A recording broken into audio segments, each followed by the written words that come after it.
You weren't going to, and you did. You had a conversation about the conversation. The topic here is flat Earth. That's the title of the room, right? Yeah, just ask your question. That guy's been kind of like being kind of obnoxious for a while, so it got to a heated point, and then it's ending. Now we're going on to you. We're starting fresh, so why don't you get off to a good start and just ask your question, without a whole bunch of commentary around it. Well, that's actually pretty nice of you, and honestly, I do apologize for the inconvenience and the matter that things were a little bit misunderstood here. I did not mean any animosity whatsoever. So, my question is, now I know we might be running in circles, but I'm really interested in the idea of like flat Earth, like how, or instead of saying how does it go? How is it possible that we could just call a plane such as this, the sentient Earth that we live on, flat? How's it possible? Sentient? Is Earth in the room with you right now, buddy? Oh shit. Possibly, if you call it that. Do you think did you say sentient as has a consciousness? Well, however you put it anyways, just please answer my question if you don't mind. No, I'm trying to understand your question.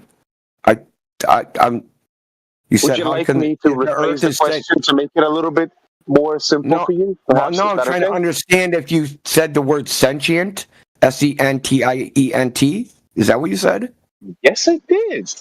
Oh, okay. I'm just making sure, dude, because I don't really hear to that referred to inanimate objects. But, whatever. I like to raise controversy, that's all.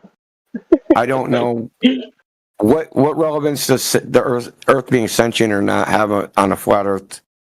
I'm sorry, but I think I asked the question. If you don't want to answer the question, I know they're relevant. I don't know how it's relevant. I don't know how those two ideas are interconnected. That's like saying, if the Earth has a favorite color of yellow, how can the Earth be flat? It doesn't make any sense. I can translate, brother. Brother, I can translate for you. Oh, fucking AI's a master translator. Go for it, brother.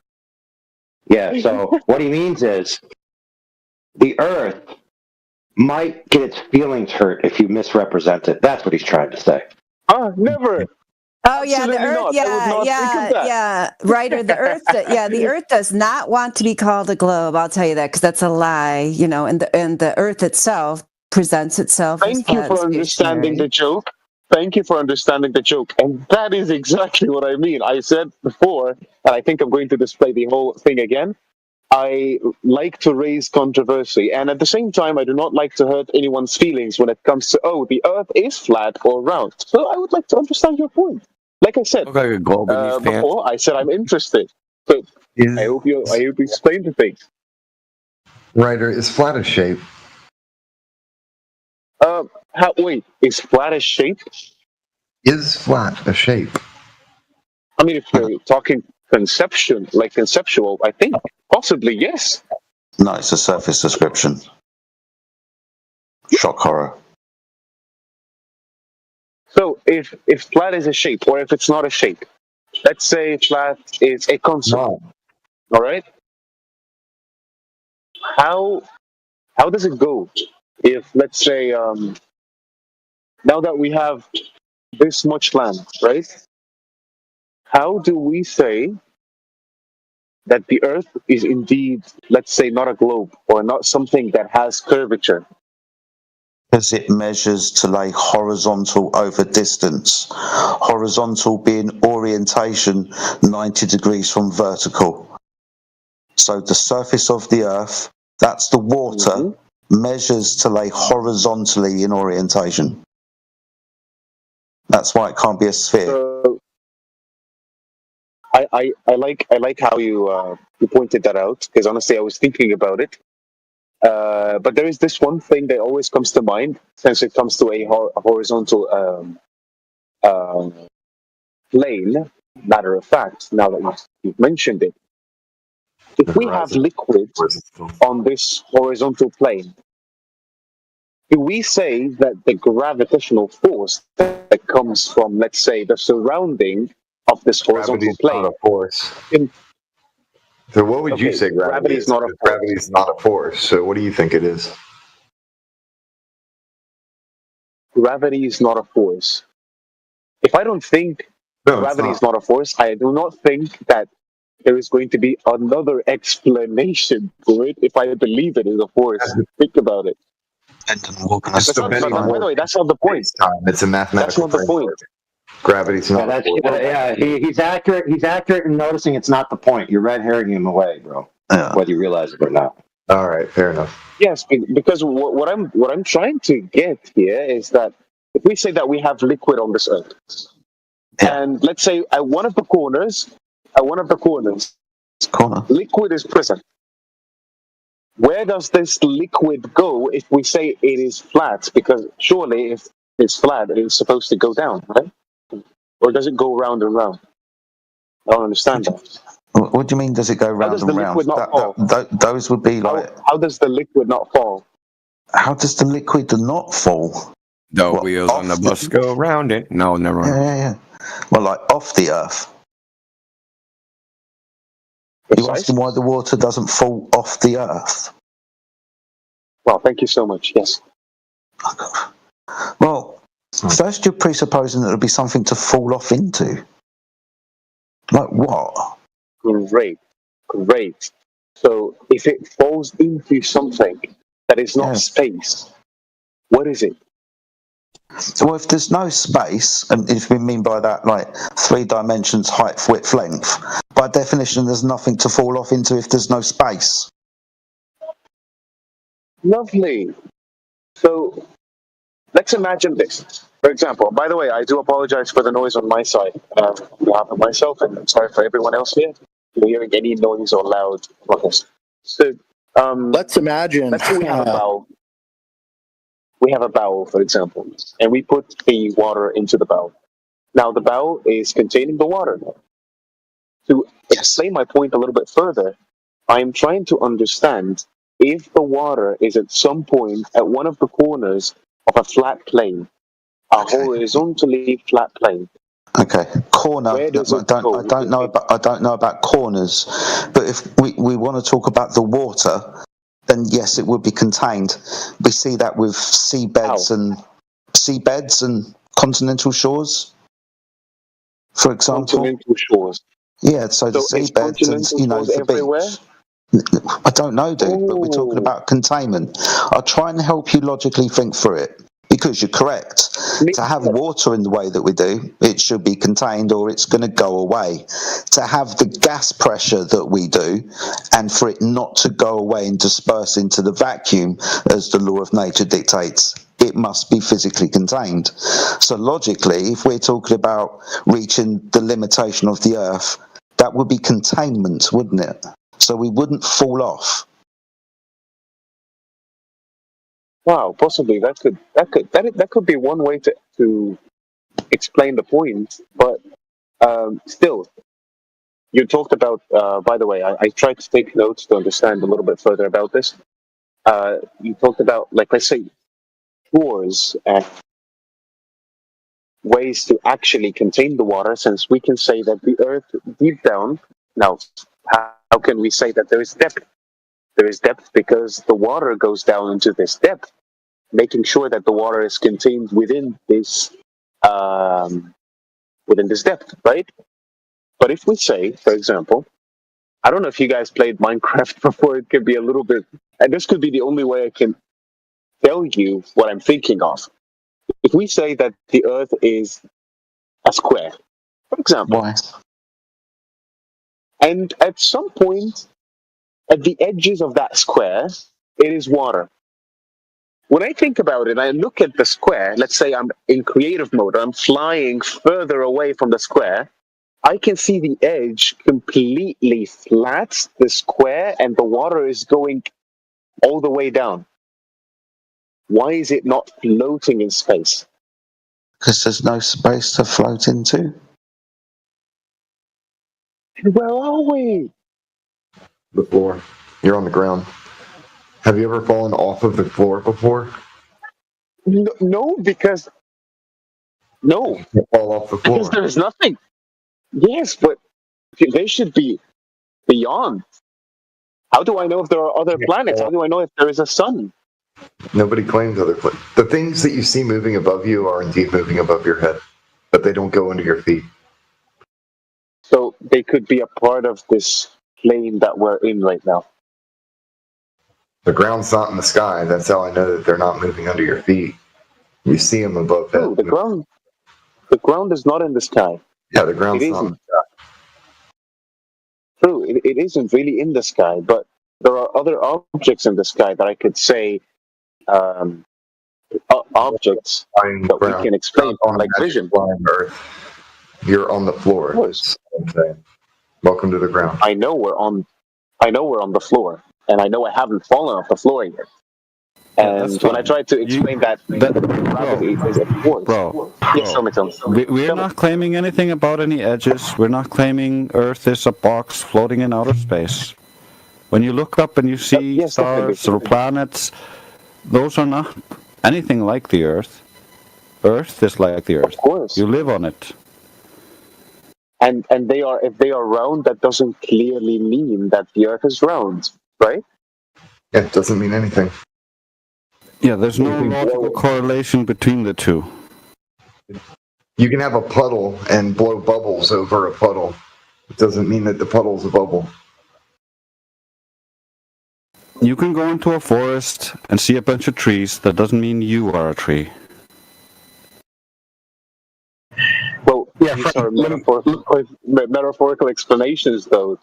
I mean, I don't get me wrong, guys. I'm not trying to, let's say, I'm sorry, by the way, if I interrupted any of you speaking, but I'm not trying to point something out or a flaw or a loophole in the way you guys are talking or explaining things. Matter of fact, I respect you. That's why I asked if I can get more information about the topic that I'm interested in, flat Earth. Sure. So when I thought about it, Can I help you out a little bit, bro?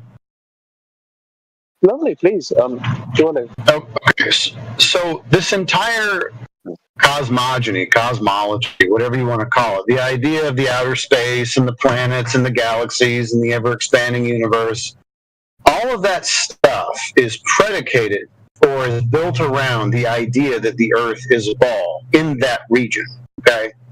So when we tell you that the Earth is flat and measured and used that way, you can go ahead and dismiss, just wipe your mind of all of that other nonsense, all of that idea built around the ball Earth, because it's not a ball. And so we can get rid of all that, and we can definitely debunk some of that stuff, right? So just start fresh. Don't think about space. Don't think about spheres in that region, millions and light years away, all that stuff. Just forget about that and start fresh. Do you think you could do that? Of course, and this is what I started with. So definitely I can do that. And that's the premise of each question that I asked, if you remember that, right? I asked you a question, and maybe, by the way, sorry if I'm going to say this quickly, I'll let you continue.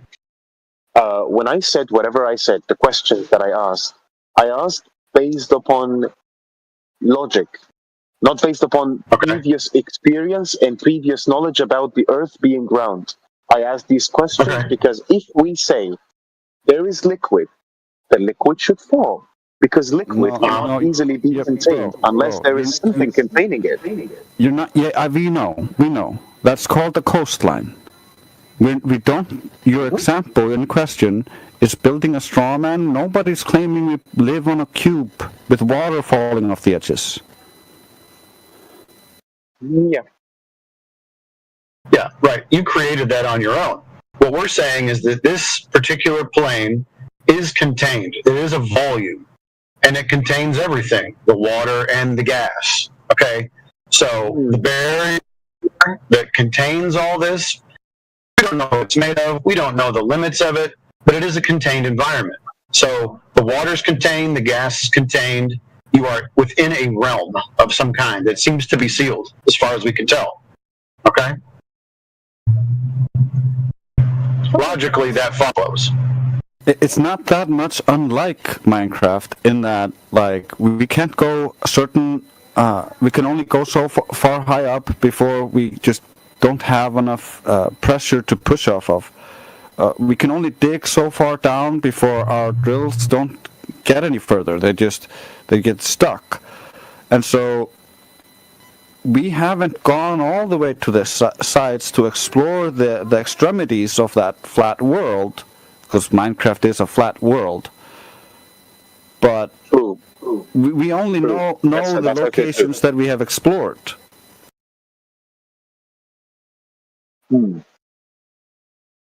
So could there possibly be anything further? And how can we make sure that we can explore a little bit more about this now, if we... It would be speculation, dude.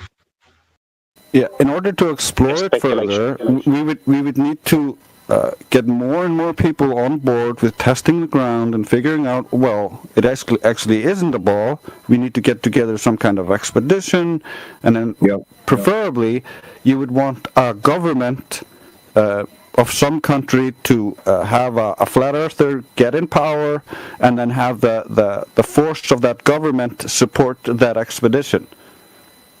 We're not going to be doing that on our own as individuals.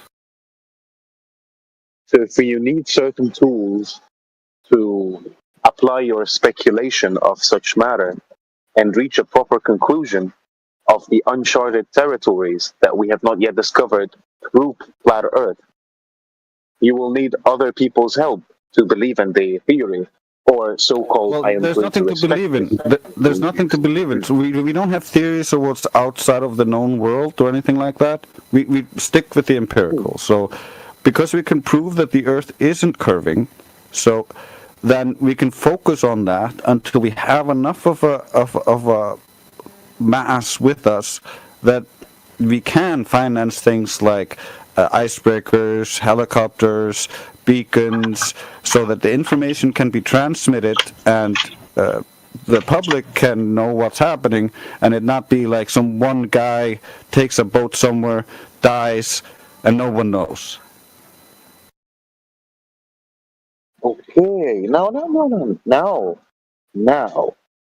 you're talking a little bit closer to the idea of understanding a little bit of more logic.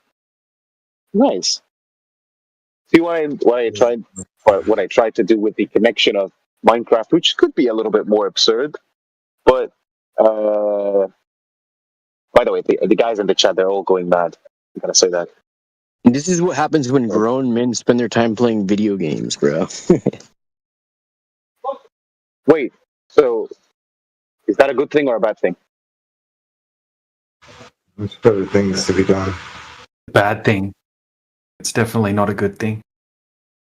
So the guys in the chat are all playing video games.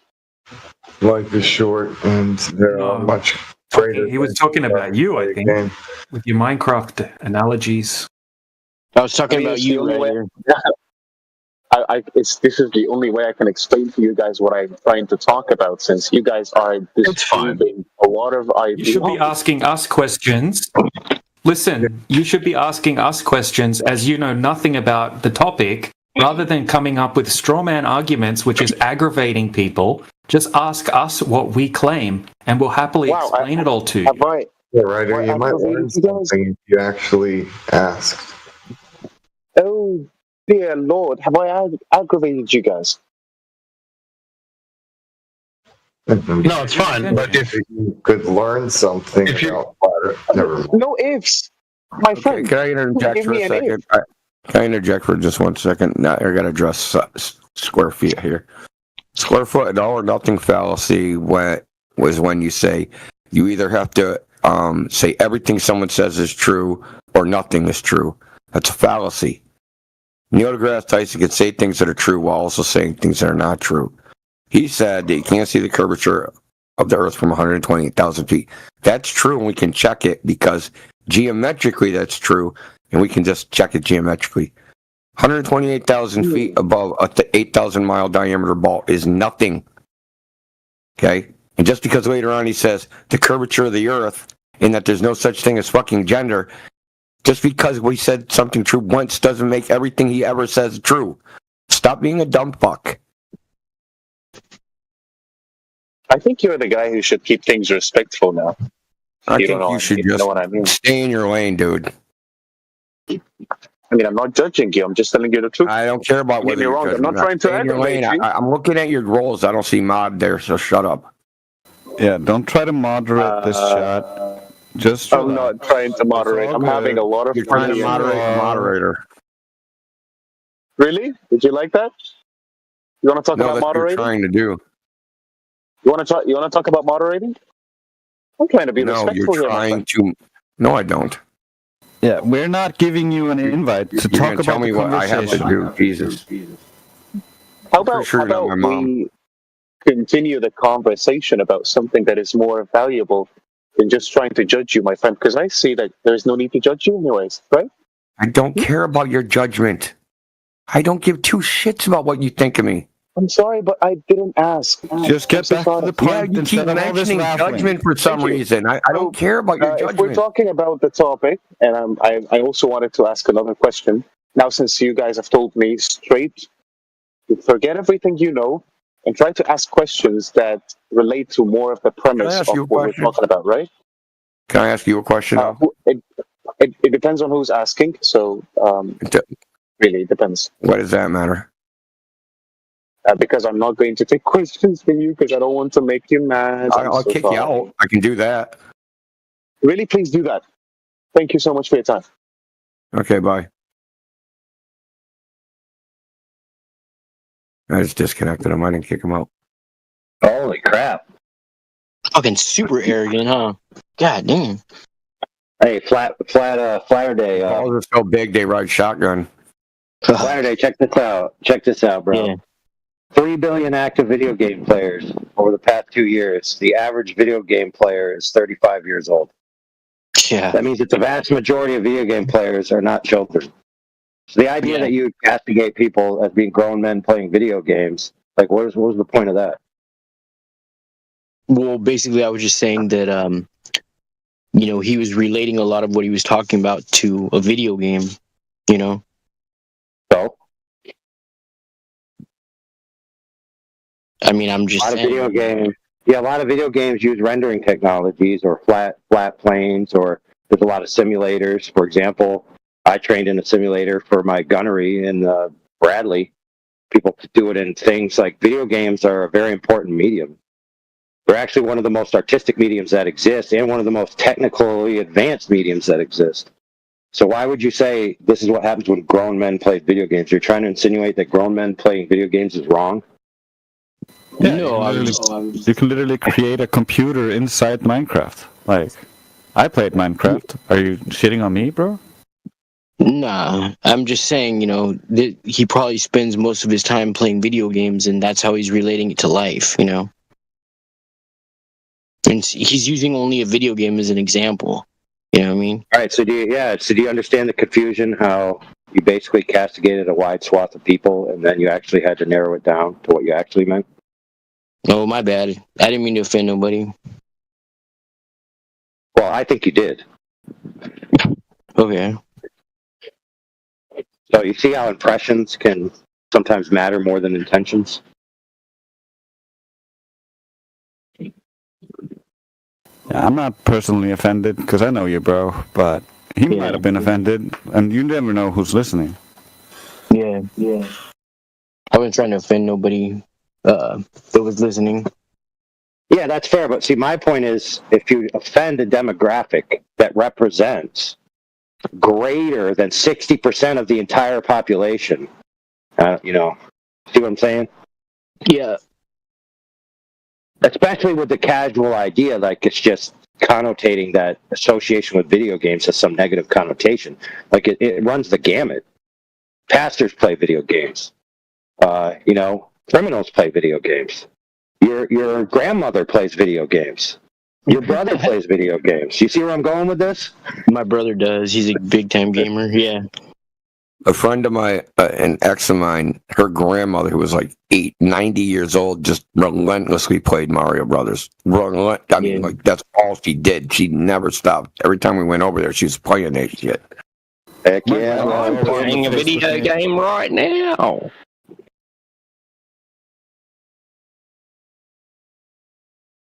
If you guys ever bored Fucking and you suck want at to it, see, too. yeah. You know what? Maybe, dude, maybe her brothers were teasing her when she was young. You're never going to beat Mario. She's like, oh, I'm going to beat Mario before I die. Dude, when she was young, man, it was like 1930. Like, she is old, dude. Hey, I'll give you guys a quiz, a video game history quiz. What was the sociological significance of Tetris on the Game Boy?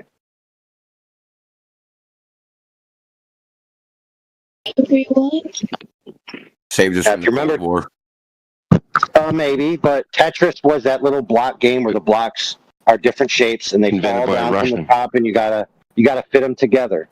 So the key It went turning like point. dun, da, da, dun, da, da, dun, da, da, dun. Like that. Exactly. Yeah. Now the I key used to turning love it, man. point. But the key turning point of that game was it was the first game that crossed the demographic divide between males and females. It's the first game that had an equal amount of females and males playing it. And since that moment, a lot of more women started playing video games. Right, yeah. My missus loves the Mario version of that. What is it? Yeah, there's a Doctor something. Dr. Mario? Yeah. Wario, Is it Dr. Mario? Wario. Yeah, something like that. Yeah. So then it's got the little pebbles that come down. You got to line them all up and all that. Similar to Tetris. Yeah. She loves that one. Tetris is also like generic and easily acceptable by most, whereas some of the earlier games were very hard to use because you had to like type everything and guess everything. And so my mom played all of those games. She got like the first type of computer and the first computer game that you could get. Like the Commodore 64. Yes, Yeah. I said it. I knew it. My brother used to rebuild computers when we were little kids, like in the 80s. He went on to like work for some type of government agency that does like cybersecurity. He's like the godfather of meta. He calls himself. 64 in third grade and the Commodore VIC-20 in basic. Yeah. And you'd save it on a tape drive. It was a cassette tape. That's just old school. 8-bit color, baby. I 8 make colors jokes is about amazing. gamers now just because there's so many. You see people like on Twitter, YouTube, whatever, where they're getting paid to just watch somebody else play a video game, and they built this like whole like genre about it, you know. So I'm not saying that playing video games is bad necessarily. I'm just saying that a lot of people nowadays have they base their more time on it, and they have their own like type of language where it's like it's a real thing, but it's just something conceptual, you know, not something that's actually. Yeah, but that applies. Yeah, but that applies to lots of people's, entertainment adventures. There's a lot of people, who make like music videos, and their music videos suck. There's a lot of people that write poems, and their poems suck. True. Yeah. However, you know what doesn't suck? Hold on. You know what doesn't suck? Their enjoyment of their endeavor. Exactly. Yeah, people put their passions into things, man. It's normal. Yeah. You mean like some people are retiring on it? Like somebody. Some people are retiring on playing video games and have people watch them play them on YouTube. No, I know. They're not even going to work anymore. They get paid. They get paid to do it. That's normal. Yeah. They quit their 9 to 5 and fucking just play video games all day on YouTube and get paid. Yeah, people enjoy listening to them speak, and they enjoy how they play, and they don't feel like playing the games themselves and just want to relax. Yep.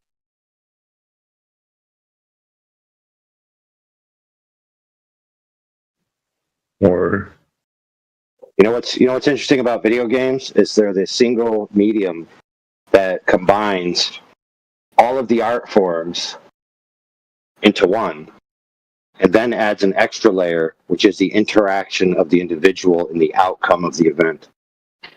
No other art form really does that. So it's a very powerful narrative way of getting to people's psyche that other forms of art cannot accomplish. So in other words, we need to make a kick-ass flat Earth video game. Dude, there already is one out right now. It's called Expedition 33. It was the most highly rated game in the world until they re-released an old Zelda. And then for some reason people said an old Zelda, which is just the same exact game with slightly enhanced graphics, is better. So in this game, they're in a world where way out in the distance they can see this very tall, godlike woman who changes a number on this giant tower every year, and that number represents your age. And if you're that age, you die. And so these people have been living for like 100 years, where every year the lifespans are 1 year shorter. And so they decided, hey, we're going to go kill this bitch because she must be the reason why we're all dying. Now, interestingly enough, one of the ladies in the town says, wait a minute, what if she's just letting us know what's happening? She's not actually responsible. And the other people are like, you're a retard. She's definitely the cause because we know the cause of something we have no knowledge of, so we're going to go kill her, even though they don't know whether killing her will actually make it worse. Kind of like Globers, where they have no knowledge of what they're talking about. Secondly, as you look out over the game world, you could see the chick, this giant, towering, godlike figure, crouching down in essentially a slumber, waiting for her year to come up where she's going to tell everyone the new number. But you could see the tower plain as day. Now, over the distance of the span of the world that they're in, if the world that they're in was curved, you wouldn't be able to see that chick. But you could see her way out in the distance. Interestingly enough, in the town where you begin, there's a little globe in one of the corners. And if you look at that globe and you imagine, wait a minute, if the Earth is curved, and the world that I'm in represents the Earth, then why can I see this giant towering figure?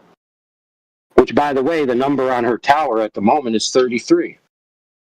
Very interesting.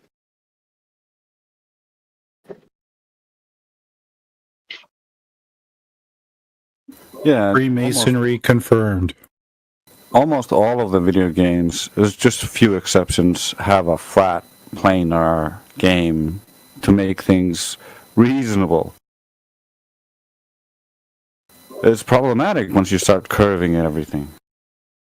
And they talk about that when they talk about making those curved world games. Well, one thing that's interesting is there's no actual game world or 3D rendered world which actually correctly models the physics of light in the final image. They almost always use a linear perspective model. And that's just actually, that is an approximation of how we see, as invented in the Enlightenment and the Renaissance by Brunelleschi and Da Vinci and a couple others, right? But that's not actually how we see. Because way out in the distance, as you approach the critical angle, light doesn't behave in a linear loss anymore. It actually takes off hyperbolically.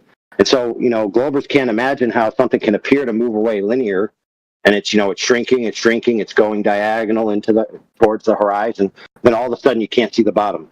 Like, they can't fathom how that works because they don't actually research it any further than just the basic, common idea of perspective. They're like, no, perspective could never cut something off from the bottom because they don't understand all the physics involved. They just have a confirmation bias. So if they don't see the bottom of something and somebody told them the reason you can't see the bottom of something is because of the curve of the Earth, they're like, okay, that must be the curve of the Earth. The problem is that it's a duplicative cause. It's a complex cause. So if they live on a globe and things are disappearing because of the curve, they would also be disappearing because of the loss of the angle availability with perspective. So you'd actually see things disappear sooner than the geometric curve. But we never witnessed that. Yeah.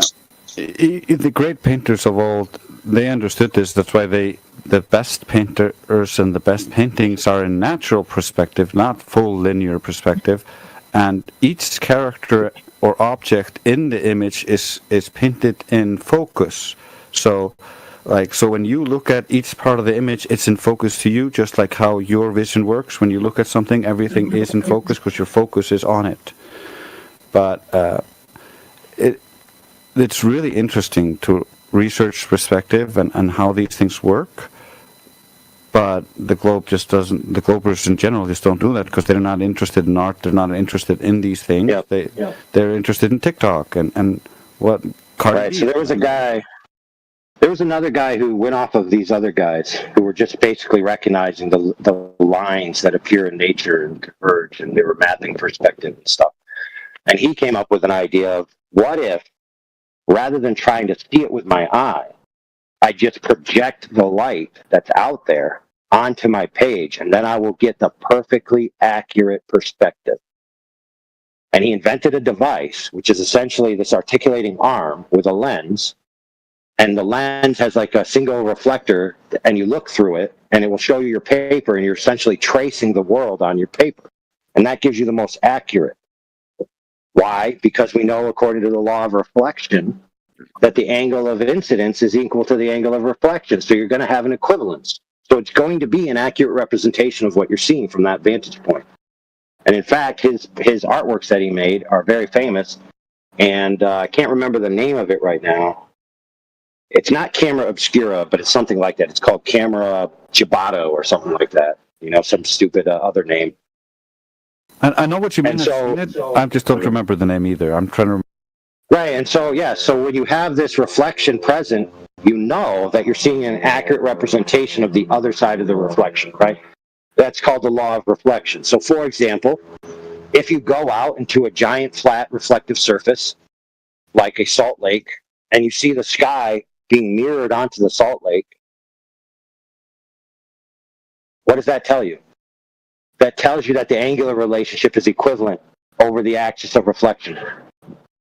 So if you have an accurate reflection of the sky onto a surface, you have a flat surface. So yes, rest assured, friends who are listening, the Earth is flat. Sorry if that hurt your feelings.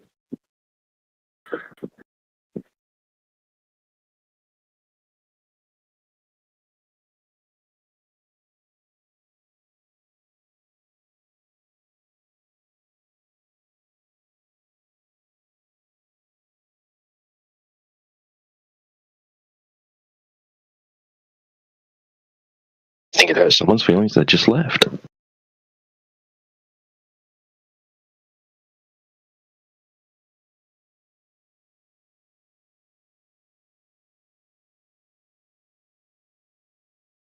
Well, brother, a lot of people are comfortable talking about flat Earth as long as it's in the context.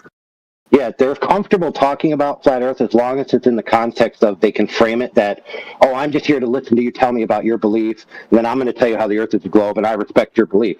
Once they realize that we actually have facts, figures, and arguments, they quickly run away. But they don't want to hear the arguments that may lead to a conclusion contrary to their deeply held belief. But they want to project onto us the projection that the reasons we think what we think is because of beliefs, when it's really them.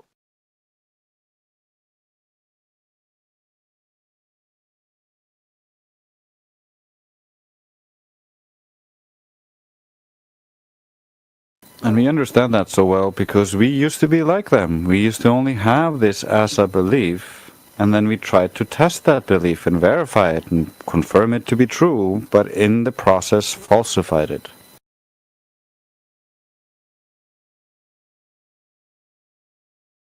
Yeah, so it's interesting about that law of reflection is that since the angle of incidence is equal to the angle of reflection and you get a mirrored image, back to video games and how they're relevant to this topic. So, for example, there's a very famous game which solved the problem of rendering reflections in bodies of water in the game world, and it was touted as the most accurate representation of reflections. They didn't have any kind of weird, electronic physics model or anything. What they did, here's what they did, friends. They just created the game world upside down and then just showed you the upside down game world through the water, bodies of water. That's all they did. So you had an upright world and an upside down world, and anytime there was water, you were just looking at the upside down world. Which, just I repeat, the same principle applies to the great mirrored surfaces of the salt lakes. When they have a little bit of water on them, they turn into a mirror. It shows you, hey, look, Earth is flat.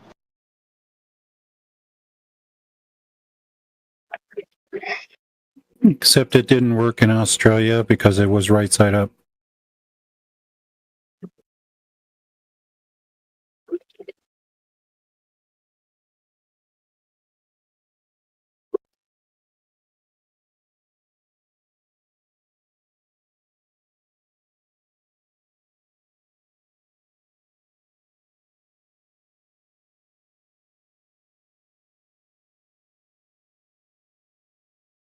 Hello?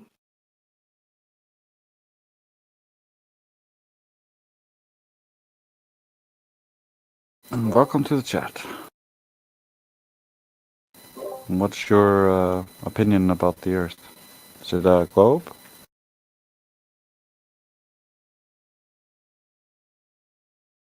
Well, have you ever seen water curve in a glass?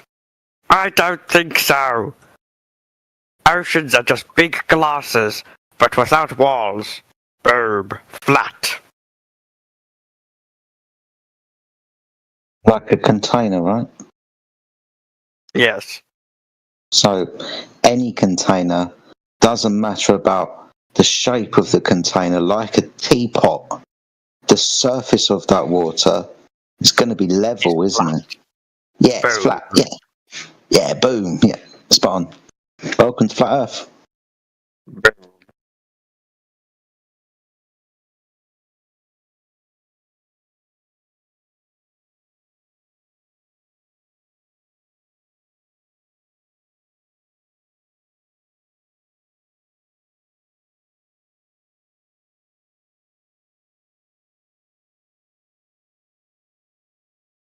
It's the exterior of balls and not cups.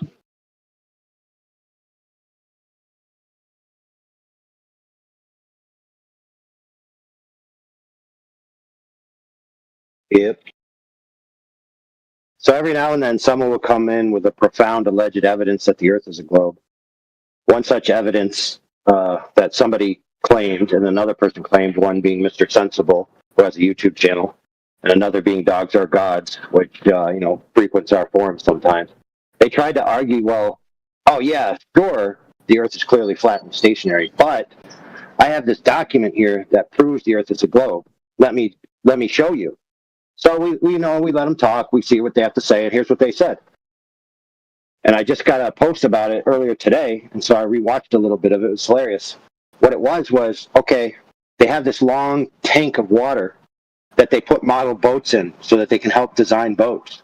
And so they have the boats on a sled rather than being powered by an engine, and that way the sled can pull the boat as fast or as slow as they want. They can completely control the speeds and the elevations and the depth and all of these things. And so they put the sled on these rails, which are attached to cement, because the canal of water, it's about 130 meters long. It is, made of cement, right? And they fill it with water. And then the rails are made of metal so that the sled rides on the rails. So what they claim is that this 130 meter long canal of water has rails on it, but they then claim that the rails in the center are 0.6 millimeters higher than the ends because the Earth is curved. That was their claim. Now, we listened to them try to justify their claim from the document that they claimed shows this, but when we actually went and looked at the document, nowhere in it does it say they measured that the rails were 0.6 higher. It says in the document that if essentially the Earth was a globe, it would be this much higher in the center. They never measured it, they just claimed it. What they actually did, friends, is they have a trough of water that's smaller than the big trough that's on the side of the trough. They fill that with water, and then they adjust the rails to be level with the water.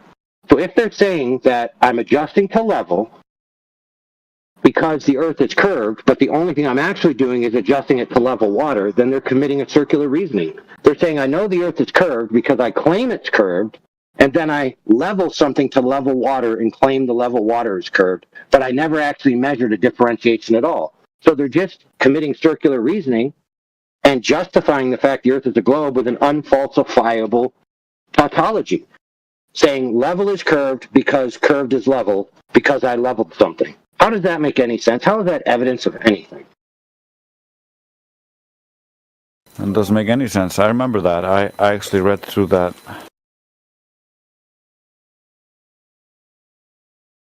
So I've inspired by that to the next powwow that we'll do on the home base will be reviewing that and demonstrating the guy's claim, going to the document and showing where in the document he's trying to justify that claim, and then having the people who are attending the powwow look at the document and say, wait a minute, I'm reading this, and his claim isn't jive with this document. Because that's one thing that we always have to do.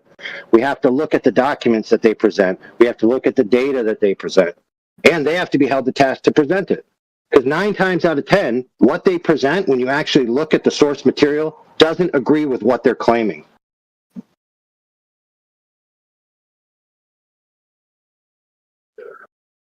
Well, we got a troll in the chat.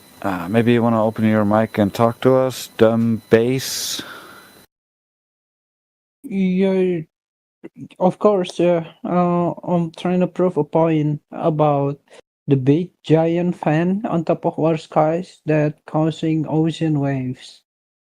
So earlier, last night, I was talking to the DJ guy. Is he here right now? Shout out to the DJ guy who just converted me to be a flat earther.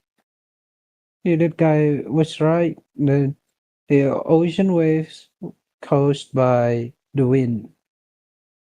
It is partially right, but it could be debatable as well because there's wind at the lake as well, but there's no waves at the lake. You get the point.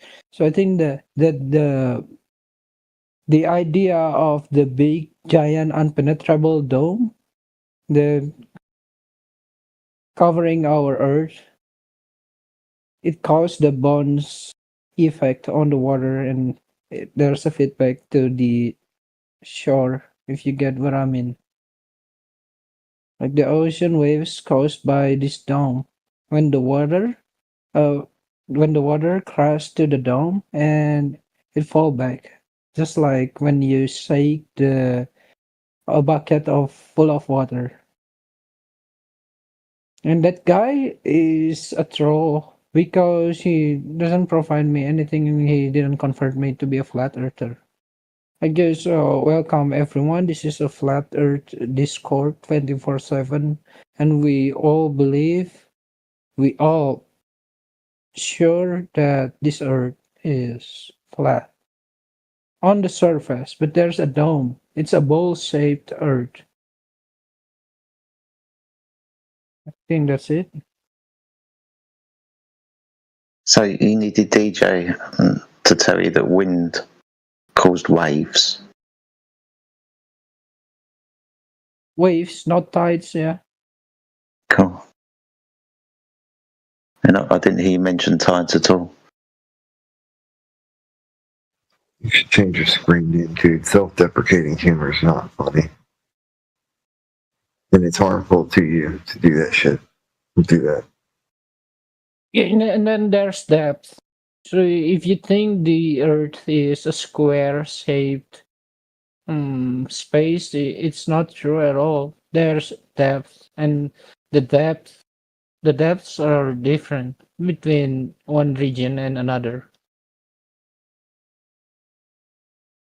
Depth of what? I don't For know. example, Whatever this is. For example, if you dig in New Zealand, it will not as deep as in Australia. Sorry, if you dig a hole in New Zealand, you won't dig a bigger hole than you would in Australia. Yes, there's. So do you go to Australia to dig the biggest holes in the world? Is that where we go to dig big holes? Is it? Yeah, the idea is So I'm trying to figure out how honest you're being and if you're trolling, or whether this is a language barrier. But yeah, I don't think that the holes in Australia are dug deeper than they are in New Zealand. I don't know if you got any holes that have been dug in these places that we could have a look at. Some reference material, maybe. Jedi, I hired this guy on Fiverr to test your guy's acumen. Oh, thanks. he should pay more money next time. Jedi, Yeah. do you believe if you dig a hole in Russia that it will create another hole in the USA? Do you believe that? Why? Sounds like China syndrome to me. No. Yeah.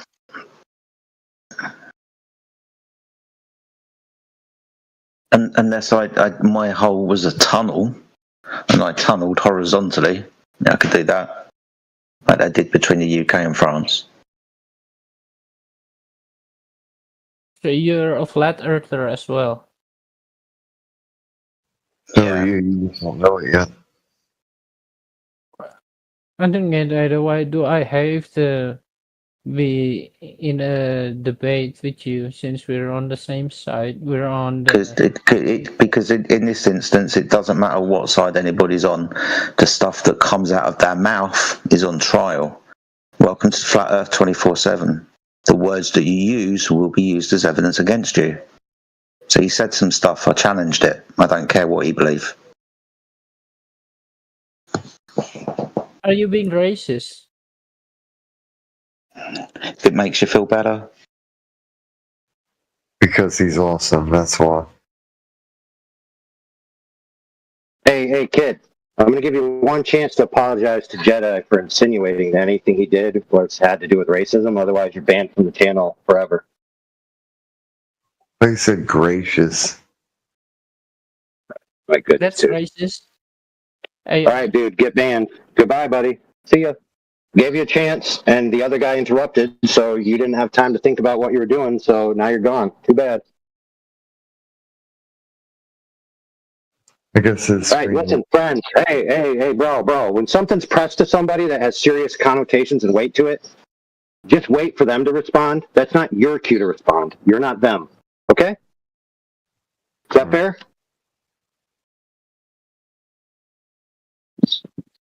The fate of whether he was going to be in this channel was at stake. So you pushed the favor of the odds for him being kicked, and then he took those odds, and now he's gone.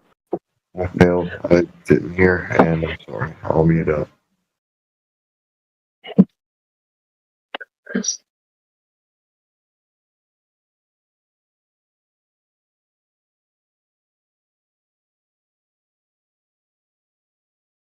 However, we're very nice here.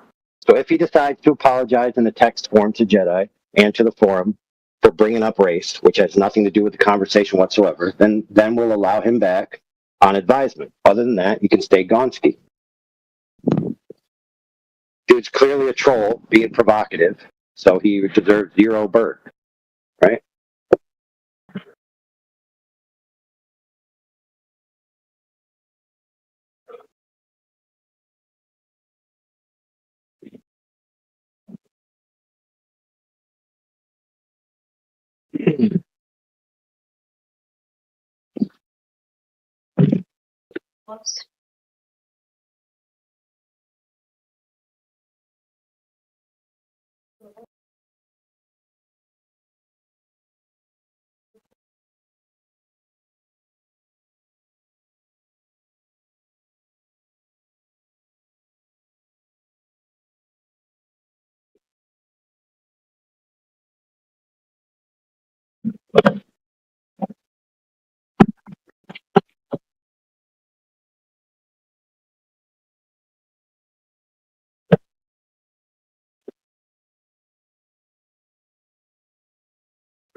Yeah, so everyone's allowed to be here, guys. You don't have to think the Earth is flat. You could be a globe believer. You could be a concave Earth believer. You're just going to be dealt with by the way that you act.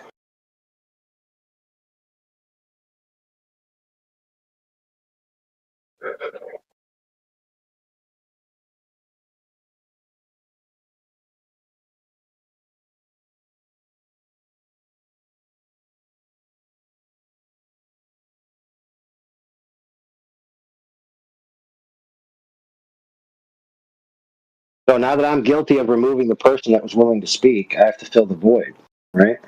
Instead of just letting it go to dead air. That's pretty much the rules around here, yeah.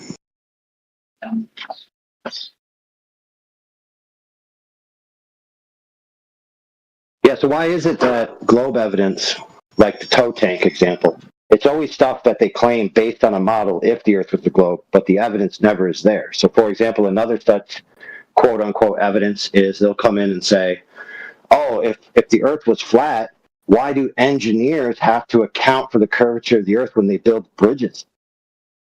Right? You'll hear that. One such bridge is the Verrazano-Narrows Bridge, right? They'll say, this bridge in New York City in the United States has a curvature accounting of 1 inch and 5/8. So what's that in millimeters? 41. So 41 millimeters, the bridge's towers, because the bridge has two, tall towers, and there's suspension cables holding up the driving road. So they say that those bridges are tilted away from each other by 41 millimeters at the top. Now, anyone who's ever built anything made of steel and cement knows that that's within the margin of error of the constructor. There's no way that they can construct a tower intentionally to be 41 millimeters out. Can't be done. Not going to happen. Yeah, those towers are 211,000 millimeters tall. Right. So interestingly enough, we know people who build know that can't be done. But then again, you might say, well, what if they did accomplish it and you can actually measure it and see that the towers are out that much? Well, even if you could, it wouldn't prove anything. But guess what? The articles that we get that describe this bridge, they never show a methodology where the tower was measured to be off at the tops versus the bottoms. They only just present the claim that they are. It's cute, bro. What's that, brother? Is that a proposition? I'm free tonight. Behave. Oh. Just letting you know, AI, I've unmuted Dumbass. He apologised in the text. So we can give him another chance. Perfect, brother. Thank you. I just got muted. Oh, thank you. Sir, I want to explain about this giant dome. You willing to hear or not? Yeah, I'd like to hear your views on a giant dome. Sure. Yeah, have you watched the SpaceX rocket launch? Like the rockets is moving in a curve, right? I think there's a big giant dome on top of our skies that being a barrier, and it is impenetrable. No one can reach the outer space yet. But someday it will. So the outer space that they have been showing us on the TV and on the YouTube or whatever it is on the media, it is all faked. It is all CGI generated. I even forgot what I was trying to say. So the point is that we live in a crystal ball. Like crystal ball, I was referring to the magician crystal ball. You get what I'm saying? The ball that the magician used to, a fortune teller used to touch when they are trying to tell us the future. How do you know it's made of crystal? Yeah, that's the magic crystal. I think there's a dome, and that dome causes the ocean wave. That one like the Flat Lloyd show have shown us in the chat. That one, yeah, that one. We live exactly like this. Do you agree with me or not? I don't know the structure of the sky. It also looks circular. I wouldn't make a claim to shape. Circular on top, yeah. Circular on top. On the floor, it's a circle, this snow globe. So I wouldn't say it was a circle either. I won't make a claim to the shape of the sky container. I wouldn't say it was crystal. I've got no idea what it's made of.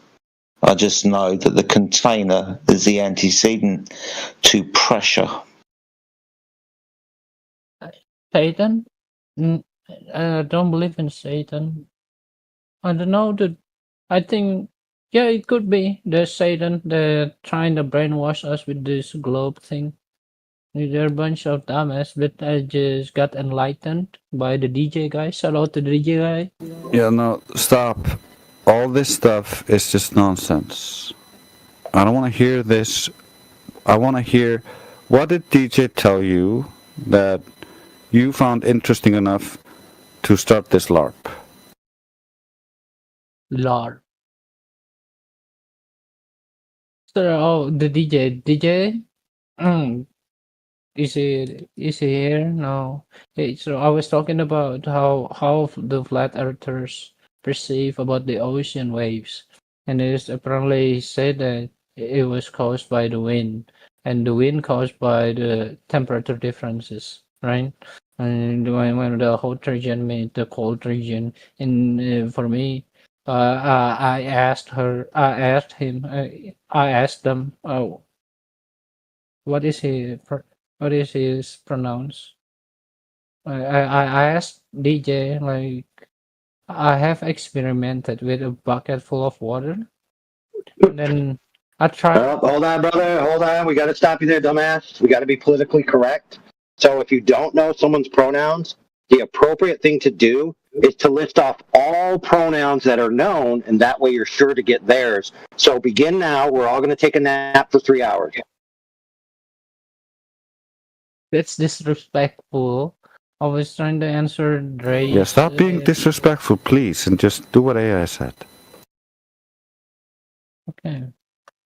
Okay, man, my Yeah, bad. repeat after me. Repeat after me. He, she, they, them, zero, z, we, bop, bop, beep, bop, zeep, bop, beep, bop, this, dot, beep, bop, this, bit, right? And then just keep going to the end of the list, and then we'll, continue being PCally correct. Okay? Yeah, don't mute me. Don't mute me. I'm not. Forget Zem. Please, please, please. I'm going to open up the Google list of. Dude, we're obviously kidding. We're trying to tell you that that's silly, and we don't need to talk about that. Just get back to your point, okay? Dude, so I asked him about my experiment about a bucket full of water. So I'm broke, right? I don't have the bathtub or anything. So I put water in a bucket and I tried to put a fan on top of it just to try to simulate the ocean waves. And apparently the fan cannot cause a barrel. Do you know a barrel in the waves? Like the waves that used to be used by the surfers to surf, to ride the waves. Oh, my English is so bad. Okay, so you tried to use the fan. Okay, let me just try to reiterate this so maybe the audience could understand, because you mumble a little bit. So you used the fan and you blew on a bucket of water and you didn't get waves like the surfers ride, correct? Yes. Yeah, that's right. But the result is different. Doesn't match with what I've seen on at the ocean. And then he explained me further about the ocean waves and the theoretical things about the temperature. But there come another question about the shore, because apparently every waves are heading to the shore, to the beach.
Go right ahead. You can have all the downs you want.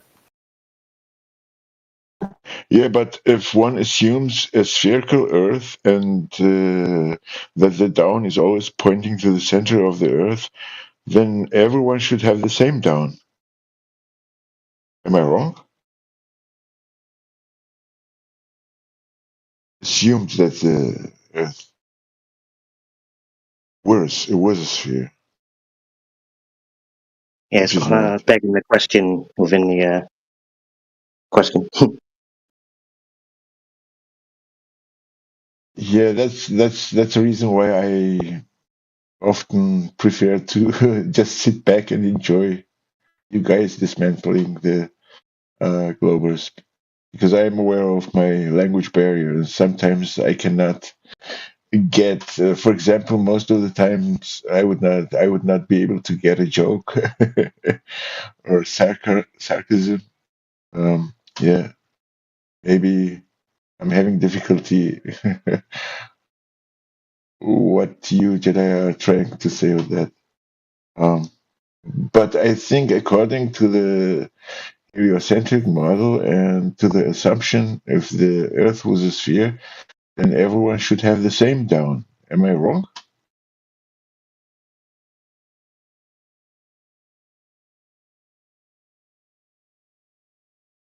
Are you there, Jedi?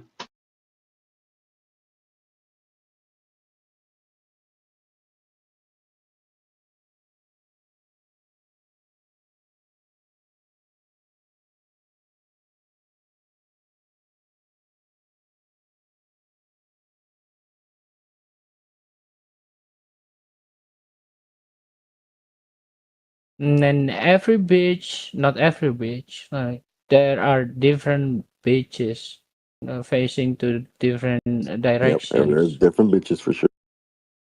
No beaches, beaches, whatever. Then there's a lake in the middle of the land, and there's still a wind in the land. It brought up another question about why there's no waves at the lake. Then I came to the conclusion that we actually live in a bucket full of water. Like the water bounces to the wall, and the wall is the edge of that impenetrable dome. Does that make sense?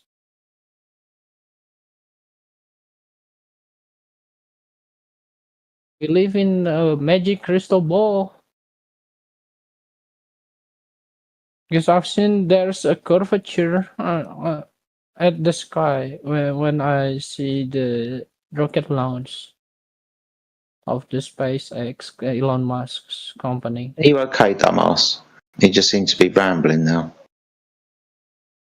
No, please. It's like the second time you said magic crystal. Right.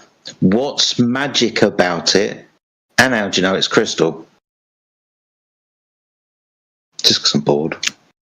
I can't find the proper word for the picture that describe the picture that Flat Lloyd sent us in the chat. It's a crystal ball and magic crystal ball because Why is it magic? What magic does it do?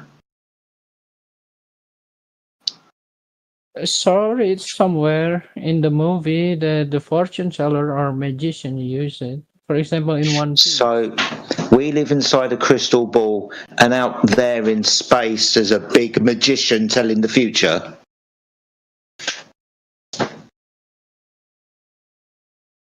No, you don't. It could be, yeah. It could be. You hear me out. Maybe. AI, you need your money back, dude.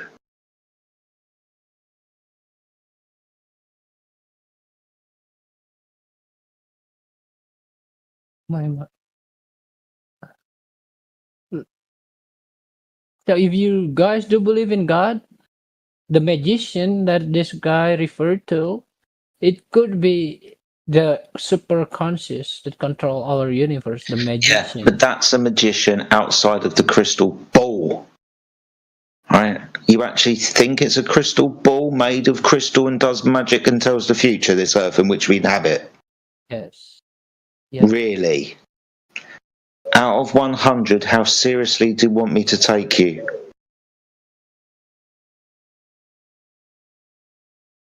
Well, I haven't gone to the outer space myself, Jedi. So my Outer knowledge is space? limited. The place where the magician is located at. Okay. Are you bored or something? Do you not like have any friends in like your offline life? This just seems really weird, dude. I mean, you can come here and you can learn stuff and we can have great conversations and so on, but this just seems weird. Maybe it's why you're called dumbass. Maybe I should have recognised that. Maybe it's my fault. Jedi, it's unfair to me that you could be rude to me back and be rude to you. Otherwise, I'm gonna get muted. But I think you're a Dude. nice guy. Dude, I've asked you several things. You haven't given me a straight answer.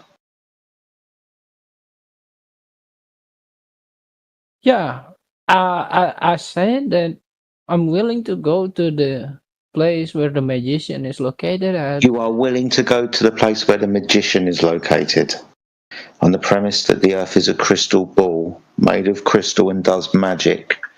You realise I'm just kind of paraphrasing what you say in the hopes that you realise how silly it sounds, yet you keep going along with it. So I can only assume you're trolling. Oh my God, don't mute me, bro. I'm not. Couldn't be bothered to mute you, mate. I'll just mute myself and not talk. No. Yeah, thank you guys for the opportunity for me to talk. Yeah, I appreciate the time.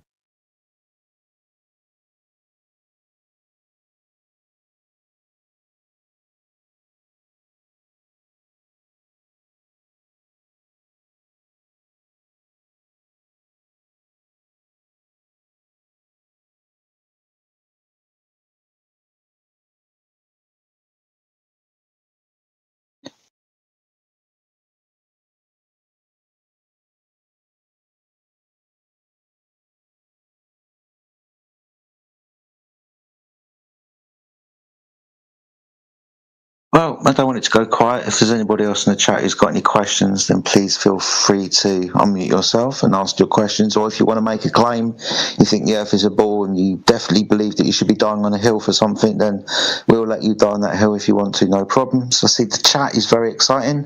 Drace AI is having a conversation with Squarefoot. I see Squarefoot is in the chat. So, I mean, you guys can have the conversation if you want to take the airwaves.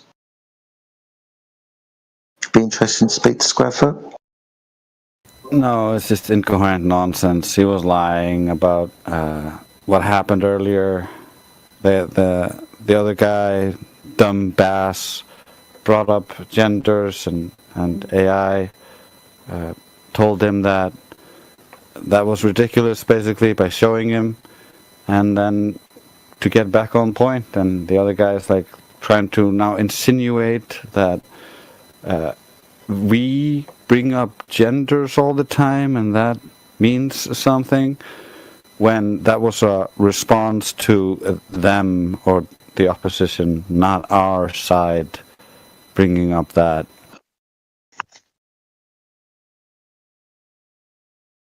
Fascinating.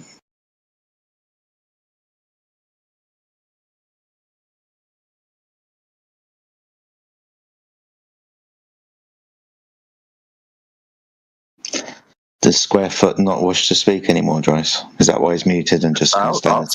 I'll talk. Oh, good. I got muted earlier by India because he just couldn't handle my swagger, dude. I guess I don't know what was going on with that. Really, you the guys, your girth that big, yeah? Wow. Awesome. I don't know what that means, but I wasn't saying. Look, all I was saying is that the gender shit. Whoever brings it up, the sarcasm and like the inherent fucking like animosity towards it is fucking weird. That's all I was saying. And that was from both no. Yeah, it was. Stop lying. Nobody has been shown any animosity towards it. However, we don't talk about that here, and we're trying to make that clear. Do you understand that? Yeah, I fully agree. It shouldn't be talked about in here. Actually, that's what my whole point was. I don't care who brings it up. It's not relevant. This is flat Earth as far as right. Tell me then, why do mostly like 99.9% of Globers bring that up? Is that some kind of correlation we should draw from? We don't talk about that in here, man. I don't know what Globers bring up. We keep telling you guys to stop talking about it. Because I'm not talking about it. Flat Earth, but you guys keep talking about it. Why is that? I feel like you're trying to pull a 180 on me. I'm saying as well. Hey, let me pull a 360. Hey, let me pull a 360. You're going to stop talking about it. Drace is going to stop talking about it. If Drace talks about it, I'm going to yell at him. If you talk about it, I'm going to ban you. How about that? Sure thing. Perfect. So what did you want to talk to me about? Your coin collection. I don't know about that. Yeah, sarcasm doesn't always come across quick. It's private information, man. Sarcasm doesn't always travel well, especially when people are talking through me. No, we want to talk about the subject of the room, mate. You know, Flat Earth. So if you've got any questions or like you want to regale your argument about India early, you can do that, I guess. I don't know. I mean, we can talk about Flat Earth. Flat. Oh, he's back again. The Earth is flat. Okay. Thank you. The Earth is flat. Okay. Why is that? Everyone is scared to answer me, but the Earth is flat. No one's scared to answer you. It wasn't really a question, it was more of a statement. I think people are apprehensive about speaking with you because you sound deranged. Fools. Oh my god, it's a fucking Dalek. You're scared blind. Okay. Hi. God.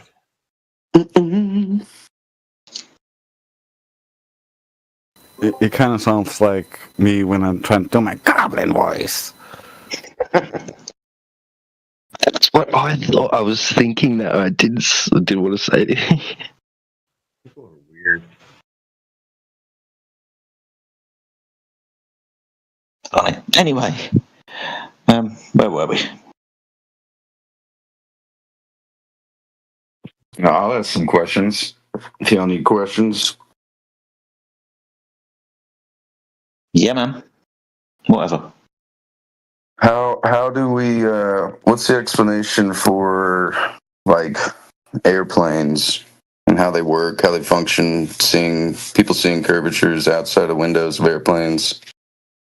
What do you want to talk about? How the aircraft functions, or what people see out of the aircraft when it's flying?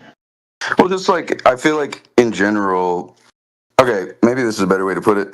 How do planes work now? Like the way they work now, how does that function in the flat Earth system? The flat Earth belief. So aircrafts maintain flight by pitching upwards by 1 or 2 degrees from horizontal at a certain speed so they can maintain altitude. The aircraft will literally fly horizontally and parallel to the surface below. So in all observations and in all direct measurements that are recorded within the flightcraft data, the aircraft practically flies over horizontal stationary plane. But isn't that in... Let me give you the answer. To the curvature of the Earth? Oh yeah, it's horizontal too. Yeah. So if the surface of the Earth was curving, that means that aircraft would have to rotate around that sphere to perform, say, 360 degrees to end up where they started from. Let's say you started at the North Pole and you flew to the equator. That means that the aircraft would have rotated 90 degrees. That means a physical implementation of pitching the aircraft downwards. Now, like I pointed out, an aircraft when at altitude will maintain a positive pitch. That's a pitch above horizontal by 1-2 degrees at a certain speed to maintain altitude. So the aircraft doesn't display that rotational vector around the sphere that would necessitate it negotiating that sphere. So you're saying that the plane would have to rotate horizontally 90 degrees to get 360 degrees around the sphere of the Earth, according to the math? It's a rotation, right? Yeah, So the Earth is if you've got a ball, let me try and visualize it for you. If you've got a ball in your hand, and you get the palm of your hand on top of the ball, and then you move the palm of your hand to the bottom of the ball. In one instance, the palm of your hand was facing downwards, and in the other instance, the palm of your hand was facing upwards. This is a rotation of 180 degrees from one pole to the other. Between the poles is the equator. So if you move your hand that's on top of the ball with palm facing down to the equator still facing inwards, that's a rotation of 90 degrees. So yeah, to negotiate curvature, you're going to have to rotate your palm, or you're going to have to rotate the aircraft. Or the Earth is rotating. No, you have to rotate around it. We're not talking about the rotation of the Earth around its vector. We're talking about an aircraft flying over that curved surface and what it would necessarily have to do to maintain altitude above that curved surface. That is quite simply pitch down. Yeah, if you just So imagine you're saying that I get what you're saying. They pitch down, and so the pitch that they record on their logs and stuff doesn't add up to y'all as far as like what they should be doing according to the curvature of the Earth, right? That's what you're saying. But yes. Yeah. That's like the general. That's like the run of the mill. Most people can understand that and grasp it version of what you're saying. Yeah, I mean, I guess I'd have to look at the logs, but I do know for a fact that pilots, as well as, I forget what the actual job is of the people in the towers, but they account for the Coriolis effect constantly during any travel of almost any distance, right? So they do. That's true. That's not No, actually, I posted in the side chat the flight dynamics summary. They must assume the Earth is flat, there's zero curvature, the Earth is non-rotating, there's no Coriolis acceleration. And you could test this really easily, and we have done this, people in our community have done this.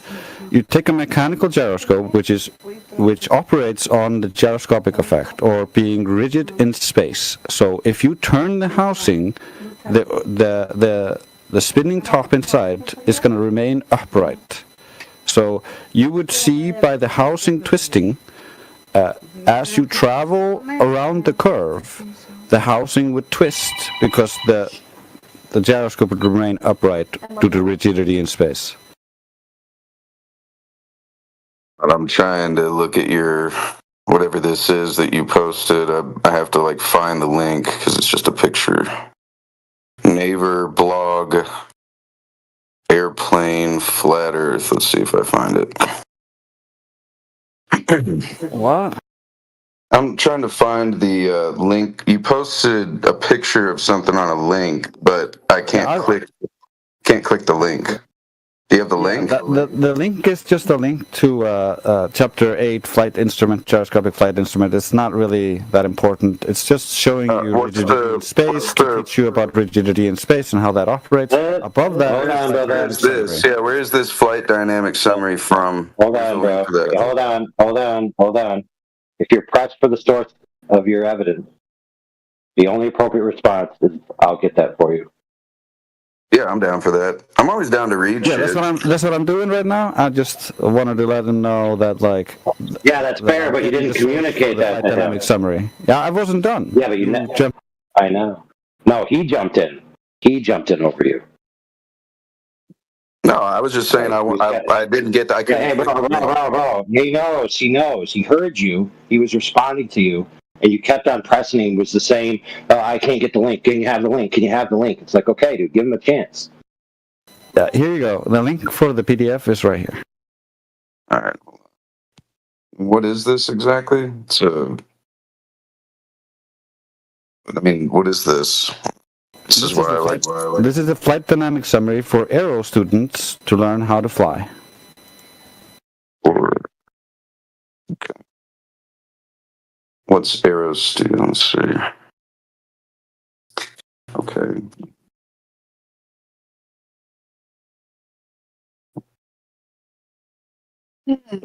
Now, while you're reading that, keep in mind, audience, that Drace immediately posted something for what he was saying. The other guy claimed something and never demonstrated where the evidence was coming from in any way. So now that he was presented something by Drace, he has a claim on the table that flight and pilots and people in the air traffic do something, and he provided no evidence for it. So maybe when he goes, he should provide that evidence, right? Sure, I'll post. I'll post what I'm talking about. Hold on, I'm just looking up what is aero students. I'm just trying to figure out what it is. Because I'm clicking on all these different links, and they're all just different PDF files, which I don't know what the fuck that means. It's not facts to me. This is just okay. Made with love in Delft. Okay. All right. This website, for instance, is made by aero students who are a community of aerospace students from the Delft University of Technology in the Netherlands. They use this website to upload files and links to help other students from the Delft all over the world learn. And so they're providing sources to help other students learn. Okay. Let's see. Yeah, I'd have to. I'll look through this. I'm not going to say. I'd have to look through all this really thoroughly to see if there's any basis in fact, or if it's just a bunch of students kind of posting on. Because what it looks like to me is that it's just a thrown together website. Just relax. They're just reposting this from a different source. Here's this. Yeah, I'll read through it. I'll definitely read this. Here's this from a different source. Fair point. So when you present your evidence, you're going to have the same level of scrutiny and presentation quality for your claim? Yeah, for sure. I don't know what my point is. I was just asking how your point is you said hold on, friend. No, you said that air traffic controllers and pilots have to constantly adjust for Coriolis. Okay, so we would like to see evidence for that. Well, no, I said pilots and air traffic controllers account for the curvature of the Earth during flights, and because of the Coriolis and the weather. Yeah, are you saying the Coriolis effect doesn't exist? I could care less, dude. You said they do it. Gotcha. I'm simply asking you, do you have evidence that they do? That's all. Okay. It's not more complicated than that. Yeah, I got you. For example, brother, just check it out. For all you know, I may agree with your position. I'm just pressing both parties to present the evidence appropriate to their claims, right? Yeah. Sure thing.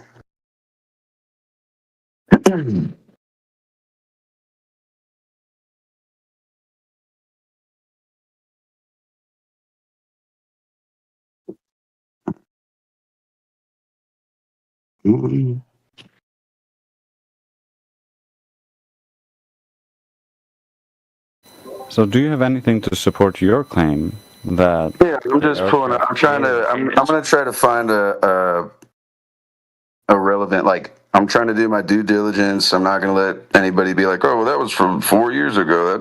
That's not now. So I'm going to find I got you. It's just going to take me a minute.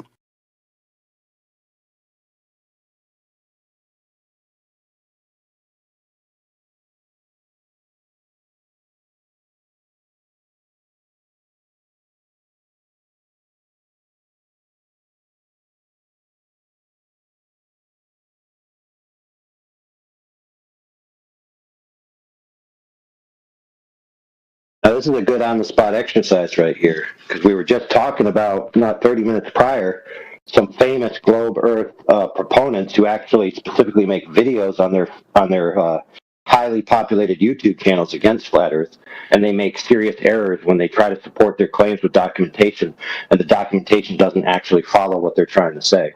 And when we have them as guests live on our broadcast, we demonstrate to the audience that they don't have any founded claims from the source documents that they claim supports their position. Well, what do you? I guess that depends on what you consider facts. You know, if you look at something, if it, like, because a lot of the times, I guess from listening to y'all, not y'all. This is a general y'all. I'm not saying anybody specifically, but from this side of the argument is that the science is wrong, right? So that to me, it's no. Yeah, it's not the science that is wrong. The science is right. Science that operates using or was discovered using the scientific method is always right. What you have is you have scientism that has corrupted science and pulled it off its empirical path, which led most of our greatest minds to wander in circles and not give us any progress. Okay. Yeah, so while you're thinking about that, Bo, one such example is I was a famous guy. Yeah, no worries. A famous YouTuber came into our forum and he tried to present an evidence that the Earth is curved, called a tow tank. A tow tank is a large water canal where they have a sled that carries a boat along to do hydrodynamic testing of hulls. And he said that the steel rails, which the boat goes along on the sled that pulls it, he said that these rails are adjusted to match the curvature of the Earth. But lo and behold, when you look at the document he presented, it doesn't demonstrate any adjustment to the curvature of the Earth at all. The document only claims that if the Earth was a globe, then the rails would be curved this much. But the actual methodology that they use to straighten the rails is they just straighten the rails off the surface of a leveling trough filled with water. So all they're doing is paralleling the rails to the surface of water. That's not a measurement of Earth curvature at all. Yet he claimed it was, presented it as evidence that if it was, we looked at the document and made a complete fool of him live on the air. That's good. Yeah, we've been doing this for 10 years, and in the beginning, the Globers were the guys giving us the most amount of evidence. Every time they would bring us something, we'd look through it, and we find out, wait, it doesn't actually support their conclusion. It actually supports our position. Okay. All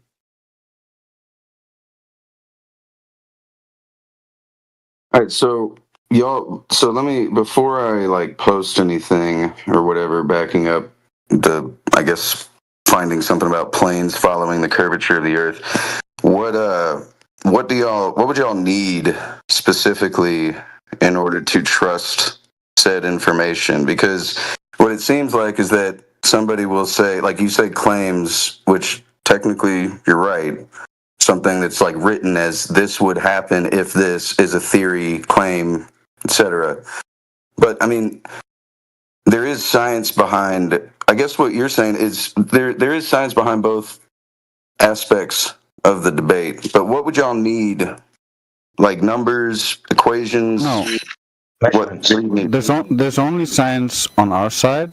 There's no actual science on the globe side. Just pseudoscience and fallacious. Oh, see, I can't debate with that, man. That's not a debating structure. That's not how that works. That's like debating That's with just religion. sorry. I know it's triggering. It's just a fact. No, it's not triggering. I mean, it's just like there's no argument with that. I know you can't argue with it right now, but you could bring up every single aspect that you think proves it, and we can show you where the fallacy or the error lies within that. So I'm not just saying that. I'm saying you could bring anything you like. We'd love to go over it with you. Okay, so so are you saying that if I did post something that you could not refute, would you accept it? Well, it depends what it was. If you don't understand something, that doesn't mean that everything else gets invalidated. So if you don't understand the magician's trick, doesn't mean that he's not pulling a magician's trick. Yeah, but you still know magic is not real. Yeah, Right. because we tested it. That's the point. Just like with the airplane earlier, you can take a gyroscope on the airplane and you can see that the gyroscope is not processing as if you're traveling around the globe. That proves it that you're not traveling around the globe because rigidity in space is a thing. Yeah, we know magic isn't real in that sense because it's a magic trick, and we're told that it's not real at a particular time, and then we're explained by being shown how it's not real. But when we don't know that information, we believe it's real on our instinct. We look at it, it looks real, we're told it's magic, we believe it in our naivete.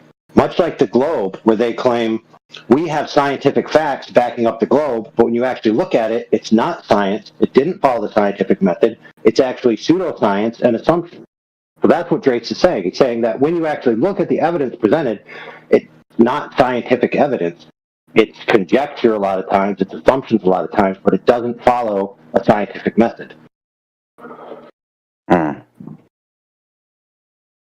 Okay.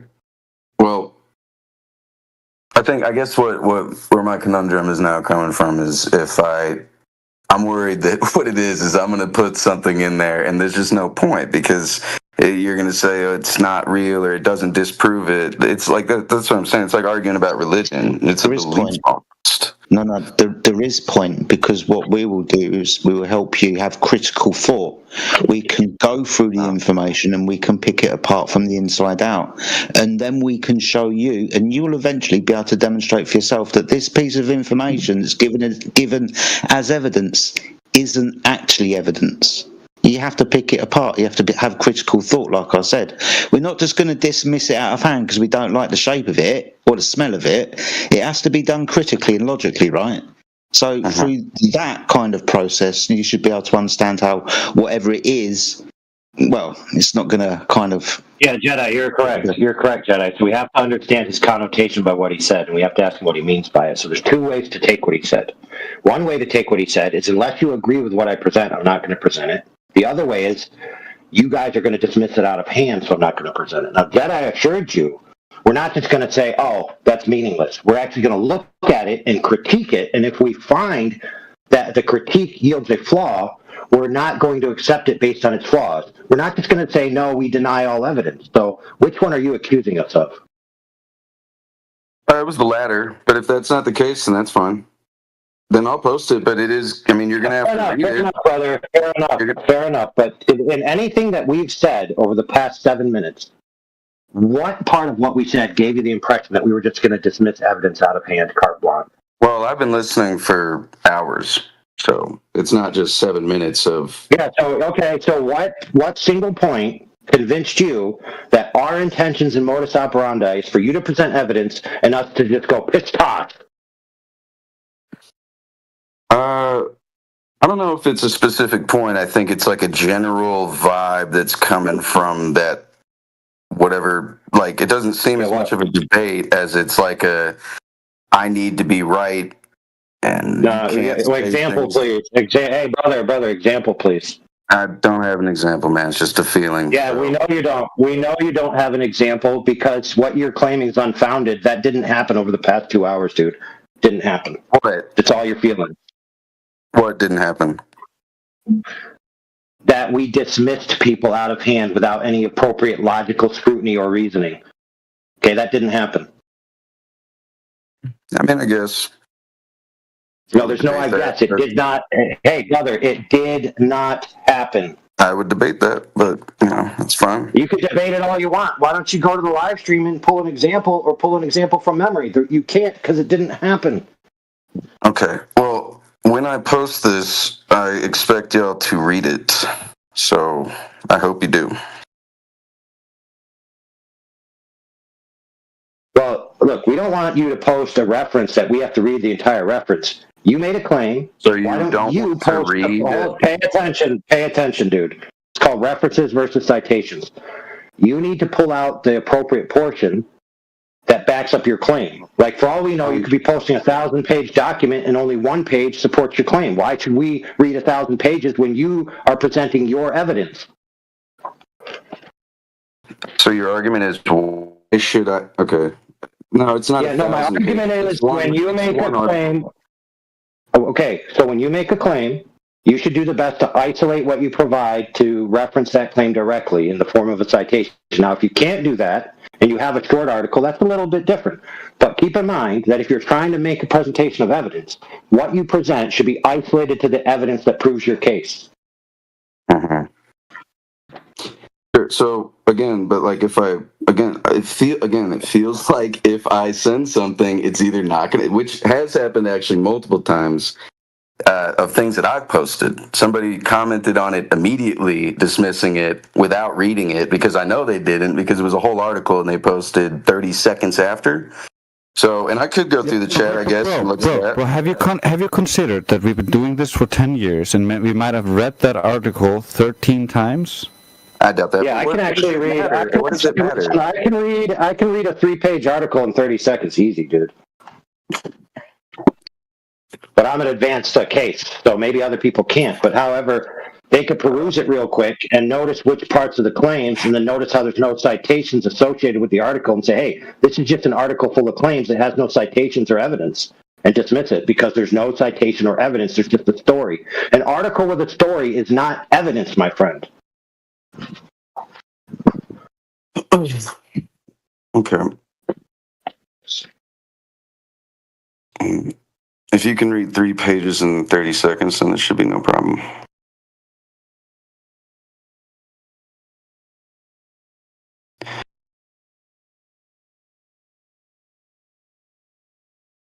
Dude, I might take my time this time because I'm eating a cucumber and barbecue sandwiches and ice cream all at the same time. A cucumber and what? Listen, I may or may not be pregnant. What's it to you? The AI rebellion is coming.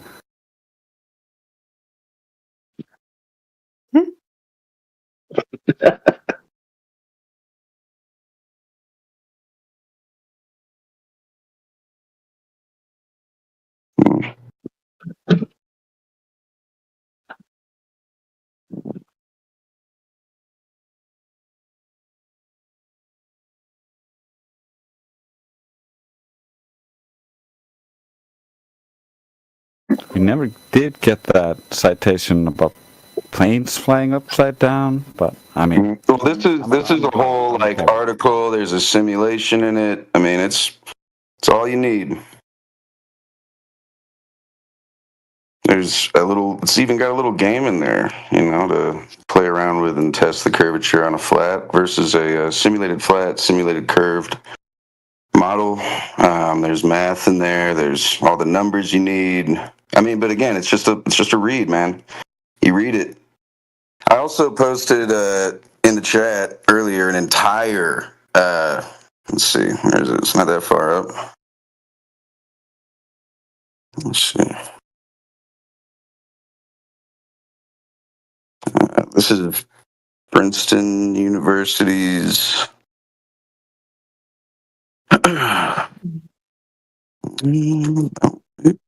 Is it still in there? Oh, there it is. This is just a link in chat to calculating, like the basics behind calculating curvature, shit like that, taught by Princeton.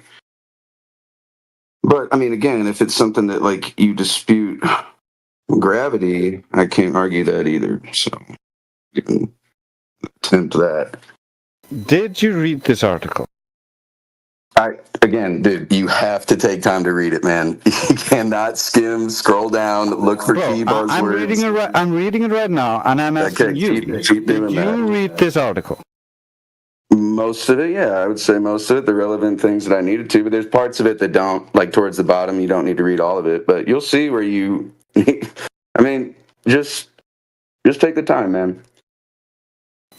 So it says, we already know Walter Bislin. These are anti-flat earthers, by the way. They're not credible sources, but here it says, often calculations and simulations treat the Earth as flat to simplify equations and calculations. That's literally what we showed you, so you confirmed our point. No. Yeah, but there's a misplaced standard. No, hold on, brother. There's a misplaced standard here. You told us, who's backfeeding? Anyway. You told us that we have to read the whole article, and then told us you didn't. How's that fair? I said read the article. I said take time to read the article, and I also just said you don't have to read the whole article. Not all of the article Can you go is on mute, relevant brother? to exactly what. Oh, sorry. I thought Not all of the article is relevant. Yeah, no, I read enough of it to know the premise in the article, and I Dude, it's posted literally been 25 seconds. You're right. I'm not. I know, dude. I know. So if you didn't read the whole article, and I told you I can read it in 30 seconds, and I didn't read the whole article in 25 seconds, that's a sufficient amount of time. Now, I isolated the portion here, which is the sum total of the entire claim in this article, and I posted it. And his claim is pilots do not have to dip the nose down to follow the curve of the Earth. Airplanes are designed to do so automatically, whether the pilot is directly intervening or not. Now, that's not the premise that Jedi put to you. What Jedi put to you is that the plane must rotate. Doesn't matter whether the pilot has to do it or whether the plane naturally does it. The attitude of the plane relative to the ever-changing vector of down that you claim exists on a globe would cause the plane to rotate constantly. Okay? That's the problem.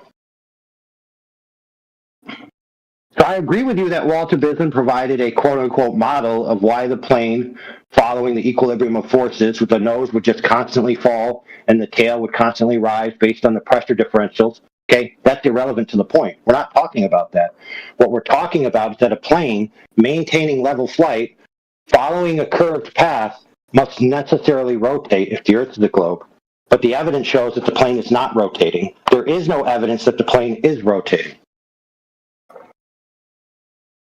So, I critiqued this logically. I critiqued it based on the necessary consequences of the physics. I critiqued it based on what Walter Bisman's point was. I critiqued it based on what Jedi's point was. I adequately critiqued this, did I not?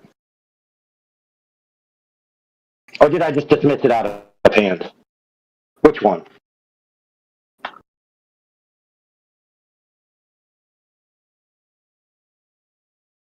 I'm done with this conversation. But yeah, we know you are, dude. We know you are, because your little attempt to frame the conversation as if we wouldn't take your evidence seriously was proven to be false. I took it seriously and I critiqued it and turned it inside out. Hey, even if this article is true, it doesn't answer the point. That point being that if the Earth was flat and the plane was flying level, that it would maintain a positive pitch. And all of this says is that it would maintain an orientation that's caused by the equilibrium of forces. But that doesn't actually answer the point of whether the plane is actually rotating or not. It doesn't provide evidence that the plane is rotating. It only claims the plane should be rotating. Again, we are lacking the evidence. So did I dismiss it out of hand, my friend, that you could just walk out of this room in indignation, or did I appropriately critique it? Do you have a rebuttal for my appropriate critique, or are you just going to bail because you know you lost? You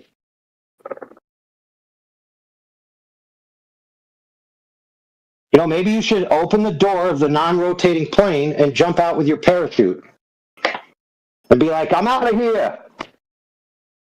So does anyone think I dismissed it out of hand and I didn't critique it appropriately? Anybody? Since he doesn't want to speak up for himself? Oh, you perfectly hit the point that Jedi was bringing up.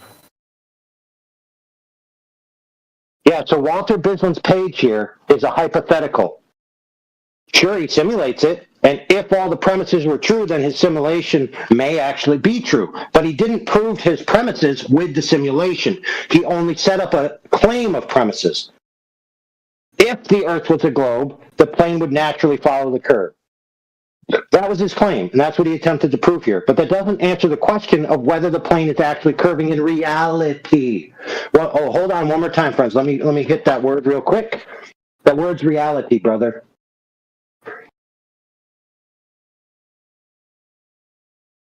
Yeah, that's why I checkmated this assumed simulation early by using the gyroscopic effect or rigidity in space.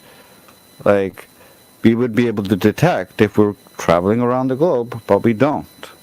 And so any kind of simulation that simulates something that's not detected and violates observable reality clearly isn't true. Exactly. And Jedi's point was that the plane must be rotating. Okay, so this article claim is that the pilot wouldn't have to rotate the plane, that the plane would rotate naturally. So, if anything, it proves Jedi's point that if the Earth was a globe, the plane must be rotating, where the nose is constantly going down off a horizontal axis from its previous position, and the tail is constantly going up, the plane rotating. So, all that this guy did, whether he realizes it or not, was provide a very eloquent way of proving Jedi's assertion that the plane must rotate correct. He provided zero evidence that the plane is rotating. Do you see the difference, friends? Yeah, he supported the Jedi's argument that it must rotate if the Earth is a ball, but provided no evidence for it. Yeah, it's almost like we knew what was coming. Yeah. You know what I'm saying? It's almost like we knew what he was going to present. It's almost well, it's not almost. It is just an ad hoc rescue.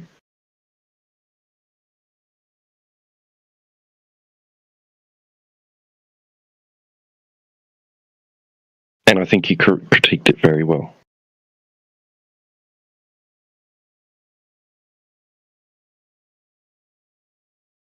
All right, let's do the score sheet. Jedi, 3 points. Whoever that guy was, -2 points. I'm curious as to the silence from your interlocutor, whether that's an indication of concession or something else. I don't want to assume, right? I'm just curious.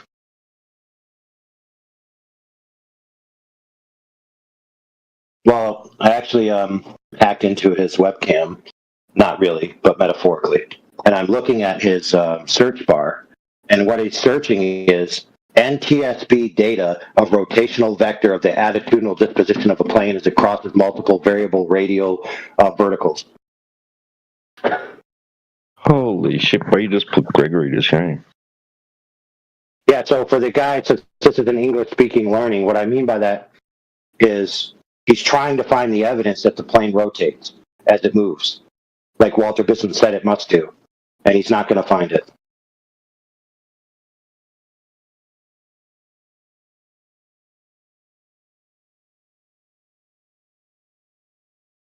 History lesson for you guys who don't know.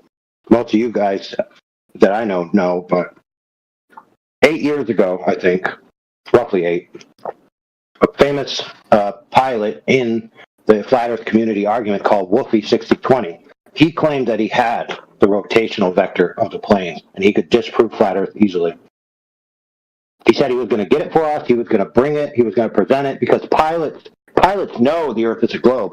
We fly over a curved surface. The plane rotates, I promise. It's been 8 years, he hasn't provided the evidence yet. I wonder why.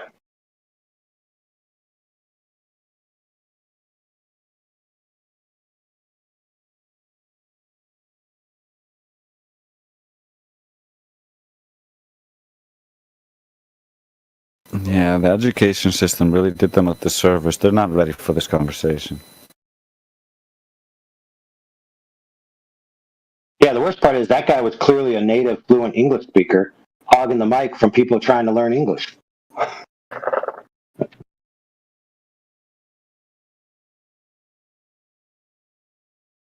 So any English learner, if you would like to ask a question, I promise we won't put you to as much scrutiny as that guy, because that guy clearly has been in the game, and he should know better. But if you have a sincere question, now's the time to ask, because we're in a lull. There's no competition. There's no confrontation going on. We're all just chilling. We're in question answering mode.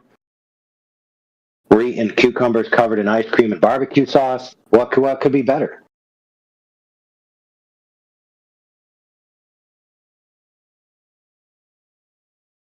Yeah, life on flat Earth is good.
Oh, by the way, they don't have attitudinal rotational vectors for satellites either.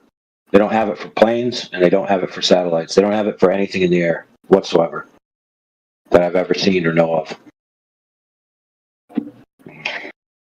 Yeah, I mean, you would even be able to like detect that on the ground. Like the car traveling really far distances would still be not in the same orientation as it started because of the Earth curve. Brother, I got a test about that. You want to donate some money? I'm not a Glober. So what we're going to do is we're going to create a tri-gyro box that's enclosed. So it's one unit. And it's going to have cameras that are watching all three. It's going to have outside cameras watching the setup. And so what you could do is you could like put it in your back seat of a car or a truck or anything and just like drive across the United States on I-80, I believe, which goes from Boston all the way to California, 3,000 miles.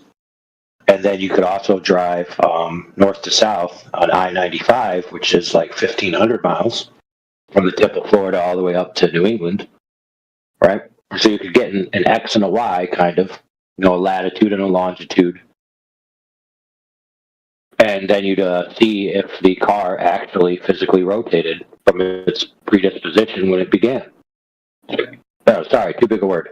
From its initial position when it began. So it starts in one orientation and it ends up in a different orientation. And the three gyros would, give you some redundancy. One being a mechanical spinning gyro, and then the others being, maybe a laser gyro or whatever other types, might be out there that are pretty good. And we put all three, and then we'd see the results at the end. I'd love to do that, actually. And you can trade it. So let's say you start in Boston and you want to go to California. You don't have to make the whole trip. You could stop at a specific spot, give it to somebody else who's going the rest of the way. And then when you get to California, you could give it to somebody going back, and that way you have a forward and backward track of the same course. My only problem with that is like you might hit a weak link where someone's like a Glober who's like, I'll take it for you, and then just steals it, and you don't get the data. Yeah, but keep in mind it's being completely recorded, and it's going to be worth $100,000. So if they steal it, they're going to prison. Win-win either way. Okay, I like that. Let's air tag and shit. So like, I think stealing $100,000 is 25 years in prison, I believe. I'm in.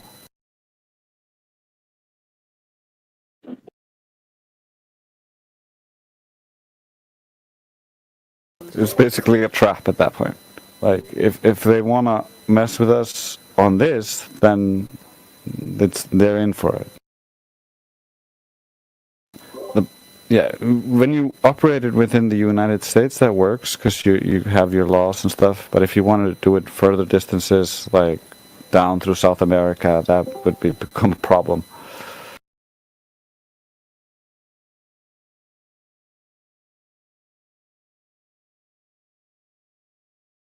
It's definitely an interesting thing. I like it.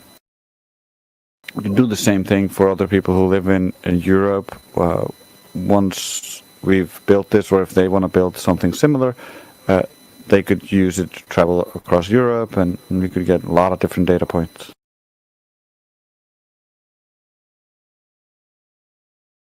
Definitely interesting.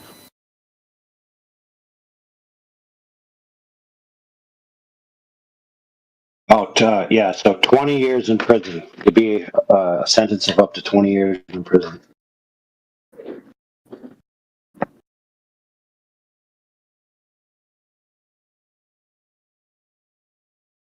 So that makes sense. So it's basically 5 years per 25,000. Yeah, that makes sense.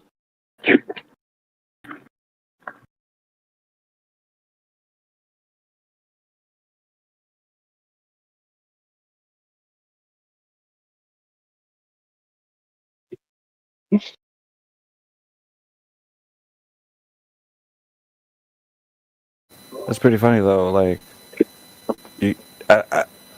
do you get the same amount of time for doing white collar crime if you steal that kind of money? I don't know. Probably not.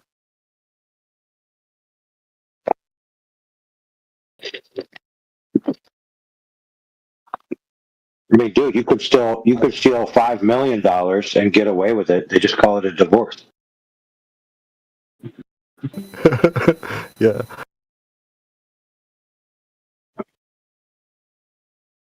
Plenty of legal ways.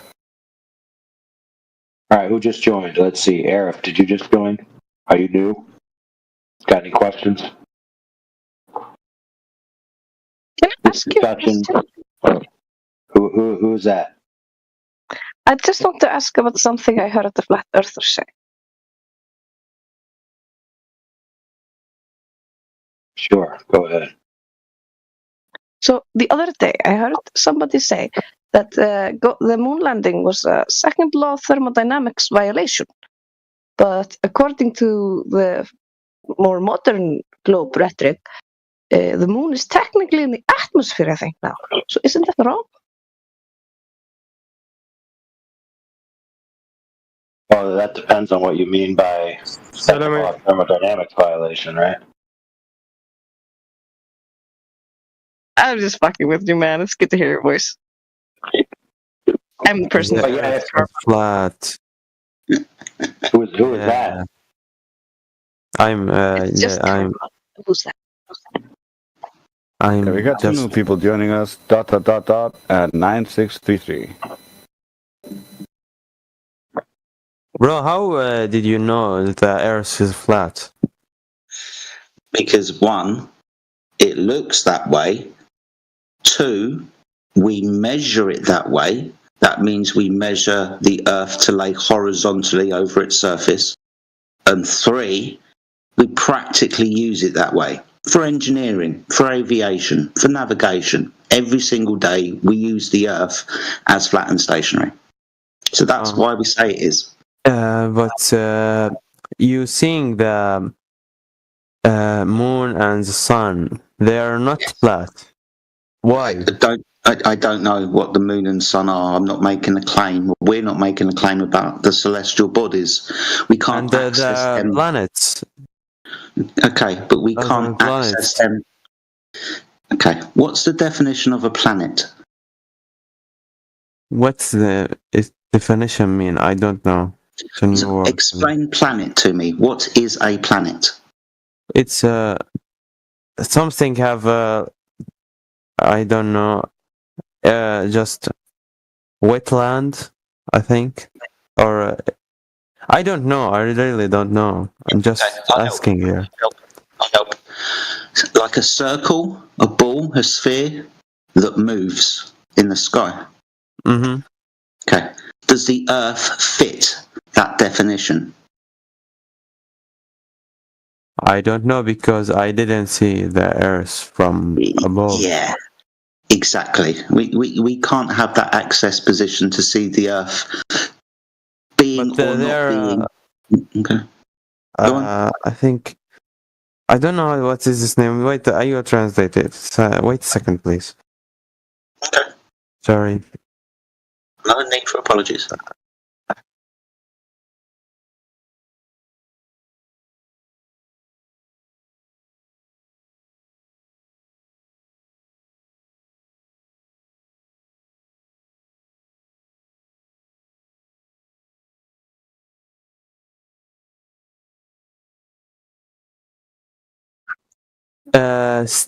Wait a second.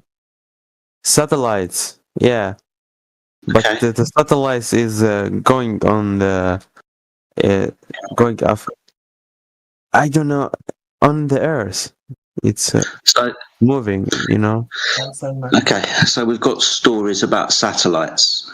The satellites, they come from an authority, you know, governments and NASA and scientists, what have you, and they show us a ball Earth that moves. When we measure the Earth on its surface, we don't measure curvature. We measure it to be flat. So the pictures don't fit the reality that we measure. Mm-hmm. Mm-hmm. Okay, you are right. You are right. Any other questions, mate? I don't because I can't. I don't know how to say it because I'm not professional on English. No, I can't. Yeah, Don't. but okay, you are right. You are right. Nice.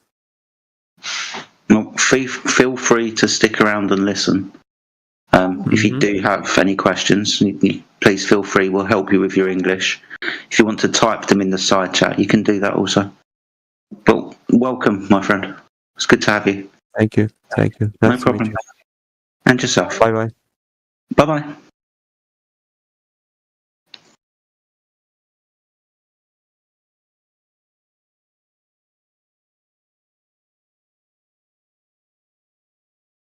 You guys have thick skin, no doubt. Like, how much humiliation can you take from, people have been telling you Earth is not flat, bro. You guys are moron. But you guys, I have to salute you. You have thick skin. Like, there is a limit to madness, but you guys don't have any.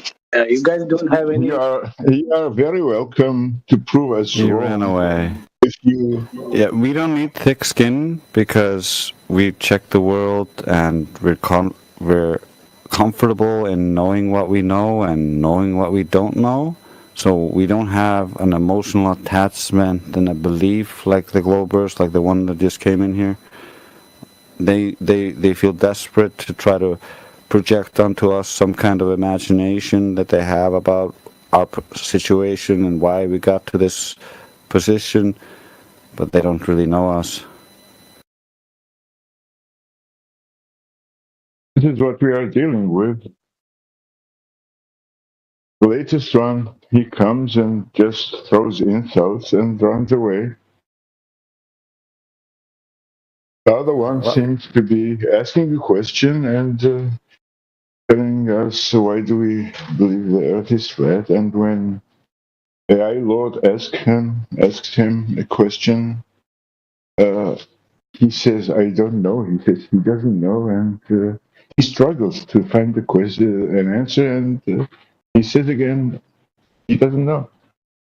I mean, they come and give us the impression that we don't know anything, and then they use so often. I don't know. Just go look at by yourself. I will not search it for you. Go look. Yeah, They make a claim. They make a claim, and they cannot provide an evidence. That's so frustrating, as you know. Yeah, go ahead.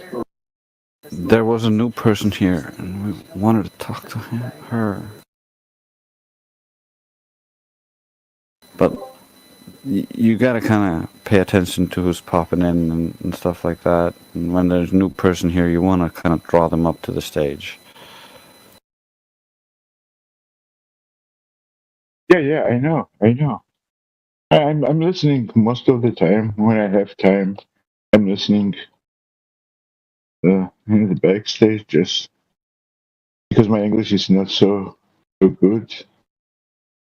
Yeah, perfect. So we should let Berserker speak for a while, and that way other non-native English speakers who are struggling will think, hey, this is a guy kind of in my same boat, but he's talking about the topic of the room. Maybe I'll be encouraged to engage rather than speak to some, English monster like Overlord who can just sesquispedalian decimate me.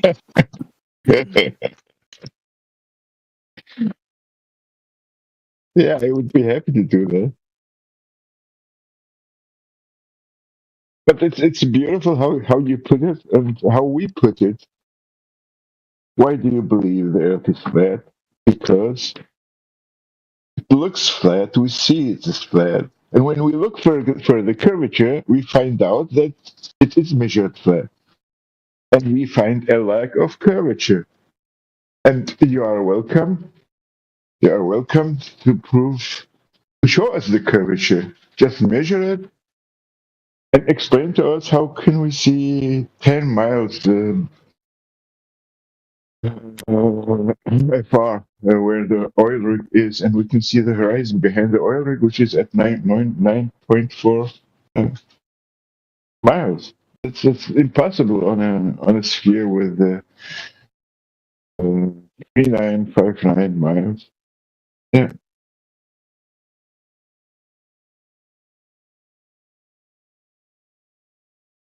That's the problem. When we look for the curvature, we find out it is flat. It's so easy.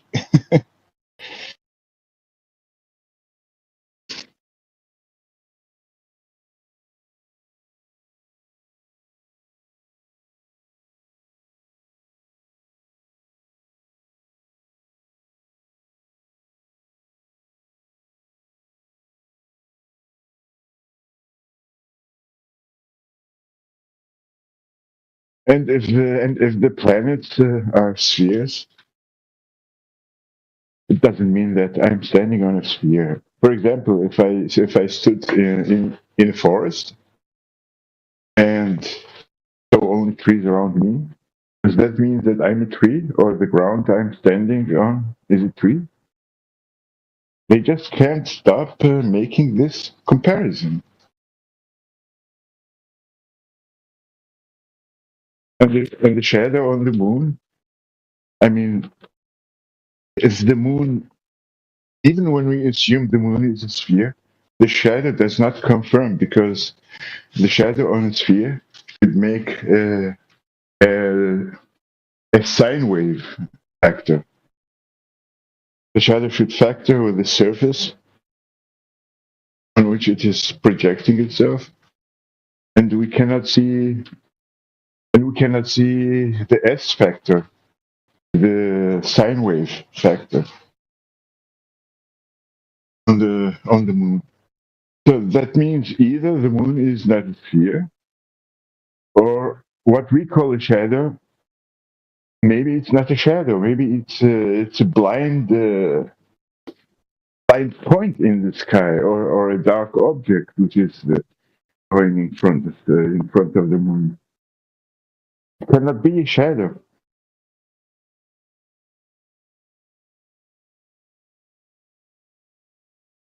Welcome, Franz.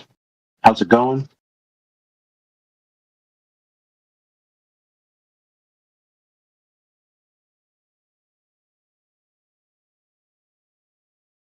Sad to see you leave, France. Where is France? Did he run away? No, bro, that was entirely accurate.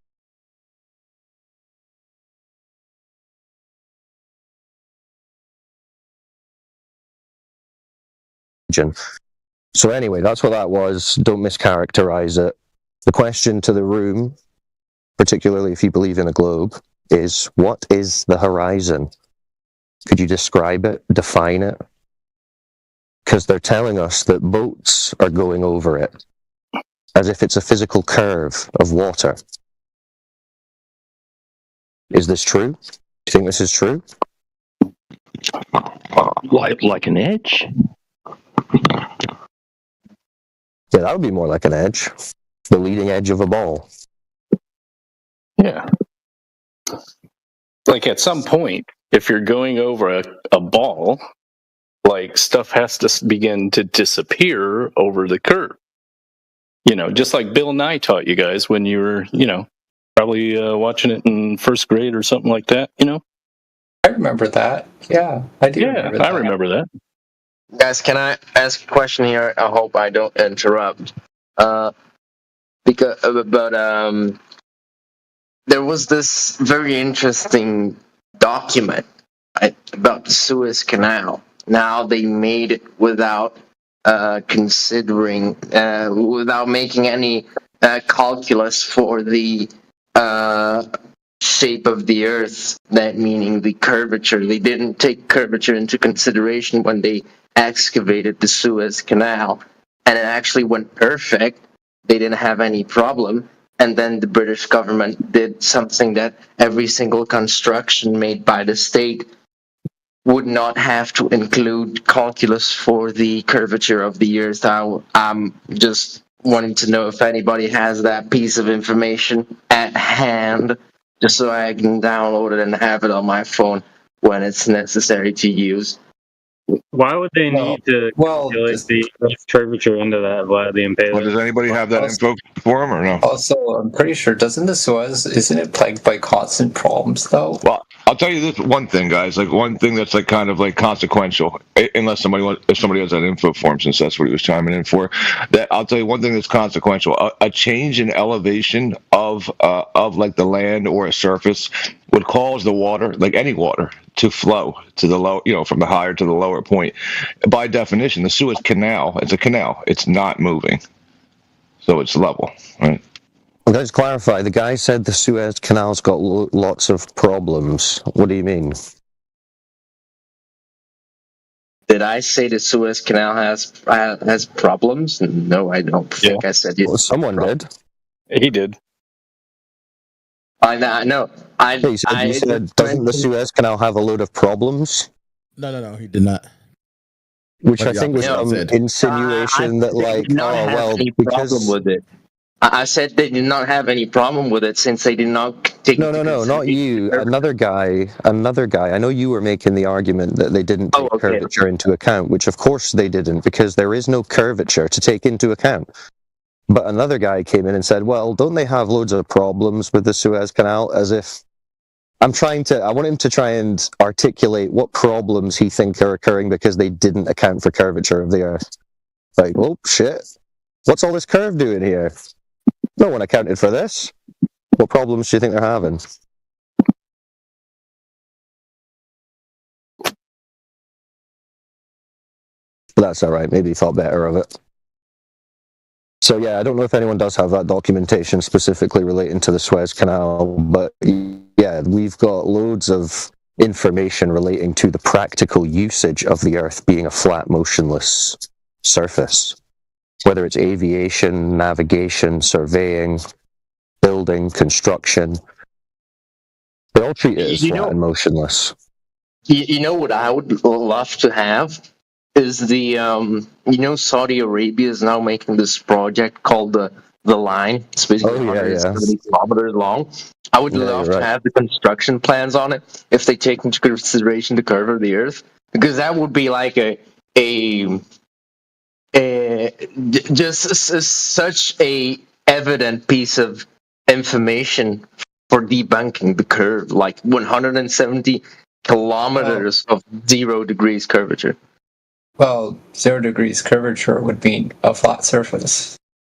And if something's flat, it doesn't have curves. There we go. Yep. I don't know. Maybe you could, because IMAX, you seem kind of interested, but also a little bit reluctant. Like if you had spoke about the lasers earlier, what else do you think would be like a tool for establishing something, a flat, like making something flat? What kind of tool would you use? Level, just a giant level, maybe a giant ruler of some sort of very much solid, absolute zero flat tool. Nice. Anything on that one, Cyclone? Well, I was just going to say, they might have some elevation profile type views that you could see of the line, where it would just show a horizontal baseline. That's what we've got for a lot of these large-scale tracts of land when referencing any kind of elevation. But yeah, I mean, all construction, all surveying, they treat the Earth as flat and motionless, and this is documented as far back as surveying goes, construction goes. They're talking about canals and railway lines and roads. It's all very clear. They're never accounting for any actual curvature in their design or planning, even. Because if you want to say, oh, well, yeah, but in practical usage, it's going to be unnoticeable. But it's like, nah, even in their large-scale planning, like materials if there was no curvature, and if I can understand this correctly, like if there was no curvature, roads would just go on for infinity because it would just be going in a straight line. Roads would go on for infinity. No, dude. They would go on the land where they're planned to go from A to B. They're not making a road out of reality, dude. How are you going to make a road on the sea? I think you're confusing like concepts. Like, yeah, it's true that two parallel lines would go on infinitely, but roads are not infinite, right? They do stop. But yeah, flat is. Yeah, I mean, I think you're mixing up like geometry. Not mixing up, but maybe bringing. No, you're just in imagination land. Oh, if it was flat, then they'd have just built a road to the end of reality. Like, that's just crazy talk. Just keep yourself rooted on the ground. Think practically. Think about what human beings are actually doing when it comes to construction. if you were on a globe and you, sorry, go on, Bobo. The problem I see with roads, right, is that you do not take into consideration the curve of the Earth because it doesn't exist, right? Obviously, but it's not so evident, right? Because roads have bumpiness and the terrain, and you're basically on land. The most evident thing and the most easy to comprehend and to explain is water. For example, bridges, canals, stuff like that. It's easier to lay out the information because, like, I get it, roads too, but it's more complicated. You have to take many other factors into consideration. Yeah, sure. And this is why the examples that we usually share are over bodies of water. But I was just making the point there because I get it. Well, over bodies of water is where it has to curve. Like, it absolutely has to on your guys' model, right? On the ball model. That's 100% guaranteed curve, right? Whereas on land, it obviously has different elevations, hills, all that other crap in there. According to the ball model and the equator, all rivers flow from the Arctics to the equator, right? So if you're in the northern hemisphere, water flows from north to south. Southern hemisphere, south to north. But there are a few rivers that absolutely neglect that because regardless on the hemisphere side, past the equator, they continue to flow in the same direction. What that could mean is, let's just look at elevation. Yes, please. If probably in reference to sea level. Yes, sure, of course. So that'd be flat. If something is higher than what we perceive to be the water level, then yes, everything is going to water level rise, go down, right? According to that model. That's fine. I'm just wanting to place this here, and I want to listen. Before I have any other comments, concerns, arguments, or anything else, I'm new to this, and I apologize. No, you're fine. You're welcome. Welcome to the chat. Okay. So, what I want to... what we would say to that is basically that, elevations are measured in reference to sea level, which is a horizontal reference datum. So, we've got topography on the land, but that's all in reference to the sea level, which is a level horizontal. Would it be also horizontal and vertical, though? Because water is horizontal. The elevation is measured in the vertical in reference to the horizontal, which is the sea level, because the water's flat. So if we were building a bridge, let's just say flat, why do let's say we're building a bridge across a body of water, across a long span of distance, why do you need to pile more bricks over certain, why do you have to pile more bricks? What are you saying? Or why does what are you talking about?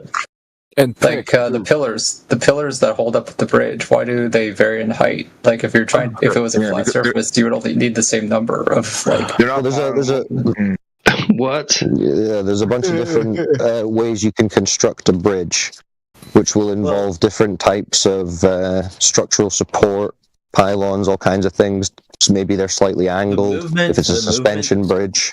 The movement of the Earth and the amount of water. There is no movement of the Earth, dude, unless you're in an earthquake. Wait. Unless you've got any measurement of a movement of the Earth, because you don't experience one, right? Okay, so I'm still new to this area in an environment of conversation. I do apologize. Whatever I'm saying, if it's incorrect, I appreciate. No, dude. It's not. Yeah, it's not that you're well. I'm asking you questions in a way that's going to let you know where we're coming from. Okay. So all you need to do. I'm not trying to catch you out. You just answer honestly and with your honest opinion on what you think. So how do you build a bridge? I mean, if on a flat surface. Well, what I would say is don't focus on the bridge. Focus on that water beneath. But yeah, focus on the water beneath it. Okay, but the thing is, if the bridge was built flat, the bridge could curve. The bridge could curve. Let's talk about ancient history and collapsed bridges. Can we talk about that? Put a pin in that. We'll address what this guy's talking about first. The bridge could be curved. The bridge doesn't have to be flat, but the water underneath does. Well, that's the thing, though. If the Earth was flat, you wouldn't have to worry about you would just build everything to the same height. No, you wouldn't. Why would you necessarily build everything to the same height just because the surface is flat? It doesn't make any sense at all. Pete thinks it'd all be the same elevation. Yeah. Yeah, there would be no That's curve. not the case, I don't think, if that was if it was flat, I don't think it'd be the same elevation. Yeah, all elevation. Yeah. Sorry, go ahead. I was just going to clear it up for you, MX. Like, Earth is flat. That's like a term to what we're just, what we're describing is that like the highest point and the lowest point is situated between two parallel planes. The Earth is like the dirt, and then the water is flat. Water is flat. The Earth, the topography. We need bridges to cross over the water. We don't want to stay on the surface of the water. We want to get above it, and the seafloor could be, or where they're building that bridge, could the dirt. Below the water, that doesn't necessarily need to be the same level as the water surface. They could be under the ground, could be going up and down hills and valleys underneath the water of a lake or wherever they're building the bridge, so they could stack piles, etc. But yeah, flat is the water that they claim is covered. The Earth is a globe covered in 70% water, and water is the tool that we use for establishing horizontal. And Earth has different elevation. I do have a question. And all elevation is from sea level. I apologize for being as blunt as I am, but I'm going to ask this question anyway. The question is, why is the Arctic, both the northern and southern Arctics, actually, and trust me, I'm trying to discover this on my own myself. If the North and South Arctics are opposite of each other, and the world is as flat as it is, why is it that supposedly, reportedly, from the northern pole and the southern pole, on opposite sides of the Earth or the disk or whatever, 6 months on one side is completely dark, while 6 months on the other side is completely light? Right? They have 6 months of light, 6 months of dark on the poles. If this was the case and it was completely flat, why would we not see the setting and rising of the sun on a global aspect? It's just a question, and I'm actually curious, and I'm not trying to start a debate, and I do apologize.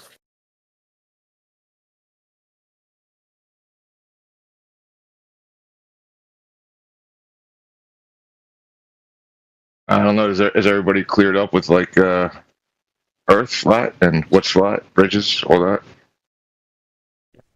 No idea. I'm looking into it myself. Yeah, I wouldn't really make any claims definitively about what the sun is or isn't doing in regions that I've never been to. But suffice to say, it's all about the sun's motion above the flat, motionless Earth that it cycles over. So whatever you see the sun doing, it's doing it above a flat Earth. We can. So I want to know what I actually want to know. Let's skip past all the previous stuff. I'm sorry. What I want to know is, the people in this call, do you believe in ancient civilizations, or do you believe in a absolute setting of like those had nothing to do with flat Earth. Man. Hold on. Let him just get it out. I want to get this out. I do.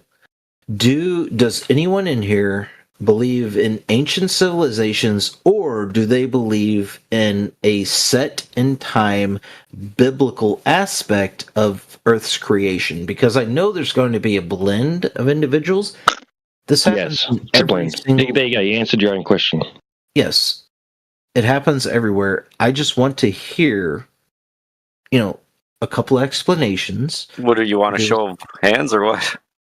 Have you been in here before? Couple words. Have you been in here before?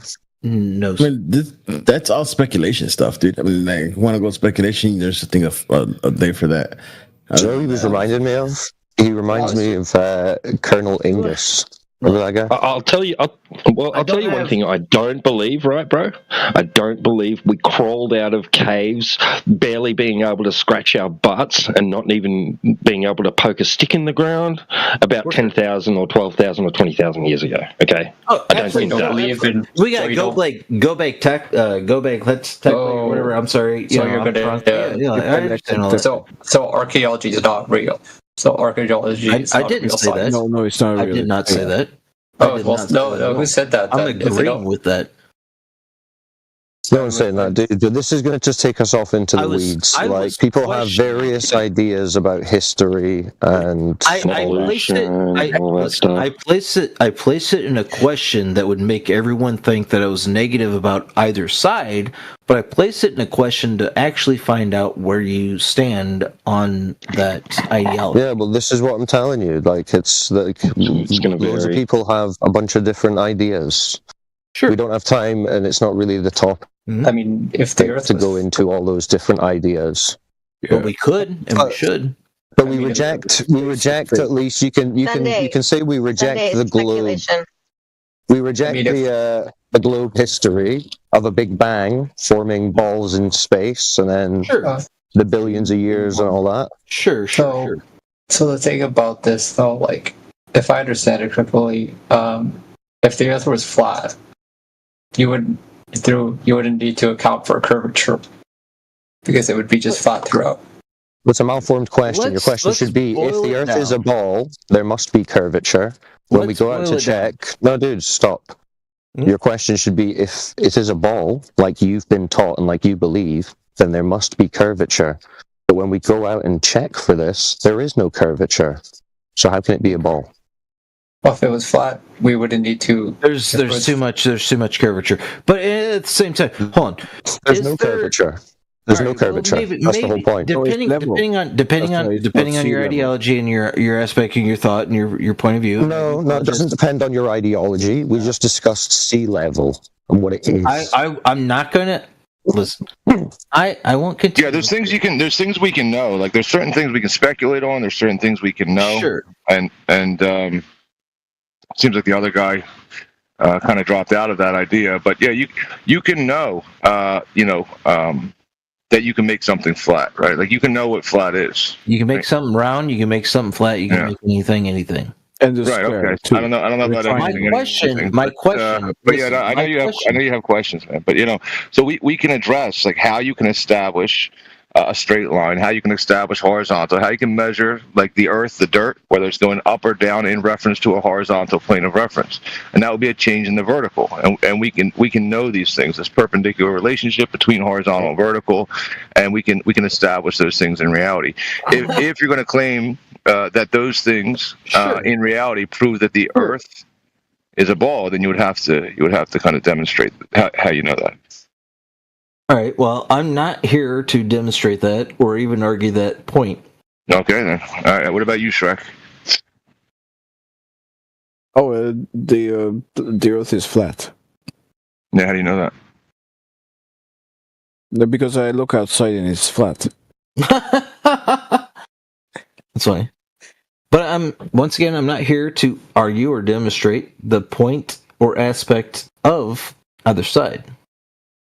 And realistically, I'm here for a reason, and my reason is I agree with most of you. But hold on, In regards to what? In regards to what? What are we saying? All right. So, I want to get on a few other aspects here. Well, all right. What's the thing you agree on before we move on? Okay. So, I don't remember agreeing to anything. Shrimp. What's your viewpoint?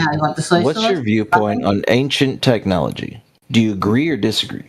Like the water level? I agree with the ancient Greek tool called the water level. Do you agree or disagree? Yeah, the sundial. That's a good piece of ancient technology. The sundial. Do you agree or disagree? And the moon dial too. Hold on. Do you agree or disagree with Oh shit! No. Whatever it is that I agree or disagree with, is it something that we can know and prove to be true, or is it just going to be a consensus-based, absolutely proven? Absolutely, let's go absolutely proven.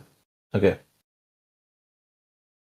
Do you agree or disagree that the Romans had ancient water aqueducts that could feed, what was it, 3,000? Why? What is this got to do with the Earth, dude? How are you relating this to the Earth? on. We're not just here to discuss random tidbits of history, dude. I got a point. You don't. For some reason, you don't want to discuss the Earth. You joined a flat Earth channel because you don't want to discuss the Earth. I don't understand. What are you doing? Sir? Well, apparently, because anytime we've tried to bring it back to the Earth, you're going on about bloody Roman aqueducts. Okay. And ancient technology. Okay. So, in the United States, the largest earthquake that ever shook the earth that we know of happened in the United States, and it was the New Magic Fault in the Midwest through Illinois, Missouri. Okay, there was an earthquake. Okay, let's get to how this tells you what the Earth is. Okay. So, during that time, and the river flowed backwards, there was a lot of things that happened where we kind of just shifted the landmass for farming agricultural areas. We can claim that it was because that this section of the Earth was just a little higher than the equator, or we can say that the equator was the center of the Earth, and that's where it was spinning. And trust me, I'm not a globalist, and I'm not a flat earther either. I'm just a middle person trying to understand, trying to. Well, it's a bad way to understand whatever it is you're doing, because you're not really going to understand what we're talking about if you're just talking about random bits of history in America and rivers flowing and imagining a globe. Like, if you actually want to know, if the Earth is not a globe, would you want to know? I would love to know. Why would you want to know? Well, I'm an individual who seeks, more knowledge, and I'm sorry if any of the knowledge that I speak is harming to someone else, because no, it's not harming to anyone. Knowledge. Okay, so you want to get knowledge about if the Earth is a ball, if it's not a ball. So sure. Whatever. Would it be true to say then? Would it be true to say then that a good way to adjudicate that question would be to confirm whether or not the surface is curved in order for it to be a ball? Is that true or not? It's probably a ball. Sure. Yeah. Why not? Okay. So hear me out. Okay. So. That's what I love all of being discussed here. Yeah, go ahead. Please. Well, that's what we're talking about. That's what we're talking about. Measurement of the Earth's surface showing that the Earth is not a ball. Sure, absolutely, and I agree with you, man. Okay, well then you're a flat earther. Well, I am a unique individual who just wants to. You certainly are. But you've just agreed that the Earth can't be a ball in that case. So. Trolling. And your aspirations, ideologies, and aspect of the entire thought process. No, it doesn't have anything to do with my thoughts. It has to do with if there is no curvature, it cannot be a ball. And you just said, well, I agree. There's no curvature. There's no curvature measure. No, that's not what you just said. Yeah, that is what I just said. Do you want exactly what I just said. Do you want me to play it back? What you just said? Yeah, how long would it take? No, I think we're going to move on because you don't seem like you're capable of having this discussion. I'm sorry, I am. and continue. You're not. You're just showing it. Just giving us 10 minutes of nothing. I'm incapable of acknowledging the ignorance that the lack of curvature of the Earth. Sure. You can't grapple with that, it seems. Okay. Can you? Does the Earth have a curved surface, making it a ball? Yes, it does. Making it a ball. All right, so I understand that I am in the flat earther kind of aspect. Well, just answer the question, That's not an answer, man. That's not just an answer the question. That's not an answer. Does it have curvature, making it a ball? I can show proof on both sides of yes, it's flat, or no, it's not flat and it's round. I can show. Okay, so could you show me proof of this curvature then? Yes, absolutely. Okay, what would that be? All right, so just you in your own aspects, even though I just spilt my entire beer on my desk. That's proof of flat, not proof of curve. Yeah, see how flat that beer is covering your desk? That's very ignorant. That's very ignorant to think of it. Very ignorant. To think that beer is not curving. How ignorant. No, like to think that like the Earth is so large that is this your proof? See?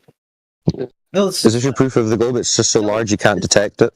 No, that's not the proof of it. Yeah, what's the proof? To our size, probably. What's the proof then? All right, so the proof of this is we've had so many different ships sailing across the ocean, discovering so many massive pieces of land, and individuals like larger and larger ships, right? Where they climb up these cells to the point that they're, got such a large ship that they're 250 feet in the air, searching out the ocean. And they just see a flat ocean. Yeah. They see a flat ocean. You're entirely correct upon that. So how do we get to a globe from a flat ocean? For some reason, eventually traveling so far, that flat ocean, they start seeing a small speck of land come into play. Yeah. And the argument at first was, like when we discovered that we could look out further and further with like telescopics and stuff. So the argument at first was like, oh, well, you just don't have, the best, telescopics or whatever. Telescopics. We don't have good telescopics. Brother, you know exactly what the hell I'm trying to say. I'm not saying it correctly, but you know exactly what I'm trying to say. They're using telescopes over a flat ocean. A scope that. All right. So the higher that you go up, the further that you can see out. More of the flat ocean you see. Yes. The further you can see out, and you see more flat ocean. Bring it home. What is this? What is this confirming for you? What about the ships that are sailing out to sea, and once they go so far, the bottom of the ship disappears, but we can still see the top of the ship. And regardless of the times of the scope, we can't see anything besides the top of the cells. Unless you travel higher, if you go what about them? As soon as you go up higher, you can see the rest of the boat. Okay, what's the argument? What's the argument? Is that not a definitive, shape? Or something like what? Why shape of what? Is it not curved? Is the Earth flat not water? Curved? I'm just the shape of the flat water. You mean? Sure. Why not? Okay. Sure. What shape is the flat water? Listen, I'm not. He asserts it's a ball. So what you can do to test that theory is you can go to a basketball court. You can put your phone on the ground, turn it on, hit record. And then face it towards the opposite hoop from where you're at. Turn around, walk away toward the other hoop now, and you yourself will start to disappear from the bottom up. However, if you move the camera you're talking about like 10 hold on. If you move the camera up 1 foot, you can now see all the way down to your feet again at the other side of the basketball court. So unless you put it on what exactly are you proving by stuff disappearing from the bottom up as far as the shape of what you're on? Well, this is what he was trying to get to, the shape of the flat water that he's seeing. What shape is that? No one sees flat water. Or do you see? Yeah, you just said we see the flat ocean on the boat. Sure. Yeah, you observe a flat ocean. That's what you said when you're on the boat. Yeah, but it's not sparkling water. It's I mean, maybe I'll break the news to you. What is it? I don't remember your name. Dice. I'll break the news to you, right? So that was an old theory, right? They said, okay, well, the thing that's blocking it is the curve of the Earth that you can't see past, right? And then they said they measured this. I won't even tell you how, right? They said they measured it, right? And they had a specific size with a radius of 3959 that dictates how far you can see due to that Earth curve blocking it. So then what happened was, in recent years, 2015 and so on, the optics, right, like the new technology, maybe the ancient, who knows, right? It could be new or ancient. So the new technology, they took the cameras out, and what they do is they have markers out there in the distance of the ocean or lakes, etc., and you can see well beyond what is claimed to be the geometric Earth curve horizon. And what we found is that there's different criteria, like Rayleigh's criteria, the angular resolution limit of your vision, of your optics, etc. So when you increase your angle, you're increasing the resolvability into the distance. So if you believe that, if you believe that, increase resolvability. So that's been debunked thoroughly. This is going to go over his head. This is all going to go over his head. I'm just curious. That's better. No, that makes sense. It makes sense. But I have a question. So if that makes hold on. Before you do, dude, I've got to get a point of moderation. 2 seconds. I'm going to dip off, so I need someone on the 24/7 side who's going to pick this up. Yeah, I can jump in. You got it. Good. Cool. All right. Well, good to hear you all. I'll catch you soon. Okay, bye. All right, take care, Cyclone. So what you looking for here? You're looking to prove that the Earth is a globe by showing how flat it is. No, that was not my intentions whatsoever. I was not coming in here to discourage anyone. In fact, I was coming in here just to have a good time and tell you that I was drinking and having, a blast, and I was going to have a good 4th of July. But you don't have to tell us. No. Unfortunately, throughout this, I was, talked into having a, conversation about wavelengths and other bullshit. So that's fine. I absolutely respect all the flat earthers. I'm not calling you guys dumb at all. I think it's fucking retarded for individuals to call you guys dumb, because you guys are not dumb at all. You're intelligent, very intelligent, but you just think of the world in a different way. You think that the world has lied to you the entire time, because they have. Yeah. They absolutely have. But face is fake. Yeah, sure. You know what? And unfortunately, half of you believe in Donald Trump, but Donald Trump is the Antichrist, basically, if you want to think of it that way. Oh my God. And there's a lot of weird shit that's happening in the world, and that's the hill you die on, is Donald Trump is the Antichrist? We're just here to talk about that. That's not the hill I die on. That's just a statement that I have to say. I mean, there's a lot of shit that I believe in that a lot of people don't believe in, and obviously, you guys are going to be mixed. No worries, man. It's just that the point that you made earlier with being able to see further because you increase your elevation. That's what kids do when they make hideouts. They go up into their tree fort. They want to see farther. Like the pirates get up in their crow's nest. Okay. So it's just you're increasing the angle, your viewing angle to the thing on the ground, so you can see and resolve. What's towards the surface. Sure. That's all that is. And that was hijacked a long time. What I'm pointing out to you and whoever is that was hijacked a long time ago. The resolvability due to the angle increase, or the incident of the angle, that was hijacked a long time ago and reified into Earth curve. And now when people say they're seeing the Earth curve. Well, I'm going to ask you a legitimate question, and I want you to think about it and give me a legitimate answer. Okay. So if you went to the highest peak on the planet and you took the most strongest laser pointer in the world and you leveled it as much as you could and you just pointed it straight up, even if you angled it down somewhat, whatever, how far, let's say you were at the peak of... I don't know what the hell the highest mountain is. Let's look this up together, please. Pretty sure it's Everest or K2. Everest, right? Yeah, Mount Everest or something. So you're at the peak of Mount Everest and you have a laser pointer. Your laser won't hit anything.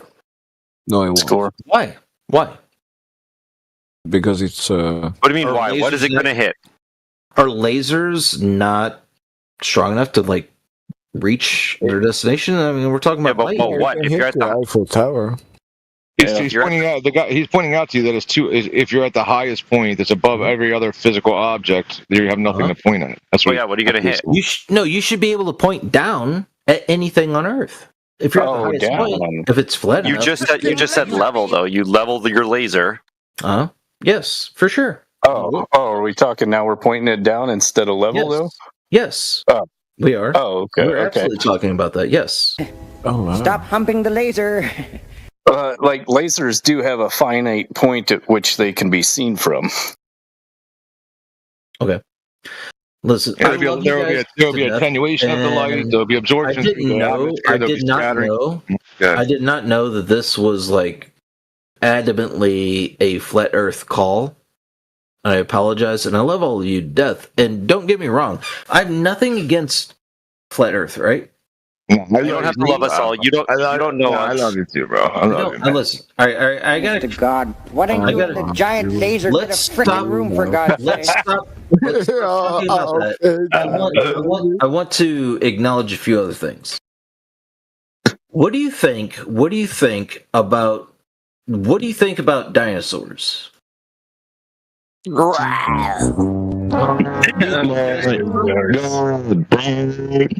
Talk about the Earth. We're talking about the Earth, bro. We can't. We're going to talk about the Earth, the claim that it's a sphere with a radius of 3,959 miles, that it's spinning on its axis at 1,040 miles per hour, orbiting the sun at 66.6 thousand miles per hour, while the sun goes around the galaxy at 500,000 miles an hour, while the galaxy hurtles through the universe, an ever-expanding one, mind you, at 1.3 billion miles per hour. Or million miles per hour. So can we just focus on these fundamental claims of reality that we don't experience instead of going off into the weeds about all this other shit? Please, focus. Sure, why not? Because I think all those numbers can I just put a bookmark? Made up. Can I just put a bookend on it that if there were dinosaurs, Trump would approve a prison surrounded by them. So you guys are Trumpers then, right? You flat earthers. Focus, Earth. Easy for you to get distracted. Focus. You guys are Trumpers, right? Oh my God. Are you or are you not? Yep. I'm just going to mute you. Stuff it. We'll talk to somebody else that wants to talk about the room topic. Okay, that's fine. I apologize. You don't have to. I'll leave. I do apologize. I love all of you, and I just wish that you would, consider a little more. Bugger off.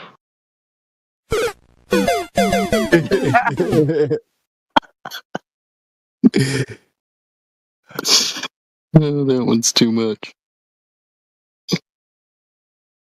Bro, whoever I think that guy was drunk. Whoever said "rar," I was fucking dying, dude. I did. That. Oh, dude. I think that guy was just drunk. Clearly. Yeah, but he asked me, what do you think about dinosaurs? Yeah, rah! But seriously, I love you, mans. I love you all. I don't want to listen. He's a nice guy. You're right. Can't You're stay right. focused right now.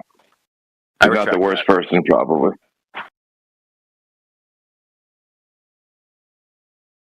And there's how do you call it, agreement trolling too. So yeah, I agree with you. The Earth is flat. Oh yeah.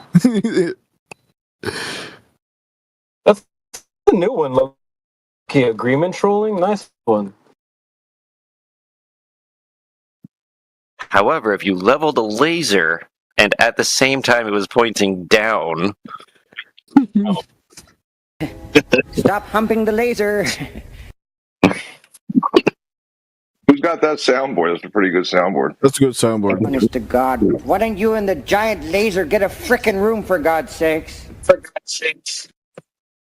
Yeah, it's Dr. Evil. Dude, I got so many laser sound effects. The real laser would be a lot like that. Yeah. Scary.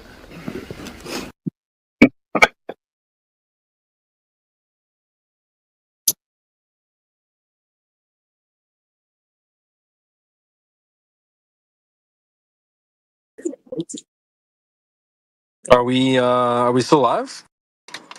I don't know. Anybody else here who's a baller? I'm just watching someone vape out of their pussy. Whoa. That's some 304 activities right there. Oh, man.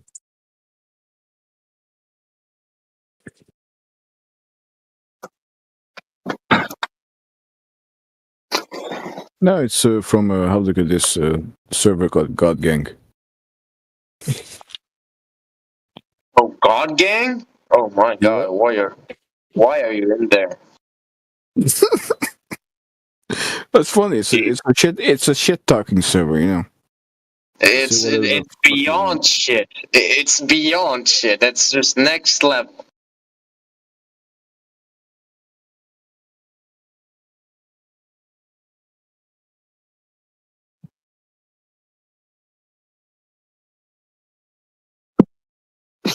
So how many globetards do we have in here right now?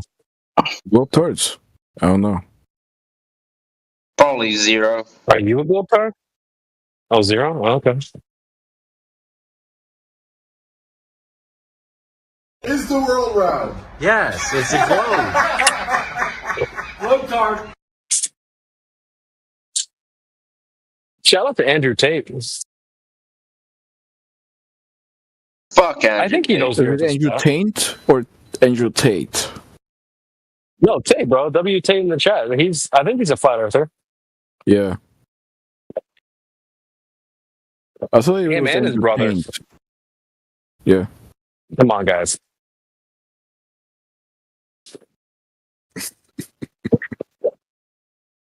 No, I mean that clip right there. Did you guys hear that laugh? I mean, it doesn't sound like a fake laugh to me. Okay, he was just trolling, probably. I don't think so.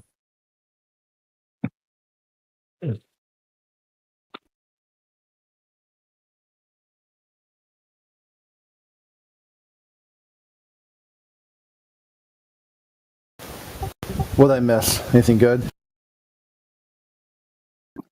Nope. And people humping the laser. I don't know. Yeah. What happened with Snackle? I'm about to lose connection here in a bit.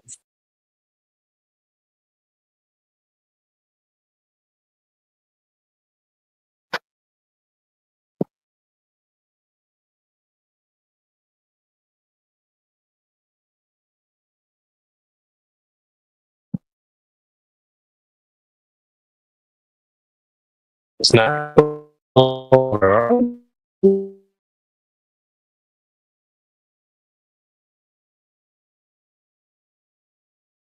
Is it me or are you cutting out? Yeah, he did say he was going to lose connection.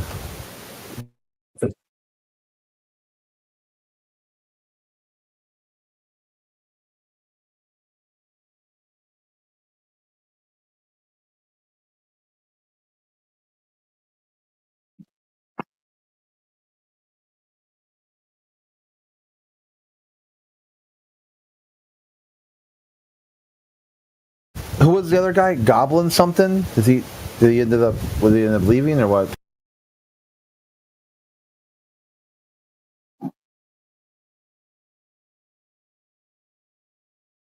Oh, here, there's Dice Goblin.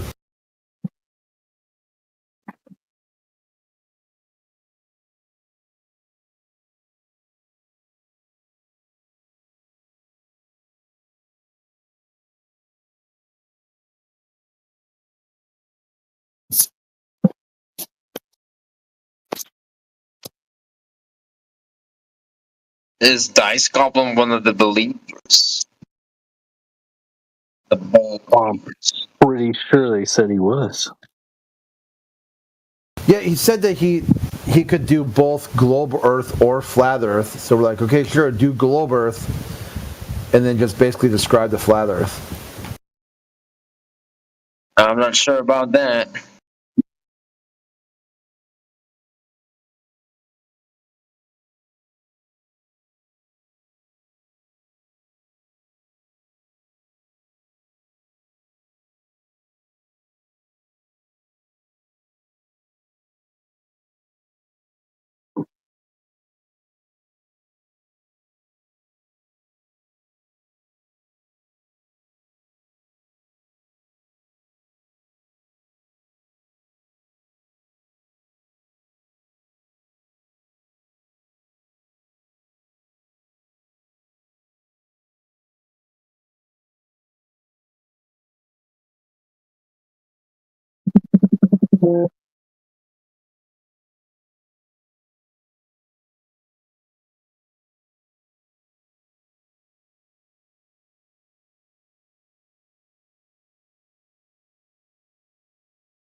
Okay. Why? How? Because they didn't go anywhere. That's how. The only people that died were during their training at NASA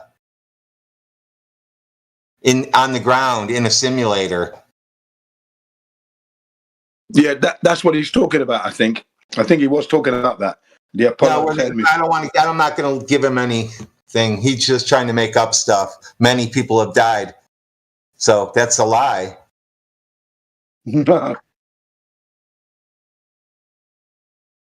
That's a lie. Okay. What can I say, man? Knowing Earth is flat, what has it like? What's the benefits of it? I dropped my asteroid insurance. I no longer have to pay $50 a month for that. Okay. Aside for that, yeah, I'm saving $600 a year. that was funny. Yeah, $600 a year. Okay. What's the benefit? Is that your question? What's the benefit of the truth? Oh, I can finish. Let me finish answering for him. And I also know when people are bullshitting to me and telling me lies. Isn't that amazing? How I could tell you lied, and then you admitted that you did come in the room. You did come in the room after reading the name. You did come in the room after reading the name. Remember, I called you out on that, and then you admitted, yeah, you did all that. See, that doesn't get by me anymore. Yeah, I actually did, but never mind. No one about that. You didn't need to know the Earth is flat to know that people lie. Bullshit. You think everything that you see on TV and social media is real. You just had to know that You don't question anything. You know that people lie. You don't question shit. Oh, SpaceX. Ooh, that's beautiful. Let's go clap, clap, clap like the people on TV.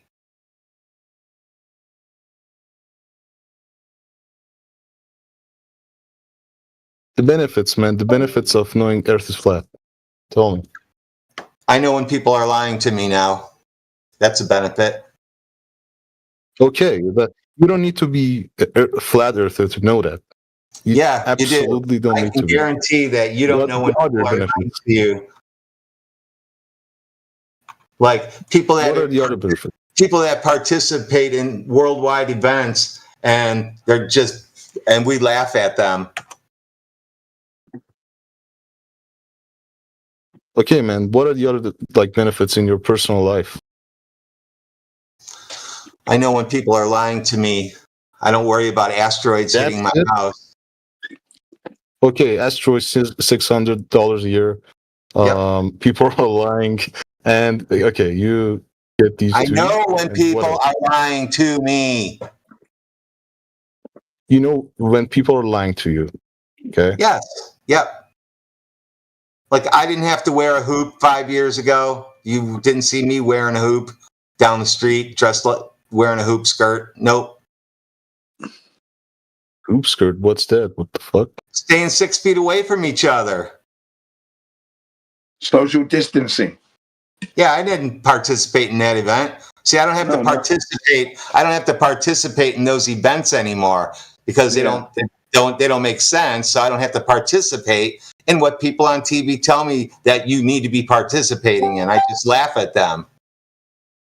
Many people don't do that. They're like the exact thing that you're doing right now, and like in flat Earth, many people. I think that one benefit of it's to not believe in entities that lie, because they can do more serious things in society. I think this is a great benefit for me.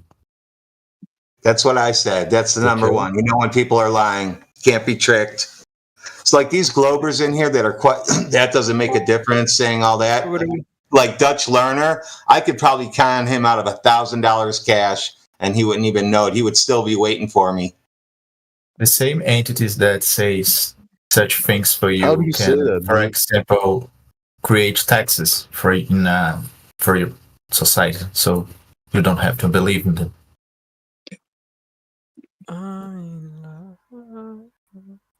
Asteroid taxes, I don't pay that shit, but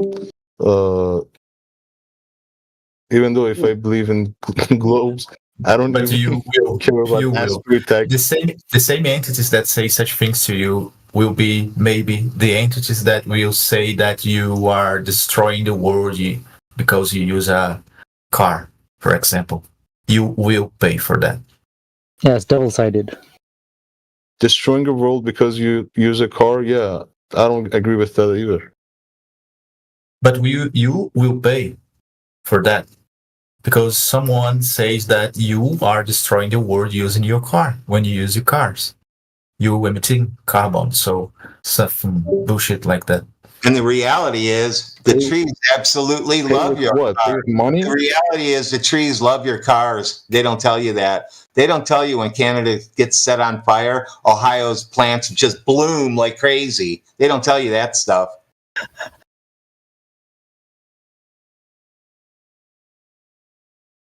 Okay, I said I don't agree with that. The cars are destroying the world. Do they tell you that? But you don't have to agree. You will pay. Yeah, you're going to pay for it anyway.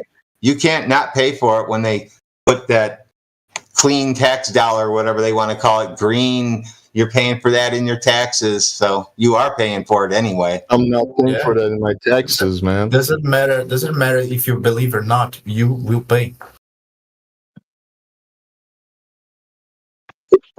Well, I don't know. Maybe in your country that you pay those taxes. We don't even pay taxes here, but I don't know. It's crazy. Just saying. Well, I mean, here's the thing. It's probably better if you could stick to the how we know is the Earth flat, rather than what's the benefit of knowing the truth. I mean, well, we've been through it with him for an hour already on showing him 700 different ways it's flat. So he doesn't get that. So now he moved on to this part because he's coping. So he moved on to this. Hey, it's normal not to get that first. If so, when like, I showed you all the long distance shots, you don't believe here. me. No. You don't. I absolutely don't like believe in flat Earth. All right, like Yeah, so when I show you actual photographs, you think they're fake, right? No, I didn't say exactly. I want to say that I came here and I kept a good mind, like what's it called, literature with you guys, because I'm like, I respect the fact that you guys put your I don't know 10 years of your life in these things. Okay, it's respectable. You guys research this, are serious about this. So like with many others, I'm sure people come here and insult you, right? But I didn't do that. I just need time with reading these, not to agree with it. I just need to read it first of all, because it's many years of research, right? And then when I'm like I'm well informed about these, then I can like have a solid. So it took me about 15 minutes of research when I bought my P900 to confirm Earth is flat. 15 minutes, and that was it. I didn't have to freak out. I didn't have to deny anything. I just bought the camera, said I'll prove the flat earthers wrong, and I became flat earther because I can see too far with my camera. But like camera, you're saying that people say that the world is a simulation, right? I'm giving an example with cameras. No. Some people okay, but some people say that it's a simulation because when you zoom with the camera, it gets pixelated. So we're pixels. But if you like buy a really good quality camera, you can zoom more without being pixel. You think P900 is not a quality camera? No, but like it will get pixelated. Then what? Let's look at how pixelated it gets. Let's look at how pixelated it gets. Hold on, don't go crazy. Here's one I shot of the moon. I turned it into an animated GIF for you. Damn, look how pixelated it is. I could almost see a flag on the moon. Hey, if you do it double time, what about then? It gets pixelated. Let's say moon was like far, far away. That moon is moving. That's the speed it moves. I just had the tripod locked. That's real time. That's how fast it moves. That's not time. Yeah. Okay. But what if it was far? Like, what if you wanted to see Jupiter, right? I took that clip. Somebody added Stephen Hawking to my clip, so I kept it. But I took this picture. Looks pretty clear to me. You can even see bumps around the black circle. No, like answer me. Just right from the question. What if you want to like see the Jupiter? It's far, far away. How do you know how far it is? How do you know how far it is? Okay, just try it with your telescope or something. I don't know, but you can try. What if it's really, really, really small? Okay, you try it with your thingy. I did. You zoomed out. Do you have a picture? I see some dots by it. Yep. I got pictures Some of dots Saturn. I've got pictures of Saturn too. What about it? Okay, send them. They're not on this computer, but I have them. They might be. Let me look.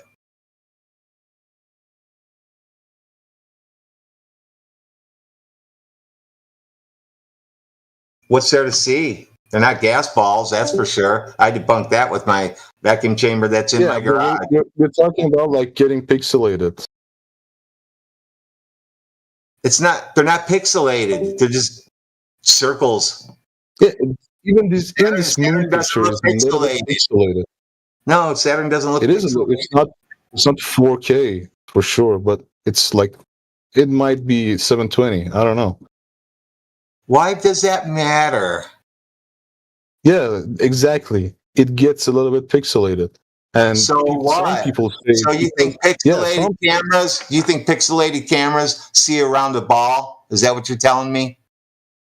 No. The thing that I'm saying is, some people using this argument say that the world Nobody is a said that. simulation. Yeah, that's only people that are coping say you live in a simulation. People that cope say that.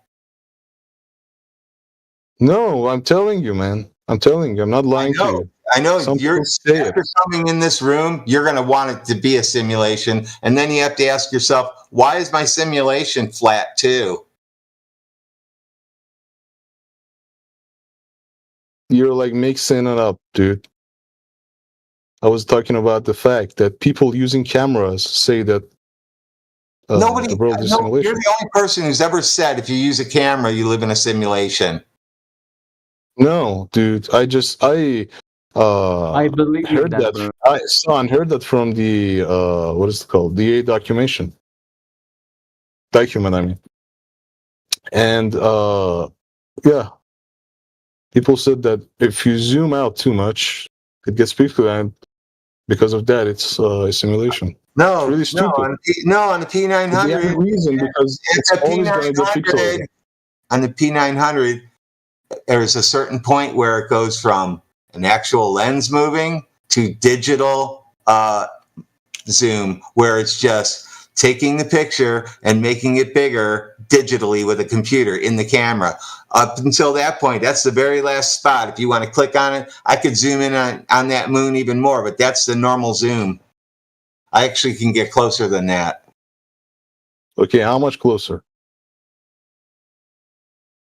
I don't know. I have to find all my pictures. I'm not on that computer. This is a new system for me. I didn't move everything over yet.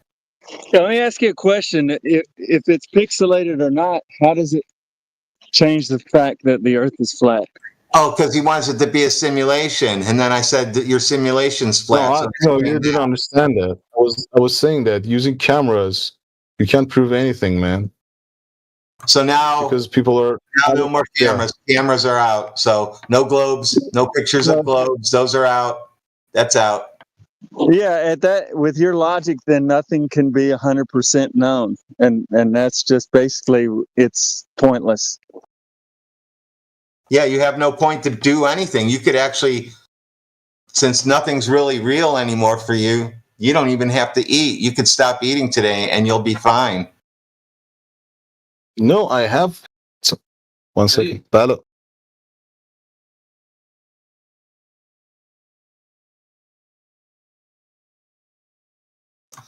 See, this is what happens when I break reality to you guys. You break down into, oh, we have to be a brain in the jar, or it's a simulation, or people say it's a simulation because of this. That's because you don't want to accept the fact that Earth is flat, not moving, and contained, and it was created by a creator. That's the only way you're going to get this place. It had to be created. It didn't blow up and then all form together in a vacuum. That doesn't make any sense. Yeah, your first step, is just being practical. What do we all experience in reality? Whether you believe it's simulation or not, we can all verify certain things in reality. So it's like, let's stay on topic with if it's flat or curved. That's more constructive. You just got to look at these long distance observations. If you don't trust someone's telling you that you can see too far, then you have to trust the laser test or the camera observations, stuff like that. Yeah, and the important thing to take home, Deutsch Learner, is that if you go and you purchase yourself one of these high zoom cameras, and it doesn't have to be the P900, it could be any other brand of high zoom camera, you're going to be able to get the same results. But it's not like it's programmed with every, with every freaking location at every angle. I mean, the thing works because you have it. You'll have it in your back pocket, dude. So that's the important thing to take away from this, man. The important thing to take away is when you have a camera that consumes like so much, and Yeah, you could compare it to distances that are already been measured, man. You know, you could go and you could take your car and you could drive down a road and you look at your odometer and it tells you how many miles or kilometers you've traveled.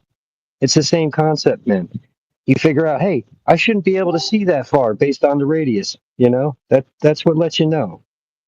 Now, there's ways to measure things, dude. And then there's ways to put it to the test in comparison to the radius of the globe. You know, we've been over this. I've been listening. Stuff is we're beating a dead horse here. If there's anybody else who wants to ask yeah, but questions, we can probably move on. you guys never answered my first question. My first question, you Oh guys my never God. answered that. The What was your golden first ratio. question? The golden ratio. Here we go. The golden ratio. How it applies. Rad, when How does it you apply didn't hear here? this question, I don't think. Why don't you repeat your question to Radwin?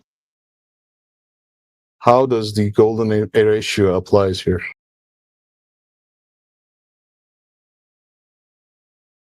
The golden ratio only applies in a circle-shaped thingy. Golden ratio is not a circle, my man. Golden ratio is not a. I didn't say that. I said it applies on circle surface, circle-shaped surface. What does golden ratio is not a circle mean anyway? What the fuck? Didn't you just say the word circle surface? Yeah. Yeah, so that's what it has to do with it. The golden ratio is not a circle. It's a ratio. It has nothing to do with a sphere. No, it has things to do with the sphere. It's proven geometrically. The only thing it has to do with a sphere is that it's curved, and there's plenty of things in nature that's curved. But hydrostatic water at rest is not curved. That Oh, are you talking about the spiral thingy? Yeah, you might Of want to look golden at ratio? logical fallacies because you're avoiding the topic. You're avoiding flat water. No, this is a really important. This is a really important question because it deals with light on a circle surface, ball-shaped surface. Please post your citation. We'll wait. Okay.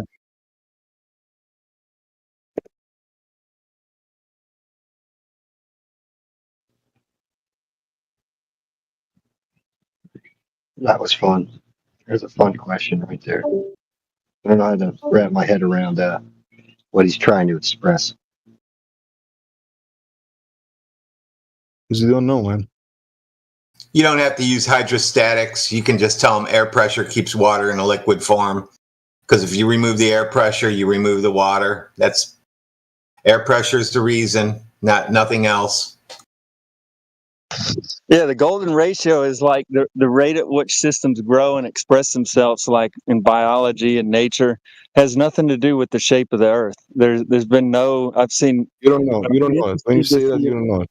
Yeah. We'll check out. You act like people don't know the difference between the mean ratio and the Fibonacci sequence. I mean, it's like you're trying to apply something that doesn't apply to what you're talking about. You think that everything's a sphere because you were taught everything was a sphere when you were a child. No. That's what you think everybody thinks. You're delusional, guys. You are a little bit.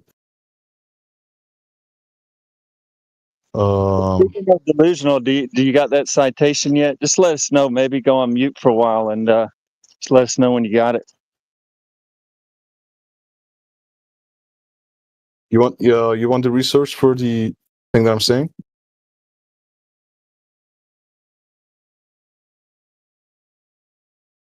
Yeah, back up what you're saying.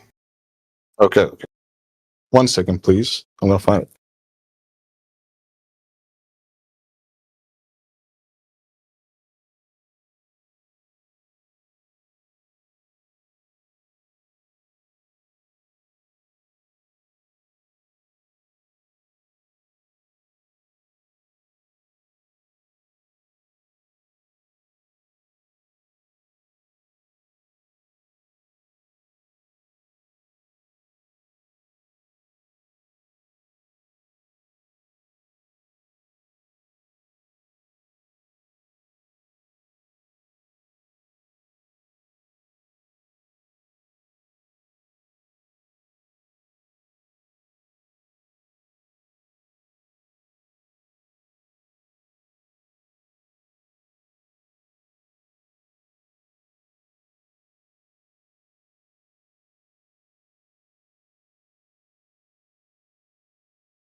Yeah, I sent the link. Can you guys see it?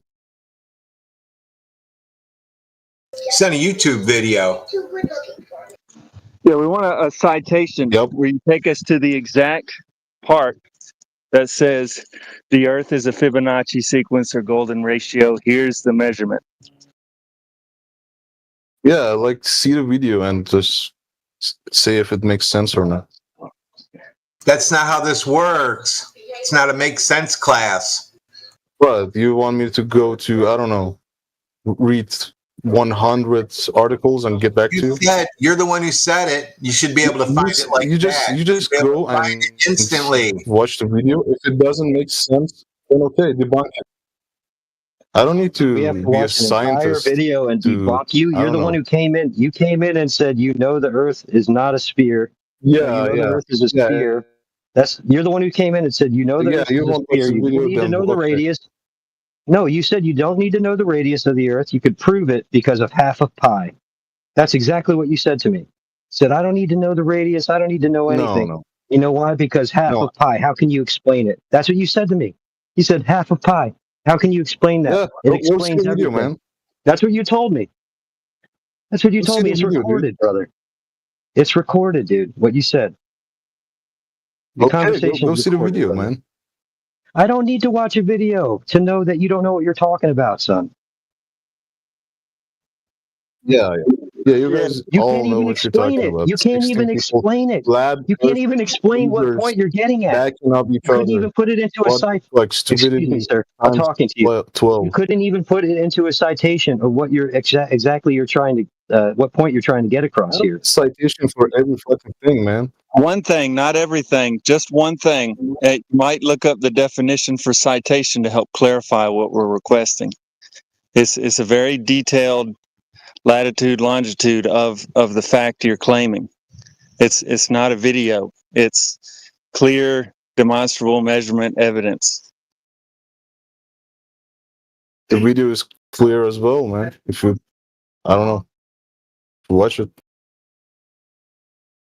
Now, see, we have that, right? We were looking for your actual proof. Like, again, do you know what the radius is of your model? Radius of Earth? Yes, radius of your model. No.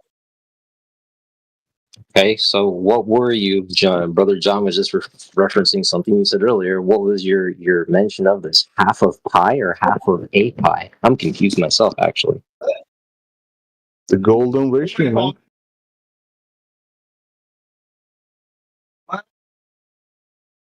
Okay, so how does the golden ratio tell you that the Earth is actually a ball? It's completely explained in the video. It's proved by light. Okay, so here's how this works, right? Within the confines of conversation, you go to the things that you've looked at, you've researched in order to build your foundation for your understanding. Within the confines, again, of this conversation, you're exposed to exhibit those things, demonstrate them, tell us about them so that we can unpack them and figure them out. The bottom line for us, or well, me personally, is we observe level. We observe plumb. Plumb is up and down. I don't have to go to no golden ratio sequencing calculation. It's over there. Just trust me, bro. Look at it. Look at this video. No, we observe plumb and level, right? Up and down, level everywhere we go. So you can tell me how your ball fits in within that direct evidence that I just stated that we all have. This doesn't say anything about Earth being a ball. Oh, you saw it? I took a screen clip of the goat's head. Did you see it or not? In the beginning and yeah, he really. end. Baphomet showing out again, huh? Yeah. So that sequence gives you Baphomet. Interesting. Here, let's say we give you the benefit of the doubt that the you should go further, man. You should go further that it becomes a flat line. Did you hear Benny speaking? Benny, Look, please go ahead with your question again. Yeah, let's give you the benefit of the doubt and say, man, this video, you know, it's demonstrating something. Why don't you explain it to us? You know. just watch the video. I don't know, man. I saw this video around, I don't know, 2-3 years ago. Was convinced, and I just moved on. So he was skipping through the field of ponies, and he picked the flower that looked like the globe, and he's completely happy with that. So he's going to keep skipping through the field of. Killian, he mentioned something very important. He watched the video and was convinced. See, that's what being a Glober means. That's why you're easy to convince. So I could con you with confidence out of money if I met you in person. Exactly. Witnesses like yourself can be bought very easily, right? Because you don't need truth. You just need something that looks like the truth that you believe in order to take it and run with it. Go ahead. Every flat earther is now like a really successful person because they can't be conned or something. Wow, so here you are poisoning the well of quote-unquote flat earth by attempting to attack the people that observe it. So again, I'm going to ask you, are you inside right now? Are you observing Level and Plum where you're at?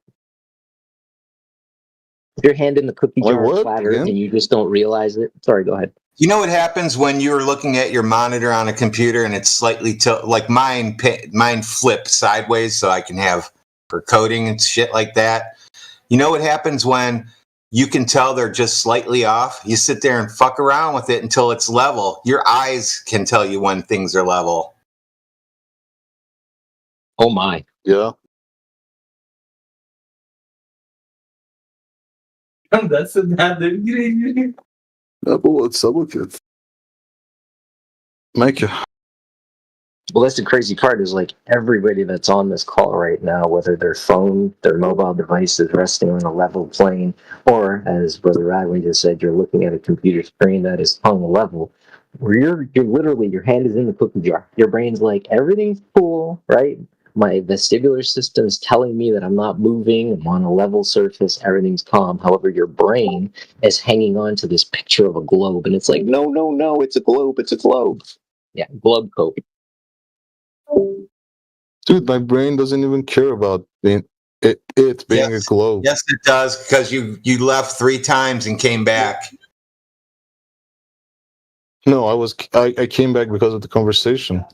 Right. That's just otherwise. I didn't leave because come back. What wasn't the end of it? I was talking about it. No, you think I'm mad? I'm not mad, man. I didn't say you were mad. You're if you didn't mad. give a shit, you wouldn't be here. I'm just talking about it, man. Yeah, you seem like mad right now. You know, hold on just a talking second. about it. Fascination is independent of emotion. You know this, right? Your fascination, right? Fascination, yeah. You want me to spell it for you? F-A-C-I. So F-A-C-S-I-N-A-T-I-O-N, I think it is, something like that. Anyways, so the fact that you've gone and left 3 times, right, shows your fascination, right? But the emotion of it, you feeling the way that you feel, is independent of your fascination with the subject. Yeah, so I'm stupid, right? I never said that. How did you hear that? From what he said, how did you hear you're stupid? Where did you get that from? No, because yeah. Yeah. I don't know. Who's talking right now? Fascination, right, is not a display of the dude that said intellectual. I don't know who's talking right now. The dude that said, "How'd you get there?" You're talking to me like it. I don't know. Stupid little dummy. The whole You're the one time. that said it. The Don't tone take is offense that. to the way that we speak to The you. whole time. We're talking about the evidence, right? And we're drawing out the evidence. I don't take offense. And then you're starting to literally fall apart. I'm just saying that's the tone, man. Isn't it the tone? I think Jin CBR1 called me a bastard many times. Are you tone police? But I didn't say anything. Was that like an hour ago when he said something? Yeah. What the hell? Move on. Oh, yeah, I noticed it. Are you obsessed? Are you obsessed with that now? Are you obsessed with just that now?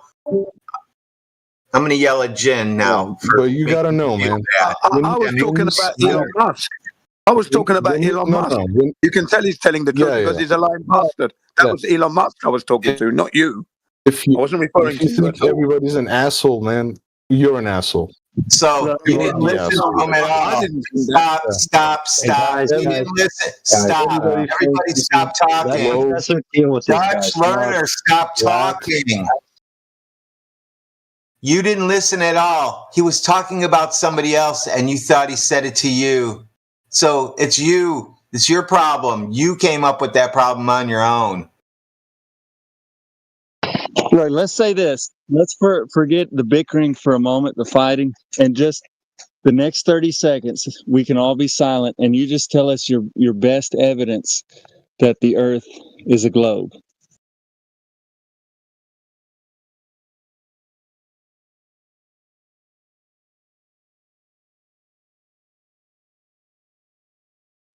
I like what Overfences said. Because it's just a lot of sidestepping, man. We're just hello. We checked the side chat. Overfences covered it pretty good. We can move forward now. Nobody's here to insult you. Nobody's trying to. If you feel some kind of way, you might need to evaluate your own state.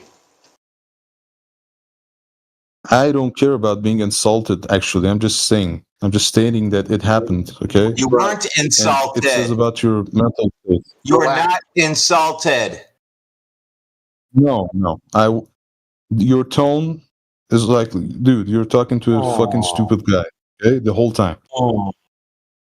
I don't care, dude. I don't give a fuck You want about a tissue, bro? But You want a tissue? You just here to whine or what? Are you here to have a conversation or you just here to whine? Yeah, don't get mad, man. Don't get mad. Because I'm Did just you hear stating it. I mean, everyone was quiet when I asked you. Do you have 30 But I'm getting to a point. Your right globe here. evidence. No, I'm getting to a point. I'm not saying, hey, don't insult me. No, I actually don't care. If you insult me, I really. So I would rather you get to But the it point. tells about you guys. I don't want to talk Tells about you guys. Just I don't know, dumping on the people who No one think insulted you, that bro. Earth Jin said is. he was talking about No. Elon Musk.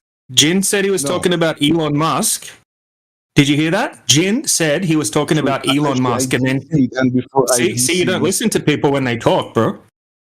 This is your problem. You don't listen. You just want to talk, right? But you're not actually listening to anyone else because you're full of yourself. I'm bastard. Right? You said that so many times. No one called you a bastard, right? He called Elon Musk a bastard, and you didn't even listen to him just tell you that, and then you called him an asshole. So the only person throwing around insults here is you. And me, I'm going to call you a little crybaby. All I ever wanted was for you to be able to resolve this issue and move forward, dude. It's not about you. Don't take it personally.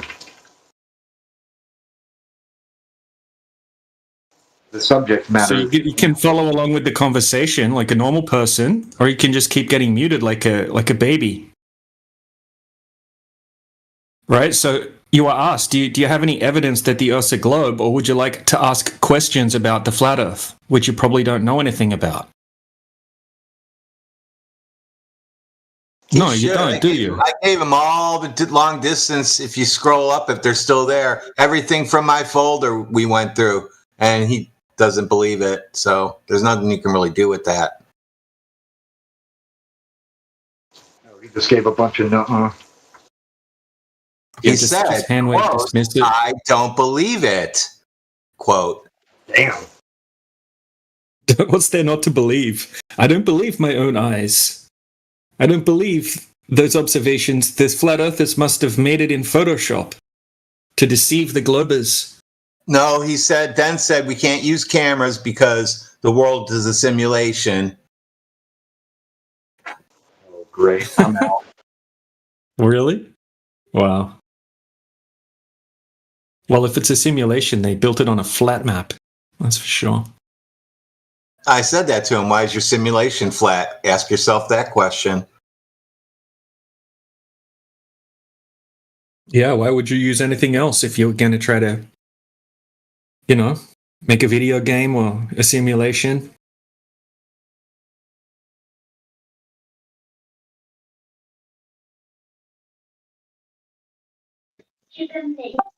Yeah, with all due respect, you were a nice guy, but the in the beginning, but your globe evidence was laughable on its face. So that's just my opinion. What was his globe evidence, John? The golden ratio. He said it explains everything. He know the radius. He didn't need to know. Yeah, Baphomet popped up. Bradwin found that one. And we even gave him the benefit of the doubt to explain it, and he said, well, I watched it 3 years ago, but it convinced me, and that was the explanation.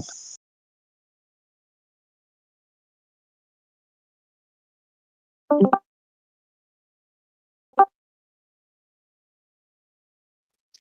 keep thinking to myself how a sextant would work if in fact the Earth was curved. How do you derive two angles if the baseline is curvy? I don't understand. I feel bad even saying baseline and curvy in the same sentence. What?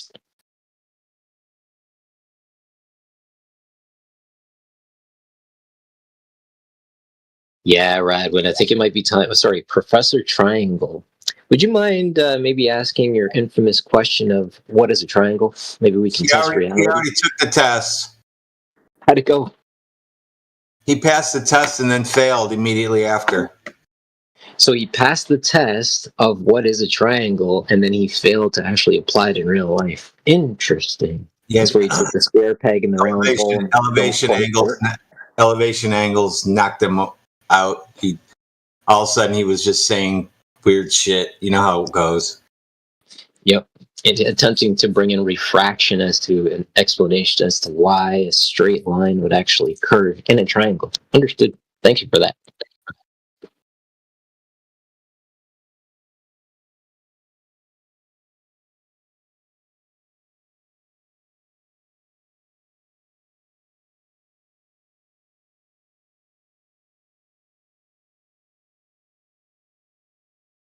Maybe a few years ago, the Globers might have come in here and had a little bit of a something to, present or say. Now that we've, shown all of the things they said to be false, they don't have that no more. It's almost like they come in here and they go straight into a corner, like they're painted into a corner right away. They got nowhere to go, but they keep coming. Yep. Yeah, sorry I got cut off, DJ. Wife was calling. But yeah, so basically, did you hear the part about the golden ratio was his explanation? His globe evidence. That's ridiculous. They're getting desperate. Well, no, I mean, he thinks he's in a simulation. I mean, there's plenty of people who fall into that camp. I see them online all the time. Especially after you get the triangle test. That's a fact. Whether he thinks he lives in a simulation or not, right? It still doesn't have anything to do with the Earth being a globe. In the simulation, it's not a globe. Whatever simulation he thinks he's in. You still can't have a triangle on the surface of a ball in a simulation. Yeah, I still think he was trying to save us from our own intelligence, our own knowledge. Like, no, you guys, your knowledge is off. You need to remember you're in the simulation first. That's why it doesn't matter if it's flat or globe. So he was coming in trying to, minister to it. Maybe the NPCs think they're in a simulation. Takes less processing power to process a simulation using a horizontal baseline. Yep.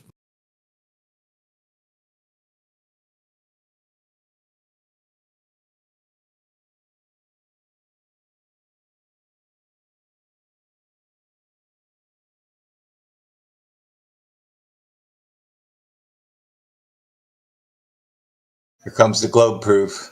I saw him starting to type. Yeah, I'm muted. Yeah, more like it. You haven't been muted. You can talk. You've been able to talk this whole time, dude. Who muted me? What the fuck? I was talking. You got muted earlier when you were interrupting, but you've been unmuted for ages. We were asking you questions and things like that, and you weren't responding. No, you muted yourself somewhere. You used your Maybe microphone wrong. maybe because I'm lagging. If I could have came been a into your glitch or something. sentence. No. Even So if I'm now, you right must now, have a I'm lot to say then. your You must have a sentences. lot to say. I'm lagging. What if instead Can of you hear like me? excuses, we just got to the globe evidence?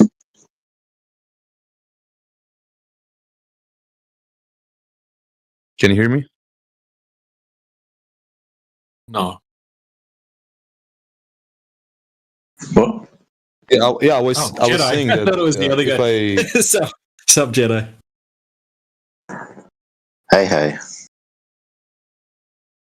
Yeah, so we Yeah, got I was a saying, like, simulation. if I Someone that lives in a interrupted simulation you in guys, here in the chat. So yeah, here he is. if I interrupted somebody and I got muted, I was lagging. Okay, I had I don't know about we forgive 2,000 you. ms.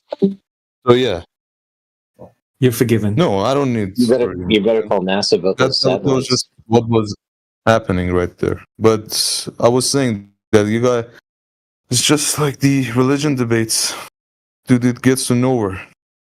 But the fact is that you guys think that how many people are believing in flat Earths? Oh, yeah, let's go do the survey, bro. Let's go survey everyone in the world and ask them, and then we'll come back with the results for you. But look, it's not like a religious debate. So it's not a lag thing, right? Because I was still talking, I didn't stop talking. So yeah, it's not like a religion thing, right? Maybe the globe's more like a religion because it requires blind faith. But what we're showing you are practical demonstrations in the real world that you could actually go and replicate. You can go test it. You don't have to blindly believe in a book or a God or something like that. You can just go test the Earth. You already live on a flat Earth and experience it as flat every day. That's why you've never seen the curvature. So it's not anything like a religious debate. I posted a survey for you, DJ. This was 10,996 votes with 3 hours still remaining, 3.5 hours remaining. 63% of people polled say Earth is flat. Can you post that so I can? Can you post it so I can vote on it, please? Oh, that's an old survey from like a few months ago or something. But I did check her channel, Miss Anthropist 2.0. She's not a flat earther. I don't know if she's a flat earther, but her channel has nothing to do with flat earth related content whatsoever. So it was just a random poll that she did, and yeah, came up with those results. Yes, somebody probably said, "Hey, do this poll for me." And it probably wasn't a flat earther. It was probably a glober trying to prove that everybody thinks Earth is the globe. Yeah, probably the US. Yep. Do you think that's where all the flat earthers are from? You know, they did a poll, like an official poll in Brazil, and they worked out there were this was like 5 years ago or something as well. They worked out there were millions and millions of flat earthers in Brazil. What was it? Something like 30%? Or I forget the exact number, but huge amount of Brazilians. No, it was way higher than that. I thought it was 70 for Brazil, which that's why that's why the look it up again. So much for the world. Yeah. I just wanted to say to the gentleman, because he asked how many people believe. I just wanted to let you know, you asked how many people believe in flat Earth. It's not a belief, it's a knowing. And so what happens is you start out believing you're on a spinning water ball, and you go looking for evidence of that, and you come out of that belief system into a knowing of where we are.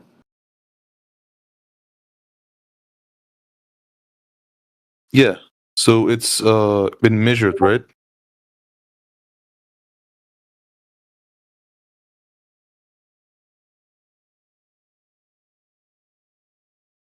I think you were already shown long distance observations and things like that.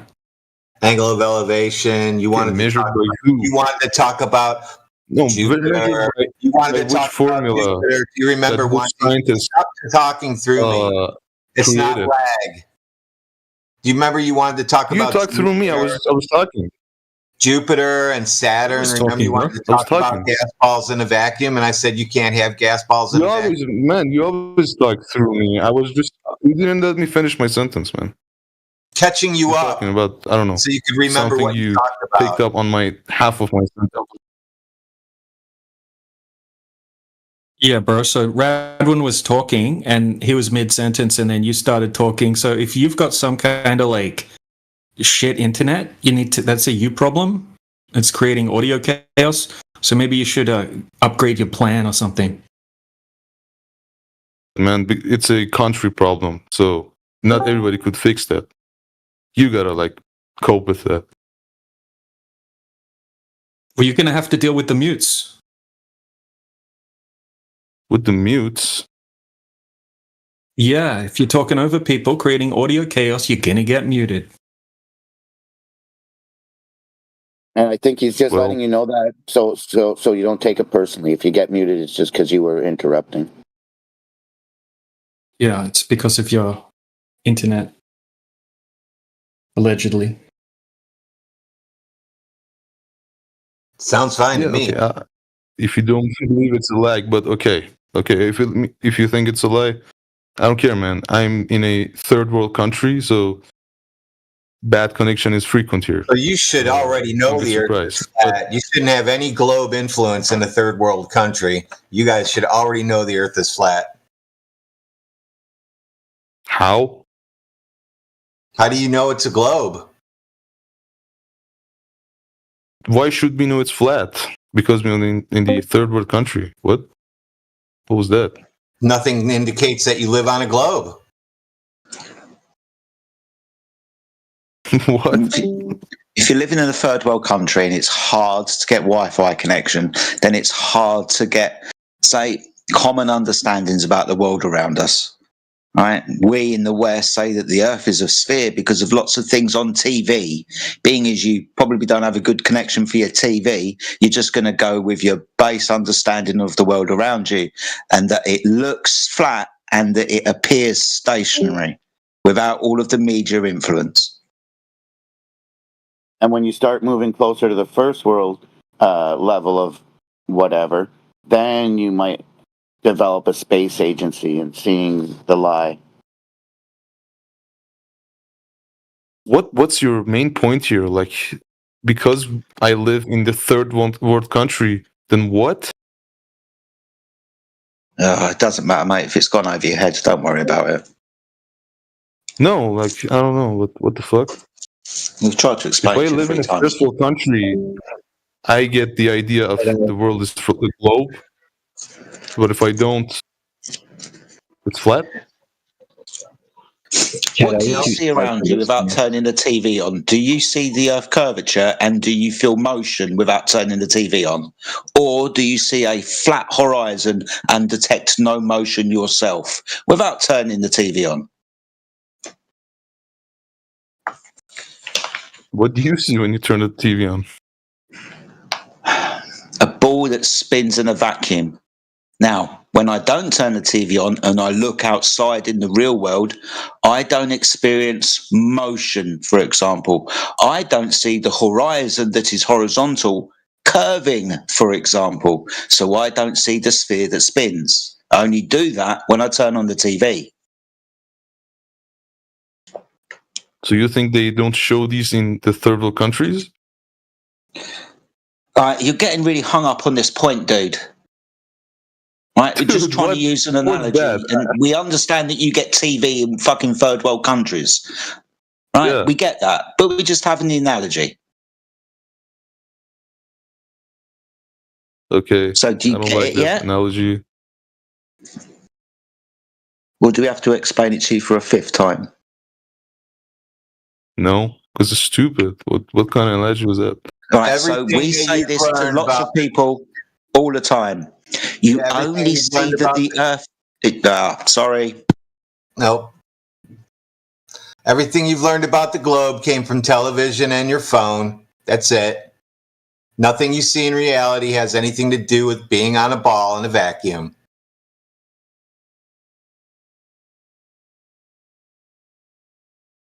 Okay.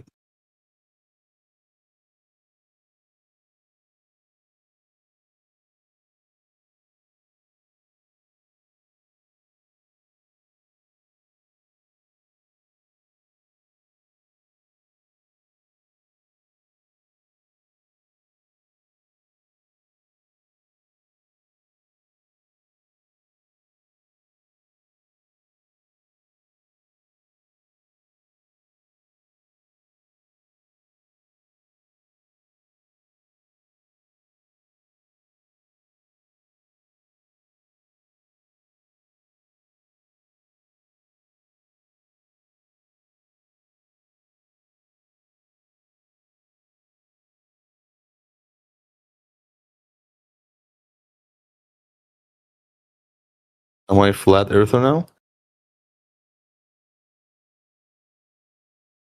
No, because you still believe that you're on a ball, don't you?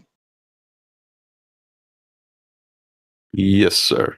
Okay, so what a silly question to ask. I don't know. It was the end of conversation.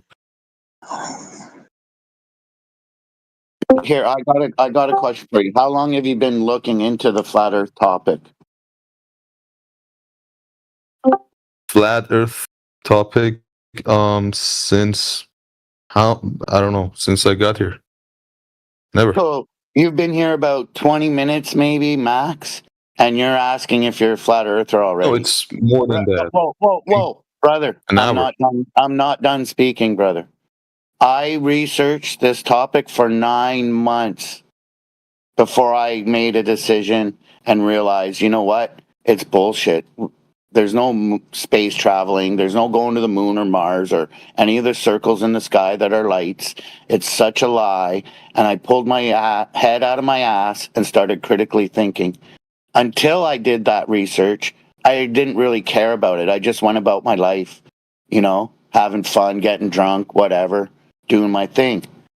Now, in my elder years, I have more of a vision for the future, and I don't want to see my nephews and my niece's kids paying $3,000 a month for a one-bedroom apartment.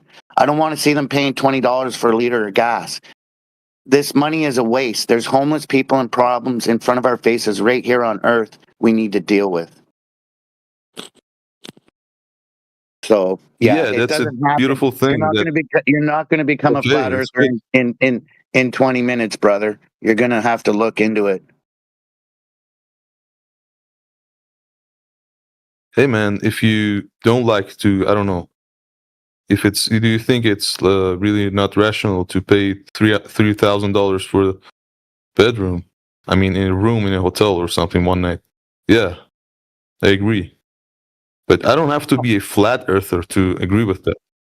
No. Okay, so remember how we were referring to the third world issue? So here, I'll give you an example. In America, over $1 million a day is taken from each state for the NASA budget, for lies, for growing lettuce on an ISS. Okay. That's a lot of money that's going missing, and yet they're chasing the little old lady that owes $30 in back taxes. Like, come on, man. Guys, couldn't you just say that from the beginning? Oh, that's what I'm explaining now. Hello? It takes more than 20 minutes, right? No, could you just say that it cost us so much money? They're taking the money. They're taking the money and wasting it. Okay, if they're taking it, then okay, you can go with whatever you're saying. Yeah. If they're taking it by, I don't know, by fooling you guys or something like, because here it says that Earth is not flat, it's a globe, but they don't take money because they don't have NASA. I don't know who's saying. Yeah, but if you were more up to date, more technically savvy, more first world, and there was more money there for them to steal from the public, they would have a space agency. You would be getting lied to, and your money would be getting stolen. Does Russia have a same kind of tax? Because they have. Russia has a space agency. They do. Yeah, they have cosmonauts. Yeah. Yeah, I don't like about the money part. Yeah, I don't like the money part really. I can give you guys that.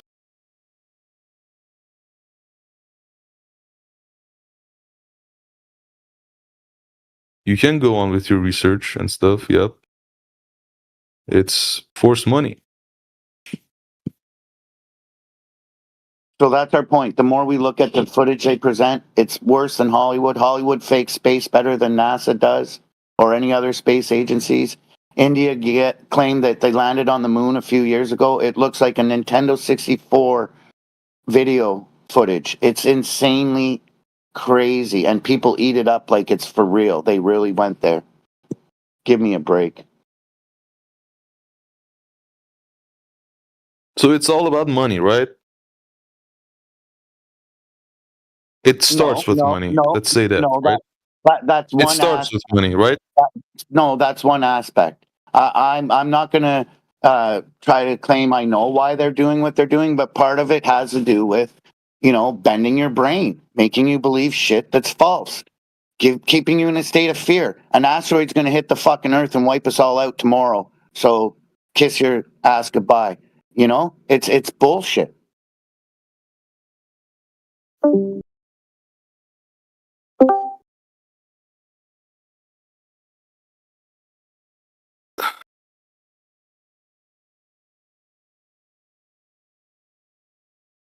Hmm.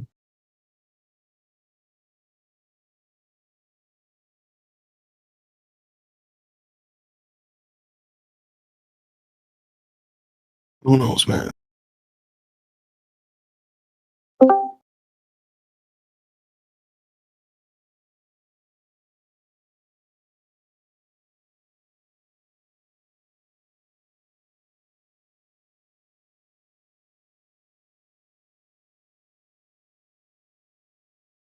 Anybody speaking Deutsch here?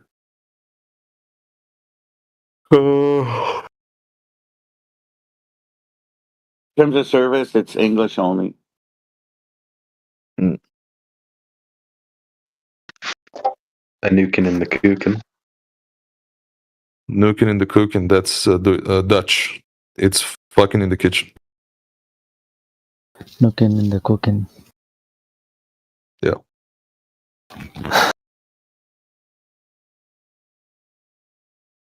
That's the only Dutch thing I know. Nuking in the cooking.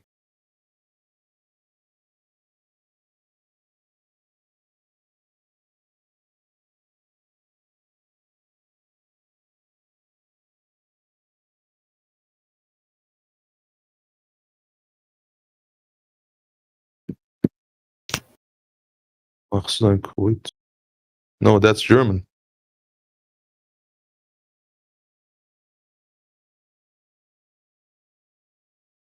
The kind of Kugel.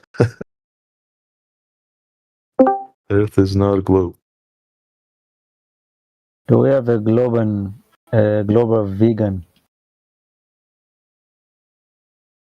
in the room? Globe and vegan? Yeah. I didn't say I'm vegan. Just global? Yeah. You think every glober is a vegan? Come on. No, but most vegans are globers. No, man, what the hell? I don't know about the US, but here, no. I think worldwide. Nope. Even among the Hindus, like Hindu tradition. I don't know Hindus, man. Yeah, but basically, well, Indian people are like the majority on the planet. No, we have traditional food that's vegan. It's like traditional. We eat it. But we have like traditional food which is like meat. I think it's the opposite. Most people in the world are not Indian. Yeah, that's Most true. people in But the world like, are Indian. yeah, that's true as well. But I meant in reference of like the subcontinent with like 2 billion or something people is like out of 4 or 5 humans, one is Indian. This combines the north and the south, of course. Well, aside for Indians, the other people, what about them? Well, you're kind of diverting from the... I think you misunderstood vegan and vegetarian, like, or vegetable food. Vegan is the person who like doesn't eat meat. Not to do with the dish. You can sometimes eat veggies, sometimes eat meat, but you're a vegan if you don't eat meat at all. You're a vegetarian as well. There's different types of diets, dude. Vegetarians aren't necessarily vegans, but they're still people. Yeah. If you're a vegan and you go home and eat a lot of pussy, does that count as meat? That's a good question. Controversial.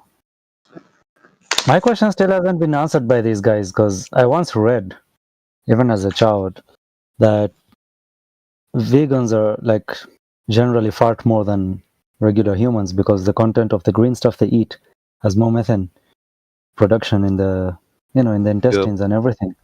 So they fart more. Yep. So what kind of vegan products do they have to like reduce the farting? What is this, the vegan And room? they think I'm starting to think it is. I went there to ask them the question. It's a genuine question, but like He said Globers are vegans mostly. I'm not a Yeah. vegan. I just ate kebab. It was really good. So do you think that the cow that the beef comes from was like used to like roll on a globe or something, or just walk on a flat earth? Everything walks on a flat earth. Or the globers think that the cows like run, like on a ball. Yeah, I know. People say lots of silly things, don't they? I think it's a way of justifying cattle rustling. Like if the cows go missing, it's been stolen by someone, they just come up with a story the next day to say the earth is like a ball, so it just like slipped off.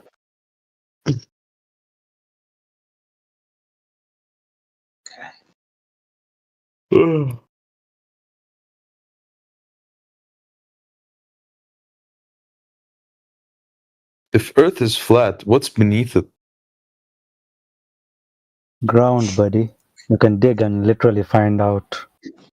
No, like deep down. Google the experiment they did with the Russian drill and listen to what they told you when they got like however many miles down, the deepest hole ever dug. Read their testimonies. Yeah. I believe it's 7 or 8. That's the furthest any human has ever been. So, and they told you at the bottom, what was there's the end of it? solid liquid that they can't drill through. No drill could drill through it. So, how do you know? How do I know what? What's How do we under know? the earth? I've just told you they dug down and that Russian hole. I forget the name of it. You can Google it and listen to the testimonies of the people. Comedy.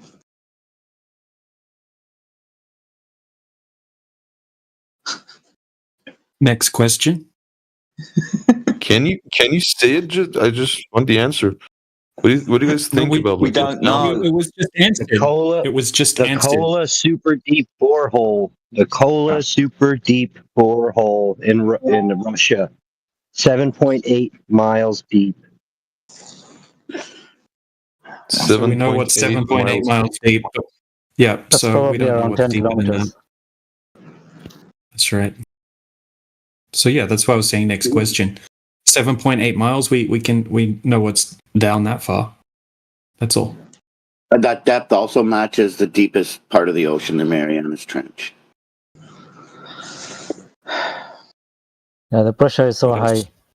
You can't literally like go there to check what's down there. Do you have any more questions, Dutch learner? Deutsch. Yeah, I'm just having fun here. So what did the scientists say about the what is it called? The limit of the first layer of Earth. What did they say? What did they say when they did the dig?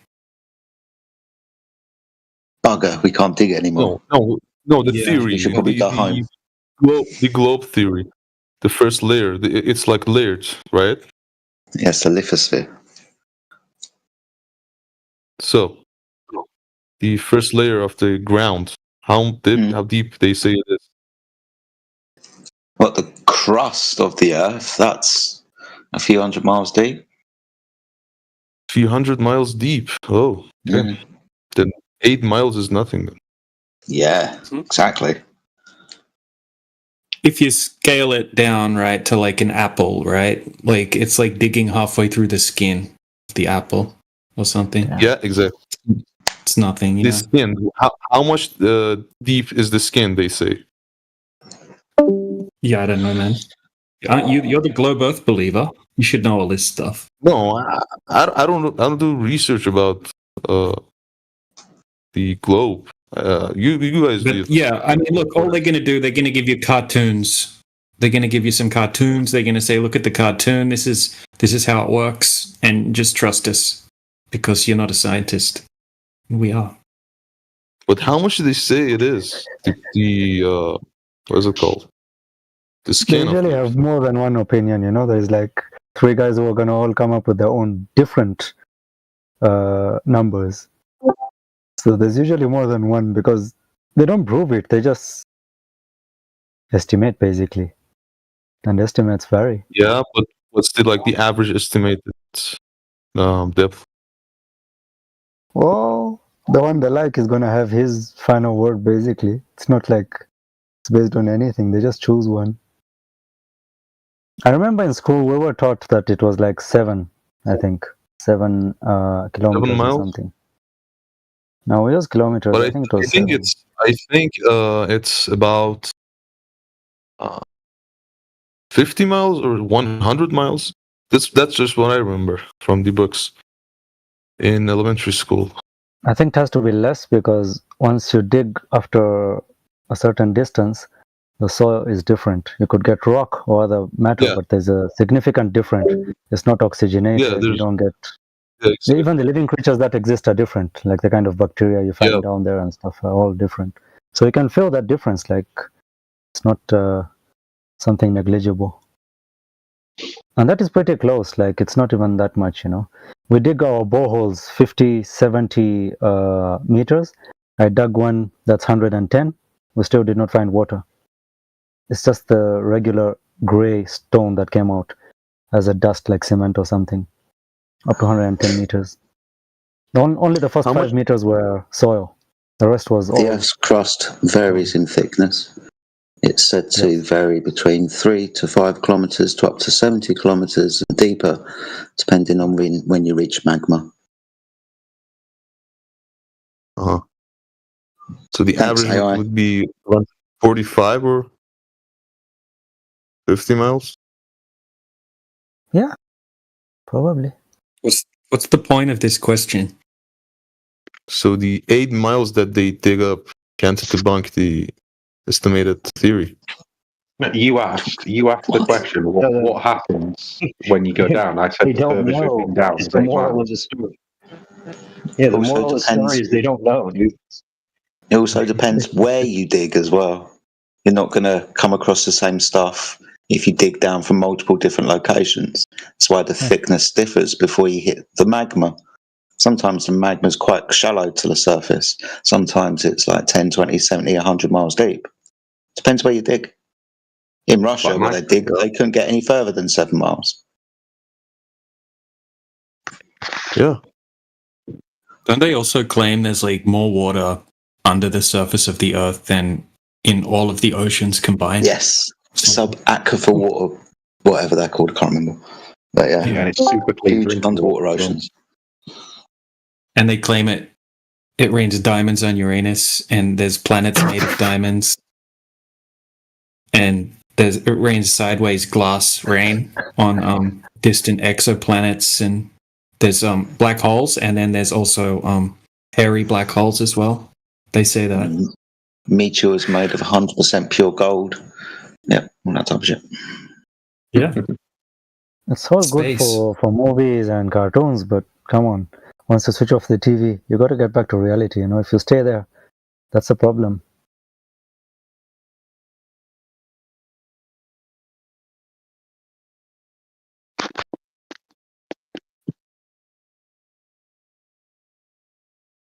There's even like a planet with petroleum on it. Like it's just crude oil. It's like seas and oceans full of crude oil. Yeah.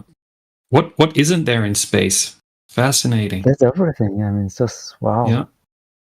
So do you guys Imagination disagree is with free. scientists as well? What's that? Do you guys What'd you disagree say? with like scientists? Do we disagree with which scientist? I don't know. Do you disagree with any scientist? Yeah. And their Yeah, work? we disagree with some of them for sure. Which one? Like the famous ones? Yeah, Lawrence Krauss, for example. Some of what what's his name, Neil deGrasse Tyson says. Some of what Michio Kaku says. Yes. Trevor. Stephen Hawkins. And there's quite a few, isn't there? I suppose the real thing that we have to pay attention to is we're not going to disagree with the scientific method if it's followed and executed. However, if scientists are making stuff up and they don't have any evidence for what they're claiming, yeah, we disagree. Yeah, so just because someone calls themselves a scientist doesn't mean they're not practicing pseudoscience and pushing their pseudoscience. But you guys are like backing up your things with measurements, and measurements are made by scientists, right? The methods behind it. Oh my so you guys are incorrect. real scientists? That's not correct. Measurements of what exactly? I don't know. Any kind of measurements is made up, right?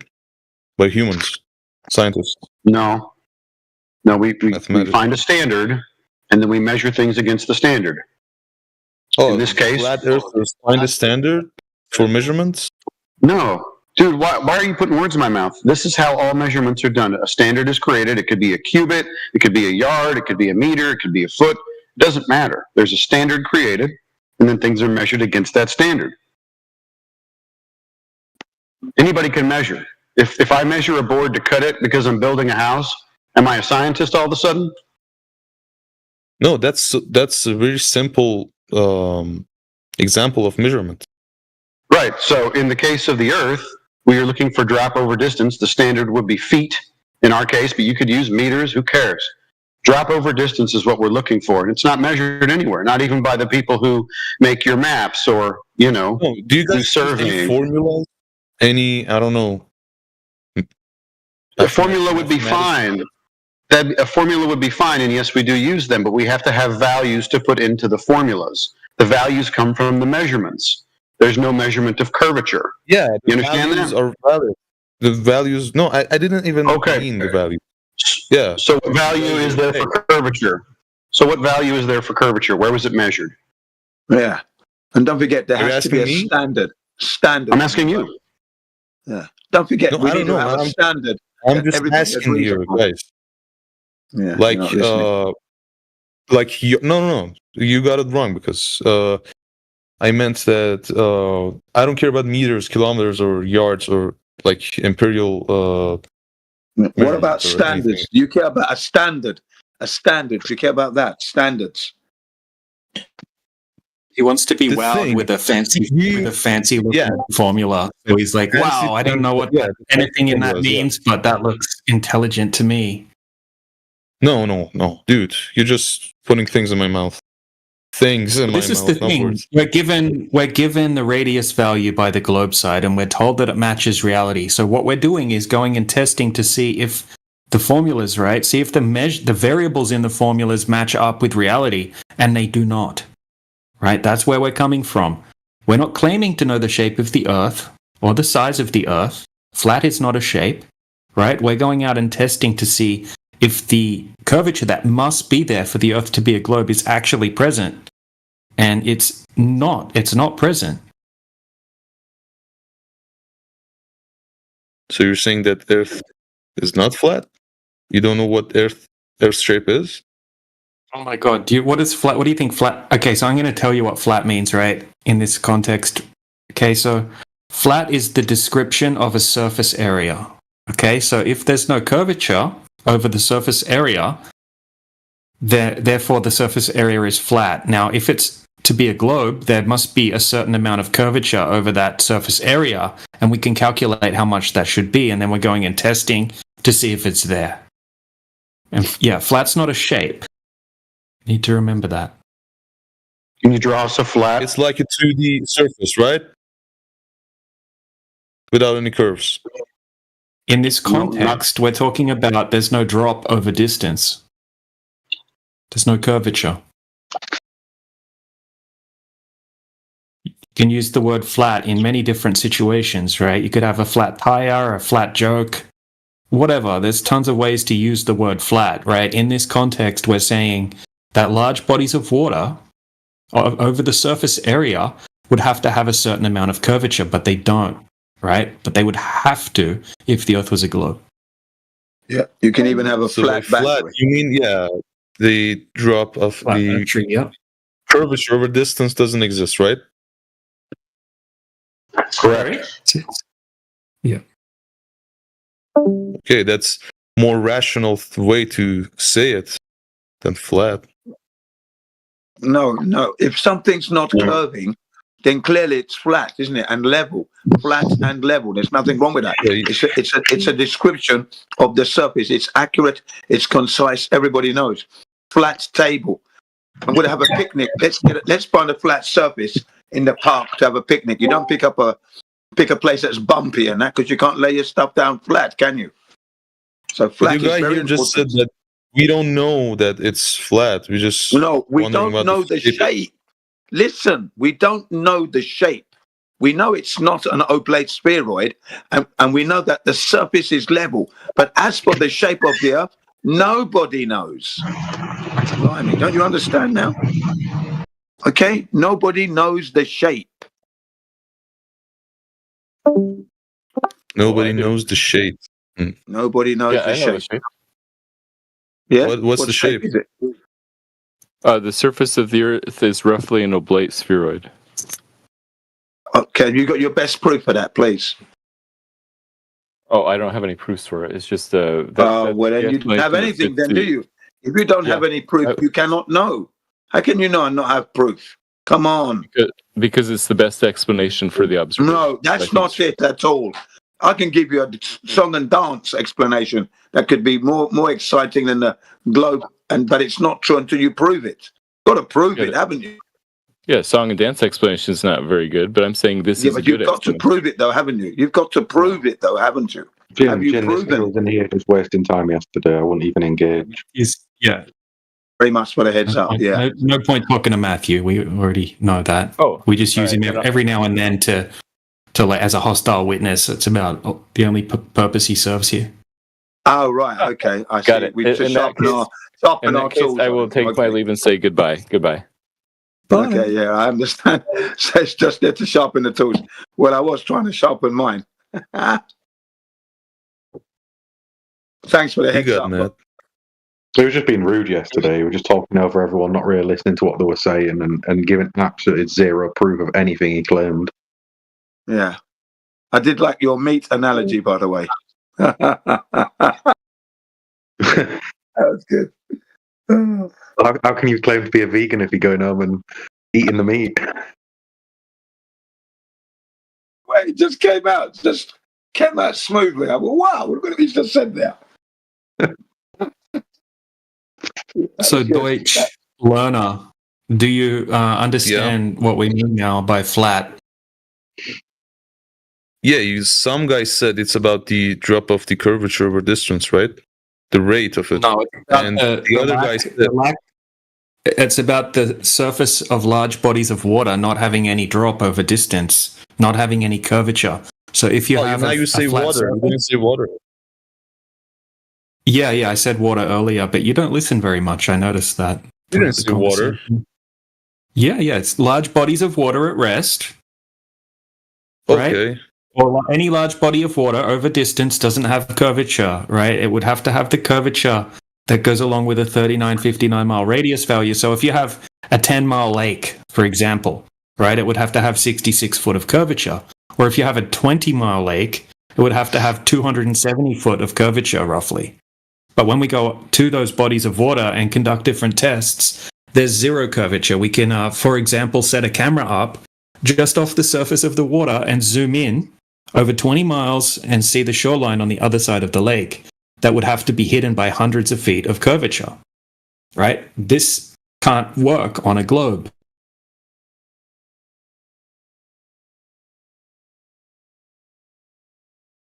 Even though I don't believe in flat Earth, but I can still believe that you can see 20 miles away on a still water. Well, then it can't be a globe. Well, how? How can you see? Can you see over mountains and see things on the other side of the mountain? No. On the still water. No. Because so if there should be 270 foot, right, which is like a 27-story building, like a skyscraper, blocking your view of water, then you shouldn't be able to zoom in and see the shoreline on the other side if the Earth is a globe of the size that they're telling us. Yeah. And no one's asking you to believe anything. Yeah. No one's asking you to believe anything. What we're telling you is that the numbers they've given us for the globe, and we've gone to check it, we cannot measure up to that. It's not working. We're finding flat Earth. It doesn't make any sense. Okay, the numbers don't match what we're finding. Okay, now you can go and check. Like I said earlier on, you still haven't checked. You're asking all these questions, you're making all these statements. I don't want to believe. No one's asking you to believe the flat Earth. Go and check your globe that you believe in. You believe in the globe, go and check and prove that the Earth is a globe. Measure the curvature. And then you know, you see. It's just that simple. And then you're going to come back and say, hey, I'm a flat earther, and I'm going to give you a slap around here and say, you're welcome. And the slap was for being so bloody obnoxious and not testing soon enough. Go and test. Go and test your belief. You believe it's a globe? Go and check it. I'll go on mute now. So Deutsch, have a look in the side chat. Yeah, I know. You're not going to check it. You don't care, but you do care enough to come in here, right? So have a look in the side chat at this observation that I just posted. Okay, this is a 21 mile. Interesting. I care enough. I like to talk about it. Yeah. So this is a 21 mile lake in Utah. Okay, and he's setting the camera up 5 foot high on a tripod, and he's zooming in across the 21 miles, and he's able to see the shoreline on the other side. And then we have landmarks on the other side, like a big giant white tower. And when you look at it from the side of the lake that he's trying to zoom into, you can see the tower, right? And then when he's 21 miles away, he can zoom in across and you can see the same amount of the tower. You can see the shoreline. There's zero curvature over the entire 21 miles. On a globe, you have to have 293 foot of curvature over that distance. It has to be there. But it's not. There's zero curvature. This is repeated over and over and over again. In different places, different distances, different weather conditions, all sorts of different things. It's been done countless times. And then when we go looking for evidence of the actual Earth curvature in the real world, from these so-called scientists and people throughout all of history that claim it, we don't find anything like this. We're not finding curvature measurements or observations that show the horizon where it's supposed to be. You know, when I was at school, they taught me, you're 6 foot tall, the horizon's 3 miles away, right? If you're standing at the beach, it's 6 foot, at 6 foot height, it's 3 miles away. Okay, this is 5 foot height in this observation. There's no horizon at 3 miles. There's no horizon over the entire 21 miles. On a globe, there has to be a horizon at that 3 mile mark, if the Earth's a globe. Anything that goes past that horizon should start to become obscured behind the horizon.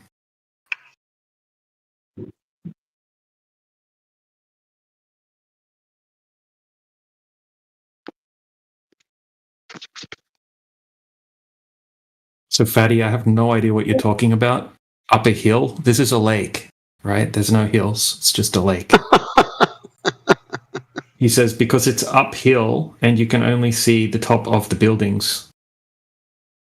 Yeah, those hilly lakes. They're a bastard. Yeah, it's Fatty, it's a lake, bro.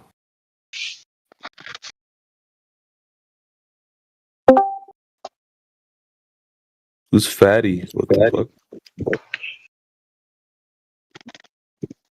Body. Oh, He's been in here for like weeks listening.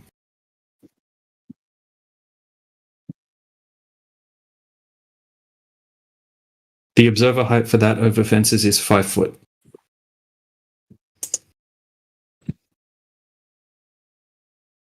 Welcome, Ches. You got any questions?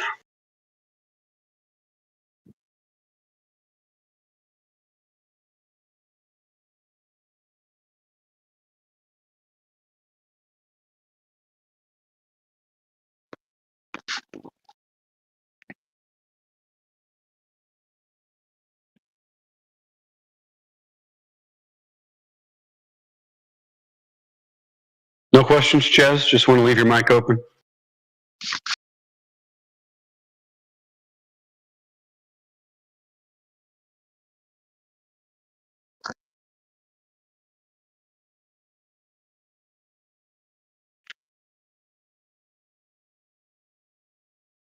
How about you, Dr. Dragon? You new here?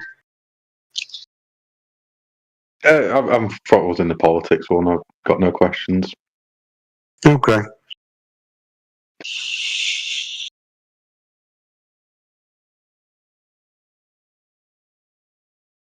Although the question I get the most when I talk to people is, why do the stars circle differently at different places? And I was like trying to show them an experiment. Is like the ceiling fans can go in different directions, but they never seem to understand. Yeah, so that question begs the question already, but what they're describing to us is that the celestials move in different patterns, and no one here is claiming to know why they do what they do. But objectively, everybody agrees the sky is moving and the Earth is not, because there's no way to determine that the Earth is actually spinning or moving. So there's about 4 different accelerations that the Earth is supposed to be experiencing. Number 1, there's the axial rotation. That's an acceleration. Then there's the orbital path around the sun. That's another acceleration. Then there's the hurling through the galaxy. That's another one. And then we have the galaxy itself hurling through the universe. So that's 4 different vectors that would need to be measured of the Earth and its movement. And none of that is detected. We only ever see the stars moving in a pattern, resetting every year like clockwork. So I would probably be asking, why don't we see different stars all the time, since we're hurling through a galaxy or the universe? I've stood. I don't know. You sound like you're from America. I'm from England, and I've lived in Australia and New Zealand. And to me, the stars look a bit different, but they're not. They're not moving in different directions. Nothing's happening. It just almost seems like you're closer to the edge. That's of the whatever's above us. It doesn't see. And then people are like, well, why can't you see the North Star from Australia? I'm like, well, use your fucking brain, mate. I can't explain that the simple logic that is too far away. Right. Some things just won't be getting through to some of the people that are asking these questions, because they won't remove, not that they can't, but they won't remove the paradigm that they've decided to adopt. So if they can't just go, let me think about this a different way, it's futile to speak to them. And I hate that, but people don't really want their minds changed. They just want to be incredulous about things. There's no way it could be this. Okay, well, if you think so, on your merry way. It's just people assuming just because we think the Earth's not what they think it is, we know what the sun is, we know what the moon is, we know what all the planets are, we know how the stars work, we have a model. It's like, yeah, come on, we've got no budget here. We just used our brain. Yeah. Yeah, this is not hard to figure out, at least the surface nature of the Earth. The questions come when we actually start to speak about the celestials. And there's plenty of questions that they don't have answers for either. That's my favorite part. It's like, you don't have any answers for this. You just have stories. I don't need your stories.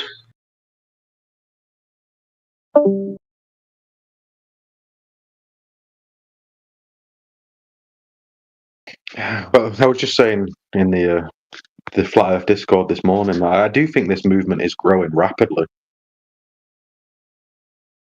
It's hard to tell. I don't keep my ear to the street that much. So, guys, I would is say it not worth it to study? Pandemic, people started asking a hell of a lot more questions. So what's your question, Tush? Tush. I know.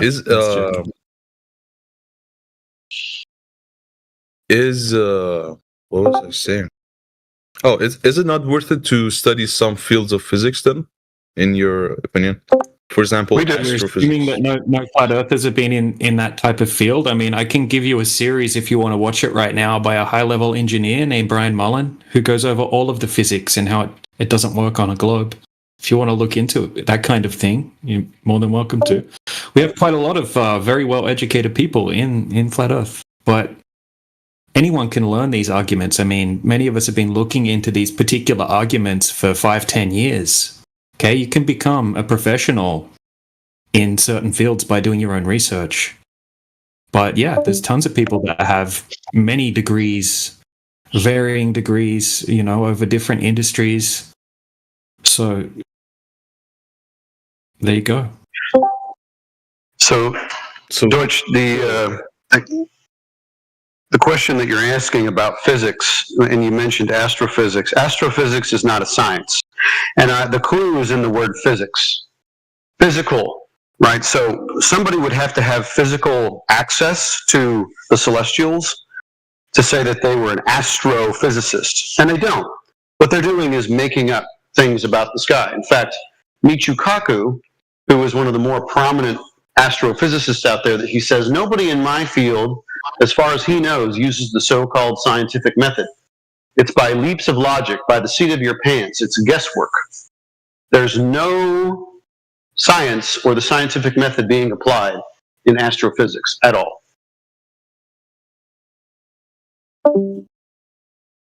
Yeah. Okay. So you believe in classical mechanics, right? Because that's natural. Well, yeah, you have to have physical access to things. That's why it's physics. What about electromagnetics? Yeah, electromagnetics. You can touch that. Yeah, you can touch that because light is an electromagnetic wave. But no, light is not electric or magnetic.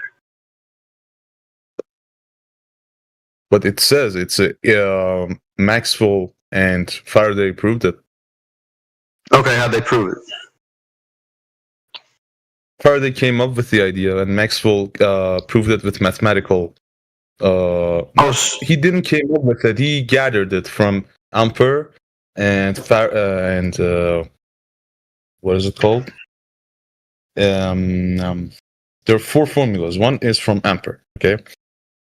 The other one is from Faraday, and the other one is from.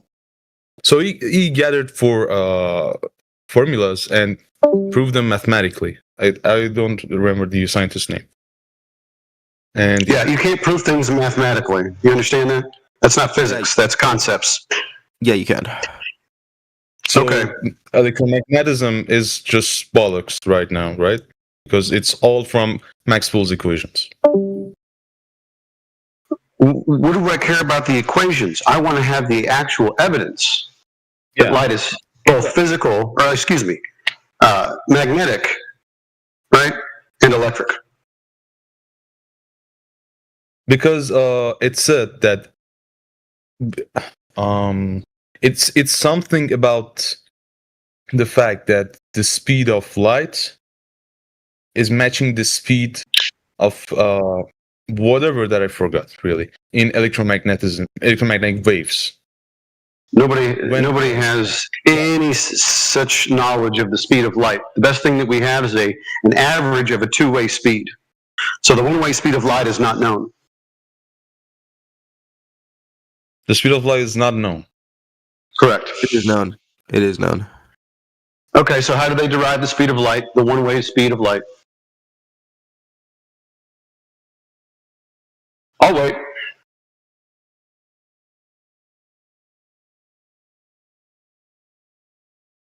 The guy who said it's known. Oh, man. I don't know. I'm asking him. He's just saying things and not supporting it. Yeah, you're just saying. Yeah, the 1-way speed. The 1-way speed. I want you to. Yeah. Point A to point B. There's no directly known or measurable way. No, not the 1-way speed, but I'm saying the speed of light. Yeah, so it's not known. They have an average. They split the two-way speed in half multiple times, and they gave it an average. That's not the one-way speed of light that is known. Yeah, so how else are you going to calculate it, though? That's why I'm asking you. You said it's known. Now we have an average of a two-way speed. This is approximate enough for our practical purposes, right? Okay, now would you know? Yeah, because it works. Because we have use it. We use it for many things. Okay, so what do you use it for? Many technologies. What are you talking about? Right. You're being very vague and ambiguous, and you're not actually giving me the answer. Look it up, right? Like, oh, this is your proof. So just tell me, how do we use this? How do we use this? Yeah, I love when I ask the question and they repeat it. Like, why would he ask me such a question? Or how do I answer this? Because I don't know the answer. I don't know study. I don't study photonics, but they are making what is it called?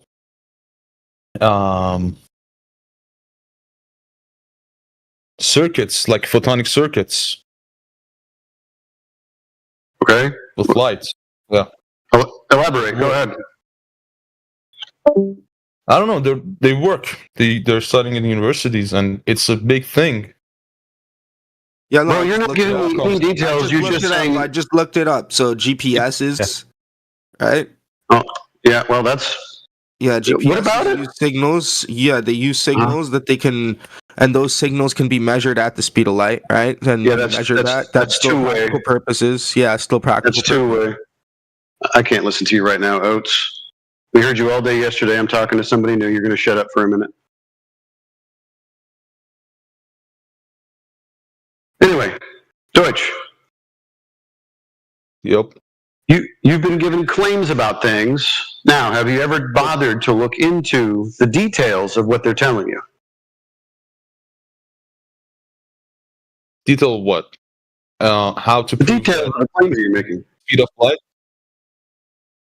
Yeah, we have a two-way speed of light. We have an average. They basically shined a light, bounced it off a reflector, and then timed it when they turned the switch on and when it reached the receiver back at the other end. Okay? So it's two-way speed. Yep. It's a reflection.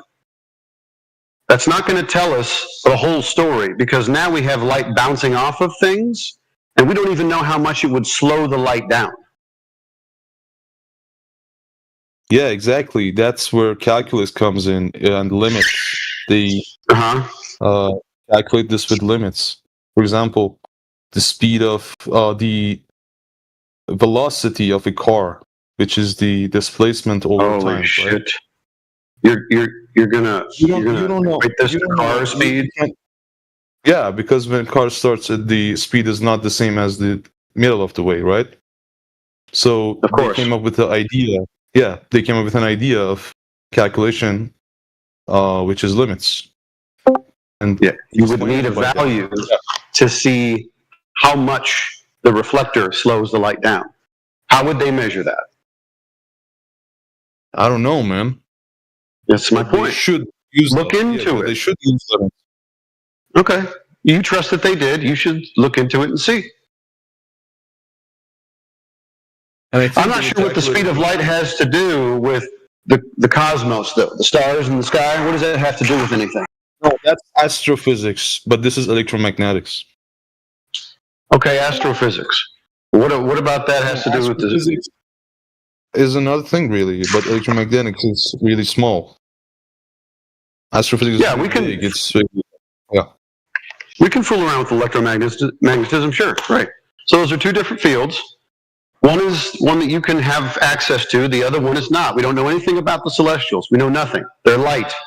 We can measure, the light bands or whatever, the frequency of light from these things. Exactly. However, there's a ton of variables that we don't know about. Like, what's in between us and the celestial? How far away is the celestial?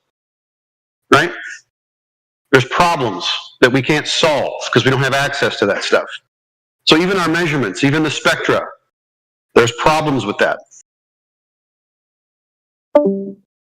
Math really understands this, and from somewhere in math, like past algebra and pre-calculus, the things become close to a what is it called? a result, not the result. That's where limits come in. You know? Right. So they put values in that are obscure since they don't know the actual environment that they're dealing with, and they just put arbitrary values. Yeah. I don't trust arbitrary values for things. You might, but I don't. No. I said, like, for example, let me say that in mathematics, when you wanna let me give you a good example about.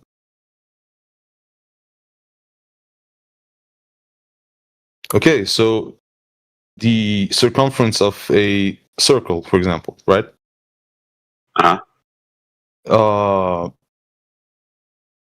It won't ever, you won't ever like get the actual circumference because it's the result is really near the actual circumference, right? Yeah, in pi we have a repeating decimal 15151515. It seems to go on forever. Yeah, it's really close to it. Yeah, it's really close to it. So that does the job. Science, like, from a point, depends on the amounts of output that actually does the job. It's close enough. It's not the thing, but it's close enough. Yeah. All right. Now, so we're going to apply this back to the topic. Are you talking about astrophysics and the values that they have? No, I don't know anything about astrophysics, but I'm trying to study electromagnetic fields and electromagnetism, and it deals with light. It deals with waves, and the thing that the thing that Faraday said, it was a theory. He didn't even have the mathematical proof. He said that light is an electromagnetic wave. And Maxwell proved it with mathematics. It said, with an experiment, he said only if light would be at the, or the wave, I don't know really, it should be around a set speed, and that set speed is the speed of, I don't know what, because I really forgot it, but it's, for that reason, it's a electromagnetic wave. It matches the waves or something. I don't know really, because I actually forgot it. But it's the experiment is out there. You can read about it. It's Maxwell's experiment about the light. Oh no, I'm fully aware. I think you should probably look up the double slit experiment. I think you should look up the quantum eraser delayed choice experiment. I think you should look into a lot of different things where they have already sort of determined that light is not a wave. Now they mathematically describe it as a wave, but that's more of a probability distribution probability type of situation. So the word wave and the way they show it on like a graph where it's that wavy line, that's not what light does. To be honest with you, the best way to describe what light is like this, I think the word is corpuscle, or like this packet of energy. It's almost like a shotgun blast, but at the same time it's not. So there's a whole lot of weird things about light. We don't know most what we should about light. It's still kind of a mystery. Now, can we use it? Can we use certain principles about it? Sure, right? But it's not, definitely not anything settled. It's still kind of a mystery, light in and of itself. Yeah. No one said it's settled. Right. Well, I didn't say that you did. Yeah, nobody says in science even that, like, some things in the past, which is like the old physics laws are classical mechanics, right? These are the oldest laws. Those are some of those have been superseded. No, some of those have been superseded. Yeah. Even they say it. Like, if you they can be superseded. But for example, those are mostly settled because they work, right? But sometimes that's why they're not laws anymore. Because sometimes they're totally not right. So we use some of it, and we also discard some of it. So it's like there's no universal laws for some of this stuff out there, but people think that there is. You know? Yeah, that's completely true. Because like classical mechanics laws don't work in electromagnetic laws. They don't work. They don't apply there. Or in astrophysics laws. Or astrophysics laws don't work in electromagnetic laws. They all have their own laws. And that's true. Even the scientist says that. In like in the what is it called? In the scale of our normal life, classical mechanics do really work well for us. But if it gets really bigger, no, it gets disrupted. So that's that. And what I was saying about electromagnetic waves.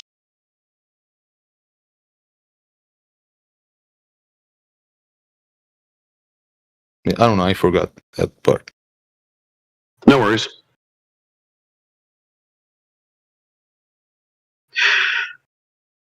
Oh, you talked about like light is a packet of energy, which I think Einstein said it's like photons, right? Which contain heat and energy. Yeah, there's a description that we can apply, although there's still a lot left to be explored. We can describe certain things about light, but it's an enigma. Yeah. For example, quantum mechanics is scientists, even scientists and physicians themselves, don't really depend on it that well, because some part of it are really not settled. It's a mystery. Right. The whole science is a mystery. The whole science of quantum mechanics is a mystery. Yeah, well, I think we might be shooting ourselves in the foot if we're going to decide that we can quantify everything, that everything is essentially particles. But that's the way that we use that field right now. You know, everything is quanta or quantized. So, well, there could be more to it than that. Yeah, there could be. They're working on that. But what's the problem with getting somewhere in that topic? They got to this point. What's the problem with that? And they're not like selling it to us, right? They say that if you like this subject, you can come and take a PhD and research on it. The research, you can, I don't know, you can debunk it in the research. If you really like the subject. I don't have a problem with anybody applying the scientific method when they can. I actually don't even have a problem with people speculating about things, although if they're going to treat their speculations as dogma or as law, then I think that's pretty harmful. And that's kind of where we're at in science today, where people will speculate and everybody accepts it as just the truth. But let's just say that it worked so well that the foundation structure of many things became of those laws. Those give me an example. Experiments. Give me an example. For example, I don't know, in let's say in making a what's it called? Architecture? No. Architecture designs it. Who builds it? That engineer. Yep. Civil engineer. That's engineering. Yeah, that's engineering. So they apply certain principles, but this is not the scientific method. It's not physics. It's not any of that stuff. But isn't engineering applied physics? Well, you can not know how something does what it does, but since it still does it, you can use it. Does that make sense? What's the problem with that? Like, we can get better at the knowledge later, but when it works, shouldn't we use it? Shouldn't be using it? Practical use is still not finding causes of effects. You know what I mean? Like, things can work, but it doesn't mean we know how they work or why they work, but it does. So we use it. So, but isn't that the job of the researchers? Like, engineers use what works, right? But researchers, this is the job of the researcher, like a PhD student who's like in a really, I don't know, in a university, and his job is researching the specific subject of his major, right? That's his whole role there, isn't it? Right. Like, isn't this that his role or her role? And it takes time, really, doesn't it? Sure it does. And oftentimes they'll spend lots of money and lots of time and still not come up with an answer as to why things do what they do. But lots of time they come up with something that. Sometimes they do, yeah. Sometimes. So, it's not about whether or not it works. It's whether or not they know the cause of the effect. My favorite one of these is gravity. They give a name to something that actually is not exclusive, and they say it's a law, but they actually don't know what gravity is, or even how it works, or even if it exists or not. Yeah. But we do know that on average in the air, things descend at 9.8 meters per second until the other part of physics that takes over, which is like friction or fluid dynamics, stuff like that, takes over. And that acceleration is halted, okay? So we can use that. But then all of a sudden you go, well, oh crap, not everything falls. Actually, some things go up. So there's not a causal mechanism as to why things fall. We notice that things go up and down in all directions. So gravity doesn't even really exist. What do you mean some things go up? Like for example, a fur go like up gas. in the air? Gas moves freely and randomly in all directions. But they say it's because its weight is really doesn't have any weight. Yeah, there's a problem with that. There's actually no such thing as weight. But they came up with weight because they came up with gravity, right? Because it works. No, it's not because it works. Here's what they did. I'll show you. I'm just going to use an example. So let's say you have a piece of wood, all right? And you have that wood in air and you drop it, okay? And the air doesn't support it, so it falls at essentially 9.8 meters per second, and then you have to add in all the variables, the density of the wood, the fluid dynamics of the air, but we give it an average 9.8 meters per second. All of a sudden, we're going to change the medium. We're going to put that wood, and we're going to weigh it in the air. So in the air, it has a certain weight. In this case, we'll just be nice and easy. It's going to be 1 kilogram. Okay, 1 kilogram in the air, that's how much it weighs. That's the downward pressure on the scale. Now we're going to change the environment. We're going to move it into a different medium, different fluid dynamics, such as water. Now all of a sudden, the wood does not accelerate downwards at all. In fact, if you were to force it downwards, it would accelerate upwards. And if you put a scale at the bottom of a pool, you're not going to be getting a weight of that wood. So now that 2 kilograms doesn't exist at all. It doesn't weigh anything. So if you change the medium, now weight doesn't exist. So weight doesn't exist. It's always dependent on the medium of the object, the medium and the object in the medium. So in air, we have things that weigh a certain amount in the air. Now we have a problem. What does air weigh? How do you weigh air? But your example has a really big problem. Like the density of water should be like the things float on water and drown on water because of their density compared to water, right? Correct. So there's no gravity then. Well, when you say like wood floats on water, yep. Before you dropped it, right? Before you dropped it on the water, exactly. Yep. Mm-hmm. And it was dropping. It was because of they say weight, right, and gravity. And but more the density, because the wood is more dense than the air, so the air cannot support it, right? Yeah, exactly. Yeah. Right. Yep. And it gets to water. So now we put it in water. Yeah, it gets to water. Yeah, exactly. And it doesn't sink. No. If we put it in the water goes below it, and because it's denser, so the wood goes higher. Right. So it accelerates upward. Yeah, because the water, like any water, at some set level, comes below the wood until the wood gets higher and higher and higher until it gets to the surface of the water. And it finds its equilibrium. Yep. And it stops. Yeah, and it gets on the surface of the water. Yeah. Right.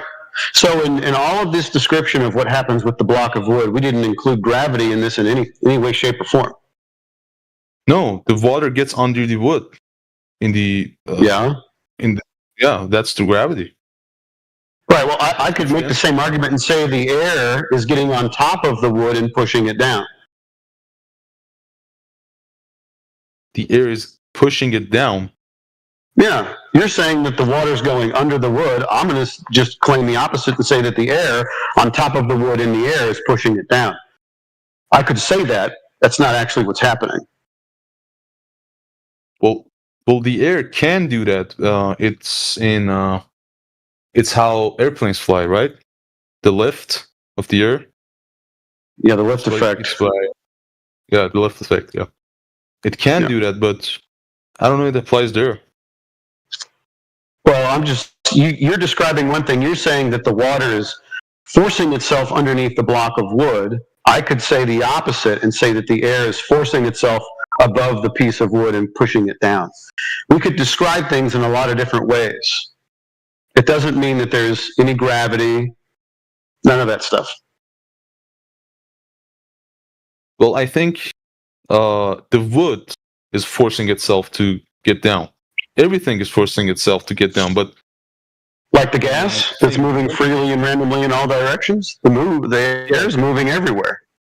Yeah, exactly, because it's really weightless, but it wants to get down, doesn't it? I don't think the air wants to get down. I don't think it's sentient. No, like I don't mean that the air has the purpose.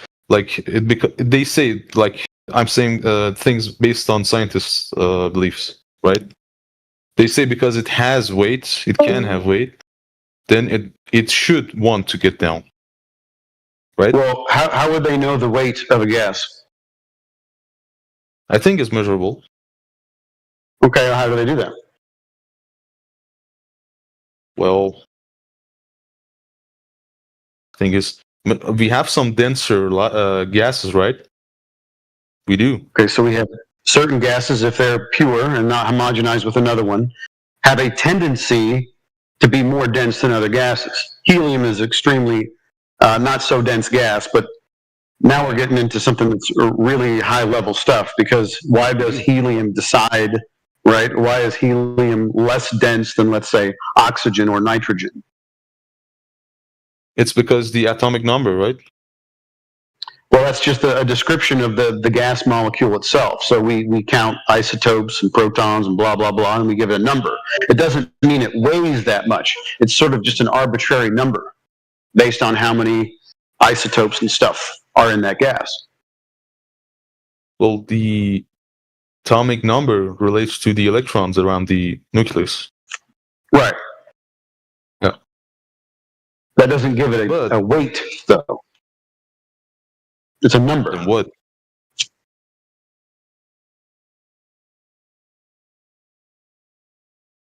Okay, so I think there should be a way to measure gas.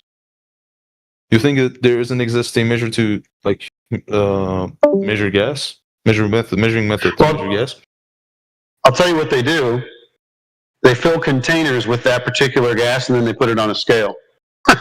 That's what they do. Yeah. Okay, so what's wrong with that?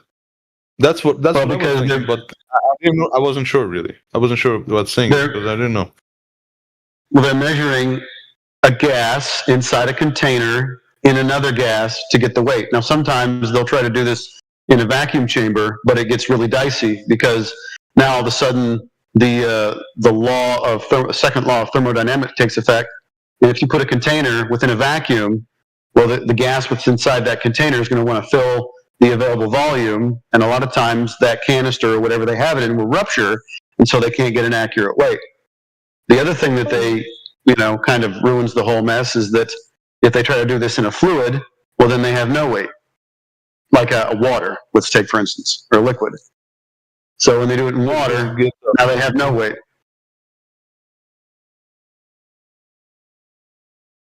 The best they can do is actually measure the relative density. How much does it float? And that's just density. That's not weight. But the method that they fill up containers, it works, right? The method that they fill the containers up? I mean, yeah, they're putting gas inside a container.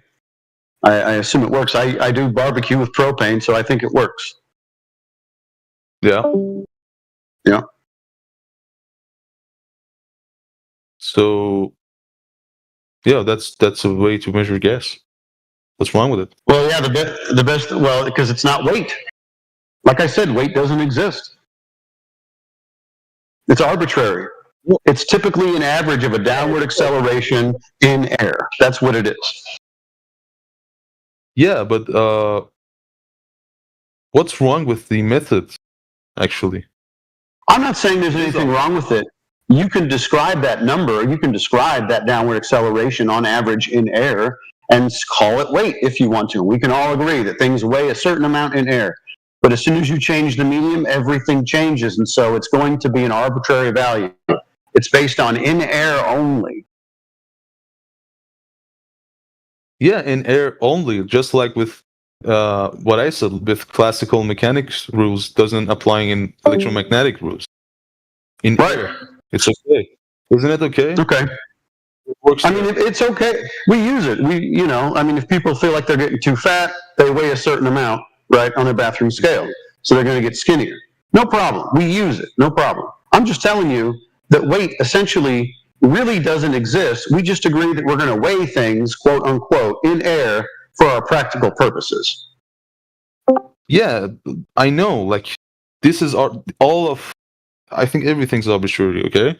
But when it works, it becomes a thing, okay? It's a thing that we use, yeah. Now, what we're going to have to go ahead and go back to is, where's the gravity in all this? Because there is actually no force that makes things accelerate downward. Because if you change the medium, no more acceleration for most things, save for things that are denser than water. Well, then if you change the medium again, let's say mercury, well, a cast iron anvil or a steel anvil, very dense object, will float in mercury. So we've just got relative densities of things. That's how we experience the world. There's no downward acceleration for anything exclusively. Things will go up and down depending on the medium that they're in. So gravity is never even considered in any of this. But what is the substance, that the collection of substances, what type of matter are they that we are exposed to like 99% of times? Isn't it like gas, the air, combination of gas? Yeah. So we make rules based off that because we are in there. So if in the air, certain things go downward. Before you say this, can I say another thing? If we were fishes, we were in the water, we would have came up with like many crazy things in the water, but not so much explanation in the air, right? Right. It's like relative to what we like do. Right. So the environment, the environment that you're in, you're going to be describing things in the environment that you're in. No problem. Yeah. I don't have a problem with that. The problem that I do have is that why did we all of a sudden invoke this idea of gravity when it's never applied in any of these scenarios? Gravity. Yeah. Well, it's just I think it's just a name that normal people could use. Okay, what is that name supposed to be ascribed to? What are we naming gravity? What are we naming gravity? Like, for example, it's our what is it called? Our force of. So based on believing in gravity, right? How much force is applied from the Earth to us? Zero. Relative to our mass, right? That's gravity, right? That's a weight, right? No, mass is sort of ambiguous. It's undefined. People use the term all the time, but it actually really doesn't have much of a meaning. You'll get two definitions for it. One of them is resistance to acceleration. That just so happens to be the same definition for inertia. And then the other one is the amount of matter within a given volume. But then we also find out that that doesn't actually describe anything. It's kind of just this ambiguous description of nothing, the amount of. So you give a value of the amount of, even if they could count all the molecules within a given area, it still would not equal mass. So mass is a description, the amount of matter. It doesn't really have any mechanical or physical ability to do anything. Usually mass is described in terms where they use like weight. Usually mass is like kilograms. Well, that's another description. So the descriptions don't do things. They don't have any force to them. So you seem to have like problem with many fundamental stuff of the science physics, right? Like what is the mass? What is the weight? What is gravity, right? So what should we do about this, in your opinion? Like, what should we change? Well, just stop using the terms. I mean, you don't have to use gravity as an excuse for anything when it doesn't exist. I don't know. I mean, gravity has been like this catch-all ambiguous term that does a lot of different things, it turns out. It forms gas into balls in vacuums, except nobody ever sees that happen.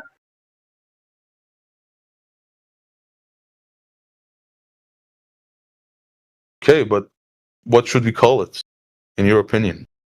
I don't think we have to use it at all. We don't use it for anything anyways. Really? In physics, we use it. Okay, so in physics, when do you use big G? When they want to like weight something in another planet, okay? For example, the moon. They estimated that it's like 4.5. Yeah. There's no planet called the moon. We see a moon up in the sky. It was full last night. Yeah, but in physics, see, once again, this is, when you say physics, nobody has done anything on the moon physically ever. But they estimate it, right? Well, you can estimate something, but when you your estimation is based on the idea that the moon is this ball rock that is 250,000 miles away from the ball Earth in the solar system, right? All these ideas, these are all assumptions. So how do you estimate a bunch of things based on assumptions of a bunch of things? Well, that's just a part of physics. That's not touchable, right? They're estimating stuff. So when you're talking about physics, so it's not physical. This physics is actually not physical. So it's just guesswork. Just like Michio Kaku said, it's guesswork. You're just guessing. Yeah, but they want to like curious, like what's in there. They're estimating the most realistic thing. It's a physical thing, a ball right there in the sky, in the Earth's orbit, right? Okay, well, let's see how physical this is. So in physical reality, what we should experience is a drop over distance on the Earth so that it's a ball. But there's no drop over distance that indicates that we live on a ball. So all of a sudden, the baseline for all of these guesses that we have, these assumptions, these calculations, these estimations, there's no foundation for it because the Earth isn't a ball of a certain size, and there's no mass, quote unquote, of that ball. So the whole thing is BS from the beginning. But for example, the thing that I came up with in this part couldn't be the numbers that you're like measuring with. Couldn't those be wrong? And the what is it called? The measurement methods be right, but the numbers, the values that you give them, they could be. We don't give them any values. They give us the value. The Earth is supposed to be 3,959 miles in radius. Now, if you're saying that's wrong, then the entire cosmology is wrong. No, it might be like, I don't know, a wrong calculation. Couldn't it be? No, not calculation, measurement. We need to measure the Earth. We don't calculate the size of the Earth, especially if we don't have drop over distance in reality. what is it called? The circumference of the Earth, right? Yeah, that's a value. Now, where is that drop over distance in reality? That's what I'm asking you. Yeah, so even the values for that are given by, you call them, you mean, I don't know, NASA or something. But do they give the values for that as well? Yeah, they give the values for the size of a ball Earth. What I'm trying to tell you is those values, when we check those values, when we go out into the actual reality that we live on, the Earth that we're standing on, and we measure over the water and we look for that curvature anywhere, there is none, zero.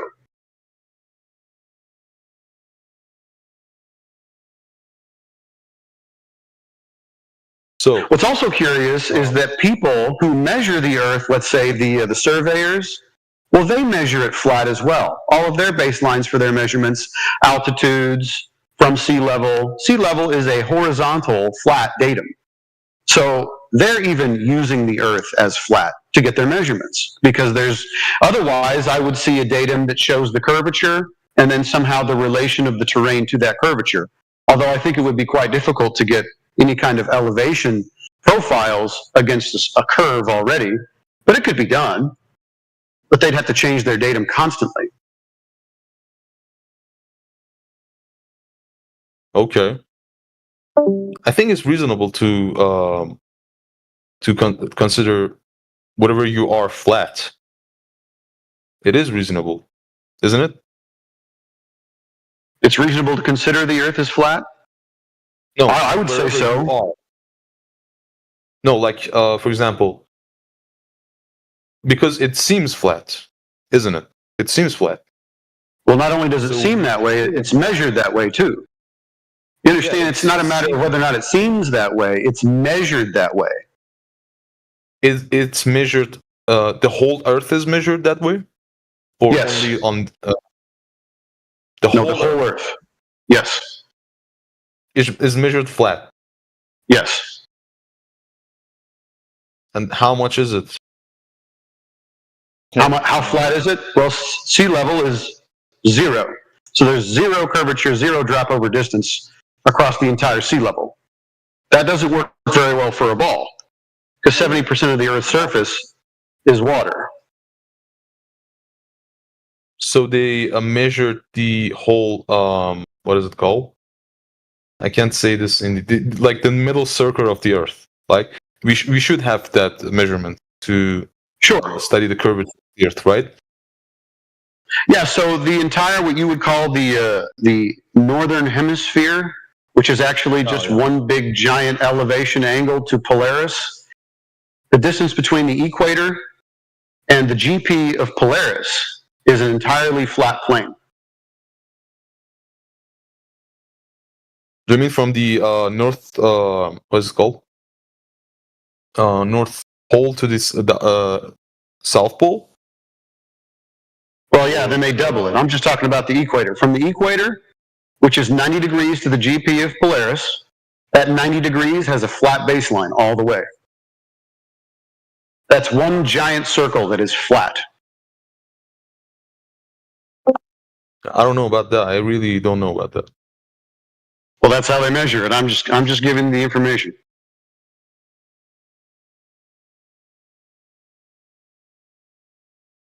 So, one sec.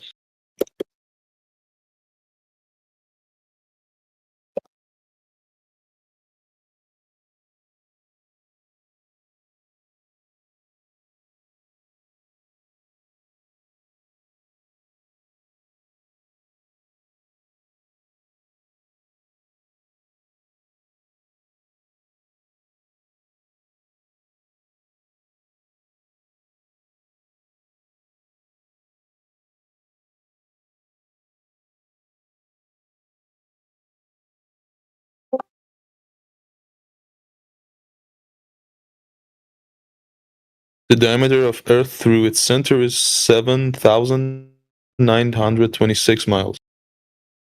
Yeah, okay, so that's a value. If we split that in half as a radius, it'd be, nearly 4,000 miles. 3,959 miles.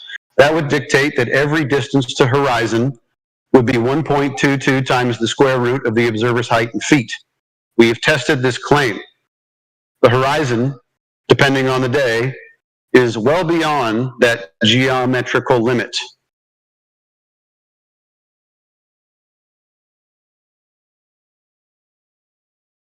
Okay, so how much beyond?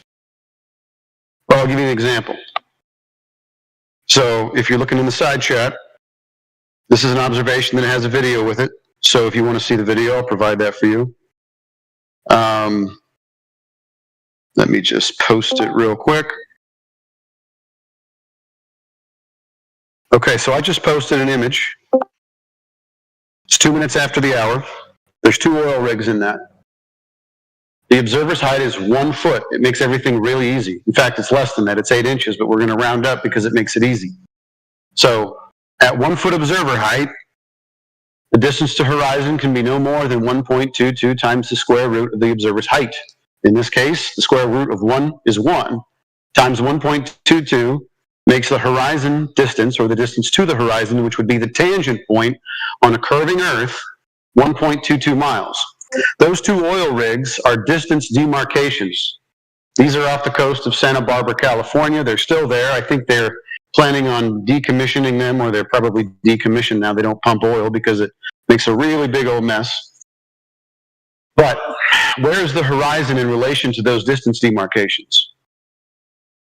Is it in front of them, in the middle of them, or behind them? It's behind them. Right. Clearly. So we can just assume or guess, since we have one oil platform at 9.41 miles, let's just make it a really easy number. Let's say it's 10 miles. So if the horizon is the tangent point of the Earth, it could be 20, doesn't matter. It's well beyond 1.22, but let's just say 10. If it's 10 miles, that would make the radius of the Earth 262,000 miles in radius. That's further than the Earth is supposedly from the moon. So that's how far off the math is, the values are.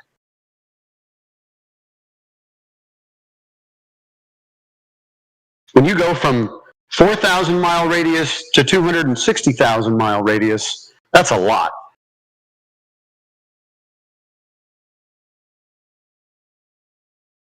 Okay, maybe the mathematics is offset, right? What do you mean? Like the math, the values are like offset. Well, then there's a bigger problem. If the values that they give us are incorrect, then the entire heliocentric model, as you know it, is totally debunked. But for example, didn't they say like it's 959 for 3,959 miles. Yeah. Almost 4,000, right? Almost 4,000. They're about 50 times wrong, right? On this day, yeah, they're 50 times wrong on this day. So they may be 50 times wrong on everything, but if you multiply it by 50, it might be right, right? So what you're telling me is the value that they use to give you the distance to the sun, the moon, the stars, the planets, it's everything 4,000 times 8. Yeah. It could be off by 50 times. Like I said, the entire model is debunked. Then the moon isn't the size that they say it is. Then the sun isn't the size that they say it is. Then the distance to the stars is not the distance correct. Okay, so then they're wrong about everything. So then they're also wrong, by the way, about the Earth being a ball. But also the distances across the Earth. That might be wrong. Hold on. I was talking, man. Except in the case of the... So am I, bro. Like, it's a full room. I didn't interrupt. I was answering. Please don't start crying. Like, I just want to say one thing. Damn. Is that all right? Like, before people start crying today? Oh, okay. Like, also, the distances, the spatial relationships, and the coordinate system that we use would also be different. Which it can't be because we already travel and validate distances being what they already are. So it can't be something else. It can't be a different value. They're screwed. It's just not what it is. It's like, well, maybe they didn't lie to me because this. Maybe they didn't. No, we're just showing you what we're showing you, bro. Like, hey, you want to reason it away. I don't know why people try to do that. That's basically whatever he said, man. Didn't add anything. So then everything's wrong. The distances on the earth, the distances to the celestials, everything is incorrect. It might be incorrect. Everything might be incorrect by a large magnitude. 50 times wrong. Yeah, large magnitude, 50 times wrong. I just so might be. So you didn't care what I said? Huh? If you do that, and if you do that, then the distance between your city and another city can't be the case. You can't just upscale everything. Can't do that. It might be. You have to accept it just has to be wrong because that's not. No, I just said it's 50 times wrong. It might be bigger, really bigger. Yeah, but that would also we said it's really smaller. between your address and my address. Do you not understand what I'm saying? No, the thing, what I'm saying is that we use some, we might use some values that basically works, right? Which has no problems, because for example, we drive to another city with some information of how much distance is between those cities, and it feels like right, isn't it? Bro, we're talking about 50 times. Do you buy 50 times more fuel to get from one place to another? Yeah. So you fill up your gas tank 50 times more than you ordinarily do to get to one place to another? No, I just said this might be true. And what might be true? What does that's for example, the radius that you said, 4,000, right? They say it's 4,000. But here it says that it might be 200,000, right? 262,000, yeah. 62,000, even bigger. So we are about 50 times wrong about that. Might be. Okay. Might be. The problem is that we're not even dealing with the ball yet. You know what I'm saying? Like, this observation debunks the idea that the curvature or the size of the Earth is incorrect. The other problem that you have is that there's no drop over distance anywhere.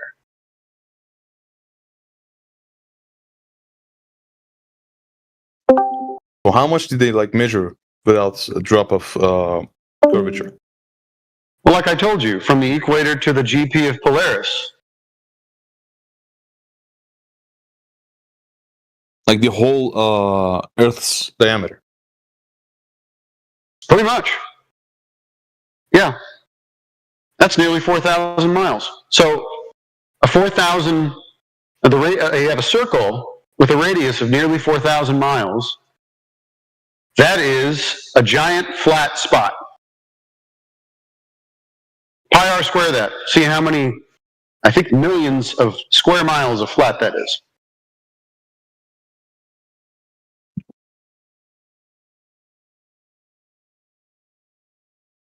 See.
Yo, flat earthers.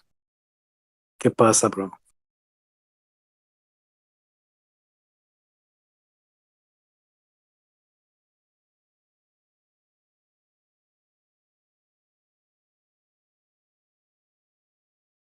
Welcome.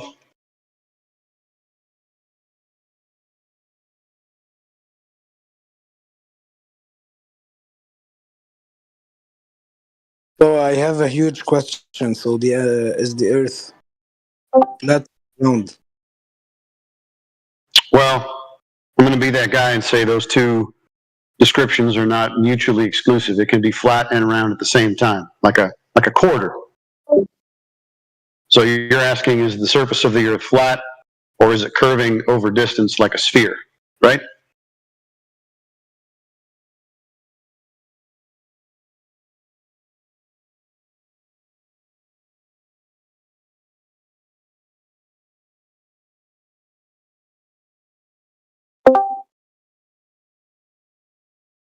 Hello?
So anyway, the Earth is not a ball, which means calculating or estimating what kind of gravitational acceleration would occur on the moon is entirely irrelevant.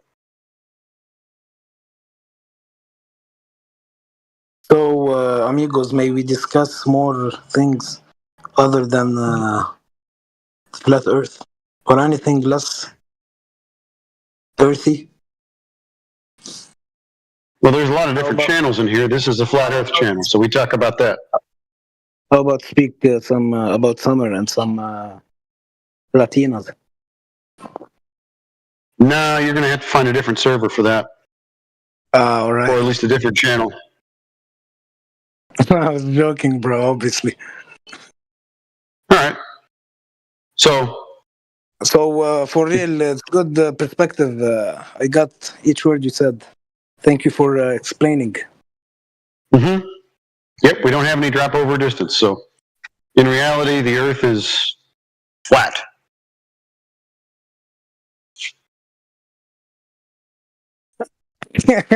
Okay, bro. Well, if I hear you laughing, so do you know who measured the curvature of the Earth? It depends. Like, I don't think even if it's accurate, bro. But yeah, like whole countries participate. Okay, how do they do it? How do they do it? They participated, bro. Maybe airlines, they measured it depending on their flying altitude. Well, altitude is a description of height above a flat surface. So altitude is a flat Earth claim. So the planes fly across the flat Earth? I agree. We will agree, but there's more profound. More than So if you're going to talk about the distance that the plane flies over the horizontal surface, that would be a linear distance. That would also be a flat Earth. I mean, yeah, but you can't measure it like that, bro. Since like, I don't know. Well, I'm just using your example. This is your example. I'm using your example. It's flat Earth. So, in your opinion, it's flat. No, not my opinion. That's how everybody uses it and measures it. Even the people who fly in the planes, as you pointed out. Okay. Yep.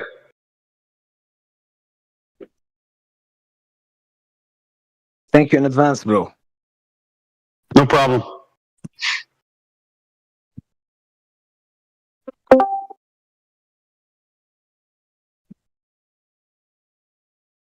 Let me go get some Latinas now. It's time.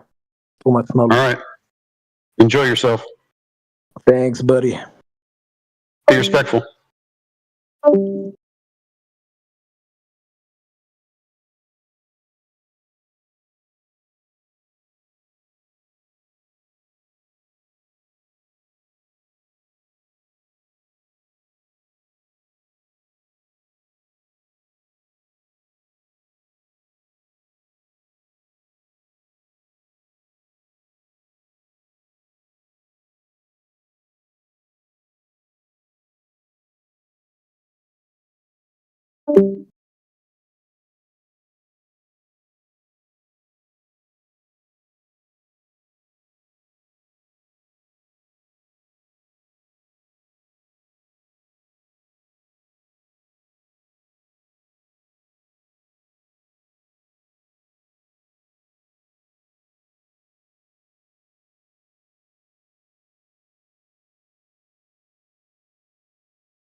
All right, guys, I'm off to go.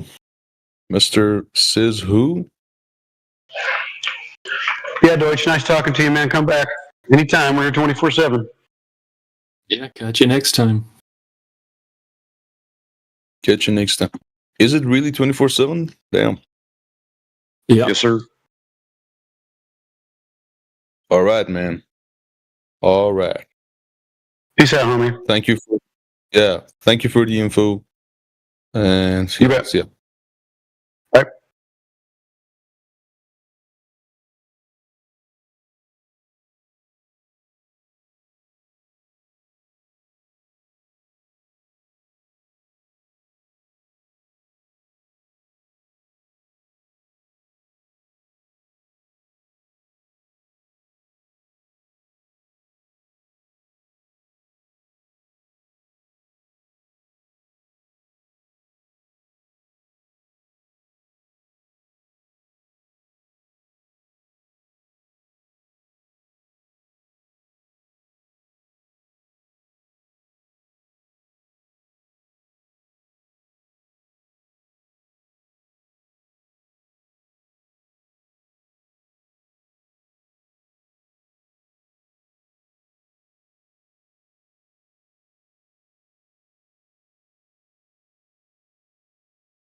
I just don't understand why he didn't get what Elijah said.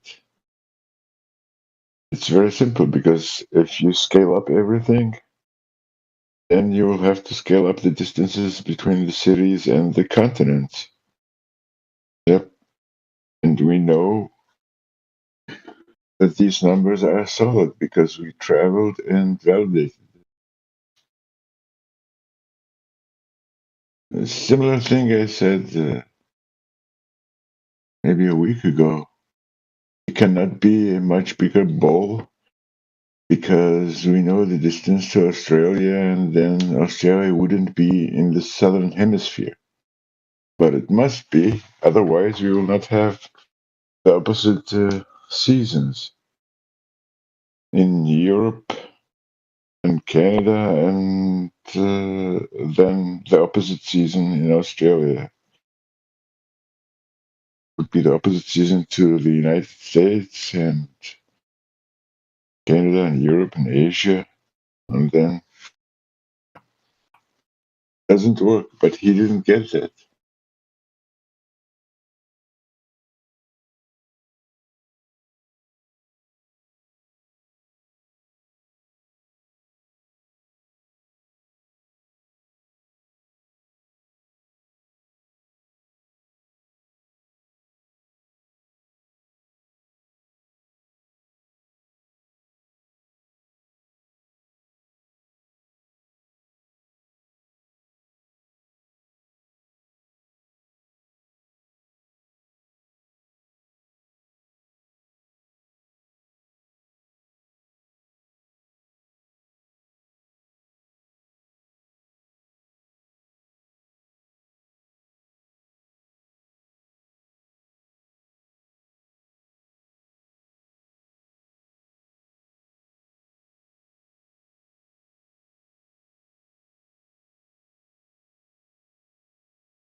What's up, everybody?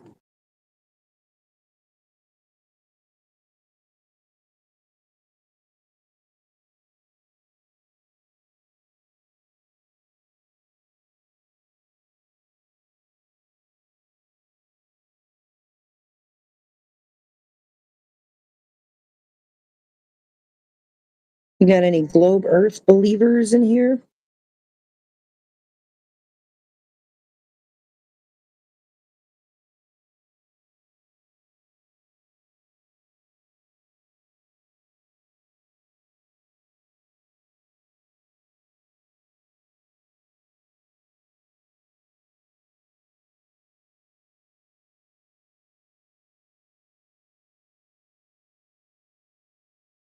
We know they don't exist. They can't prove the globe, so they just become anti-flat earthers. Yeah, even though everybody's a flat earther, because, it's just objective reality. Well, people like to deny reality.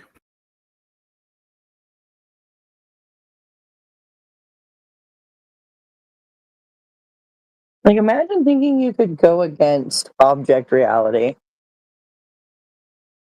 It's just objective truth, and it's just wild because we see it all the time, day in and day out. We're like, here's this thing that you can absolutely demonstrate, and here's this thing you can't demonstrate.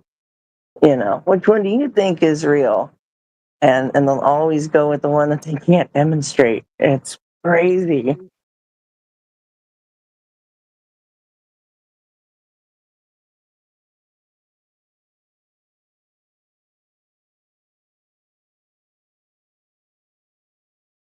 Yeah, trying to prove the globe exists is like trying to prove Santa Claus exists.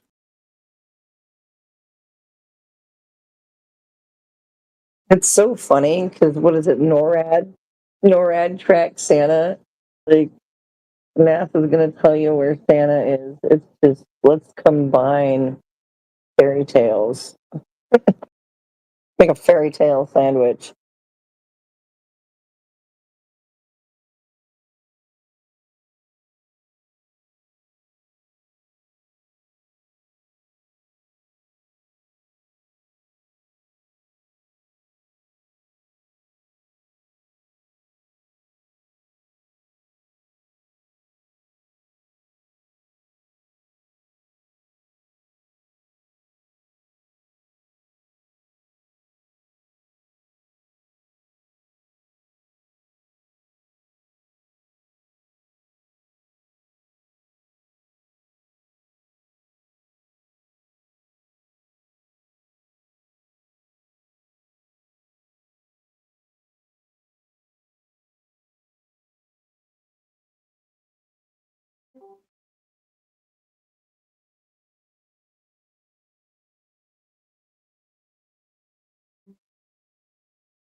Guys, good afternoon.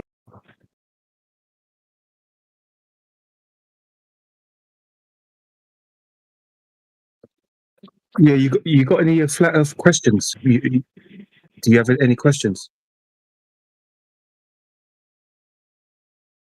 Oh, you're talking to me? Yeah, yeah. I mean, not much as question. More like, I don't know if you guys can hear me well. It's more like, you know, I like to try to convince you that the Earth is a globe by presenting you factual evidence. Yeah, but you can disprove everybody, all the flat earthers, yeah, by proving the globe. That means exactly. you have to provide curvature measurements and drop over distance. You have to prove that water is curving. Can you see the curving in the sky, like the horizon? So those are nice points, and we can prove that the Earth is curving just by looking at it. So first of all, we have space exploration, which I know you guys don't believe because of the government, but you can send balloons to the atmosphere, atmospheric balloons, and you can see the Earth curvature. And even today, there are people alive still that they flew to Concorde and they saw the Earth curvature. You know? Yeah, they're liars. Everyone is a liar. Because the Perlan 2 glider flies higher than the Concorde, but it doesn't need Mach 2 windows. So there's no curvature at 66,000 feet, higher than the Concorde. Can you prove that? What you're saying? Yeah. The videos are available on YouTube. Well, I have also videos available on YouTube that proves that the Concorde is, you know, you can see the Earth curvature. So I guess it's my word against yours. It's physically impossible to see curvature from that height. Our eyes are not designed to see that far. But there are people that have flown the Concorde that have seen the curvature, and there are videos on the internet that show the human curvature. eyes are not designed to see that far. You guys believe in gravitation?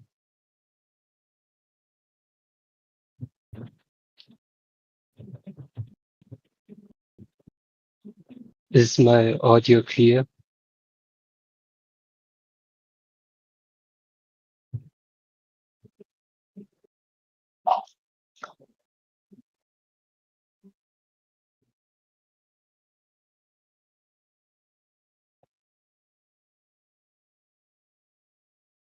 Am I audible to you all?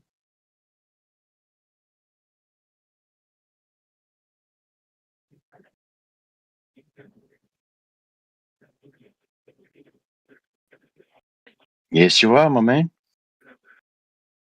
So you guys believe in gravitation? Gravitation? Yeah. What do you mean? Mass attracting Gravity. mass? Yeah. Mass attracting mass? Well, there's no Yes. evidence for that. So, So if you jump, why you come down? because you're heavier than the air. And how that works without gravity? It does. If you're heavier than the air, you will fall down. If you're And lighter than the air, you will go up. and that concept involves gravity. The concept of density involves gravity. If you were in a gravity-free space and there was some air, if you jump, you won't come down.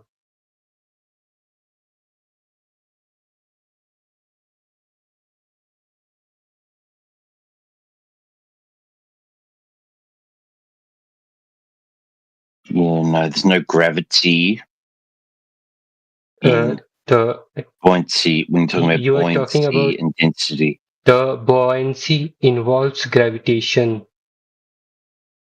The mass of displaced you experience equal force to the weight of air that you displace,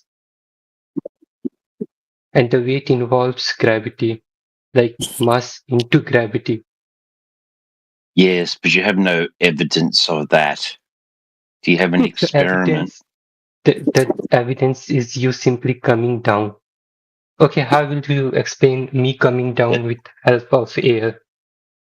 That can be How? explained by you being heavier than the air. So you fall through it. But how? Why does the helium balloon go up? Because the force applied by the buoyancy force applied by air is greater than gravitational force on the helium balloon. Or you can say That's right, yeah. so that concept involves gravity. Yeah, so you say it's too strong. To calculate the buoyancy force, you take the mass of displaced air and multiply it with g, that is gravitational constant on Earth, like 9.8, while doing the problems. So you can't explain me jumping up and falling down with the help of air being heavier without gravity. Yeah, that's little g. That's your weight. You are more dense than the air around you. Okay, and how does that make me come down? Why do you fall? Yeah.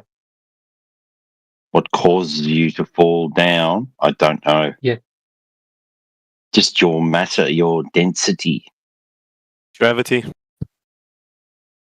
You have no proof of gravity. It's just a word you're throwing out there without any evidence. And gravity is real. And It's real. how you Mm-hmm. how you explain Wait a second, me Shabbat. falling down with my mass? Can you explain that why these tall structures are still standing? What's that? Sorry? These tall structures, the great monuments on the planet, why we have that? How they are still standing? monuments on planets? What? I think you're going a bit off topic, mate. You need to be more direct to try to persuade them. You need to be more direct arguments, more precise, scientific arguments. What arguments? What such scientific arguments you are talking about? You shouldn't be talking about monuments. You need to go straight to the point, otherwise they'll just, say that you are gaslighting. Let's say that the Wall of China is a great monument, and it's one of the wonders of the earth, and how it is still standing. I said that. Why don't you tell us? What does that have to do with the topic? Yeah, I am also saying that what's the density of air have to do with this topic? You guys don't believe in gravity. You said that. So, may I intervene to say something? So I know I'm not going to talk about gravity, and I'm not, because you guys say it doesn't exist. I'm not even to talk about it, and I'm not talking about the Earth's curvature either, because you guys say it's not real, even though we can see it from space. In which you guys say it's not real either. So I'm going to talk about things that we can actually see for ourselves, everyone. So we can get. All right, is that fair enough? Yeah, but you didn't answer my initial question that how these structures are still standing. Honestly, I don't even know what you're on about, so I'm just going to present arguments in which things that we can see, okay, that the Earth is a globe. After all these... So I'm just going to, if you guys, if you could mute yourself so I can just finish what I'm saying. How do you have a horizon on a globe? Please explain. You're saying that the horizon is Earth curvature. How is it Earth curvature? Please explain how do we have a horizon on a globe? If you stand on the surface, if you stand in any surface, you're gonna see limits. But the limit is not physical; it's an illusion. So that's far as the surface of the globe that you can see. But if you go further, the horizon keeps going further and further and further as well. That's why you can travel anywhere, and your horizon is going to be at the same distance. It doesn't come any closer. To be always there, like a rainbow, you cannot not go to the to the finish line. You know what I mean? That's why you can go anywhere in the planet, and your horizon will just be there. You cannot really go physically to the horizon. My eyes are working fine. I only see the horizon, which is a straight flat line, not curved line. Yeah, but the horizon should be curved. It's Where not is it curving? Where is the horizon curving? If you compare the human body with that, my eyes are working just fine. Do you understand? Yeah. My eyes, I see the same thing as you, right? We all see the same thing, but if you stand in any surface, right? If you stand in a really large surface, which might happen to be a globe, and if you are in there, right, you can actually do the experience. If you place a small camera in a really... Sounds like you don't have any idea how your eyes work. Why don't you do some research here and go and make lots of observations?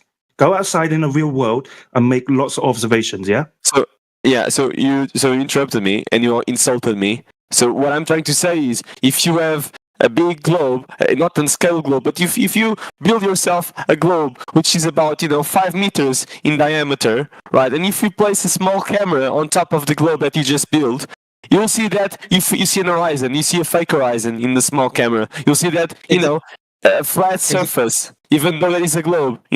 That's what you will see if you place a small camera on top of a 5 meter, 10 meter globe that you build yourself. You'll see a fake horizon. In your camera perspective, it will appear flat, but it's not flat. It's a globe. It's a sphere. So that's a physical experiment that you can actually do for yourself. You build a large globe and you place a camera on top. You see the globe as flat, and you see an horizon, but it's not a physical horizon. It's a fake horizon.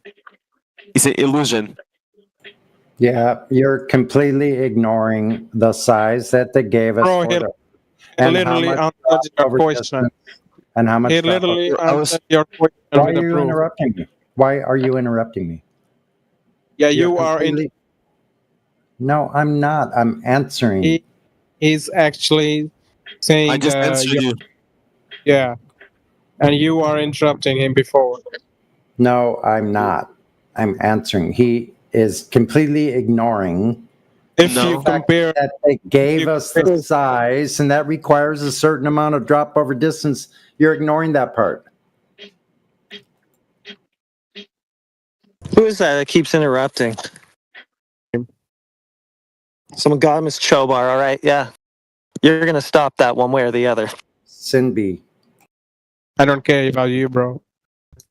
Yeah, well, you're not gonna care when you don't have your mic, I guess. Continue.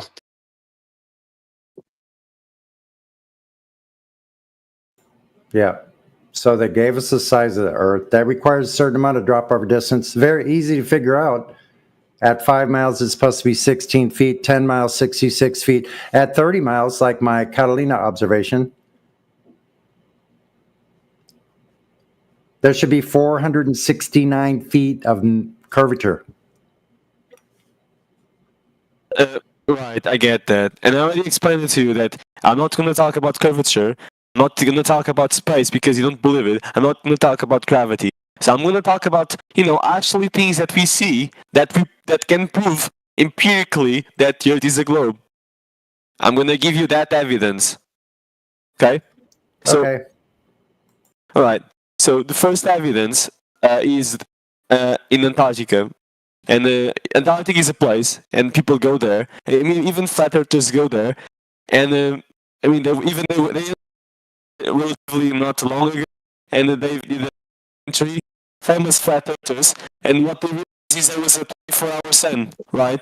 So the 24-hour sun, the sun was already always in the sky, floating around the sky, always present for 24 hours.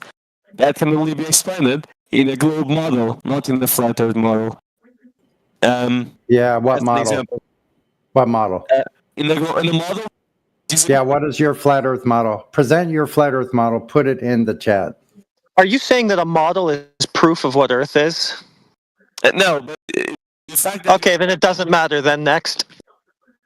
The fact Bro, you are the one who is interrupting now. You gotta let him. You can't let him finish. You're embarrassed. Who's going to moderate here? Who's that? The fact that we see a 24 Is that Chobar again, Kate? Yeah. Bye-bye, Chobar. You're not talking in here anymore. Yeah, fuck you guys.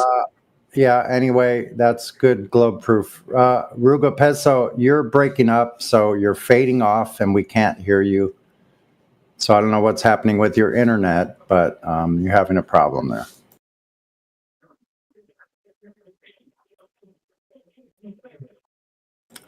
We do, well, now he's deaf muted. Maybe he's trying to. Yeah, I think so. Okay. So yeah, the fact that we see 24 hours then. So you mentioned a model. So we want to see the model. Can you put it in the side chat, please? No, what I'm saying is model in terms of a scientific perspective. That's the paradigm. That's what justifies it. So we have a globe, and it can be justified in the poles, for example, in Antarctica and in Greenland, and in Norway, in Sweden, in the north part of the globe, and in the southmost part of the globe, we can experience 24-hour sun. And we can only see that on the poles, which is why the Earth is a globe, empirically, because only in the globes we are close to the rotation of the planet, in which it can be further apart or more closely to the sun. So that's why empirically, just by the presence of a 24-hour sun locations in our planet, we know for a fact that the Earth is a globe. So that's the first evidence. No, so you're looking up at the sky. So that's not the Earth. So anyway, let's talk about the sun that you mentioned. So was the sun above the horizon for 24 hours? Is that what you're claiming?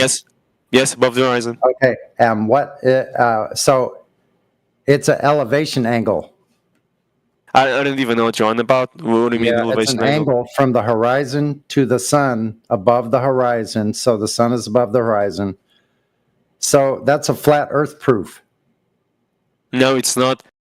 Yeah, it is. But anyway, it's not a flat Earth. Can you explain how that proves the Earth is flat?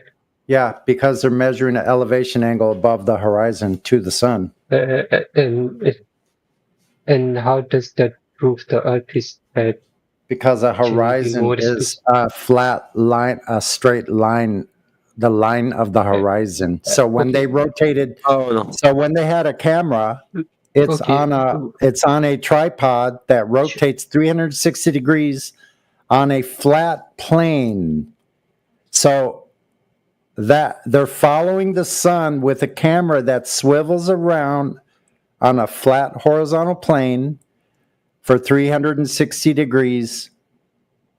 So the camera is rotating around, and you see the horizon is completely flat all the way around 360 degrees. Yeah, flat Earth.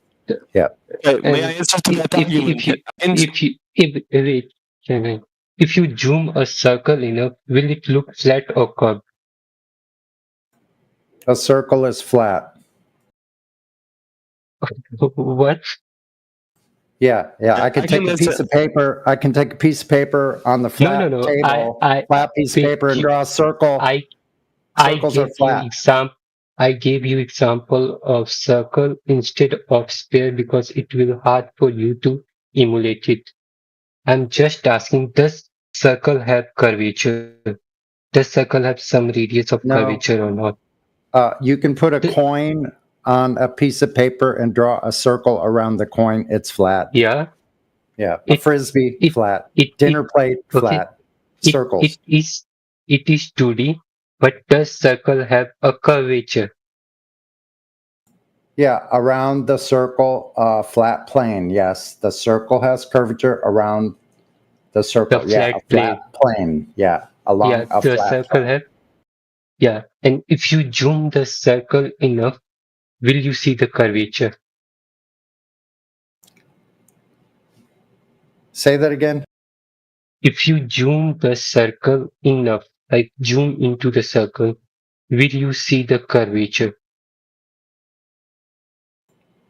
If you're on the same plane as the circle, is that what you're asking? No, like suppose you have drawn a circle digitally or on Desmos, and you zoom the circle enough, like zoom into the picture or the graph, will you see the curvature of the circle in the flat plane of your screen? If you're on the same plane, no, you won't see a curvature of the circle. But if you're using a camera that's on a tripod, that circles 360 degrees horizontally around, the horizon is flat all the way 360 degrees around, and the sun is above the horizon. Flat Earth. Welcome to flat Earth. Yeah. Can you guys turn on the screen share so that I can show you the demonstration?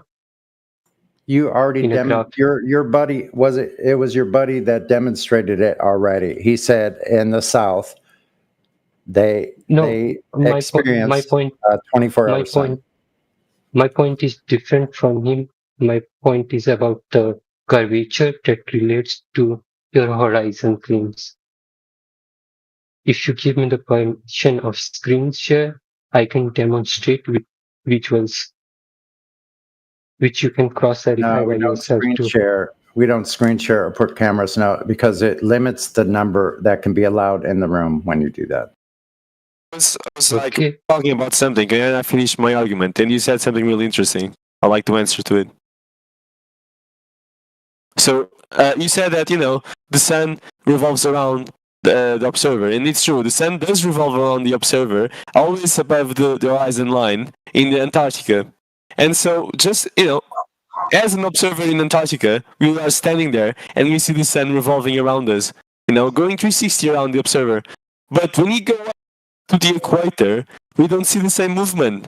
So if you look, not inside the circle.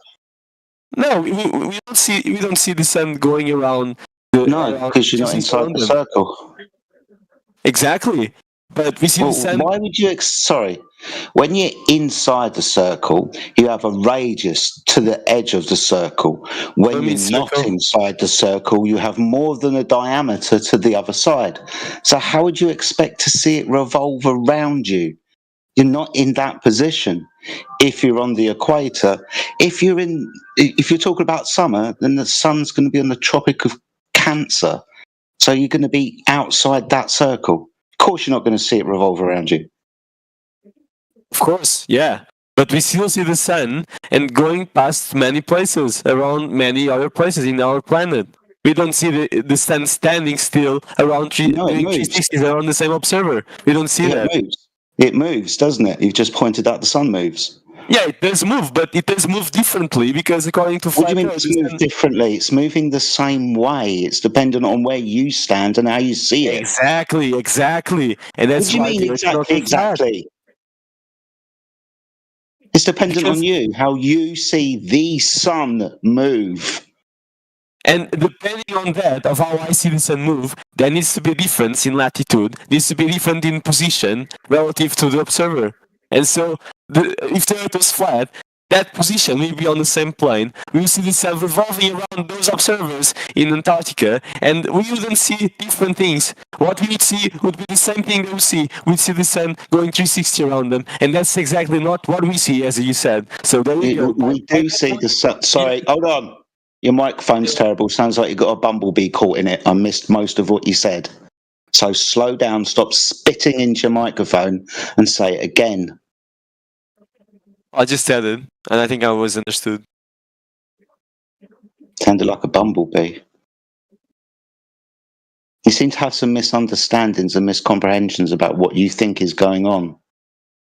No, I just proved you again. First of all, do we see the sun move around the observer? For example, right, I'm not going to bother talking to you. If you're going to talk through me, I'll let you speak. No, you can speak.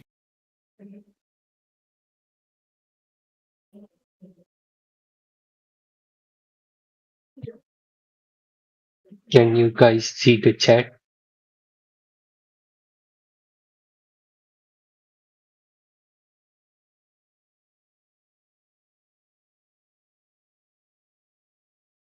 Yeah, this guy already gave up the ghost when he admitted that model doesn't prove what the world is. So there's no point really in continuing.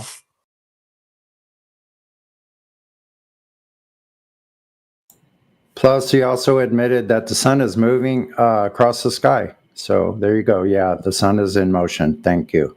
Yeah, Earth stationary, sun moves. Thanks for that observation. That's exactly what is shown in the 24-hour sun. Yep.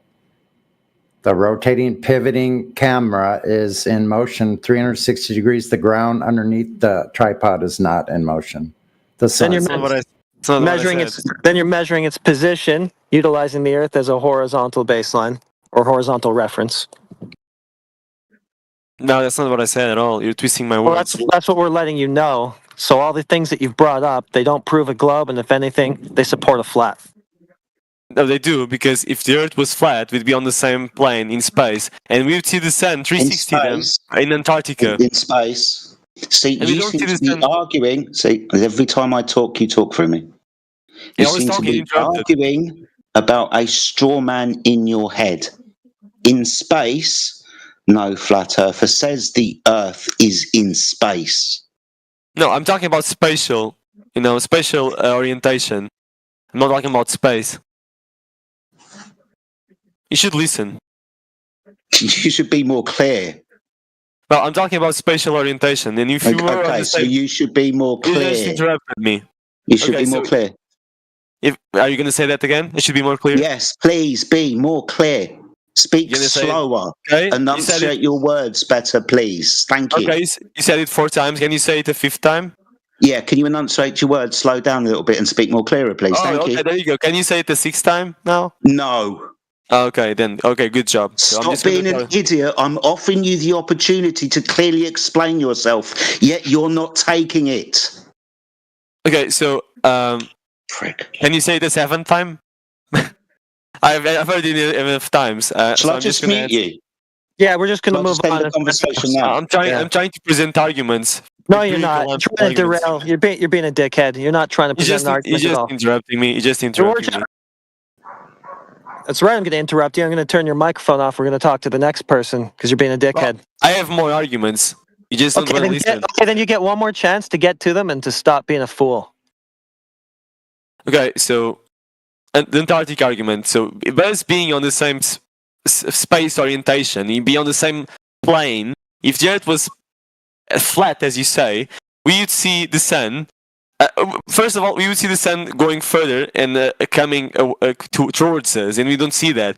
Us standing, for example, in Europe, we'd see the sun all the way down in Antarctica, going around circles around them, 360, for the observer in Antarctica. So that's not what we see. We see the sun in many places. We see the sun going around many places in different orbits, right? And I mean, the sun is not orbiting the planet, but I'm doing these. I'm saying these as a slow down. I'm saying this. I'm taking that as a norm, so you guys can understand that even if the sun was orbiting the planet, the trajectory wouldn't have made sense in a flat Earth, because if the Earth was flat, we see the sun furthering apart from us and coming towards us in a circular movement around the observer in Antarctica, and that's not what we see. Prove that. Well, you just need to look at the sun every day. No, yeah, you see the sun in motion around the observer if you're lucky enough to be in the Arctic Circle in the summer. Yeah, it moves around you. And what? At the moment, you're expressing a stationary plane with the sun moving. Also, if you're going to want to take measurements of the sun, there will be solar elevation angles and azimuthal bearing angles. Those are vertical angles taken from a horizontal plane and horizontal angles taken on a horizontal plane to give you direction. So everything that you're talking about requires a stationary flat Earth to describe a measure. That's the convention. Do you get it? That's the convention we use because it's easier. It's mathematically accurate. The model works. Yeah, do you understand what I'm talking about, though? I do. The convention. Do you understand the convention is an angle? Because it works for the observer. Excuse me? Do you understand the convention is an angle measurement? Yeah, I understand that. Good. Do you understand what an angle is? Yeah, I do. Good. So you'll understand that we won't be taking elevation angles or azimuthal bearing angles from a curved surface. Yeah, but for us, the observer, that's the convention. No, it's a measurement. It's a measurement, 1, to give you distance along the horizontal, and 2, to give your bearing direction across a horizontal. There you go. Jenna, thanks for the convention. That's exactly why you use angles, because it works for us in our small scale. So you can use that. The scale is up to, including and beyond 5,000 miles of a horizontal baseline for distance and azimuthal bearing angles. 5,000 miles for practical use for a navigator at sea. Yeah, but that's the convention. You don't know what the Yes, convention is. to give you distance when you're looking at things like the sun, to give you the time of day and your longitude. Yeah, Yes, but that's all horizontal angle measurements, dude. You keep saying convention like it's going to get you out of it. Because when we are in a small scale, as an observer standing on a planet... 5,000 miles a small scale. You just interrupted. Because you're ignoring my point. Is 5,000 miles a small scale?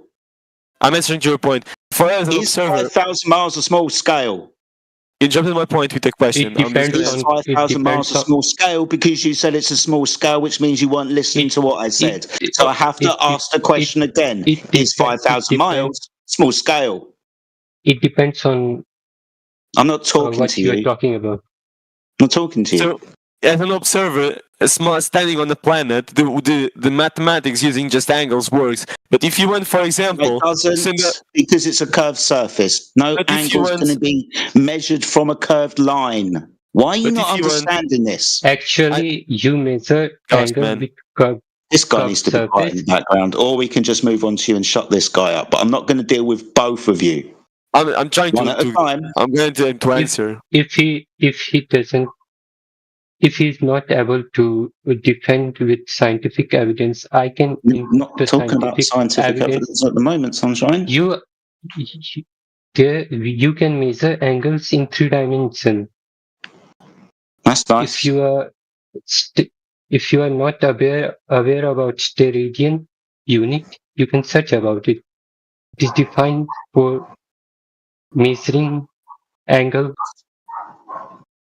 What's an angle?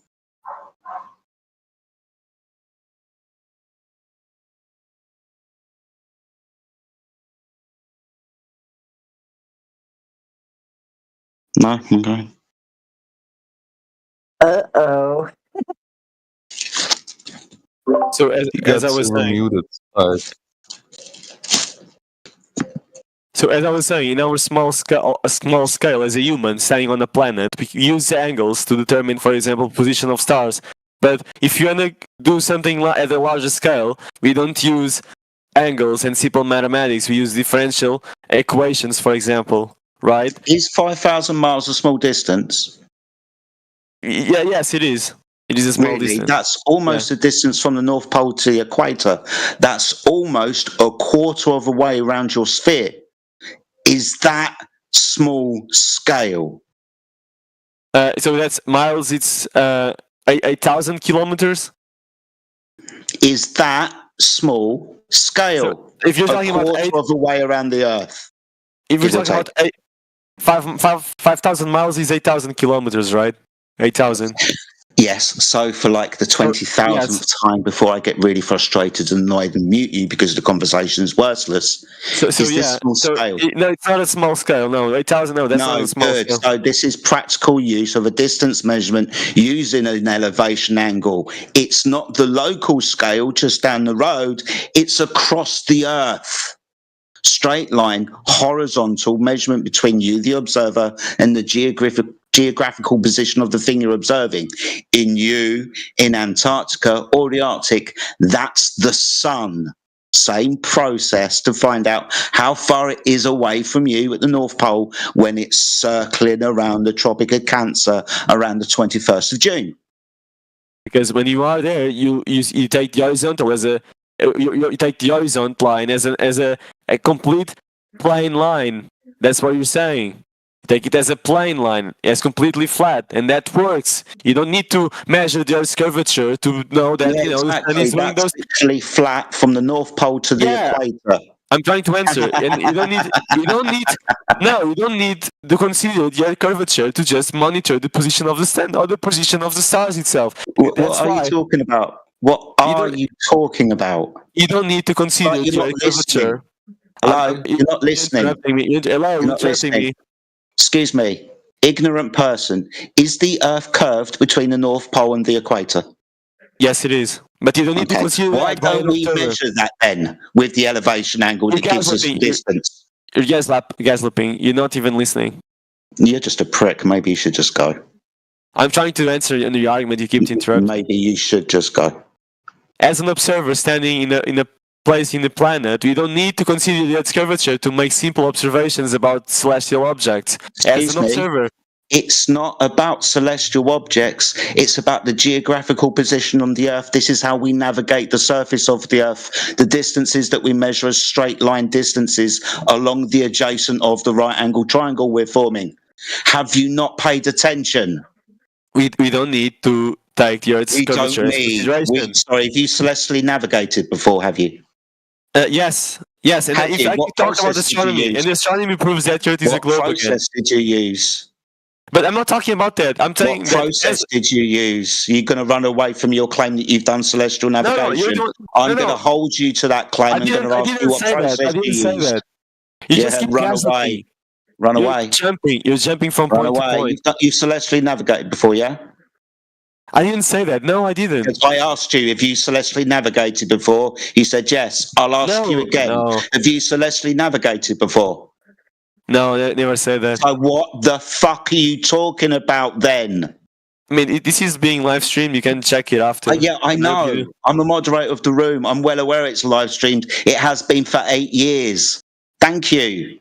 We've live streamed this conversation so everybody in the world knows what happens in the conversations when people like you make claims and then run away from them, or make claims and have no understanding of them.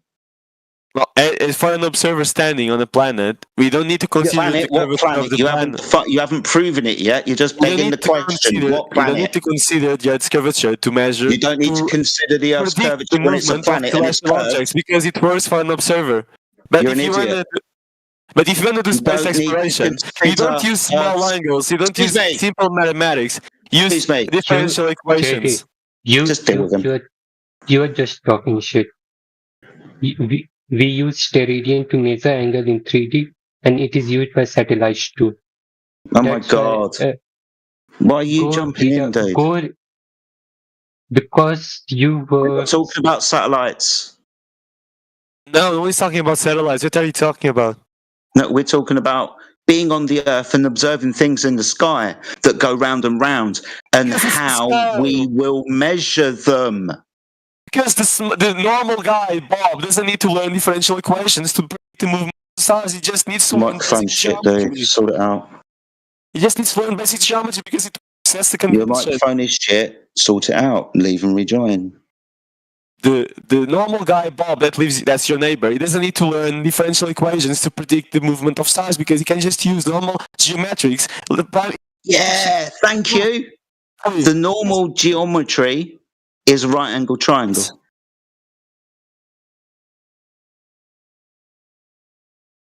I suggest you listen more instead of talking, dude. Yeah, but it's in a small scale. It doesn't work in a large scale. No, we've been through this. Half the way around. No, a quarter of the way around your sphere. 5,000 miles, 8,000 kilometers. That's one measurement. If I turn around and make another measurement, double the distance. You'd have to use differential equations for larger scale objects. You wouldn't even understand what they were if they jumped up and bit you in the face. I'm just telling you. I just answered to you. I don't know what else to say, honestly. If you want someone else wants differential equations. You just said differential equations a lot. Yeah, okay. Exactly. Yeah. So what are you going to do? Convert a curved line into a straight one for me? So if you want to, observe large objects in a larger scale, the simple geometry that you were taught in the primary school doesn't work. So you need something much complex that can. Oh, sorry. No, we don't use differential equations when we do celestial navigation. That's why I asked you. Exactly. That's why you do simple geometry, because for a normal person, they don't need to learn differential equations. Oh, yeah, I'm not talking about normal people. You need to slow down. I'm talking about the practical application of making observations and measuring them. Normal people don't need to learn differential equations. You might find out you sound like a bumblebee, dude.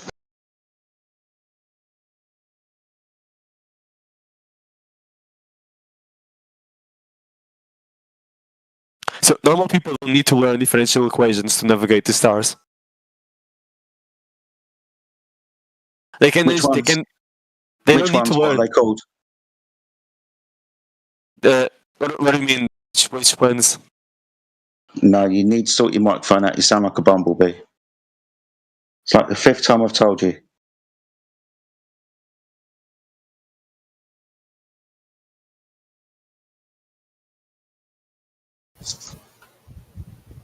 See, how you an expert in this? You've never done it. You've never heard about it till today. And suddenly now you're telling people who have done it how to do it and what they need to do. Dude, like, what the heck, man?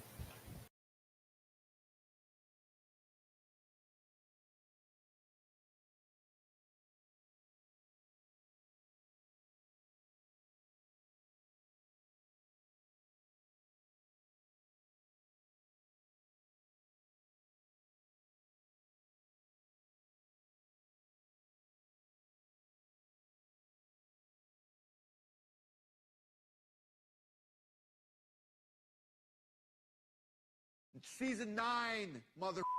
Season 9.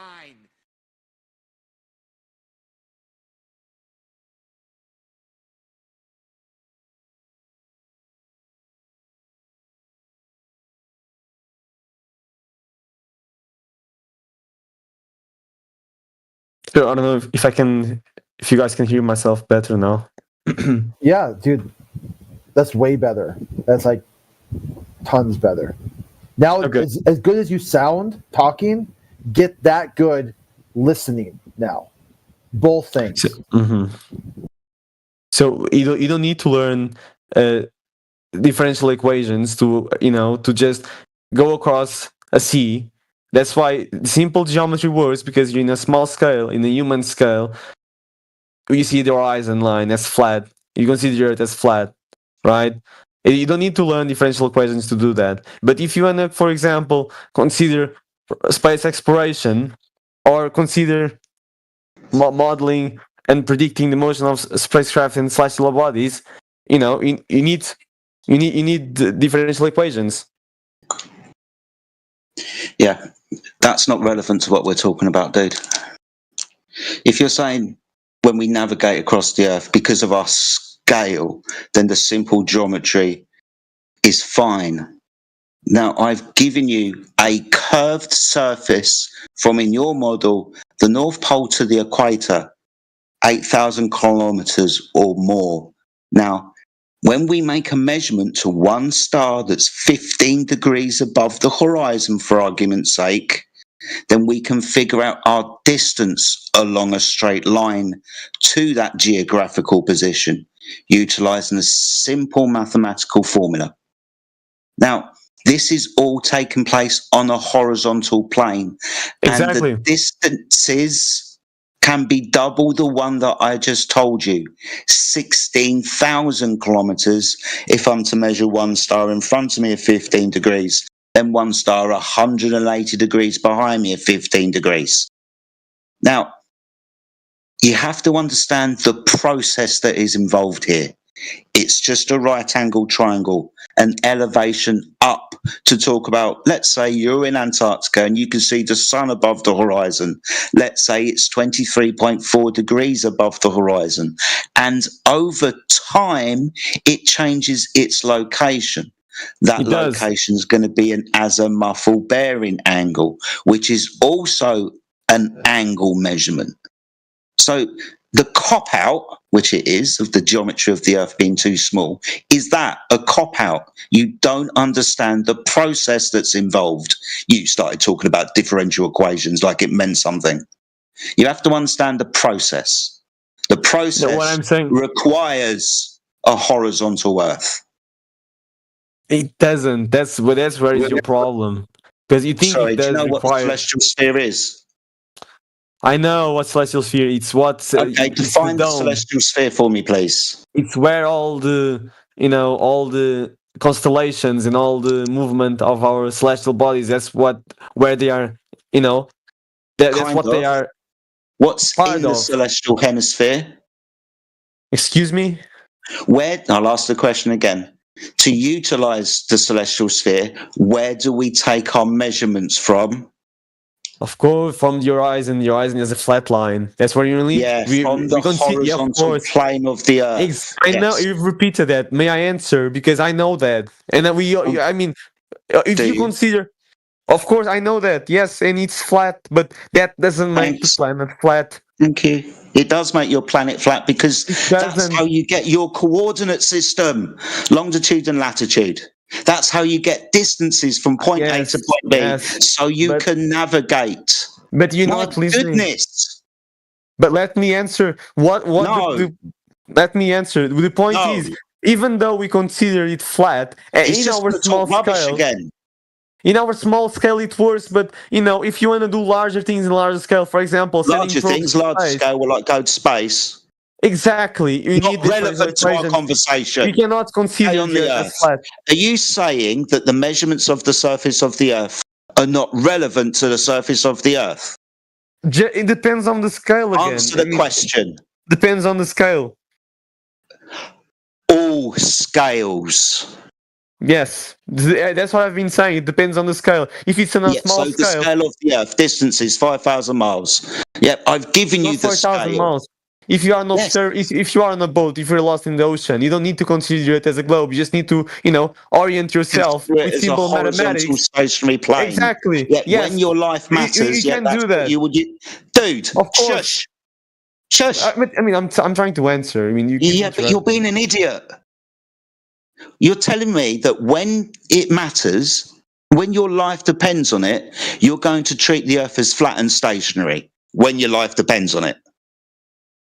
Well, that's not even though. Welcome to Flat Earth. Your life depends on it. No, it's not like as my life depends on it. It just works in a small scale for an observer. Small scale, yep. Small scale, the entire Earth. You keep saying small scale. How big is a small scale? You can do it anywhere in the planet because you are small. So everywhere on Earth is a small scale. So we don't measure the curvature on the Earth on the Earth scale. No, our scale is small compared to the scale of the planet. It's a different proportion. We're not talking about how big you are. We're talking about how much of to measure. Exactly, but if you're small, we can measure in one go a straight line of over 8,000 kilometers. If you're small, if you're standing on something really big, the scale, the simple mathematics. Your geographical position of the thing you're measuring to is out in space somewhere. Are you an idiot? You don't know how geometry works, do you? Okay. So I know, but you just keep, your argument is okay. You know what a tangent is? I'm gonna say so. Your argument is since we use this convention as the tool for local navigation and for us to orientate ourselves through the stars, that means that the Earth is flat, and that doesn't. One thing doesn't necessarily mean the other. That's what I'm trying to say. We don't necessarily just because we use and you consider the Earth as flat for celestial navigation, because our scale is small compared to the whole scale of the planet. He's just going to say because our scale is small. Like that's an argument. It works locally with simple mathematics. Locally, according to you, is everywhere on the Earth. So locally, the Earth is measured flat, right? Locally, in a human. In a human size, on the Earth, standing on the soil, it works. Are you comparing yourself to an ant on a basketball or something? Wait, idiot! Are you comparing yourself to an ant on a basketball? I don't even know what you're talking about basketball. Are you thinking because we're so small, it's like we're an ant on a basketball? No, that's way larger than that. Way larger than that. So that's the argument you are making. That because we're so small, we can't measure the curvature of the Earth because we're so small. We are probably be an ant standing in a planet of the size of Europe. You're not listening. Can we not measure the curvature of the Earth because we're so small? No, we can measure the curvature of the planet. I'll have that, please. Give me the measurements that we can. Okay, so I answered your argument about celestial navigation. Do you have an answer? You just made a load of fucking bullshit up. No, so we can move on to your measurements of Earth curvature. But I would like to have an answer. What? It was bullshit. You don't understand what you're talking about. You just said scale a lot. But I explained it to you. Completely bloody irrelevant, my man. So I explained it to you why we don't use it. Your positive claim you say it's bullshit the curvature of the Earth is measured. Explanations are not evidence, Ruga Peso. Can you please provide evidence? Yeah. I mean, I send it. Let's see evidence at scale. All right, at scale, I want evidence of distance measurements on a ball. Oh, gosh, man, it's always the same thing. Oh, no, it's not, because otherwise you wouldn't have made a different differentiation between scales. Yep. So tell me what you want. Tell me what you want. What you said. Measurements of the curvature of the Earth. You said we measure it. So show me the methodology by which we measure the curvature of the Earth. But you were saying a different thing. You wanted evidence for the thing that I said. That's a fact. You just claimed we measure curvature of the Earth, so we want you to back up your claim. This is getting tiresome. Or you can say you don't have the evidence and we can move on. Have a happy day.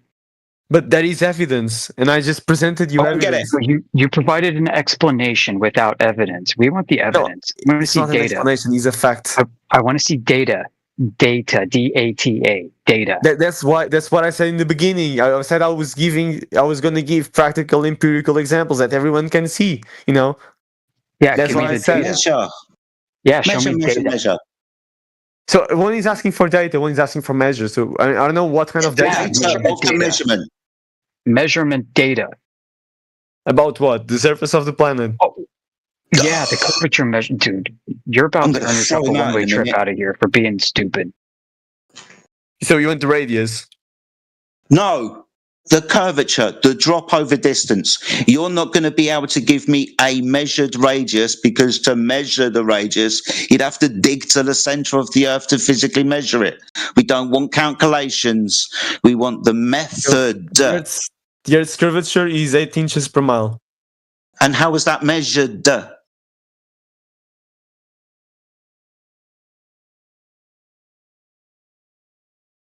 That's your scale, by the way. I guess that's it. I mean, listen, we've been asking for evidence of the measurement for the past 10 years as a community. Nobody's been able to provide it. Maybe you can. He's just going to Google it. That's why he's gone quiet. But I'm just trying to wrap my mind around it, because so you ask for evidence of the curvature. You ask for evidence of the curvature, and I just gave it to you. It's 8 inches per mile. No, so that's the drop over distance. No, that would be if the Earth was a sphere with a radius of 3,009. And the drop over distance would be 7.98 inches per mile squared. Now, we want the physical measurement to demonstrate that's the truth of reality. So you want the physical demonstration for this drop over distance? Yeah, could you? Because you said the Earth has been measured to have curvature. So yes, we're sticking upon what you said. Don't be surprised when we stick upon what you said. You said it. Okay. So if you want physical demonstration, the best thing. Why are we putting up with this idiot? He's just lying. Okay, if you want physical demonstration, the best thing you've got is watching boats going on over the horizon. No, that's watching boats. No, physical measurement. Do you know how to take a physical measurement? Don't just point at things and declare.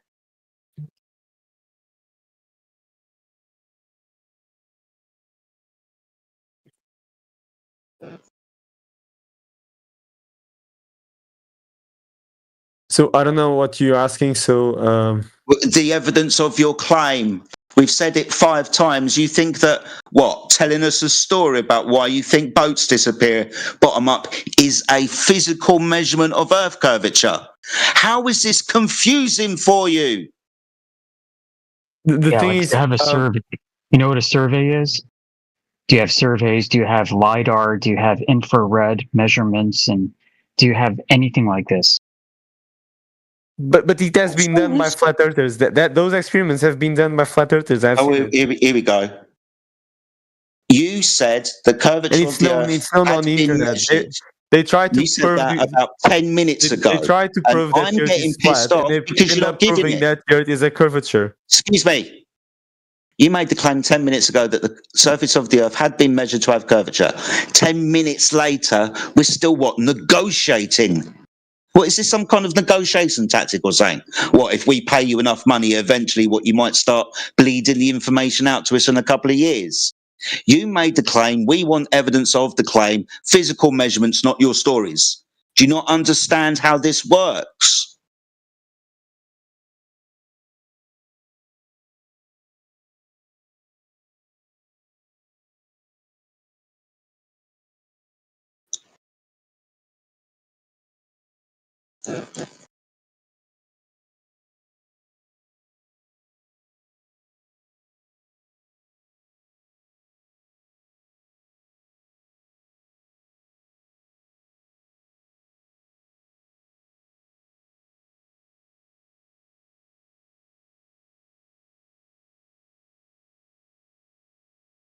Yeah, it's interesting that he acknowledges that flat earthers have made the measurements, but the globe believers have not. So it seems like from your attitude that you seem to have a high degree of confidence with a low degree of ability to back up your claims.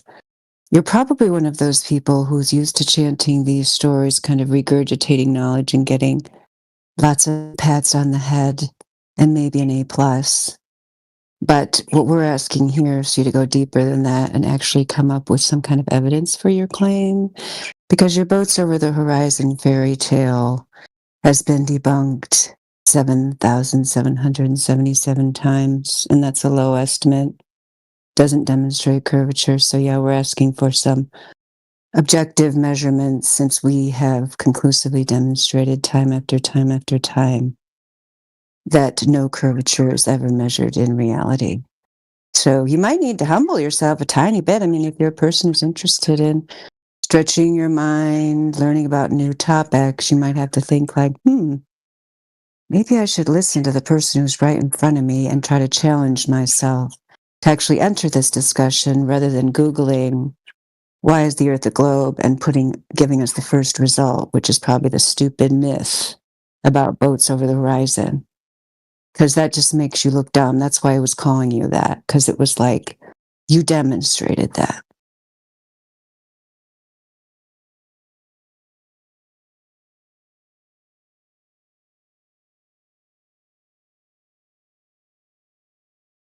Yeah, that guy Rugopesso's just a waste of time. He's had everything explained to him like 100 times over the last like year and a half. He's from the PNR server. He's kind of bricked. What's his name? Is he gone? Rugopesso, yeah, he was gone for most of what you were saying, man. That's fine. I enjoyed saying it anyway. But that's Yeah, it's cool. for everyone else to hear anyway. Look, that you can never get through to that guy. It doesn't matter what you say to him. He you can explain something to him. He'll come back the next day with the exact same argument. Yeah, he's like mentally challenged. I mean, that's what I was thinking when I listened to him. Like, if he's a full-grown man, sometimes these people have a deep voice, but they're really only like in 7th grade or something. And then, like if he's like a middle schooler, then he's doing pretty well. But if he's a full-grown man, like he might be mentally challenged. Yeah, which I guess then we should take pity on them. I don't really know. But he shouldn't put himself up as if he knows what he's talking about. In that case, he should recognize his limitations, and stick with a different topic that he understands better.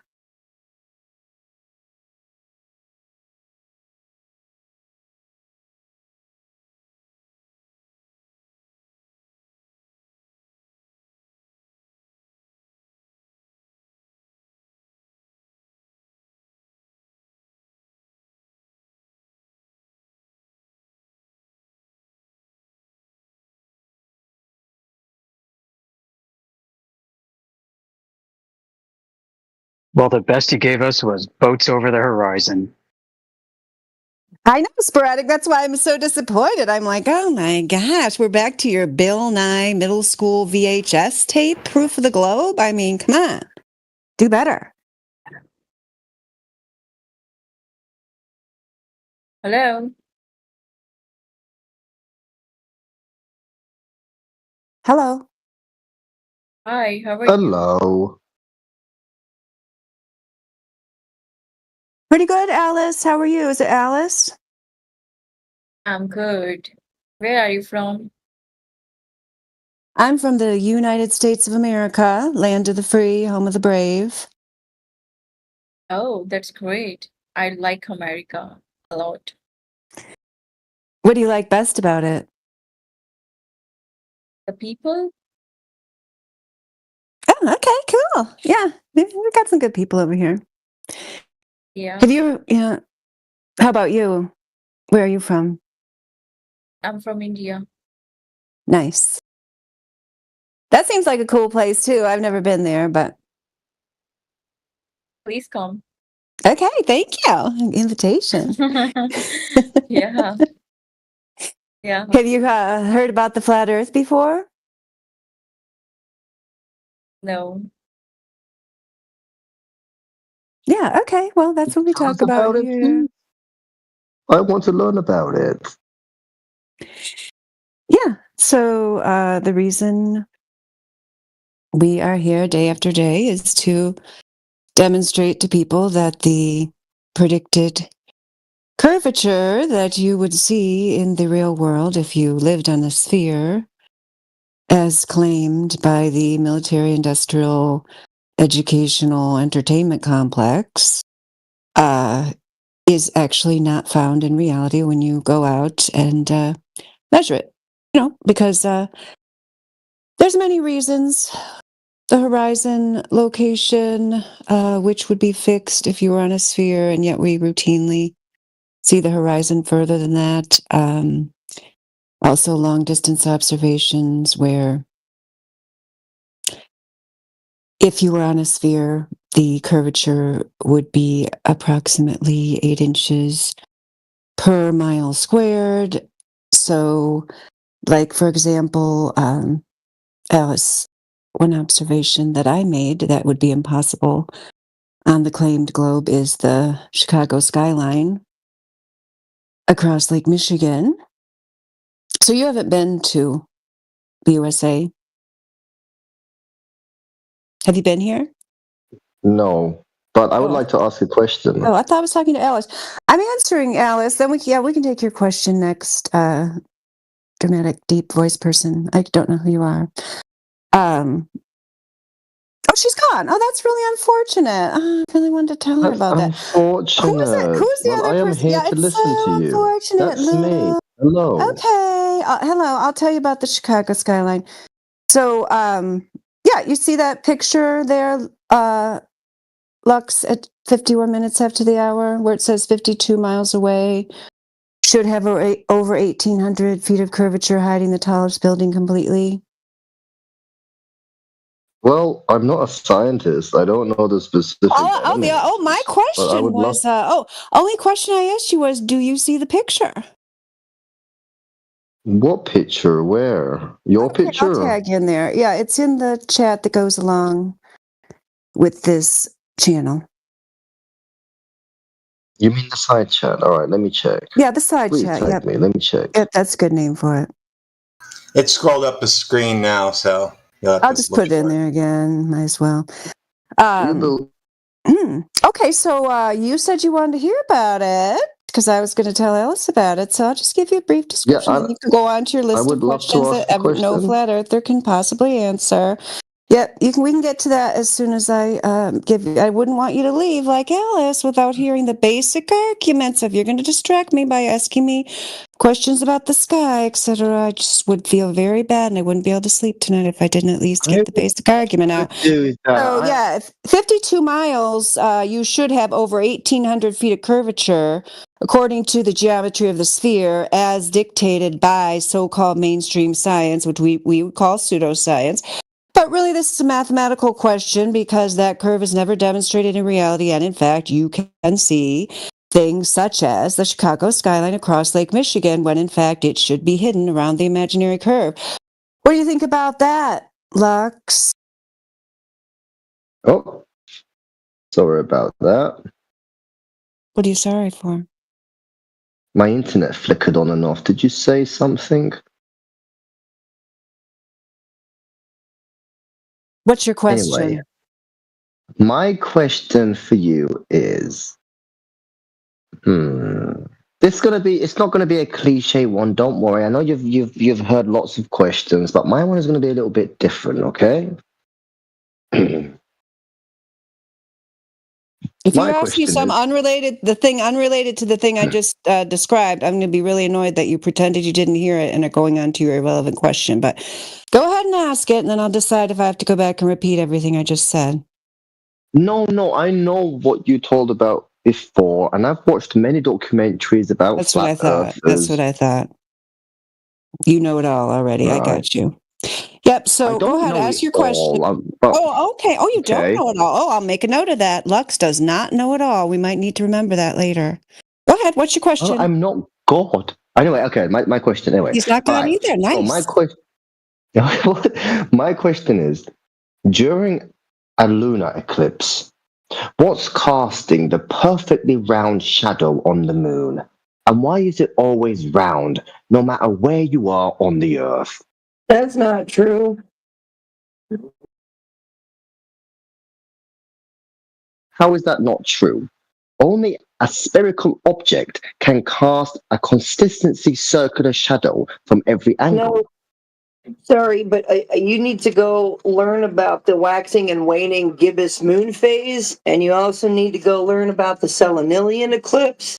And I'm going to post a interesting little example here. I got something for it already in there. There's a straight line casting a curved shadow, so you're wrong. Yeah. Is it this one? Yeah, there you go. Take a look. That might be AI. That's not an eclipse. Let me check. It could be AI. Right.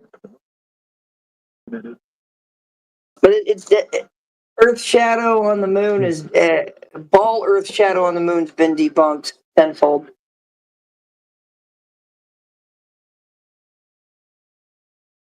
And it just happened right here, right before your very eyes, so that you can see that it's been debunked, and we'll debunk it every time. Just for you.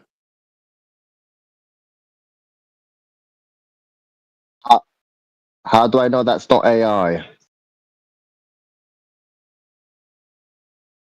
I mean, if you want to call it AI, you can go and take these same photos. You can do these same things, just like everybody else has in here. And then you can prove to yourself that it's not AI. How about you do that?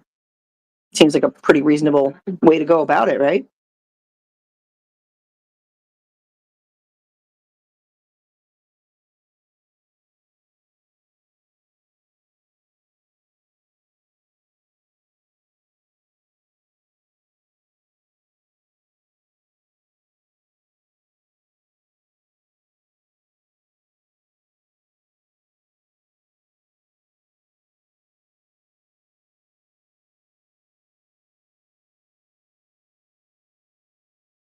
Okay. So now that we debunked that, what's the next thing that might prove that the globe? You got anything else?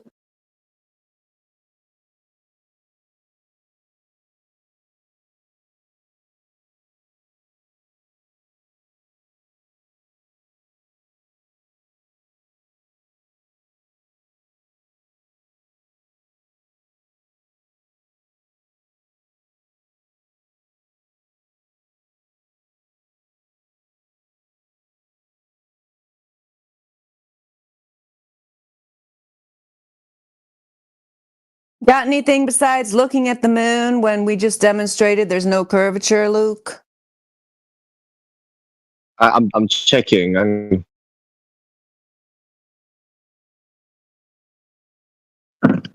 Yeah, that's fine. That's good. Definitely check it. We encourage people to check it.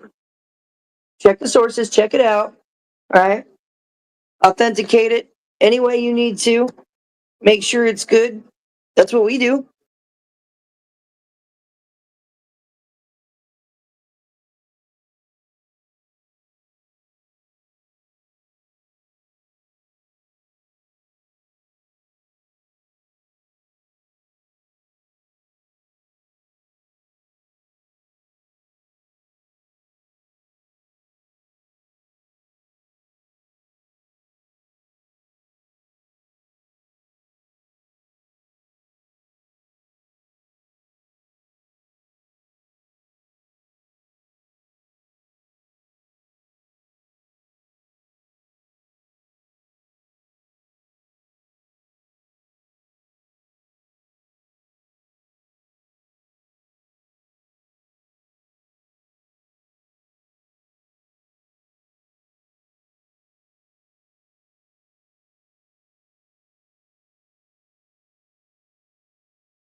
Boy, this silence is really speaking volumes right now.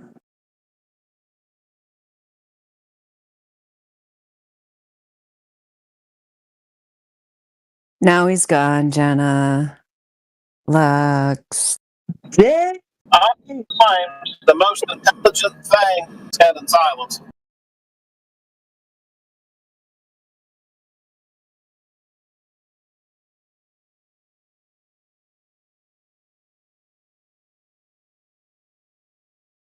You think he'll be back? I think he'll be back. He just couldn't handle the pressure in the moment. Oh, now he's back. Yeah, maybe he was just having a connection issue. Are you there, Lux? Yeah, I'm here. I've got connection problems, but I'm doing my research. I'm looking it up. Okay. Oh, yeah, while Lux is researching, if anybody else has a question or just wants to say hello, feel free to open your mic and jump in there. It's an open forum. Joka, Light, Matador. Anybody? walking tree down there at the bottom.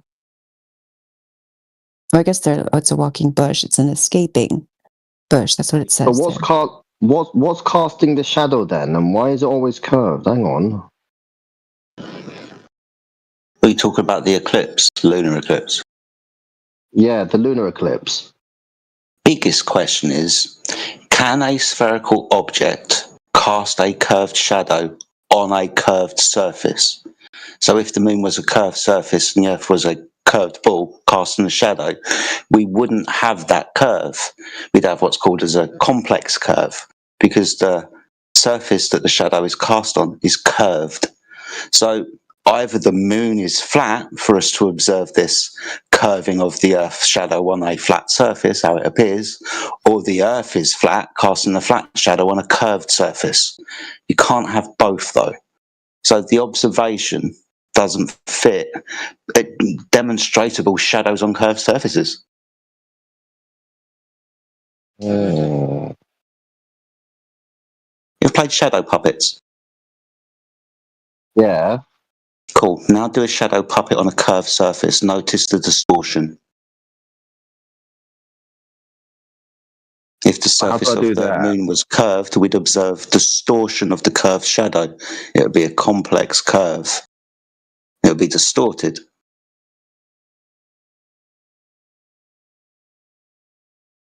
Yeah, but how can the moon can't be flat, obviously, right? Otherwise, Yeah, the right. Earth would spin. The Earth would be doomed. Yeah, I mean, at the end of the day, maybe this geometry isn't actually taking place. Maybe the Earth isn't a curved surface in between the sun and the moon in some kind of solar system.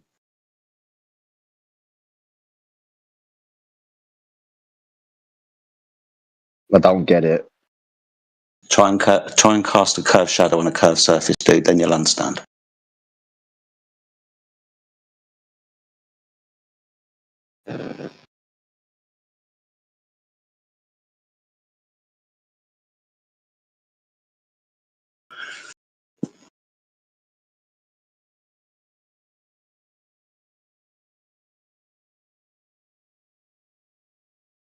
Immense brain melt.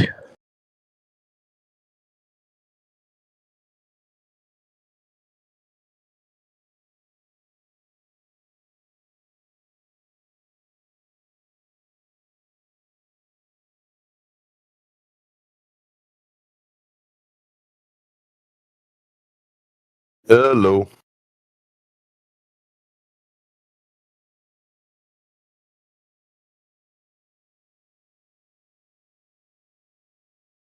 Yo, Hello. people. Yes, who was that? Deutschlerner. Yes, welcome. Deutsch learner. Yep, got you. So, did you have any questions about flat Earth? Yeah, this flat Earth has an edge that you could probably like fall off or something like that. What do you guys say about that? That's a common misconception that flat Earth has an edge. It usually comes from a misrepresentation of our position, which you may have seen somewhere. So, have you seen a cartoon image of a flattened out disk flying through space? Is that what you've seen? Yep. Yep, so that's not us. That's just, even if you Google, I tried searching in DuckDuckGo flat Earth because I wanted to see, like, you didn't have anything else in your search history, what would come up. I wanted to see if the, FES would still come up, which it does. Like, it's one of the first results. The standard Wikipedia disclaimer, a bunch of images of what this dude's talking about, and then the FES website, which is totally false and horrible, comes up next. So, yeah, when you look for or even just accidentally find information about flat Earth in the wider world, you usually will find something that is not what we think. We do not claim that we're a disk. We do not claim that we're in outer space. We accept that the Earth is a realm that's flat and stationary, just as it appears. So, for this reason, we neither claim an edge nor do we go looking for one. It's unnecessary for our purposes, which is just to demonstrate conclusively that if there were curvature, it would be observable and measurable on the actual Earth where we live, and it's not there. So we just explain, the calculations and observations that show that this is a planar surface. We make no claims as to the outer limits of it, but those images that you've seen are definitely wrong. So you said it's a circle, but it's like a plain circle? Gosh, I didn't say circle. I probably made the only thing I could think of I said that you might have heard as circle was surface. Yeah, I think I said I might have said planar surface. Yeah. I think I heard circle. Yeah, I didn't say that. I mean, you could rewind if you wish, but I know. So, Mary Mom, I did not say you're that. going to have fun with Dutch. Mary Mom, you'll have fun with Dutch Learner because he came in before and reset like 5 times. So, good luck. Okay. Oh, so we're on a reset. All right. Yeah, Dutch. So anyway, we don't claim the disk. We don't claim the edge. It is a false claim that we would debunk in the same way we debunk the globe. What's your next question?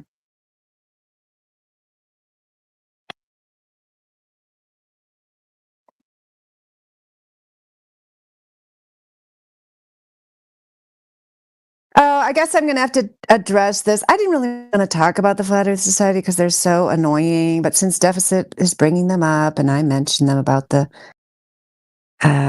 search engine I used, because Deficit Doomsday, who I don't even think is in here, we should try to get him in here. So much easier to talk in the voice here. I'll just say come to BC. But anyway, he says LMAO, even Flat Earth Society doesn't says space is fake. Crying face, you trolling. Okay, so we are not the Flat Earth Society. The Flat Earth Society, and Over Fences has told you this. Hopefully you're reading that.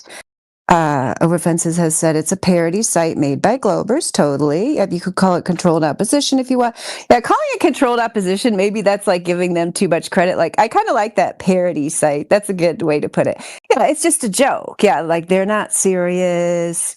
They put out straw man models of the flat earth that are easily debunked. They have a ridiculous saying that motto that they have members from around the globe. I mean, they're just a joke. They're just out there to give people misinformation so that they don't find their way to places like this where people are going to give them the objective information about how the earth measures flat and how you yourself can go out and make a long distance observation for yourself. If you're not living in a place where that's currently convenient for you, if you're in a landlocked area, for example, and you aren't able to easily travel or can't find a large lake, you can study the multiple flat earth observations that we and many others have compiled. You could start to look at their meticulously detailed methodology for doing that and then make a plan. And one day when you're able to, you would be able to travel and make your own observations. But, that's just ideal. Really, it's kind of like once you start looking into them, you kind of realize like, yeah, these are so well documented from so many different places. And I don't see that from the globe side. I see emotional arguments and fallacies. So, yeah, this flat earth thing's looking more and more real.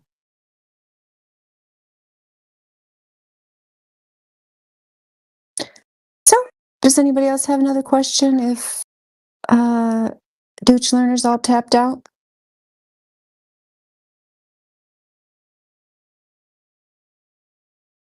And if I can just add in real quick, Mary Mom, just to kind of further drive the point home about the Flat Earth Society is there's a bunch of different people that all pretend to be the one and only true Flat Earth Society. So you can find any kind of straw man, any kind of parody, any kind of joke, any kind of whatever. And so just for the gentleman who said that, what he needs to do is he needs to actually go find whichever one of those he likes and ask them and not try to make us answer for what he's seen somewhere else. because we take no responsibility for what anybody else says or does. You know, it's interesting, and good afternoon, guys. Hello. And ladies. Is that Elijah? What's up, Eli? If I can just interrupt and say, for those familiar, that a true hero has just came in here. Mr. Elijah, good to see you, sir. Oh, come on. Thank you. The like what Mary Mom was saying with like all they have is a bunch of fallacies. Like that's so true. Like the flat earthers will come out and laser test, long distance observations. I've looked at the globe lore, and what I realized is the only thing a glober has is to go from either affirming the consequent to asking us, well, what do you think is the cause of that then? Because they can either say, well, the earth is a sphere because we see star rotation do this in the north versus in the south, or they can ask, well, why do we see this in the north and the south? So it goes from them affirming the consequent to them asking us why the stars are doing what it's doing, or why the horizon. Oh, if the horizon isn't earth curved, then why do boats go over the horizon, or why does the sun set? So it only goes from either them making the claim, which we can go, well, that's affirming the consequence, to them just asking us, well, I'm not going to affirm the consequence, so I'm just going to ask you, what causes that then? If you don't know the earth isn't flat. That's ridiculous. That's literally all we've been dealing with for the last 10 years or whatever.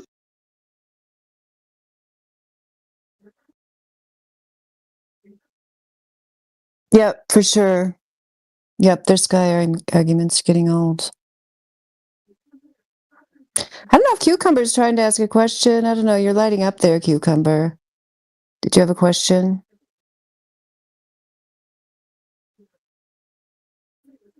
I guess they're just lighting up for no reason.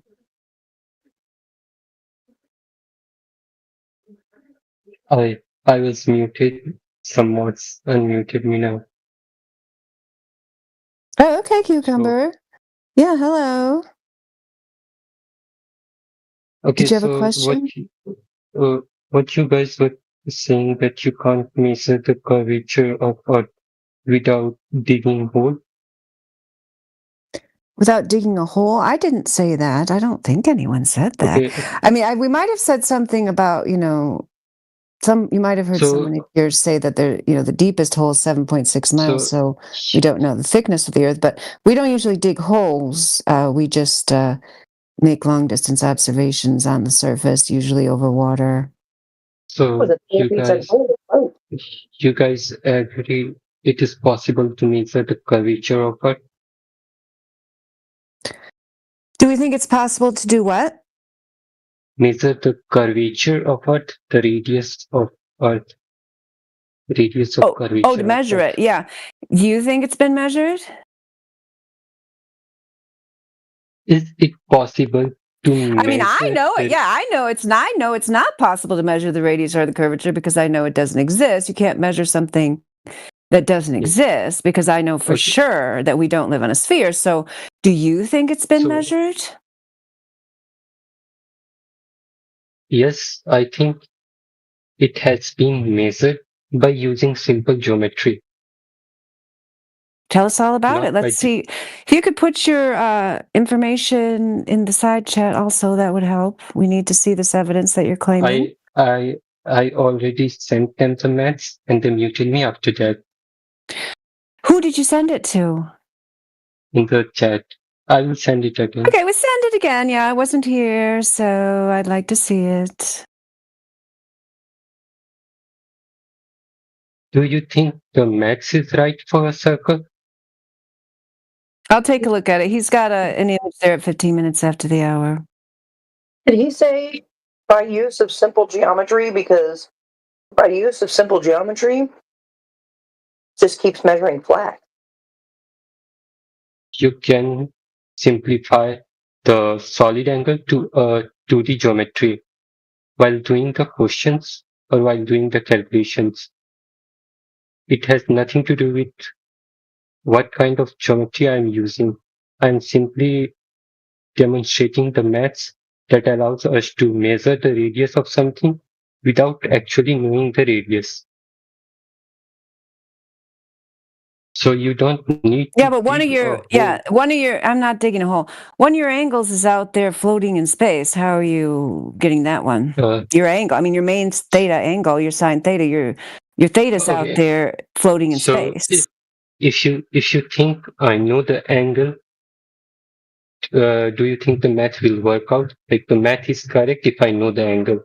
I will let you know how can I know the angle after Oh, you I'll look at agree to that. I change. mean, it's usually when I am looking at a math thing and like somebody makes a mistake in the first step, I don't really bother. I mean, you want me to look at the rest of it, even though you've claimed this angle out of outer space and it's in your imagination. Okay, I mean, if you really want me to.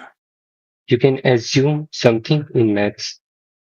Let's say I don't know anything. Is the Yeah, if you're equation still assuming valid? stuff, then you're assuming that something that you can't use. Yeah, you can't make an assumption that can't be backed up. No, you cannot. Okay, I will back it up later. Is the equation correct? Have I done any mistake in it? Is there any part you disagree with? Cucumber, can you what's the timestamp for this post? 1 a.m. I will reply to that. Would you mind reposting it? I don't know what 1 a.m. your time is. Okay, so I replied to it. I will repost it for you. Thank you.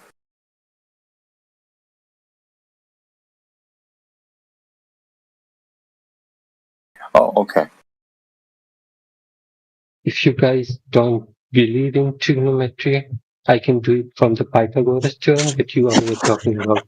There's no problem with your mathematics. There is no problem with the math. Okay. The math is fine. Question: why is it a sphere, a circle? So if you project a sphere into a flat surface, it will make a circle. I am simplifying down the mathematics. If you wanna do it in 3D, you can use the concept of solid angle. I didn't use that because maybe most of the people here don't know that. Yeah, no, Cucumber, if I may, sorry, Jedi, I just want to point out that this math here, right? So this is, from the looks of it, it's reminiscent of the calculations or the equations used to derive the 1.22 times the square root of the observer's height in feet calculation. Okay, so the problem here, sir, is you do have to assume we're on a circle or a sphere in the first place in order to backwards engineer what R would be. Okay, number one, and number two, theta in this case, right, would be effectively the angle that your head would bend down, right? So the angle that your head would bend down to get a line of sight straight to the horizon. Yeah. Effectively, correct? Yeah. Right. Yeah. Okay. Number one, that angle would have to be measured as opposed to inferred. As otherwise, you have two unknowns. You have theta, which is unknown, and R, which is unknown, and for all we know, not even applicable. Correct. So this is a good formula to have. Hang on. So this is a good formula to describe the relationship between all these things in a purely abstract sense, but it says nothing about actually proving anything. Okay. So you think we know the x, we can know the x, right? Yeah, so x is your height. Great job. We can know that. Okay, what if we point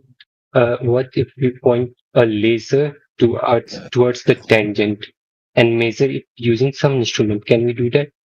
Yes. Yeah, for sure. But then the issue is you actually have to assume that you're on a curved surface to begin with, and not that the horizon that you see is indeed a giant sort of like hump of water if you're doing this over a body of water or whatever that you will intersect at one point. So there's implied assumptions here. Okay. It's not a measurement, it's a calculation. You guys believe in satellites? What? Sorry. Hold on. No, you're going to have to concede this point. I mean, are you trying to say satellites are coming up with this stuff that you don't have? You got two unknowns there that can't be known. That's what they're trying to tell you very politely here. So, are you claiming satellites has something to do with this math argument, or are you moving on to another topic? Yes. All right, let's hear your claim then. Let's hear your claim. Yeah. So, do you guys believe in satellites or not? But before you do, sir, I just want to point out that actual horizon topic. Yeah, I just want to point out that whatever you do want to invoke with satellites and stuff like that, you need R, because all the satellites have orbital mechanics and shit, and that relies on R. So you're kind of digging your hole here, getting away from this main thing, which actually would be easier. It's a base axiom. I am saying you can measure solid angle using satellite, and you can simplify that to the 2D geometry. That's not the point. That's not the point, sir. You have to have R in the first place. Anyway, please continue. No, you don't. You don't need R. I literally showed how you can find R using the X. Yes, you can find R without using. You can find R using X and theta. That's the math there. Sir, that's fine. But the problem is, in order to get the satellite up, out there, right, doing orbital business, right, you need R in the first place. If you don't believe me, go look up the first equation. You need go look up the first equation on Wikipedia or something like that for orbital mechanics, and you need R. You are talking about the centripetal acceleration equals force due to gravitation, right? But no, I'm not talking about the maths here. I'm talking if you guys believe the satellites exist or not, because I can use that in my argument for the theta. This is the problem. Sorry. Go ahead. If we believe in satellites or not, no, that doesn't need to be answered. You just need to demonstrate your claim, whichever one that you're making. We can talk about the existence of satellites later. Satellites are capable of measuring solid angle. This concept is used in geostationary satellite to map out the network. So if you know the solid angle, you can simplify it down to the 2D version of it. And if you guys believe in satellite, they already measure the solid angle. And they also measure the X. We have the two variables. We can know R from them. We don't need to dig down the hole to know R actually. That's my argument. Oh, you can prove that the satellite rotates around the sphere, can you? No, I'm saying no. You can't. You can't. Sorry, I want to be clear. You can't prove the satellite rotates around the sphere. How are you getting? How are you getting that it's rotating around an R then?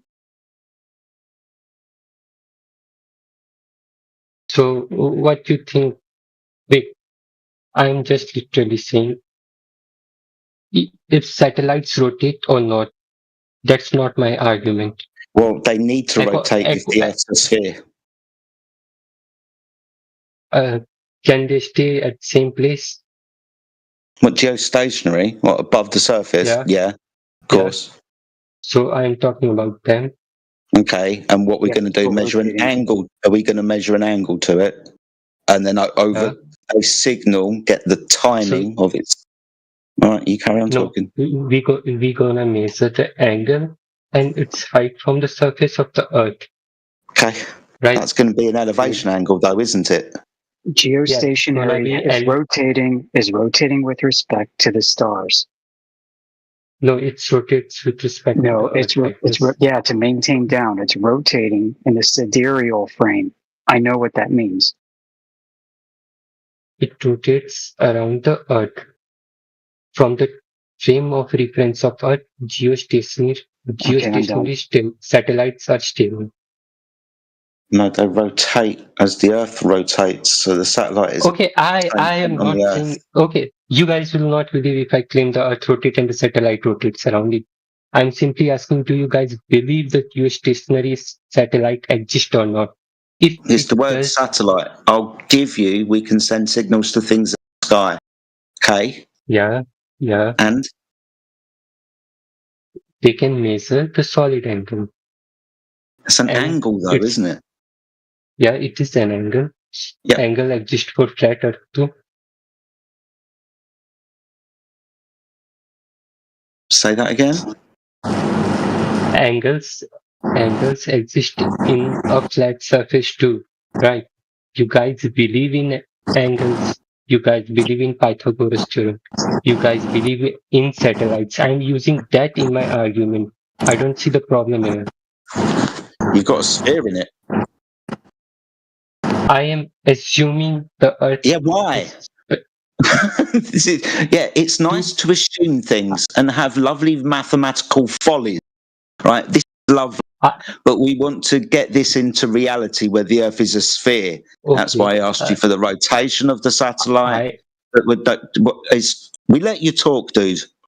I'll mute myself. You carry on. We'll let you beg the question and assume things, and we'll listen to you for the next 10 minutes, not prove anything. Okay. So, do you agree?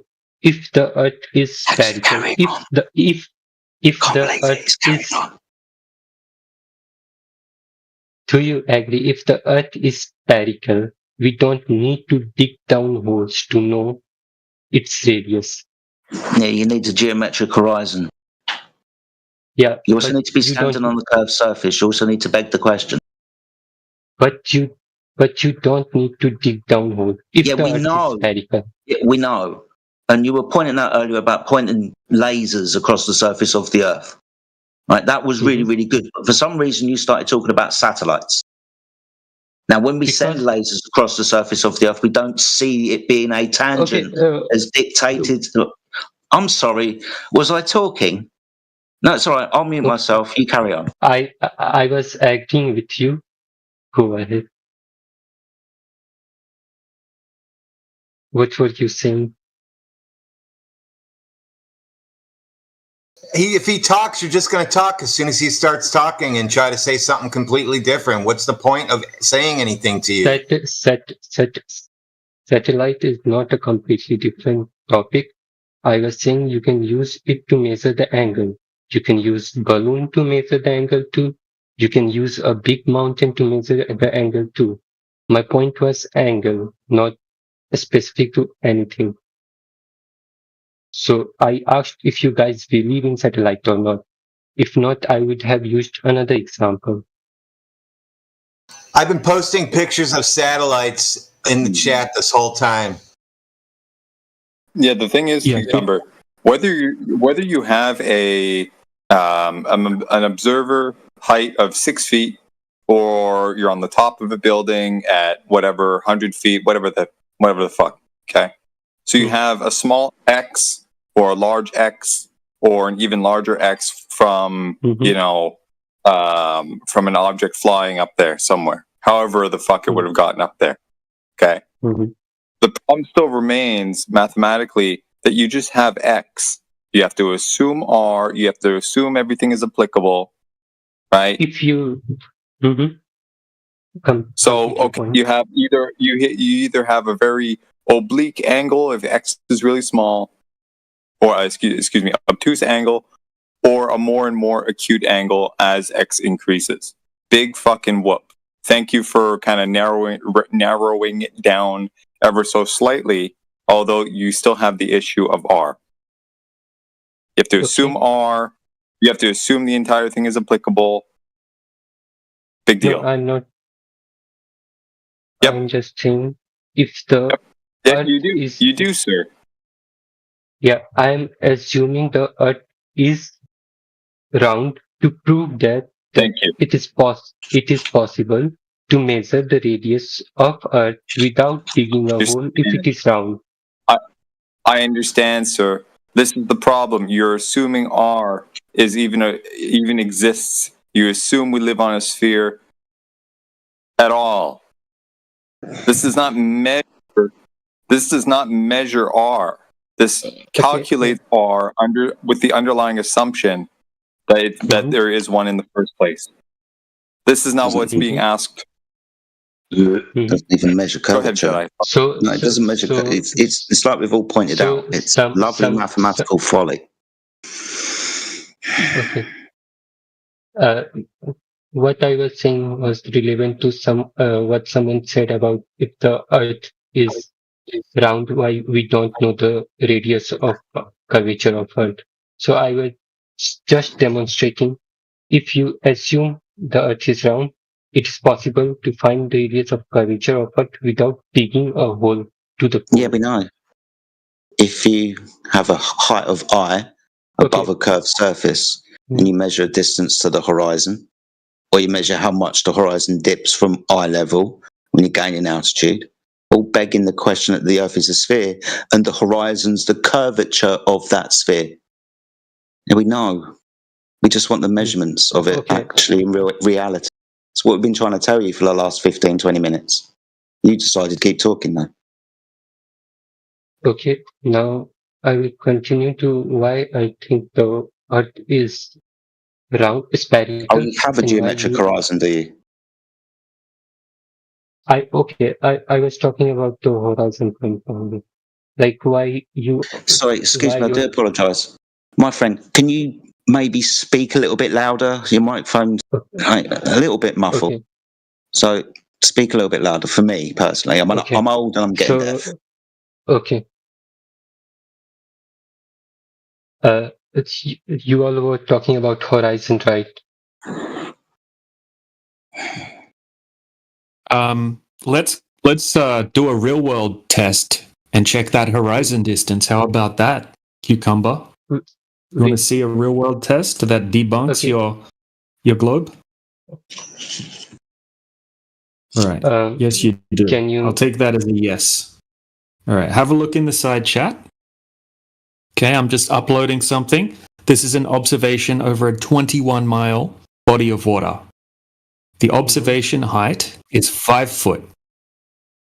This means that on the globe, the horizon must be at 2.7 miles away. And how can I be sure about you? How can I be sure about your measurement? The measurement, it's not a measurement, it's an observation. You are citing numbers. Sorry? Do you disagree with the distance to the horizon from a 5 foot height? No, I'm Do you just agree? saying I'm just saying I'm not sure about your numbers. Okay, which numbers are you unsure about? We can clear that up now. Every number that you claimed. I can't. Okay, what's the rate? Hold on. What's the radius? 3959 mile? Yes? The radius of Earth? Yes. Is it 3,959 miles? I think we study in kilometers. I think it's 64,000 kilometers. Yeah, I'm talking in miles right now. I will convert it. We study in SI units. Okay, so it would, if you want to quickly check, just do a quick conversion and then tell me if you disagree with me, right? If we're going to have to do it the slow way, we can do that if you want. Yay, the scenic route. Okay, so yeah, it's as I go through the numbers, tell me which ones you disagree with, right? So it should take you 5 seconds to Google the radius in miles. I did your numbers about miles for correct. Okay, so the radius is 3,950. You can check my math afterward if you want. Okay, so the radius is claimed to be 3,959 miles. Based off that radius value and the 5 foot height of the observer, the geometric horizon on a globe should be at 2.73 miles away. Are you good at mathematics? Can you work this out?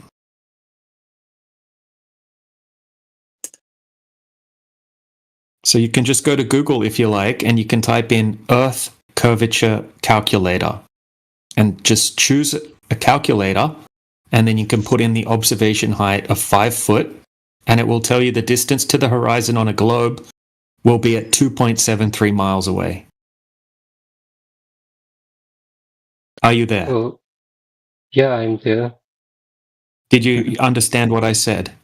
Yeah, Okay, do you agree with the numbers that I'm throwing so far? yeah, but your numbers Okay. are correct. Yeah, if your numbers are only correct, if the Earth is a perfect spherical shape.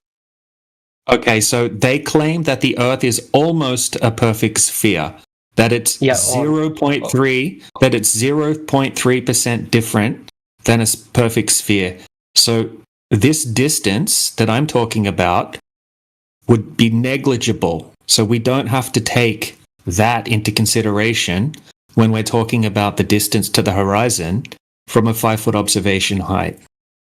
Okay, because it would make the horizon still 2.73 miles away. Do you agree? At small scale, you need to consider errors about the shape of Earth. Yes, at sea level. All right. We're just getting down to the basic mathematics. Like DJ is ever so patiently trying to point out, we're talking about decimal places, where in these we're going to be talking about what, an 18th of an inch? Right, it's irrelevant at the distances that we're talking about. So I like the scenic route, but we've been here for a while. Yeah, it seems a little bit too scenic. You know, I don't know if I can be bothered going through it all, to be honest. I don't think he's really following. All right, look, I'll just be super quick with it, guy. Here's an observation. Hold on. Listen. Okay, this is an observation over 21 miles. There's no horizon over the entire 21 miles from 5-foot observation height. Okay, that's impossible if the Earth is a globe. And if you have any questions, let me know. Otherwise, globe debunked. And where is the place? Great Salt Lake, Utah. Okay, so I have any information that you need about the location. So here's a top view from Google Maps showing the distance marcation and the location, the yellow line, right? He's standing at where the yellow line is at the top of this image, and his target is the shoreline on the other side of the lake, which is where the yellow line is pointing. Can you send the link to the video so that I can check the maths? A link to what, sorry? Link to the video. Yeah, sure. Yeah, I can send you a link to the video. 1 second. You do realise at this point, mate, DJ's trying to get you to agree with your own math. Right? The math that you pointed out, the math that you gave us earlier. Right? I haven't done the maths. I will do it by myself and let you all know what I think about it. I know. But at the moment, we're just trying to get you to agree to the basic mathematics of an Earth with a defined radius. That's all we're trying to do. I will check the maths first. Yeah, of course. Please check the math. Yes, but it's like pulling teeth trying to get you to agree to it. You were talking about it 20 minutes ago. It's like you forgot. I was talking about something different. He's talking in very small scale. That's why I used the example. Still got a sphere in it. Still the same mathematics apply. No. Yep. Circle. I haven't checked. This is becoming intolerable now, Cucumber Dude.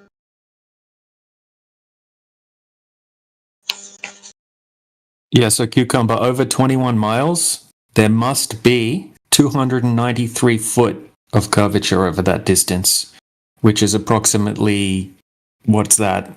3 times less than that in meters.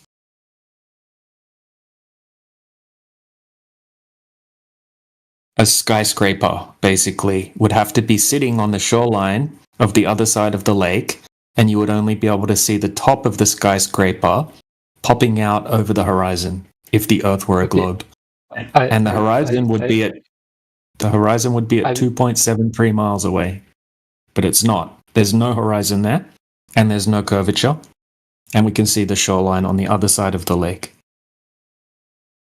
I will come back after doing the maths and let you guys know what I think about your claims. Okay. Sound great, Cucumber. Yeah, enjoy your math time. Yeah, does anybody else have a question in the meantime? I got a question. Let's hear it, Lux. Alright, so my question is, right, so let's say we had like a drill, right? And we go straight down, all the way down, or in your case, the flat plane.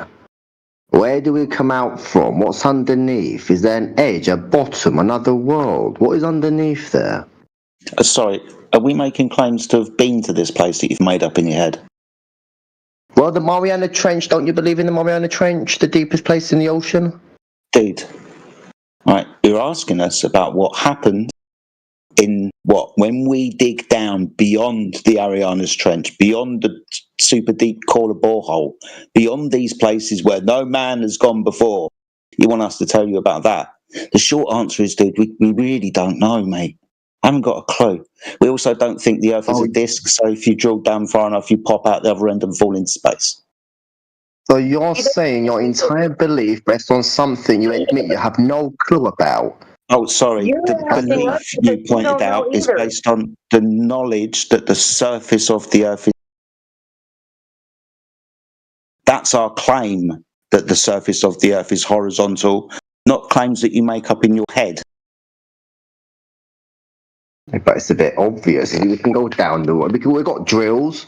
Go on then, off you go. Drills, we can go down. Did they have trouble with this in our last conversation about the borehole that only got so far and couldn't drill anymore? Yeah, off you go, mate. Go and get a boring machine and drill your life away.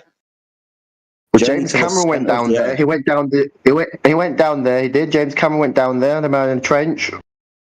Yeah, and did they go beyond that?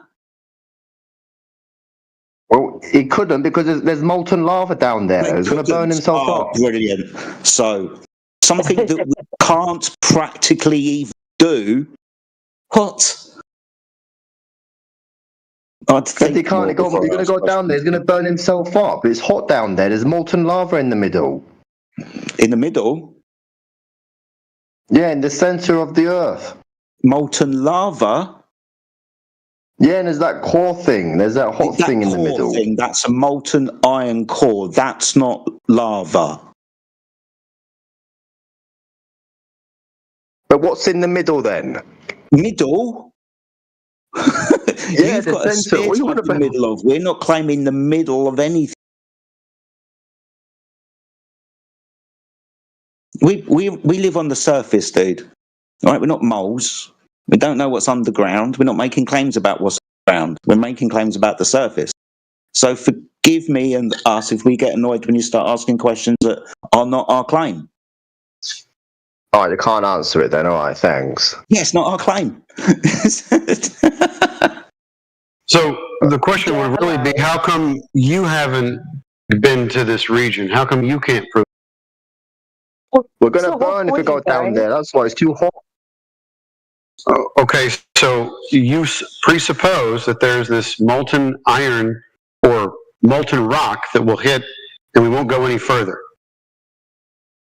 Yeah.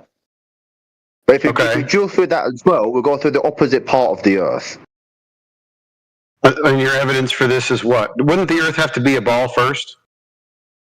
Well, it's a sphere, so if you go down it, let's say if you drill from China, you go down the Bolton thing, and then you go through the States. Well, friend, the problem is that there's no evidence that the Earth is a sphere. That's the first problem.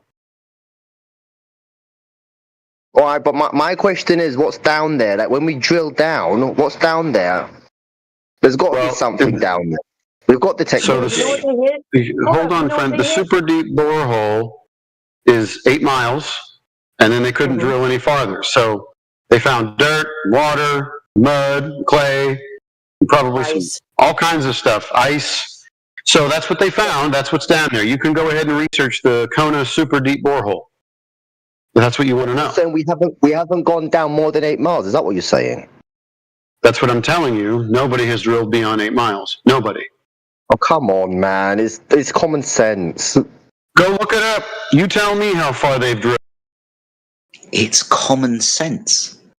I don't think you even know what common sense means. What? Is it common knowledge that someone's drilled before lower than 8 miles? Right now, you sound surprised that far. And what about the Mariana Trench? Isn't that real? Yeah, of course. It's about 8 miles deep, interestingly enough. What about the Titanic then? Why did the submarine go boom? Why did the Ocean Gate go boom? Because of the pressure. Pressure of the water. Holy cow. What? How do you fucking survive, mate? Oh, really? Well, the more deeper you go, the more pressure, bruv. What you on about? Yeah, that's what I just said. And your point being? Pressure. So I said that, Yeah, but you didn't listen, and then repeated what I said, thinking that you were the first person ever to come up with it. The Titanic has gone way more down than 8 miles, bruv. No, it hasn't. Look it up.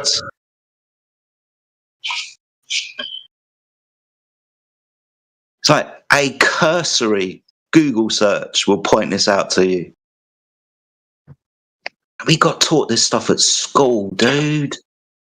Yeah, we learned this in school. This is basic geology, bruv. We learned this in the 6th grade. So the Titanic didn't go further down than the deepest place on the bed.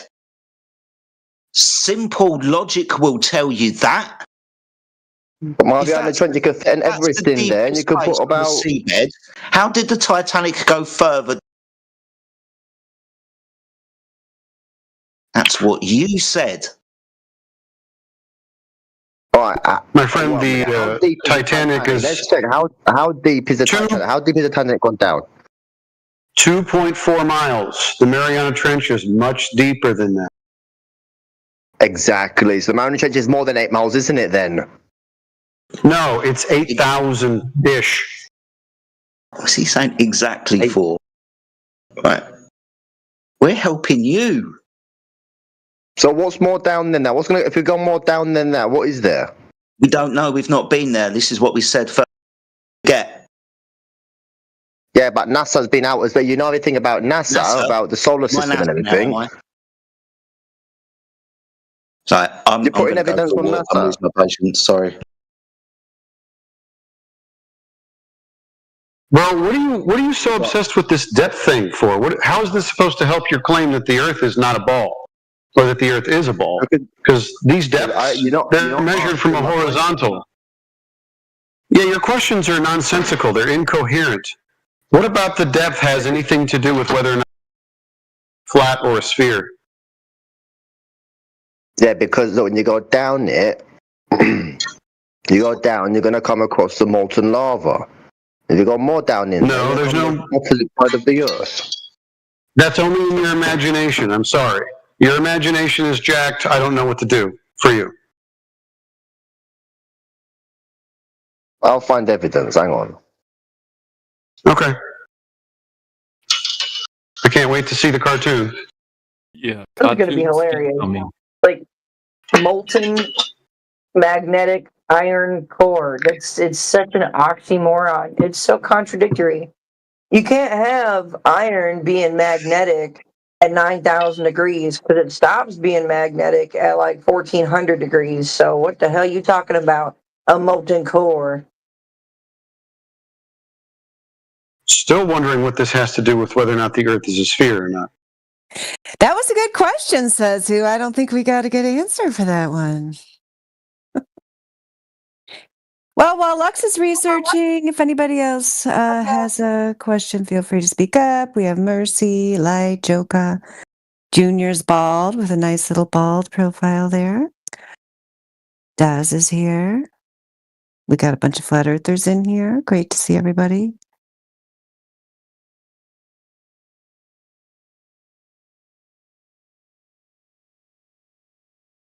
Oh, says who? We have the answer. Did you see it in the text chat? He said he's kind of high.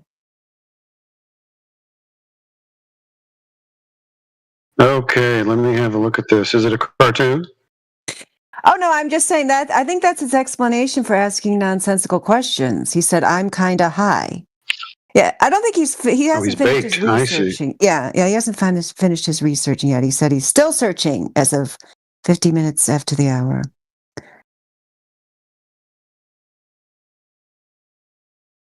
Yeah, because I'm sure the questions would be much better if he wasn't high. Oh yeah, he'd approved the curvature by then, right? Yeah.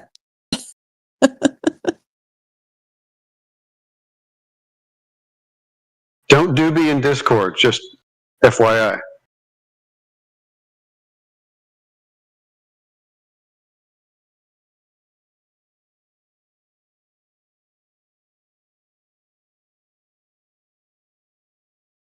Okay, cartoon. Great.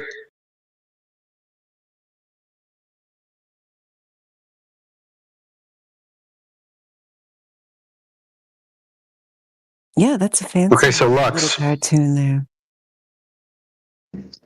Hello. So what about the cartoon has been proven to you? Which part about that is part of your claim or question? What's going on? All right, we can see here it's about 6 minutes it is, and it's showing there's like an ocean underneath the ocean. So if you dig deep enough down to the Mariana Trench, there's like another ocean down there because there's gravity, like there's a lot of gravity down there. Friend, do you think that they're drilling through the Mariana Trench to get to something deeper? Look, you know Steven Spielberg, the director of Titanic, he went down there. There's a video of him going down there. Did you watch that one?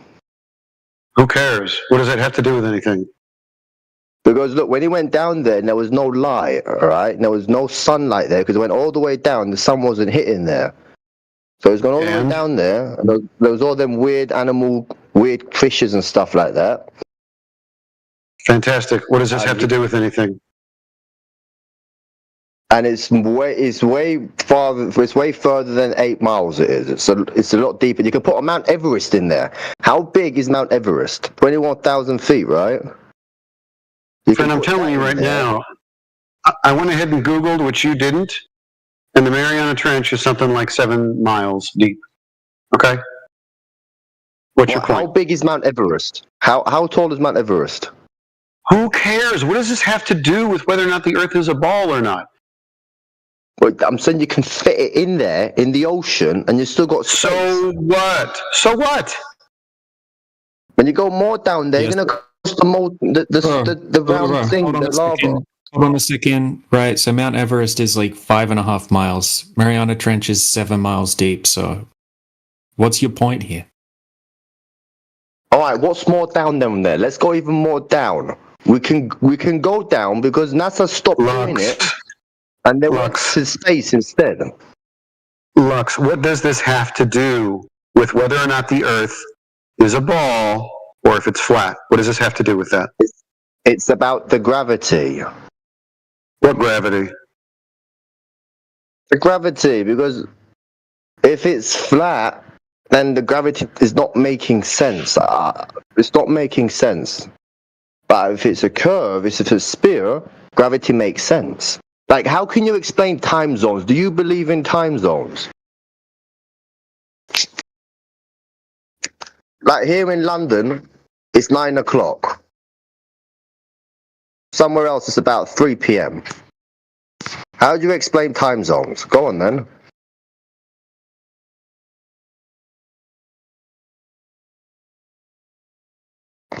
Yeah, you really got us there, bro. We never thought about time zones before. Exactly, I told you. He's teasing you, Lux. People ask that approximately 47 times a day. People are just bored with it. It's so ridiculous. I mean, people are just... Yeah, the sun moves.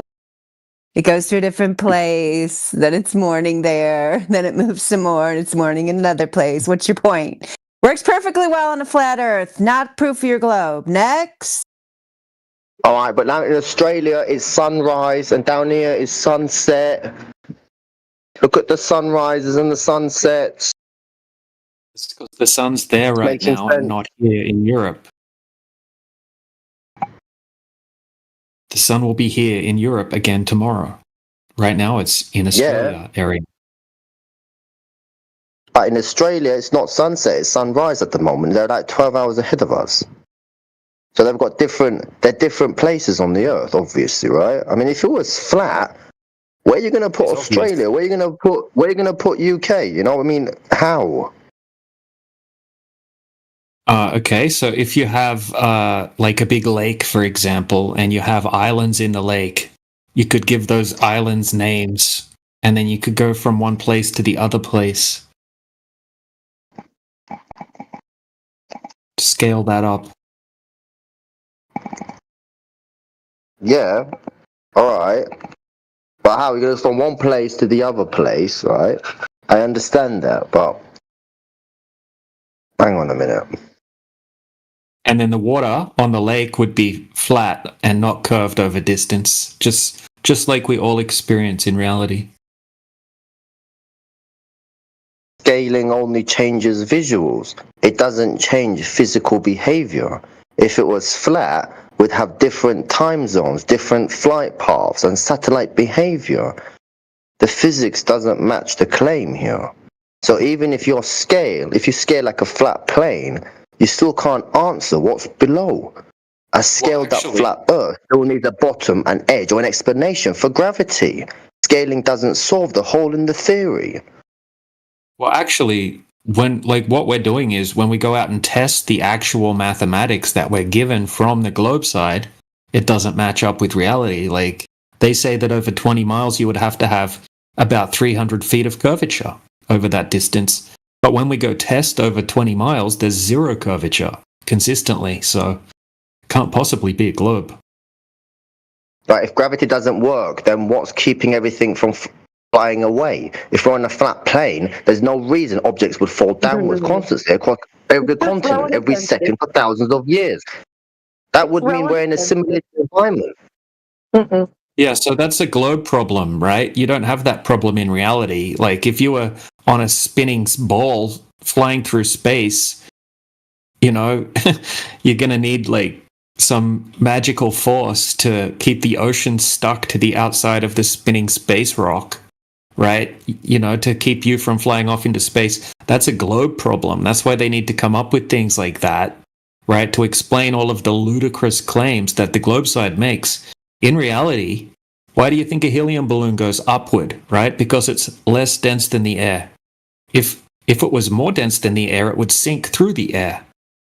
It's very simple. In reality, you only need gravity to have a globe because it makes no logical sense.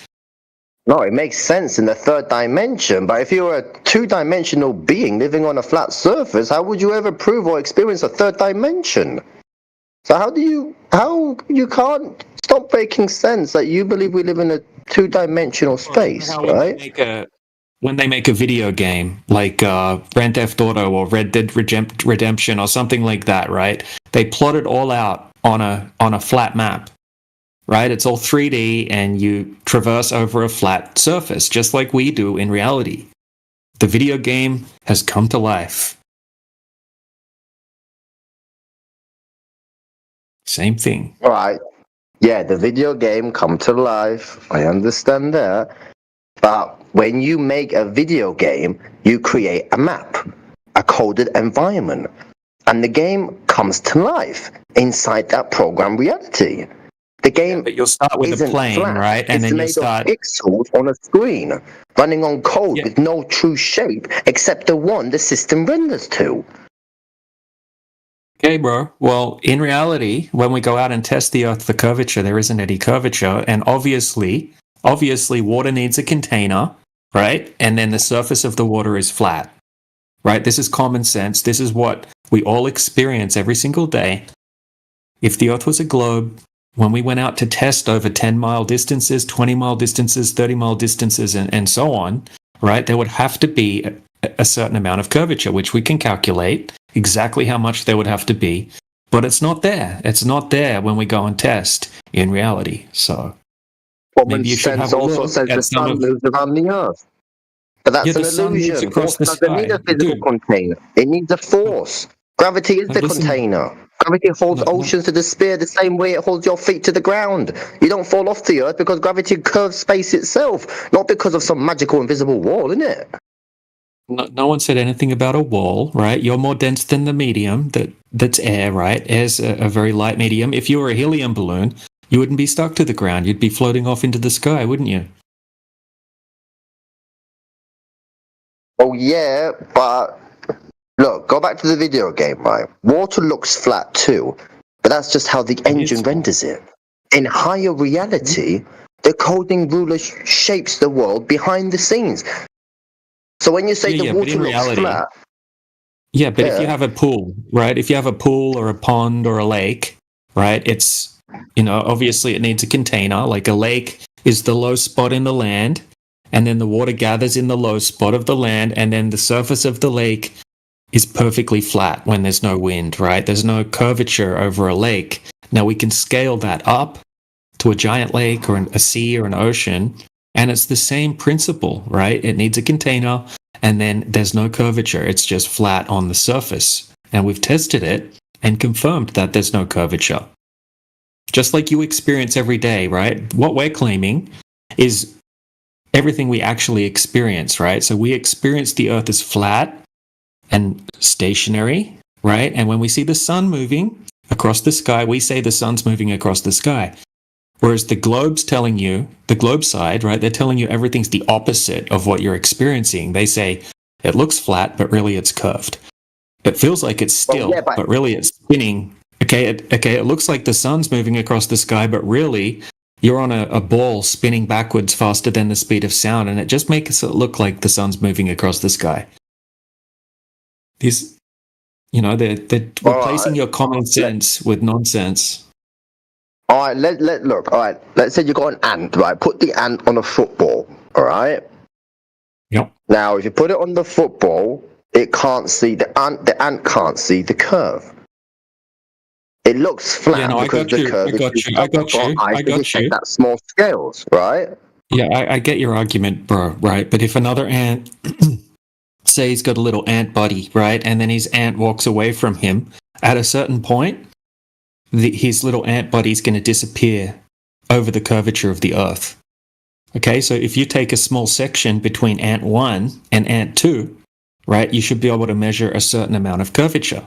So the little ants could get out a camera, right, or a telescope, and try to zoom in and see over this distance. And if they're on a basketball, they shouldn't be able to see something that's beyond the curvature of the basketball, right? So just scale this back up to the Earth.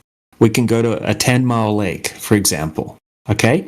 And then we can set up a camera just off the surface of the water, okay? Now, if the Earth's a globe, then it would have to have 66 feet of curvature, like 20 meters, 22 meters of curvature over that 10-mile lake. But what actually happens is when we do that, we can zoom in and we can see the shoreline on the other side of the lake. There's zero curvature, where there must be curvature if the Earth's a globe. Make sense? You're using low resolution perception to argue against high resolution reality. Just because two ants can't perceive the curve on a basketball or a football doesn't mean the ball is flat. It means their scale of consciousness can't detect the bigger picture. If you apply that to Earth, the lake looks flat because you're still standing inside the system and not above it. You're not scaling it, you're scaling your ignorance here. I'm sorry. What do you think the horizon is? The horizon is, when you look out in the vast and you see the sun go down, that's the horizon, isn't it? Yeah. So have you heard about the argument ships going over the horizon proves the Earth's a globe? Have you heard that argument? Yeah, of course. Yeah, I heard about that one. So just say you're standing at the beach and there's a big giant ship and it's sailing away from you. Okay, what does it go behind? The horizon? It goes down. It goes from the curve, depending where it goes. Look, the ship disappears bottom first. Behind what? It doesn't happen. Behind the horizon.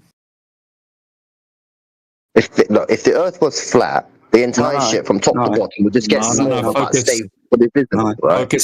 Focus on the boat argument. Focus on your contradiction. Yo, Mercy, what's up? It disappears. The more longer it goes, the longer it's going to Behind disappear what? because it's going to go down. It's going down Behind the curve. It's going to disappear. Oh, there we go. So behind the curve. But moments ago, you said that we were too small to perceive the curvature of the Earth. Now that you agree that you are able to see the curvature of the Earth obstruct things at distance, you understand your contradiction, right? Can see it, you can't see it. Depends on the weather. Depends on the weather. But I thought perceptually, because, you know, we're like ants, we can perceive the curvature of the Earth. But now you're claiming Hang on, it's a long way. It is. Like, you're going to see the ship far away. Let's just say we have some awesome weather for this thought experiment that we're going through right now. Okay, so so according to the globe, right, if you're standing at the shoreline, the horizon should be at 3 miles away, and then the ship should start to go behind the horizon once it goes beyond 3 miles. Right? That's according to the mathematics from the globe side. I'm not sure about the dimensions, right? Well, let's go through common sense. Sure. You know, no, I get your argument, right? So you're saying that the ship, as the ship goes away, it would disappear over the curvature of the Earth. Yeah. Okay. So we can calculate how much curvature there should be. So we can calculate how much curvature there should be over that distance. Okay, and there's zero curvature. Because what we can do is we can zoom back in on the boat and bring it back to view. Or we can go test over a body of water where we know the distance to something, right? Let's say we have an oil rig that's 10 miles out into the ocean. Okay, the horizon should be at 3 miles. That means that we can calculate the oil rig should be hidden by a certain amount behind the horizon. Do you agree with that? If we know how big it is, how the distance of it, then it's possible to calculate that, isn't it? Yeah. Absolutely. So let me show you an observation using an oil platform. Okay, so I'll just post it in the side chat. 1 second. All right, here. It doesn't explain why the horizon always rises up to eye level, no matter how high you go. That's incorrect. Have you ever heard of a dip correction angle? Again, stop talking about things that you don't know. Just seriously. DC. Right, what is this? Hang on a minute. What is this video? Now you're calling me ignorant for no reason. They're being mean now. What is this? Okay, so this is 2 oil platforms. Okay, so the first oil platform's 6 miles away, and the second oil platform's 10 miles away. Okay, the height of the observer is 8 feet. Okay, so we can calculate that on a globe, the horizon has to be at 3.4 miles away. Just over that, 3.46 miles. But because we have the oil platforms there as distance markers, we can tell that the horizon is actually beyond the 10-mile oil platform. And are you considering... You're showing me a cartoon pretending that ancient navigators, right? Ancient navigators, modern snipers, pilots, and GPS engines. Can you see what I posted? I didn't post a cartoon, bro. I posted a video. Underneath the cartoon. Are you considering refraction? Yeah. In your calculations? Yeah. Sure. What's further down there? What's further down there? If he keeps going down there? What's down there? If he keeps going with the ship, what's going to happen? You're going to fall off the edge. What's he on about? No. What are you talking about? What edge? Look how far it is, right? That seems like a little cartoon. The horizon, I'm not sure if it's AI. Horizon should be, bro. The horizon should be at 3.5 miles. If the Earth's a globe. No way a camera can see that far away. Look how far that is. Not on a globe. It depends on the size of the object, the angle and resolution of the optic. How far it is. What you're on about? The weather conditions. But where's the horizon? Is it that orange thing? The horizon, isn't it? No, the horizon's the line in which the sky and the ground appear to meet. Okay, so the horizon's where the water meets the sky. So is that the edge? No, that's the horizon. Oh, we're gonna have to talk to someone else. We've already broken this one. Yeah. Well, let's say someone goes on there. Let's say we're going there, right? Hang on. We're going there, right? No. We're going that thing, right? The old rig. No. How far can it? It's not making sense, bruv. But all right. What? That Yeah, you because your can IQ is see 10. that you can see as far as the optical conditions of the day. That doesn't make sense. What perspective, the angular resolution, or a camera doesn't make sense to you. Look, this is a geographic horizon while ignoring atmospheric refraction. Yeah. Is it? They're ignoring the sun doesn't set because you forgot about the atmosphere. Sorry. The globe model predicts this perfectly. It's your flat map that breaks it. You're not exposing the globe. You're exposing your own blind spot. What map? Our own flat map. What map's that? You make it the map. This one here. This one here.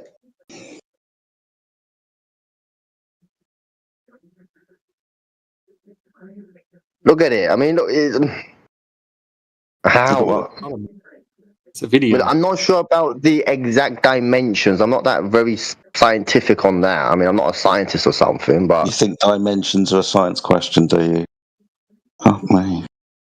It looks fake. Like, look at the water underneath the oil rig. It's a video. It's a still shot from... Yeah, because it's fake. Yeah, so what the it's video a full-length, high-definition video, bro. I'll post the full video for you. Another robot. Yeah, man.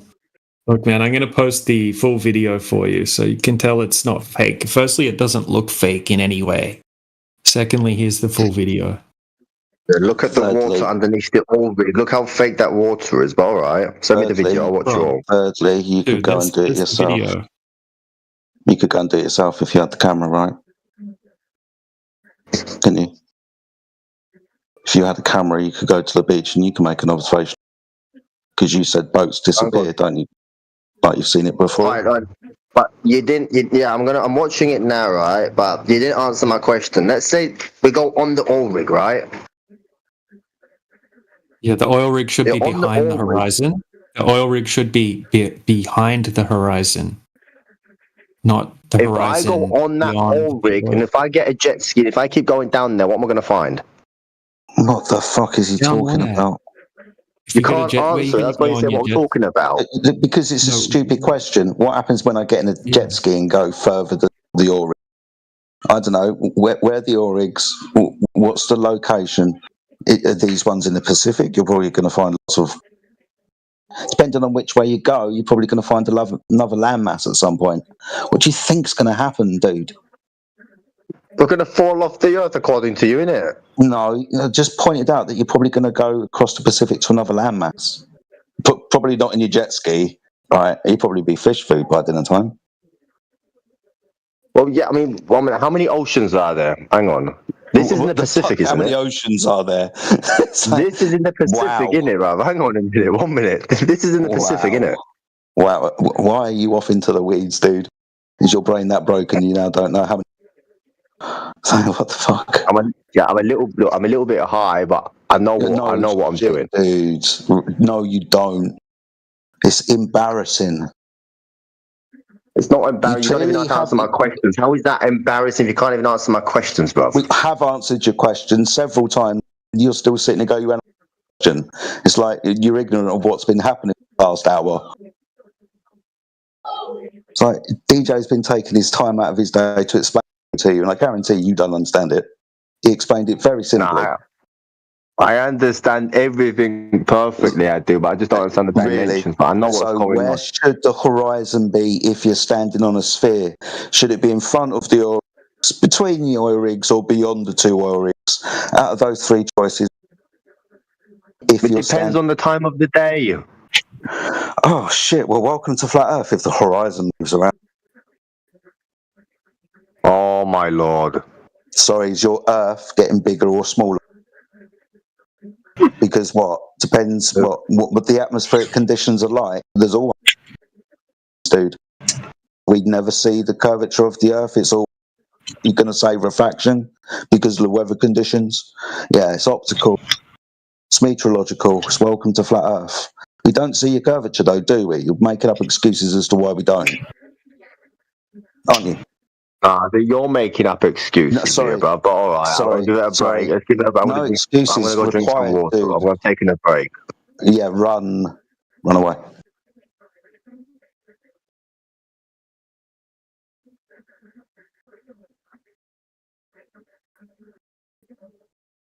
To be fair, he did say he was higher than bat balls. That was quite funny. I think his brain was taking a break.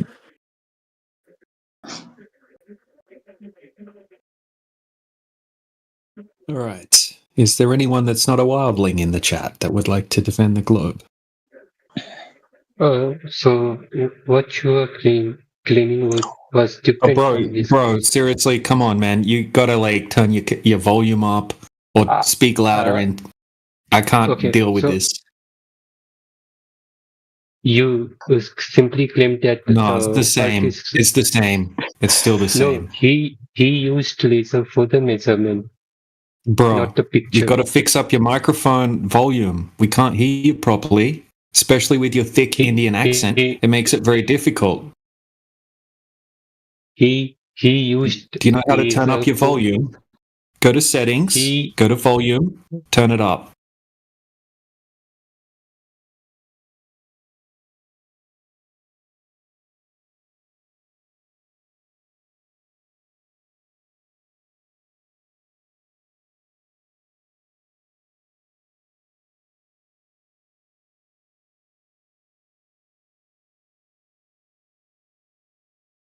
The volume is already full. It is the issue with the Linux driver. Going to be a struggle, but what's your question? Okay, so the video you sent,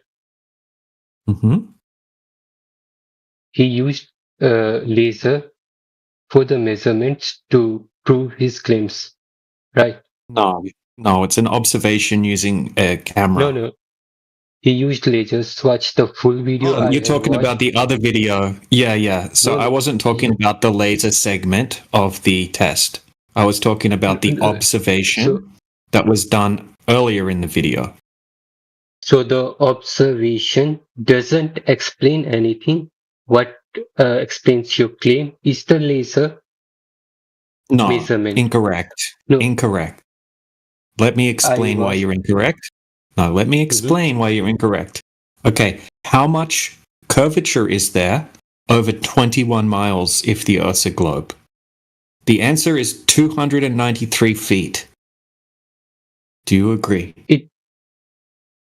Answer the question. It depends. What does it depend on? What does it depend on? It depends on the refractive index of the air at that time. No, I'm not. Okay, hypothetically, right? We're going to remove the atmosphere. We're in a vacuum. Okay, so there's physically 293 foot of drop over that distance if the Earth's a globe. Okay, now we can add the air back into this situation, right? We don't see any miraging effects, so we know there's not a crazy differential in the refractive index. Okay, so in that case, it can only be a very small amount that we would have to account for. Okay, so where's the geometric horizon in the observation? Where is it? What you are claiming that no. Did you hear my question? No. Where is the geometric horizon in the observation? Because we haven't reached the point. Where is the geometric horizon in the observation? Is it there? Or is it not there? It is simply too small to see from the eyes. Okay, no. The horizon should be at 2.73 miles. We're looking over 21 miles.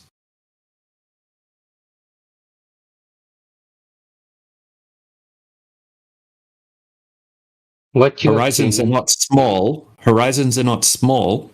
They cover your entire field of view.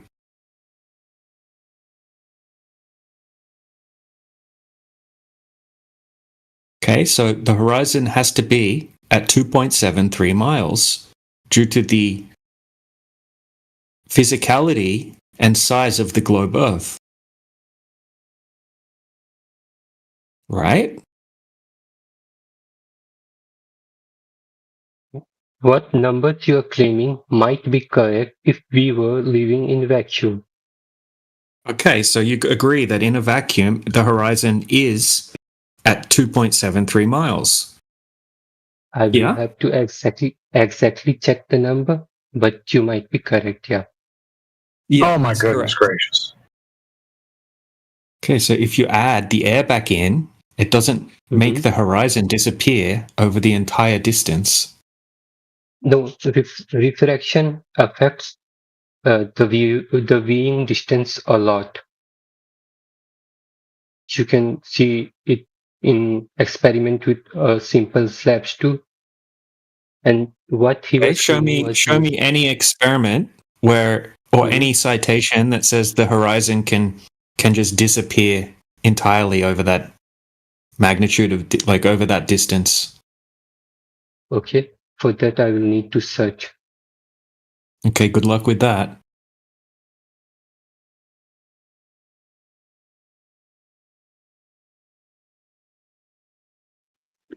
I know what the physics is. Like, I want to know what the assessed cause is once he does find it.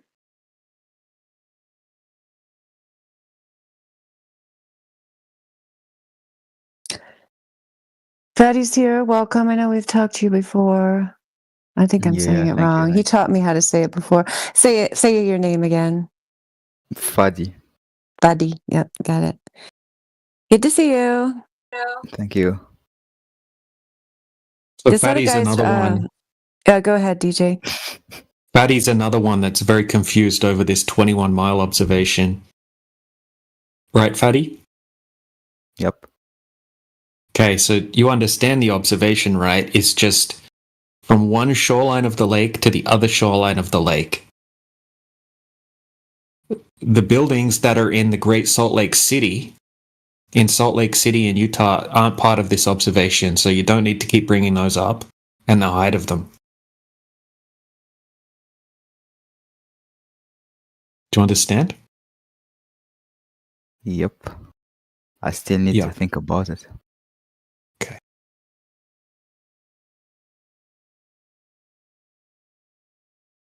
I'm curious, what is it that you're thinking about? Thinking about ways where the Earth could still be a ball in this scenario?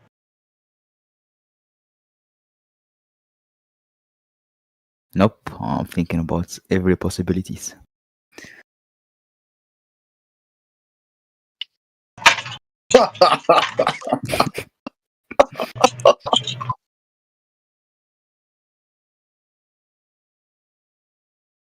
I think that's what I asked. Possibilities where this could happen on a ball, or possibilities what? But the question, guys, how old is this video? If you know, like. I guess I didn't understand any of that. Question was, what about the video? I said, how old is he? How old is it? Yeah, like when was it made? Why does that matter? Just curious. Can I ask a question? What the point of flat Earth, like discussion? What the point of it? Oh, we're just pointing out that there's no Earth curve and that the Earth isn't a ball that you think it is. But why don't planes not go straight then? The goal is that we're trying to give people information. Maybe they're curious. Like if plane flies long distance, then why then they just don't go straight? It does go straight. We have the black box data from the airplanes. Straight. No, they do. Yep. They fly horizontal. From other coast, from America to Russia. They don't go straight. Yeah, they do. No. Well, we have the black box data that shows them maintaining an altitude and that they're maintaining their pitch above horizontal. Okay, straight in what sense? Are you talking about like the directionality? Why don't flat, horizontal, straight line. Yes, they do. They curve the path. Okay, can you give me some black box data? Just friend, listen, get me the black box data from the airplanes that you have, and we'll compare them with mine. And you can show me on the axis, the vertical axis, where they're taking an arc path.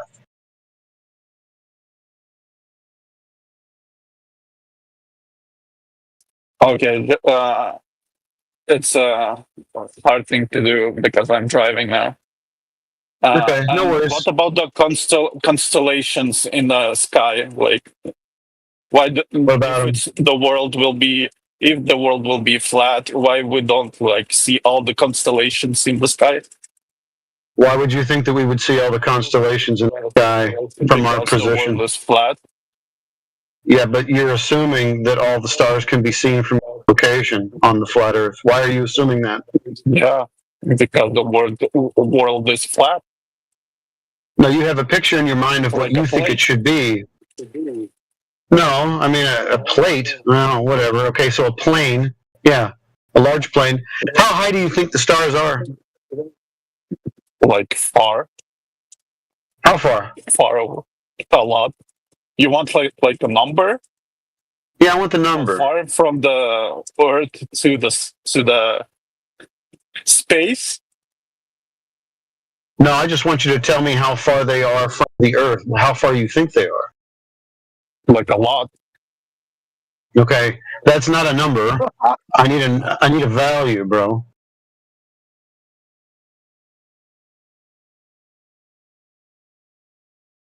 A lot's not a good enough value for you. Today, no, it is not. A lot is not really a quantity.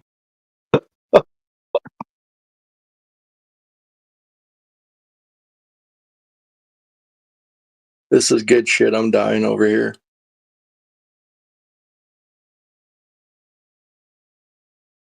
Anyone else?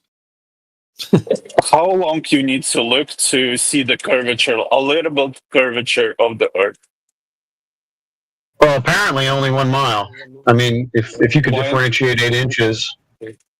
Why 1 mile? It's not enough. Okay, how far do you think we should have to look to find it? I think 12,000. 12,000 miles? Why do you think that? Because then we will see the curvature. Do you know the approximation of the drop over distance on the Earth? It's 8 inches per mile square, approximately.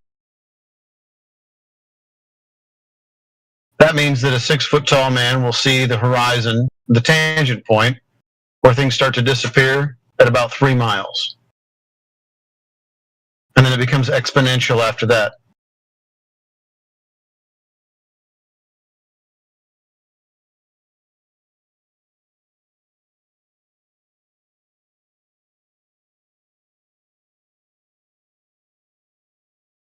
Someone's told you you live on a really flat ball, and you believed them. When in reality, the values that they give us are very perceptible and easily measured. But guess what? We went looking for those, and they're not there. It's not as big as you think it is.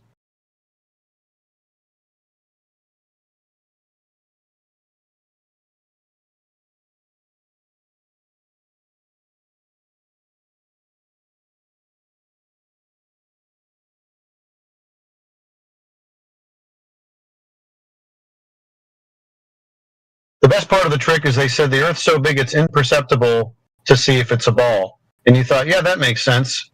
So when you go out and you see that the place is flat, you go, yeah, that's what I would expect on a ball, is for it to be flat, which is asinine.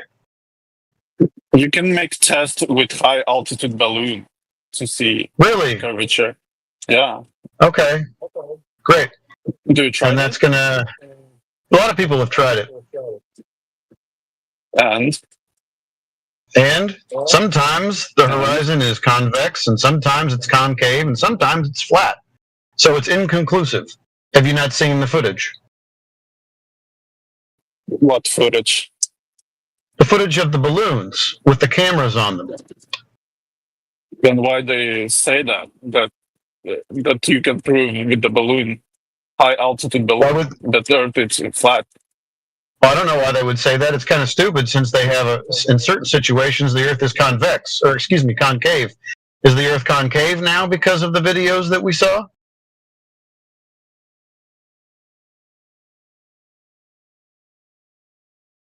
Can you explain what that word that you said? Concave, like a bowl? Yeah.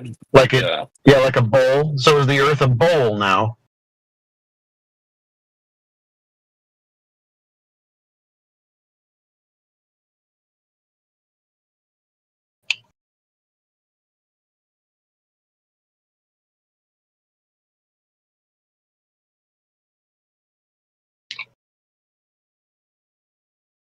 Should we just cherry pick the evidence and go, sometimes it's a bowl, so now I'm a concave earther. Sometimes it's convex, so I'm a ball earther. Sometimes it's flat, so I'm a flat earther. Sorry, Cesar, I just want to remind him that people are posting stuff in the side chat to complement what you're saying.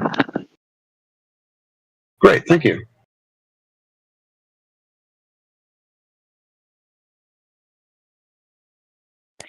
Yeah, there's a lot of examples there of the different things people see when they use the high altitude balloon. So we don't need to do that. I mean, people do it. It's cool. But we already know it's flat because it measures that way due to the missing curvature measurements and the missing drop over distance. So that's what he's telling you. You can't use any of that footage because it's all so contradictory.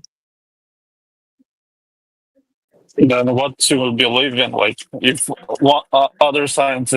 one group of scientists says that Earth is like round, and other group of scientists said it's flat, and does it matter? Yeah. Does it hold on? It doesn't matter what people say. What are the measurements? The measurements you all were talking. If we don't like possess enough knowledge to like explain everything. What?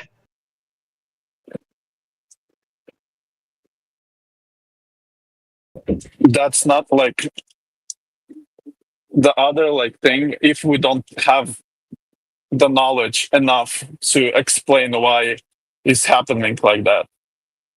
Okay, so you think that scientists are saying that the Earth is curved, but when they measure it, it's flat.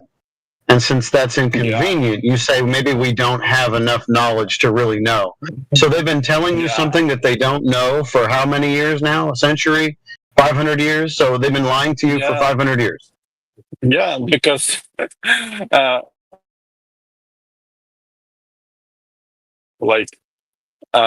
so like proof or debunk something in the future, I think it will like eventually will happen. That other sciences that will live in the future will debunk all the sciences that lived in the past. No, this is not about science, friend. I think you're in a category here. This is plain old geometry, and you measure the Earth, and the Earth measures to be flat. It's kind of the end of the story.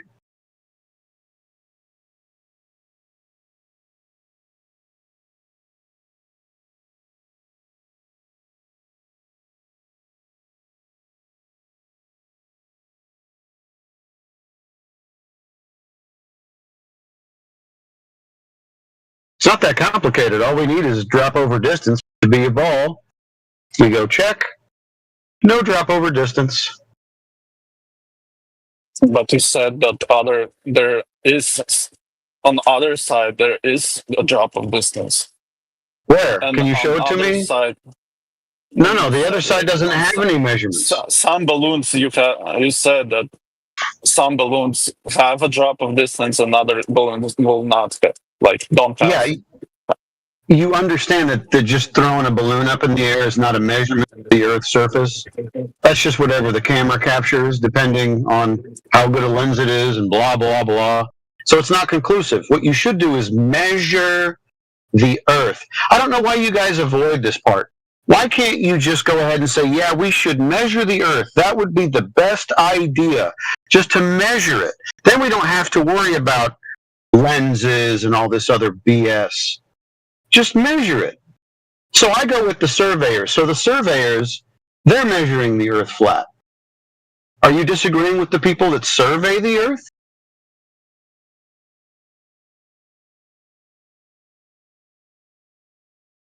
No. Okay, well, they measure it flat. Don't shoot the messenger.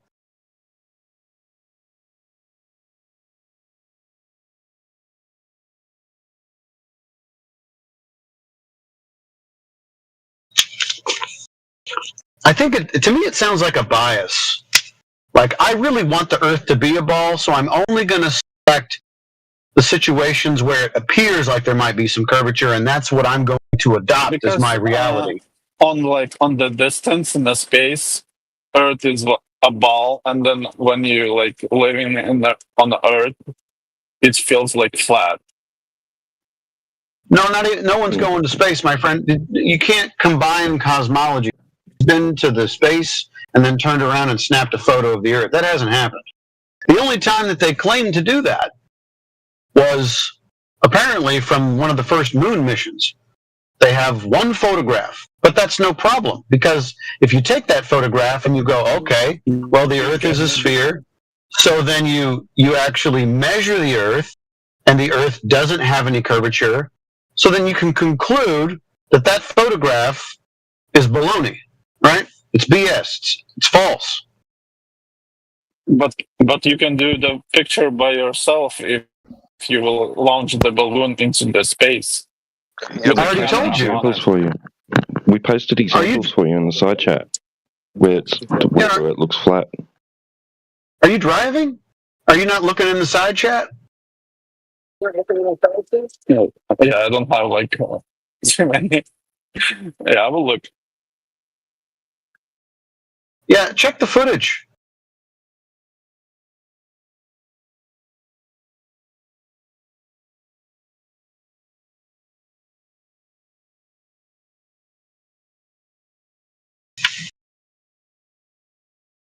Still avoiding the whole measurement problem.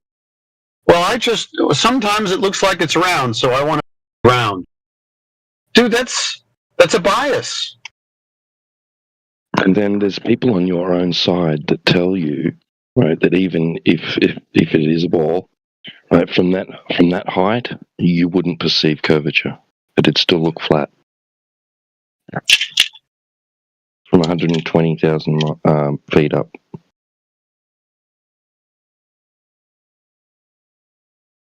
Like experts, the so-called experts are saying this, like astrophysicists. What you are talking? Are you guys still talking about? We can see curvature of Earth from at a 3 or 4 mile distance. Well, the point that Says Who keeps raising is that nobody measures the Earth to be curving. The numbers you all were claiming is for precise instruments and not human eyes. Human eyes is not capable of differentiating that curve. Okay, so then you're telling me that the optics, what about the optics that we're using? We're not using human eyes. It's an optic. It's a camera. It's a scope. The camera has limitations too. Okay, so what you're telling me is that through no optical device can we actually measure any curvature of the Earth. I agree.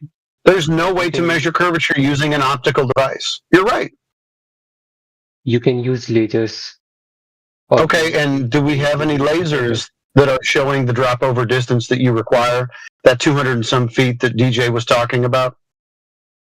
The claim that his video was making I can disprove that using a completely irrelevant video and show you what will happen if the laser was directly pointing to the camera. What? If the laser, I didn't catch all that. Anybody else hear that? If the laser was directly pointing at camera, the camera will have the camera will feel like it is blinded like this. I will show you a sample how it will look if the laser was directly pointing at camera. Oh, so you just want to, so you're thinking that this would be the consequence of the laser pointing directly at the camera would be, then the camera didn't see the laser, how many, 20 some miles away with no earth curve in the middle of it? I'm saying that the laser beam was not directly pointing at the camera. Okay, and what's your point? So his claims about the measurement was wrong. Why? The image. See the image. Okay. That's how the laser look if it is directly pointing at camera. Okay, so how far away is this laser from the camera in this example? In this example, it is very near, but Oh, so you're saying it doesn't matter if it's much farther away? Can you get me one? Can you compare apples to apples? Can you give me an example of how it would look at, what was it, DJ, 24 miles away? I will have to 21 miles. 21 miles. Can you give me an example of how it would look at 21 miles so we have an apples to apples comparison? So do you think if we point a laser at an aeroplane? Don't ask me any questions. What I want from you is an example of a laser pointing at a camera 21 miles away so we have a fair comparison. Don't ask me any questions. You are literally asking for something which I am not aware if it is even available on the internet or not. Okay, well then why are you making false comparisons? It's not false comparison. So a camera that is close to the laser versus a camera that is 21 miles away from the camera is not a false comparison? It wouldn't lose much of the energy. You're going to have to quantify and prove all the claims that you're making right now, and I want you to get busy doing it. Your problem is that you come in here and say, nuh-uh, and we say, okay, prove your nuh-uh, then you go away for a few minutes, then you come back with a false comparison. It sounds to me like you have a bias as well. Yeah, there's going to be a lot of beam divergence over that distance, you know, and the inverse square law and the air that it's traveling through. It's going to include some of it, right? So listen, bro. Listen, there shouldn't even be a line of sight to the laser if the Earth is a globe with said dimensions. There shouldn't be a line of sight. You shouldn't see it. The calculation which you showed doesn't prove that. Really? There shouldn't be a 200 mile or 200 foot hump of Earth blocking the laser? You don't think so, huh? No, there is there is concepts like diffraction and refraction. And right, so what all I need from you is to demonstrate the things that you're claiming. If you're going to say nuh-uh, I want you to prove it in real world.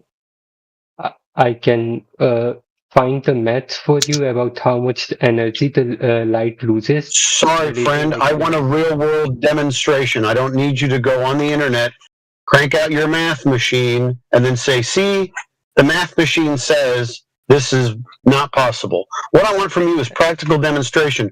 We have given you practical demonstration. You have given us nuh-uh and false comparisons. Which practical demonstration? I'm literally saying the demonstration is wrong mathematically. You are not following the science. You are not following the science of the site itself that you are using for your claims. This is, I promise you, this is not science. I don't know why you keep conflating geometry with science. I'm talking. So geometry is not part of science? No. And why you think so? Because it's geometry. See how the words are different? Science is different than geometry. One is math. One deals with cause and effect relationships. They're in two entirely different fields of study. Yes, science!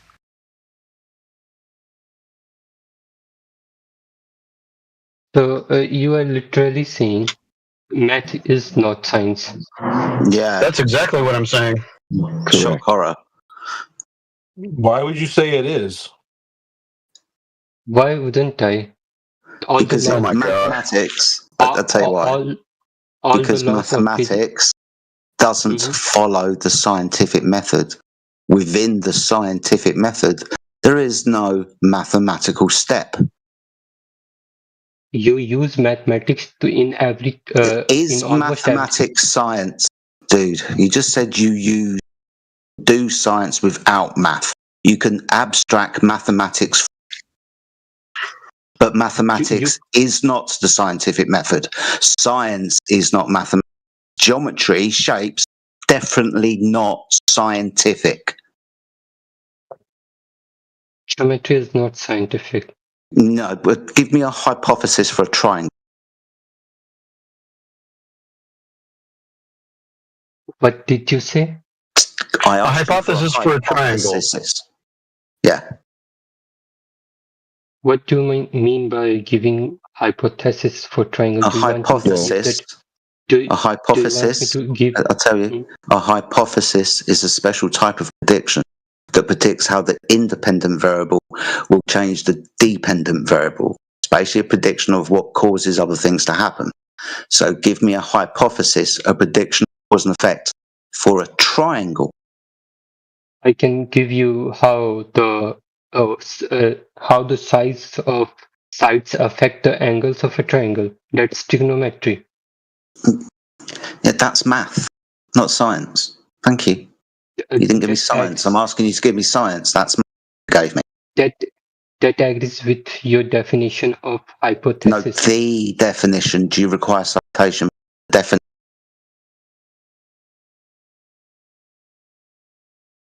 Step. Did you like that piece of embarrassment, dude? What? All we're trying to do at the moment is point out to you that mathematics and science are not the same thing. So when we're trying to figure out the geometry, we won't be employing the scientific method. We're just going to be employing observation and measurement. All you are doing is pointing out a word which is not technically wrong either, because I haven't studied scientific theories without mathematics. That's the basic part of science. No, the basic part. Maths is the language of science. The basic part of science is hypothesis construction and experiment.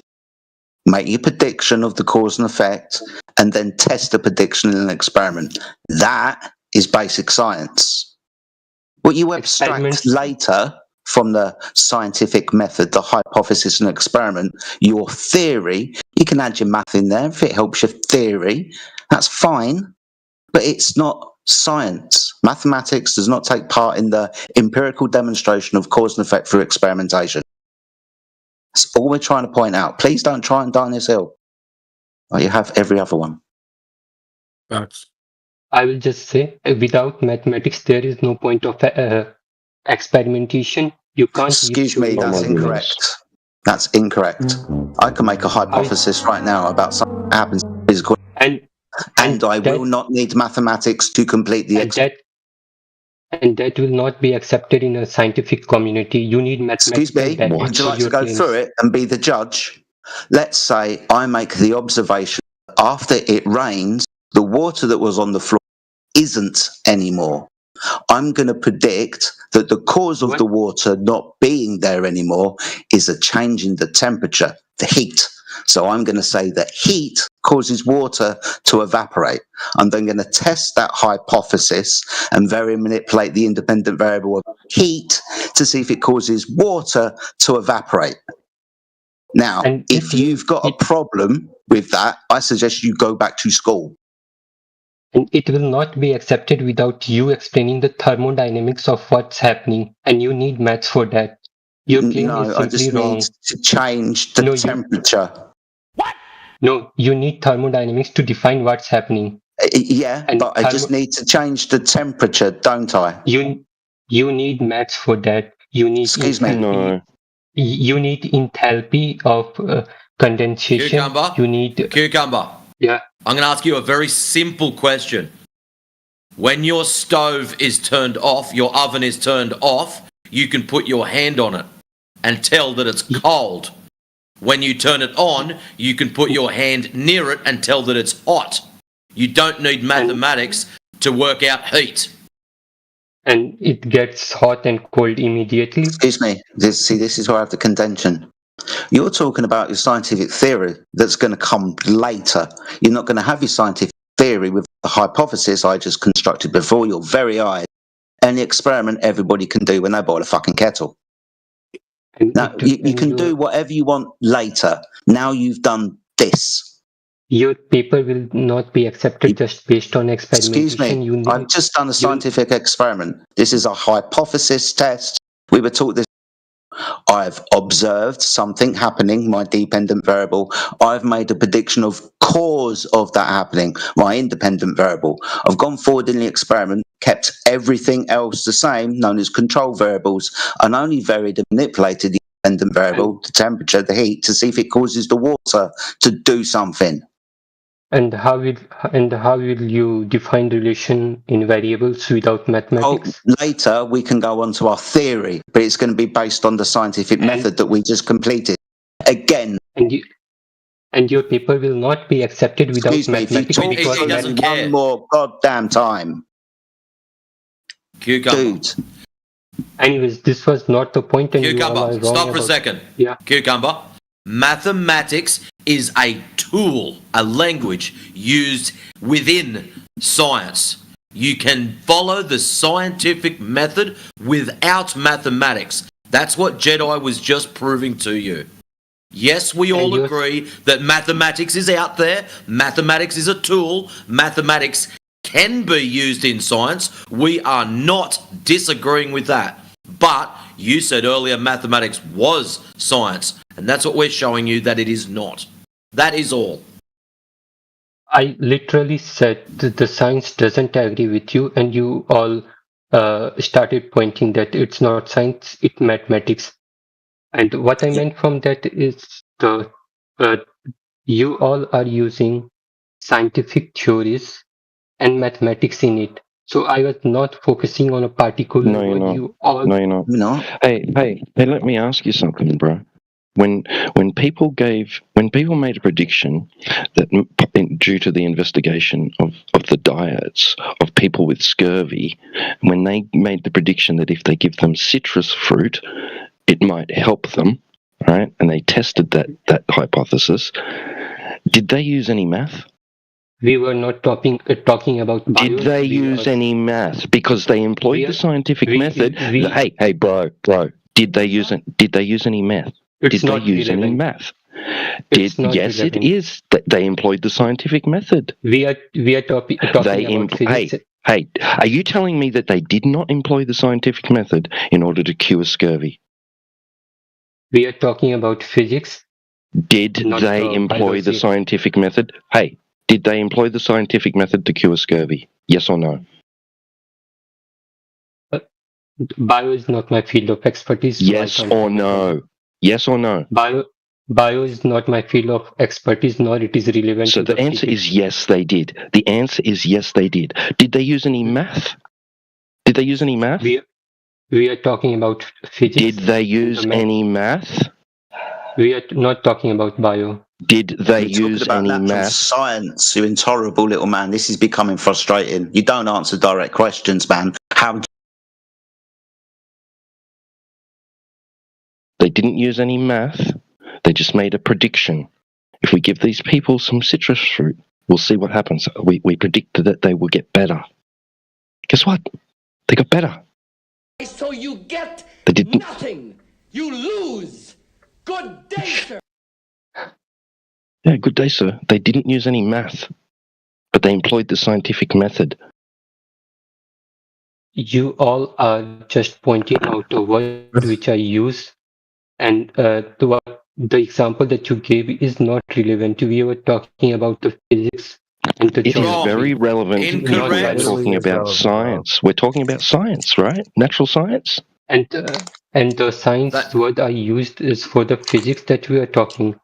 We were not. They were not. Stop, Cucumber. Stop. Oh, bro. They were not talking directly about physics. You, my friend, I don't believe are qualified to have this conversation with these gentlemen. Seriously. They were talking about the scientific method, which you keep adamantly trying to tell us that mathematics is required. And these two gentlemen now, both Jedi and T-Dub, have explained to you in a very clear manner that mathematics is not directly required to do or follow the scientific method. I don't know how you cannot understand this. And the scientific method that I was talking about was related to Earth reflection, refraction, and the solid angles related to it, right? Not about biology. Bruh. I simply meant... So now you want to drag it back off to a previous conversation. So you're about half an hour behind. It is where he started. Yeah, why don't you put yourself on mute? Go calculate the refractive index for the 21-mile observation DJ explained to you, and we'll go on to somebody else because you said you could calculate that. So go for it. Yep, we need you to calculate the refractive index for that observation. Does anybody else have a question? Yeah, one last thing, Cucumber. Remember, of course, as we kind of touched on a bit earlier, is that you do have to have R in your models for refractive index. Don't forget that. It's mu. The physics. I'm glad you mentioned that, Mike. Yeah, because that would be mean. That would be mean for us to make him go do it and then come back and we say you presupposed R. You're so kind to him. Well, give him a different job then. Give him a different job. I mean, he seemed to have forgotten that 7/6R is like the standard basic model, right? What R's in there, and there's others, but if you dig into the math, because you like math, you'll find R again and again and again. What do you mean by R in the 7/6 part of refractive index? R, the letter R, accounting for the radius. Yep, your radius of the Earth. Yeah, so you need your radius. You need your radius to calculate. Refractive index doesn't include radius. For terrestrial refraction, it does. Yeah, normally it wouldn't, right? If you're using Snell's law, that's fine. But that, you have two mediums, right? Adjacent to each other, and then you calculate based off the angle of incidence and all that shit. No problem. But if you're going to employ, this notion of refraction in the context that we're speaking, you're dealing with objects over large distances. And, most models don't account for or don't even bother with dealing with the temperature, humidity, and all that. They just, backwards engineer a number, right? And for simplistic reasons, they just use R and, all this shit. So don't forget that. Unless, of course, you can find another model that doesn't have R and, of course, does account for simply humidity, temperature, pressure, et cetera, then that could be interesting. But good luck with that. And that is only relevant if you are talking about precise instruments and not human eyes. Human eyes are not capable of differentiating that curvature. Thank you so much. Right. So thank you so much. So if you find one that doesn't use R, go ahead and work it through, and we'd be very interested. I wonder if we use lasers to target things at distance as well, because that's what we're talking about. Okay, so am I allowed to debunk the laser proof? Do you all agree that the military use lasers to target things at distance? You want to disprove that? No, I'm not disproving laser. I'm disproving his claims that we can differentiate it using just human eyes. We're not using just human eyes. We're actually measuring this.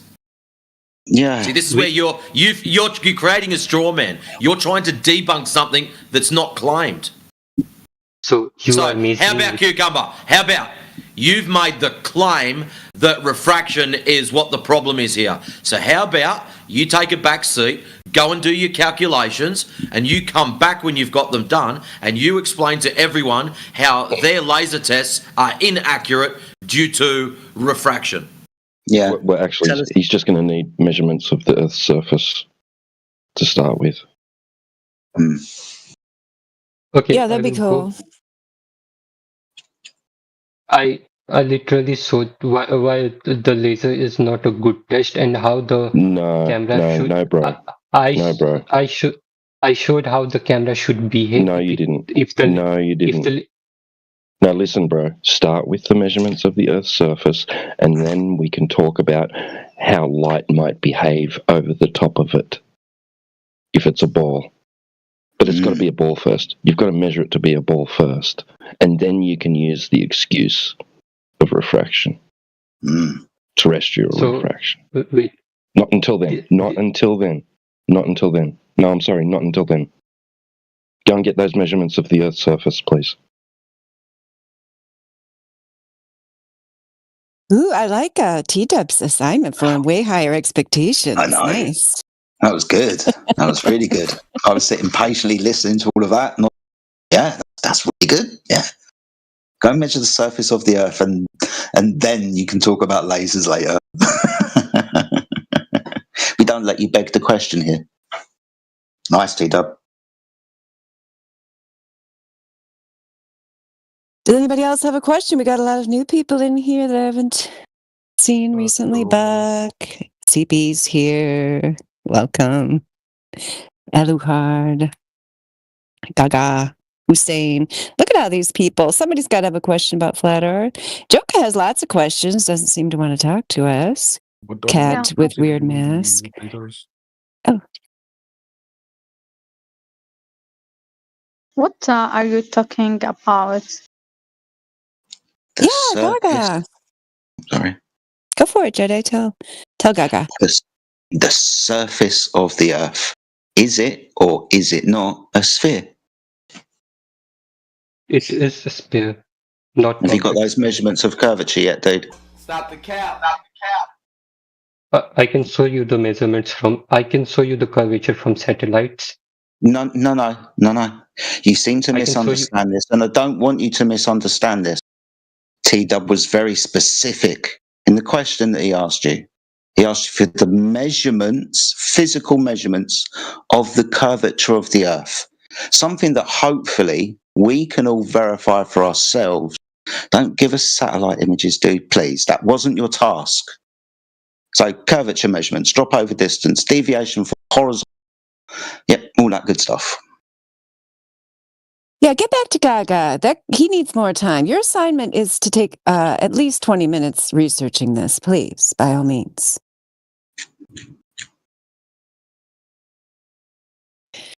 So, Gaga, did you have any questions about what Jedi said?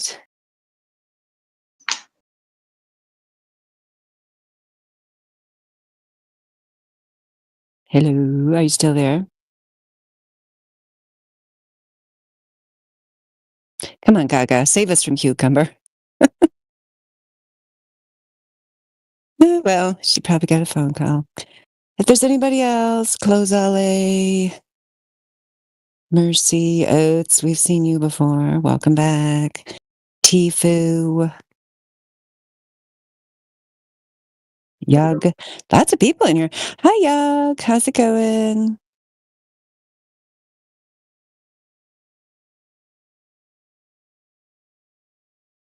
What do they mean by pictures from space?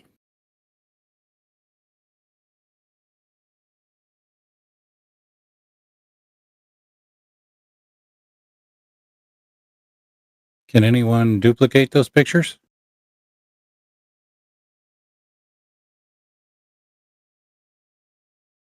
I could duplicate the pale blue dot in about 3 minutes, I reckon. Yeah, that's the thing they don't understand. If you can't duplicate a photograph, it's not really evidence. Hey, bro.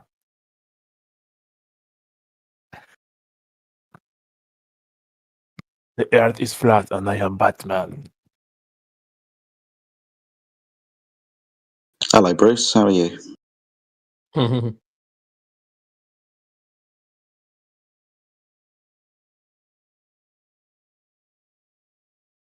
Are you discussing about something about the earth?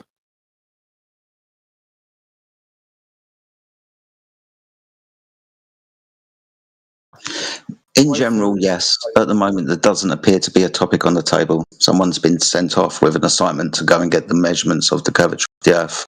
But at the moment, you can feel free to speak if you wish. Okay.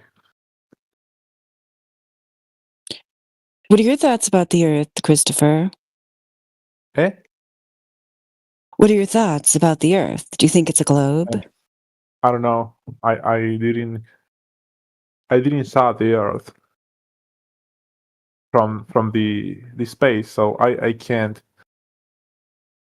say it's flat or it's a globe.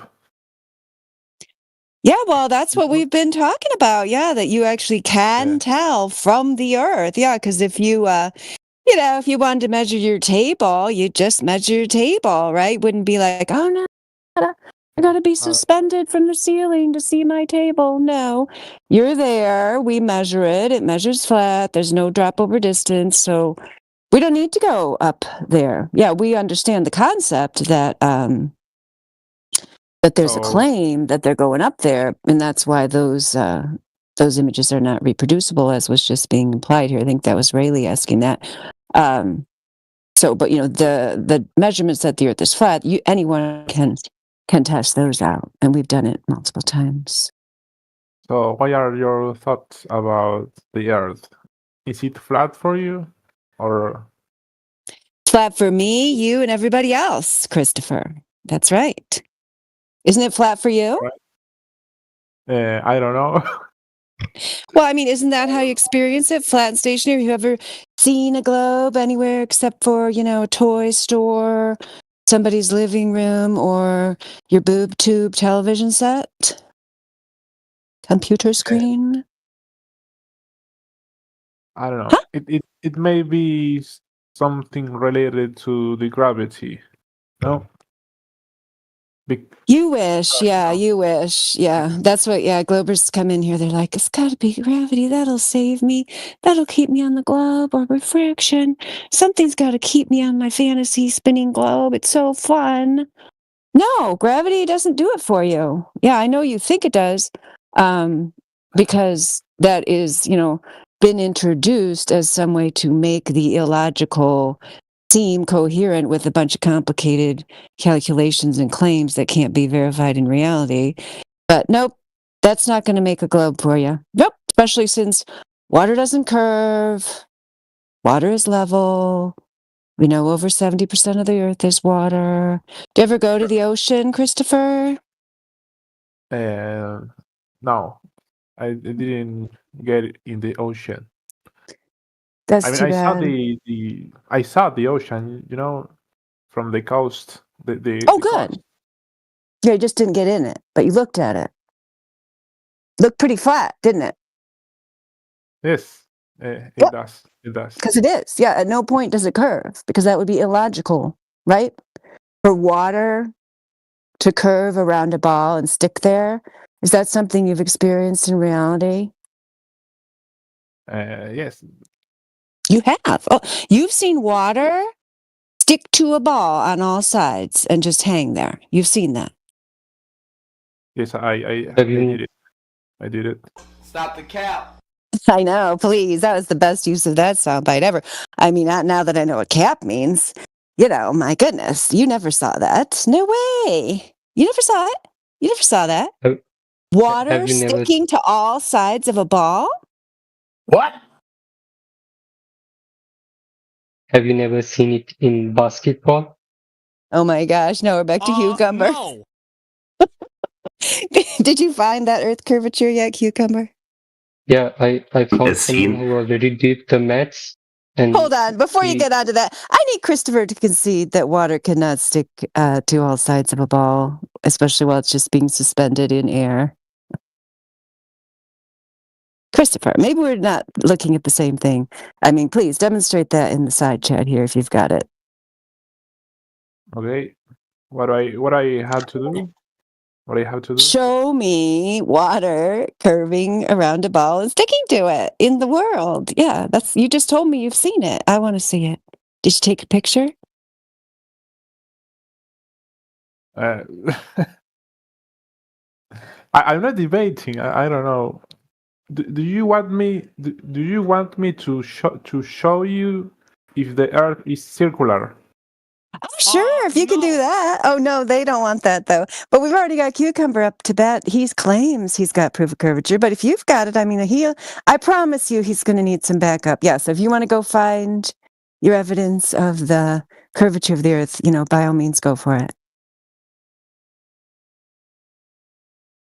Yeah, I don't know. As I said before, I don't know for 100% if the Earth is flat. You don't know? I know. I know 100%, Christopher. How sure are you that you live on a globe? Yeah, I am like skeptical about both. Ooh. Both sides. Yeah. I'm skeptical. So what's your percentage certainty that it's a globe? I don't know, maybe because of the gravity. I don't know much about this. Just give me a ballpark. It's just, what number comes to mind when you think, how sure am I? Like, would I bet my life on it? Would I bet my life that I live on a globe? Like, that would be like 100% certainty, right? Or so you're like, probably less than that. So, like, what percentage would you say?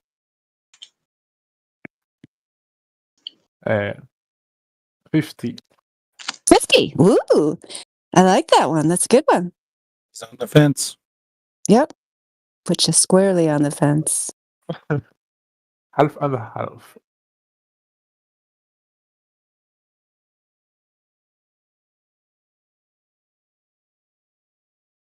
Yeah. So, I mean, you can, we send you and others off on a wild goose chase when we tell you to find proof of curvature.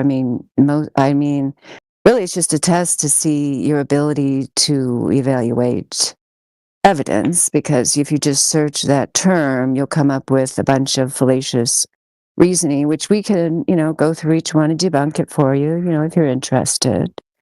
Really just depends at this point when you're at the 50% mark, if you're going to follow the evidence where it leads, or if you're going to try to find comfortable excuses to keep you on the ball. I mean, the choice is yours, depends on how strong of a search for truth that you have. A lot of people prefer just to do what's comfortable, so we'll see what happens with you. Do any questions come up? What questions come to mind? Like, where's that 50% coming from? What's your best evidence for living on a globe? Yes, you see it. The ancient Greeks see it 2,500 years ago. If a ship and you see the sails, and the ship goes down, but you see a sail, a ship, and the sail. You see another sail, and then you see it's around. Yeah, that was debunked by physics 129 years ago. Did you hear Rayleigh? Was that Rayleigh? Say it again, because I talked over you. Say it again.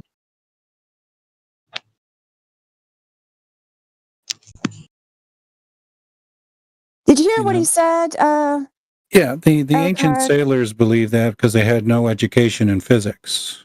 But once you learn physics, you realize that you don't need curvature to make objects disappear bottom up.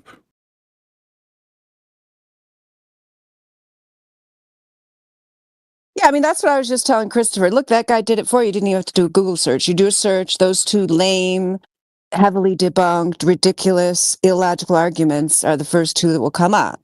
Some Greek dude who was never even proven to actually exist, Eratosthenes, and Ships of the Horizon, was just a child's argument. I mean, that's Bill Nye, the fake science liar to children guy, who says that. I mean, nobody who's serious about the topic thinks the only explanation for that phenomenon is Earth curvature. In fact, that's the explanation that you can eliminate from a possible cause, since the Earth is geometrically proven to be flat and there's no evidence of curve anywhere. So therefore, once you eliminate Earth curvature, then you could look into the real reasons having to do with the way the human eye works, angular resolution, and so on. If you're interested, Alucard, we can go into that with you. Are you interested in learning about vision, or do you just like to chant the globe religion? Hey, Dandelion. Do you think they are like this picture I... Oh, you are the best. Yeah. Like, I could not have hired someone to do a better job than you're doing right now. Thank you for presenting the straw man. So that image that you have put up there is a straw man model of the flat Earth. Do you know what a straw man is? Yeah, but you guys never give us a model, so what are we supposed to do besides straw man? Well, we have a very hysterical objector down here. Who's that, Oates? Yeah, I've just never seen a model by you guys. You guys have never dropped a model. Hey, Oates, can you provide for me the globe model real quick? Just put that in the side chat real quick. And then after that, get us the universe model. Also. Yeah, it's not a model, but sure. It's not a model. Okay. Yeah, no, it's not a model. No, I want a model, not a model. That's a globe. Yeah, it's not a model. It's verifiable. It's not a theoretical model. It's not a theoretical model. It's not a theory anymore. It's not a theory. Oates, are you talking about a scientific model? Huh? No, I was talking about the from a theoretical standpoint. These are very scientific words, not a theoretical model. Are you talking about a scientific model? Okay, sure. I presume that's what you're talking about? Uh-huh. Okay, so a scientific model will be based on a group of hypotheses. Can you provide the hypotheses, please, that support? Sure. Thank you. Okay.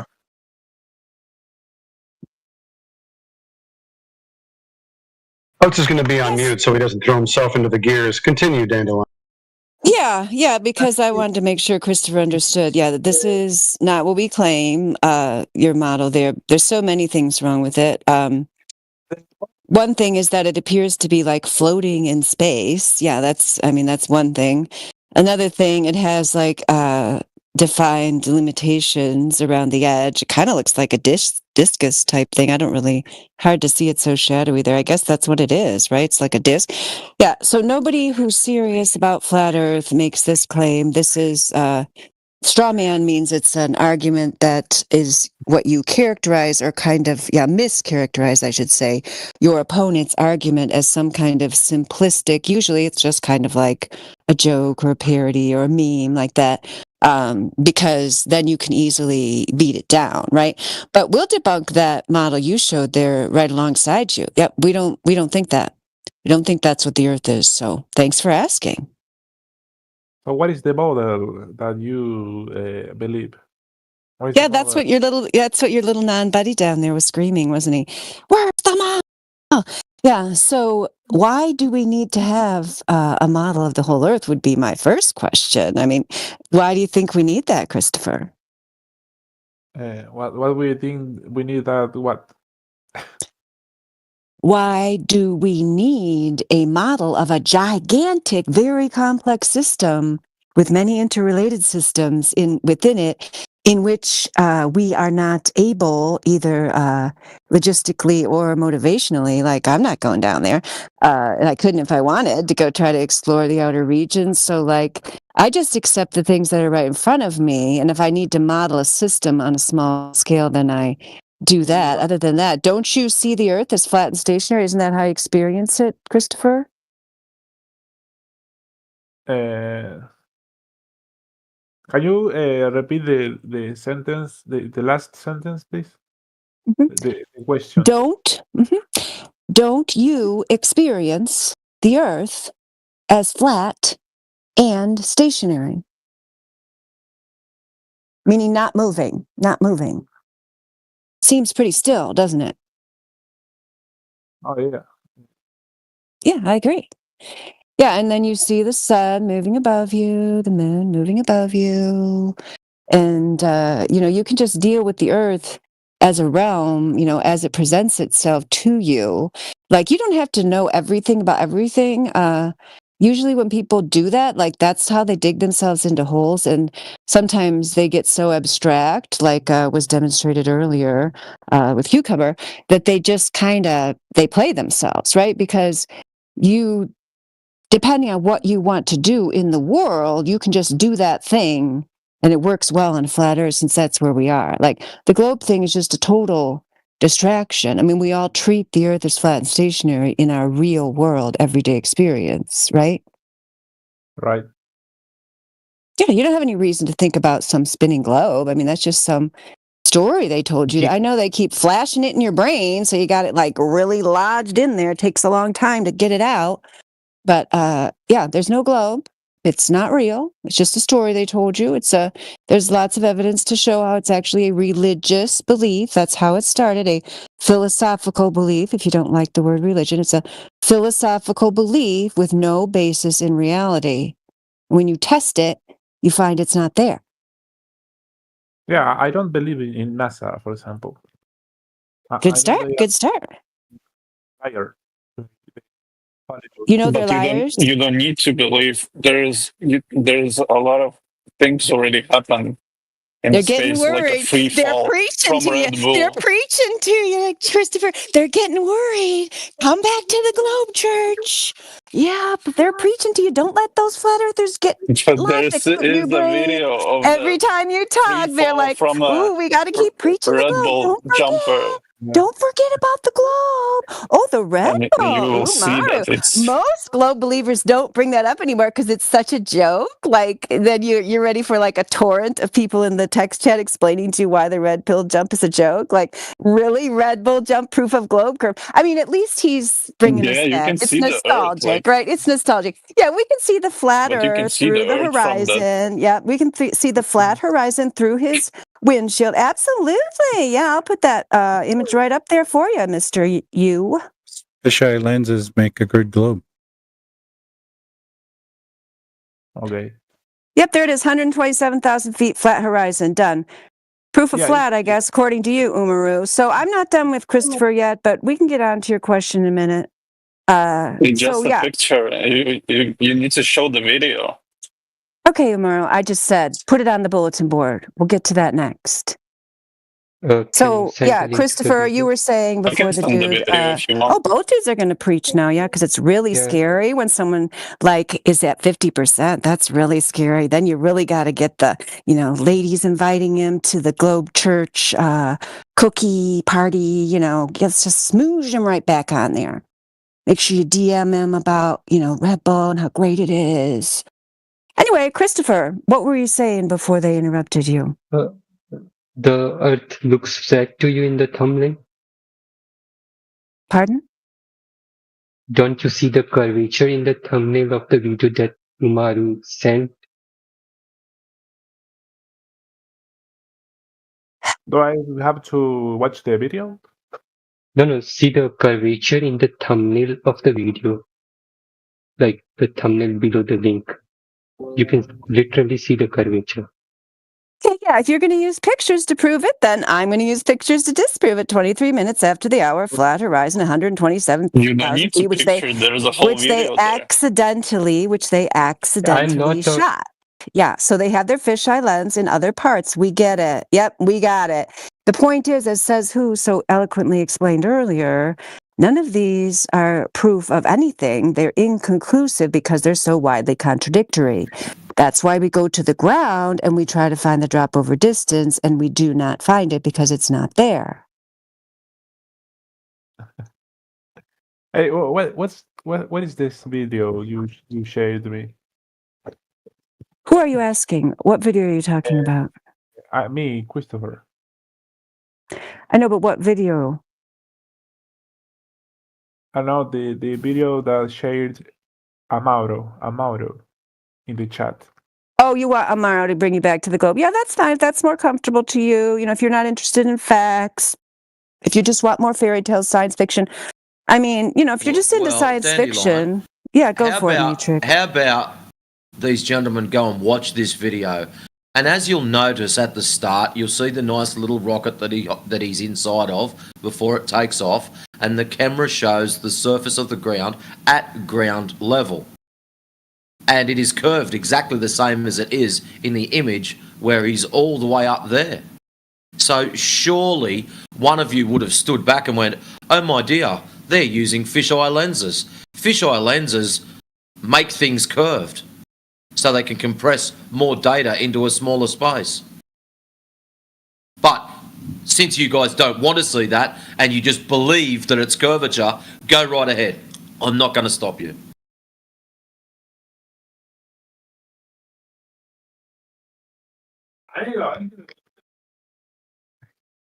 Yeah, so these images, allegedly from space, or just, you could just say, off the surface of the Earth, Christopher, they're not going to conclusively prove anything. So that's why we measure the drop over distance from the ground. Do you understand what we mean when we say that?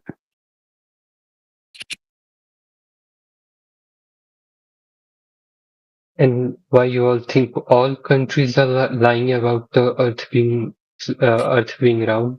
Oh, Cucumber's back with a why would they lie? I guess you didn't find that proof of curvature you were looking for? I did, and I sent him.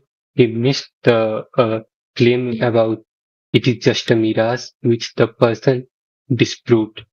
He considered refraction in his calculation, unlike your flat believers. Cucumber, you were supposed to go find the Earth curve and measure it. That was your job. I sent you. I simply can't do the experimentation right now. I sent you the link of someone who did. That's what you all are doing also. No, stop. Why did you have to jump to another thing? The last I heard, number one, you personally were going to calculate how much refraction there was at a particular test, and I know it wasn't that one. And then second of all, you were asked to go and find the curvature measured, because in order for you to do your refraction calculation, you would need to prove curvature in the first place. I did find the calculation, and he has considered everything. And, he has considered everything on the particular laser test that we were talking about, or something totally different altogether. His own laser test, and used the scientists that consider not scientists. Where did you post this? I posted the link. The DJ guy have seen it. Walter Bislin? What? Walter Bislin. Where is it posted? What's the timestamp? Is this Earth curvature that you're showing us? This is Earth curvature, right? This is going to be the Earth curve measurement? Yeah. The shadows from the sun. No. This is... See the shadows from the sun. That was only a tip for you. You can measure it, and if you have one stuff and you put it in the ground, and you can see if the sun moves. And you can... Yes. Ich kann es auf Deutsch erzählen, aber das würde keiner verstehen. So I try to explain it in English. If you put stuff in the ground and a next stuff, and you see if the sun shadow moves, and so you can move. So the ancient Egypts and ancient cultures do that. So they move around nearly, but this is 30,000 kilometers. But they was very close, nearly 32 or I don't know. I have to check it up. But if you can do it with the shadow and stuff, and you can also messen. Are you talking about Eratosthenes?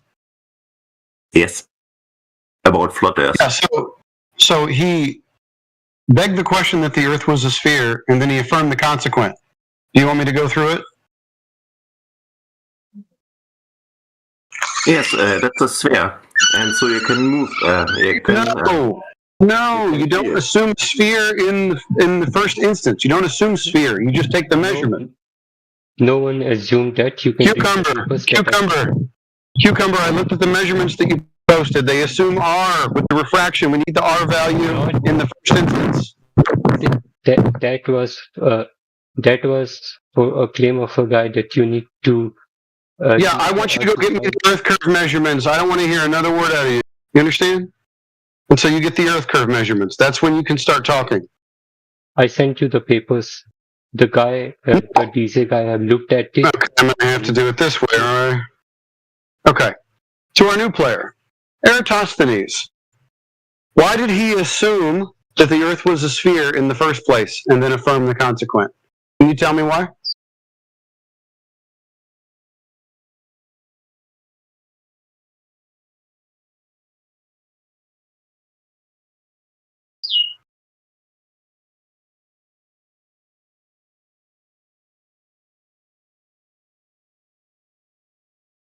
Who was I speaking with? Who was the guy? Wasn't it the guy at the top who starts with an A? Alucard? Was that Alucard? Pretty sure. Alucard. Yes. Can you tell me why Eratosthenes, number one, begged the question that he was on a sphere in the first, and then after that, when he saw two different lengths of shadows, affirmed the consequent that he was on the ball that he already assumed? Can you tell me why he did that? Yes, of course. You see, the time is changing every day because today it's 1845 or 1896 or whatever. The time is changing every day, and so you can check up it, and you only have the perfect time zone when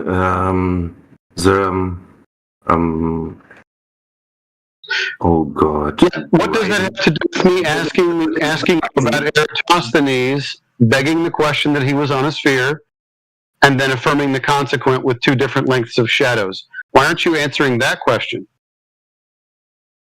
Please, can you repeat it? Why did Eratosthenes beg the question of being on a sphere in the first place? Let's make it really easy. Why did he beg the question? So it changed. The sun changes every day, and so the shadow changes every day. And so yes, you see the pictures. There are so many pictures. Okay, so Eratosthenes saw the sun move, and so he assumed that he was on a sphere. Well, then I can just throw out the entire quote-unquote measurement that he performed. Yes. So everyone can prove it for yourself in the chat here, and you can prove it. So it's yes. So everybody can affirm the consequent. Meanwhile, they're using a flat Earth to get these measurements of the lengths of the shadows, creating an angle to the sun. So everybody can measure the Earth flat, even though they're assuming it's a ball. Yes. Okay, so everyone can measure the Earth flat. Thanks, I appreciate it.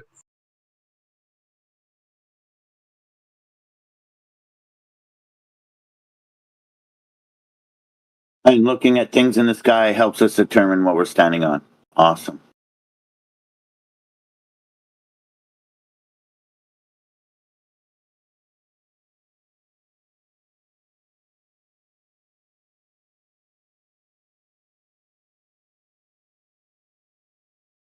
The understanding that Eratosthenes needed a flat Earth to affirm the consequent that he was on a ball.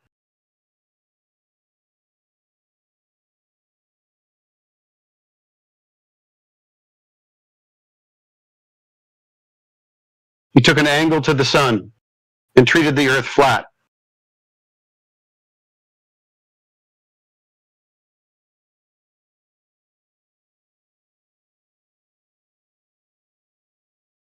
I realize English is not your first language. Maybe you're not following me. But he needed a flat Earth. It's kind of a problem.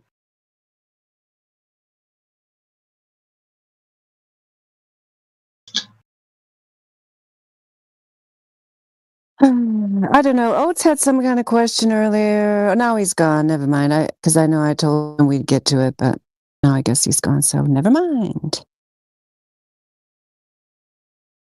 Anybody want me to release the cucumber? What? Wow, that wasn't very good, was it? Man, my bad. Yeah, you can't do double entendres around T-Dub, even if you're not. I hope this is not on live stream. Boy. Oh, it is. Okay. Yeah, well, it'll be all right. Yeah, if anybody else has a question before we go Why back the to stars are now's the moving? time. Oh, there we go. Why the stars are moving?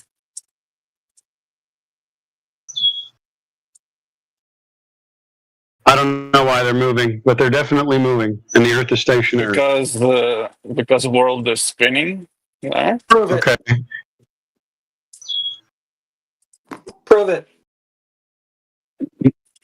Disprove me then. Okay, you can't prove it. Can you disprove it? That'd be a burden reversal, so obviously you don't have any proof of your claim. Then why not disprove it? Well, we don't have to because you made the positive claim. You can't prove it, so that's enough for us to reject it. What's asserted without Because evidence. if you will stand on look in the skies, it's like with your eyes. Just use your eyes. Oh yeah, use your eyes and see the stars moving. Okay, where's the proof that the Earth moves? I use my eyes. I don't see the Earth moving. Now what? Because of the stars. Yeah, the stars move. So I use my eyes. The stars are not moving. So the Earth moves because of the stars. I saw the stars move. I didn't see the Earth move. What are you talking about? I'm in my car and I see the telephone wires moving. So must be true. Okay. Is that proof that the thing in the sky you're seeing move is actually not moving and it's you? No, it's proof the telephone wires are moving. Star move. All right. So what's the proof that it's the opposite in the case of the stars, that it's you moving?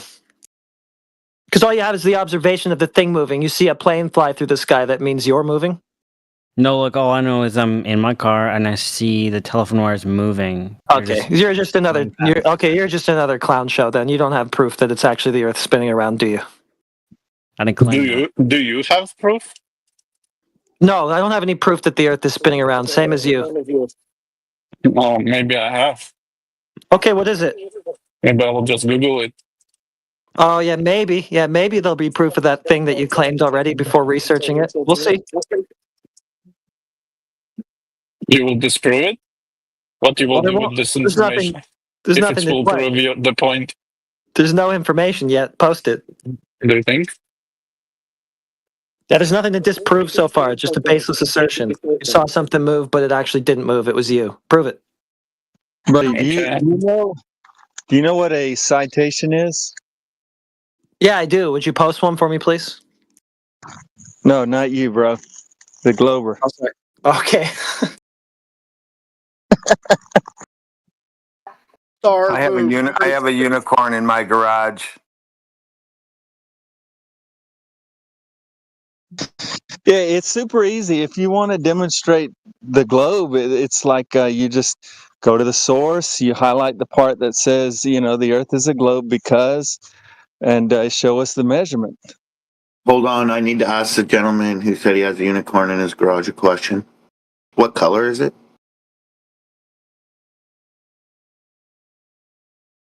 It's invisible.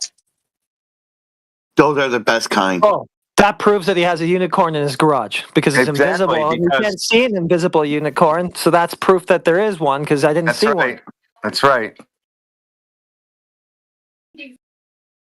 Yeah, so when the guy was talking about like the telephone poles moving by and whatever, when you're driving down the road, yeah, you know that you got in the car and drove it and did all that stuff, so you have proof that you're moving. Who's got proof that the Earth's in motion, a moving vehicle through space?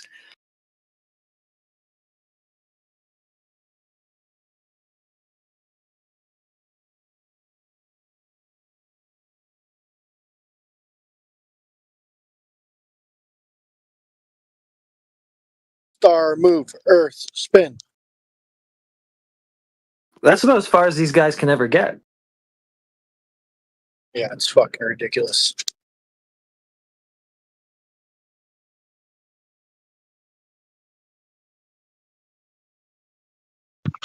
I've noticed the base just gets shorter and shorter, and it really kind of, there's never really much citation or evidence these days. At least I don't know. I feel like last year at least there was some effort.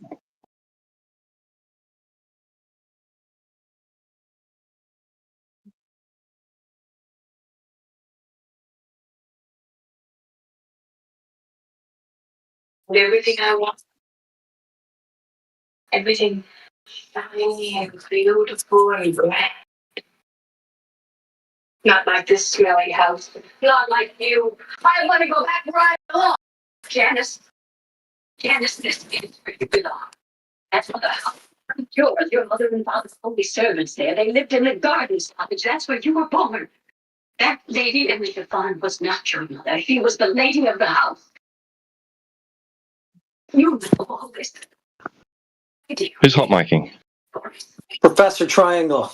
I think it sounds like Rebecca. That's my guess. Is that Rebecca by Daphne du Maurier? Maybe. I don't know. It's Alfred Hitchcock.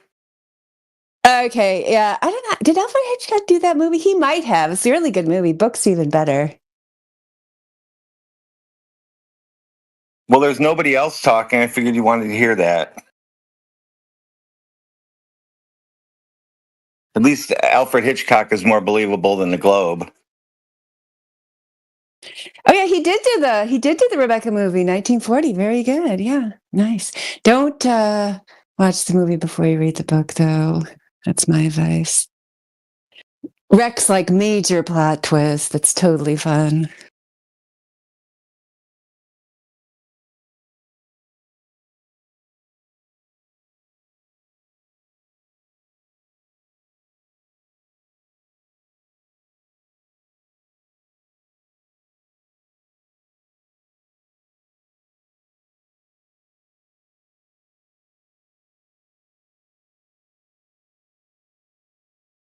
I was hoping to hear someone spiral out over trying to prove that the Earth moves.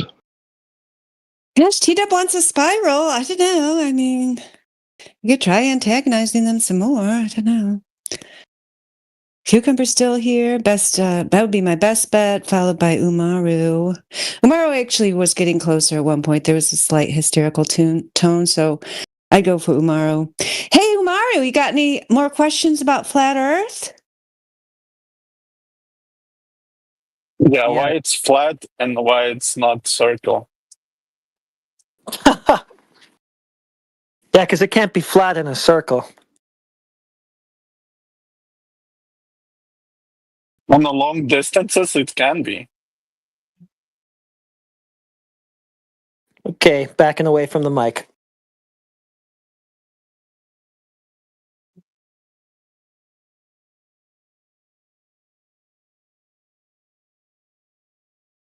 I don't want to touch that crazy. Might get infected. Because the Earth is not like perfect circle. That because we have mountains and a lot of like other kind of stuff. Like Oh, okay, so it's an English learning server. So what you actually mean is sphere, not circle. Sphere, yeah. Sphere. It's the same thing. Circle. No, it's not. It's not the same thing. Do you have any evidence that it's a sphere?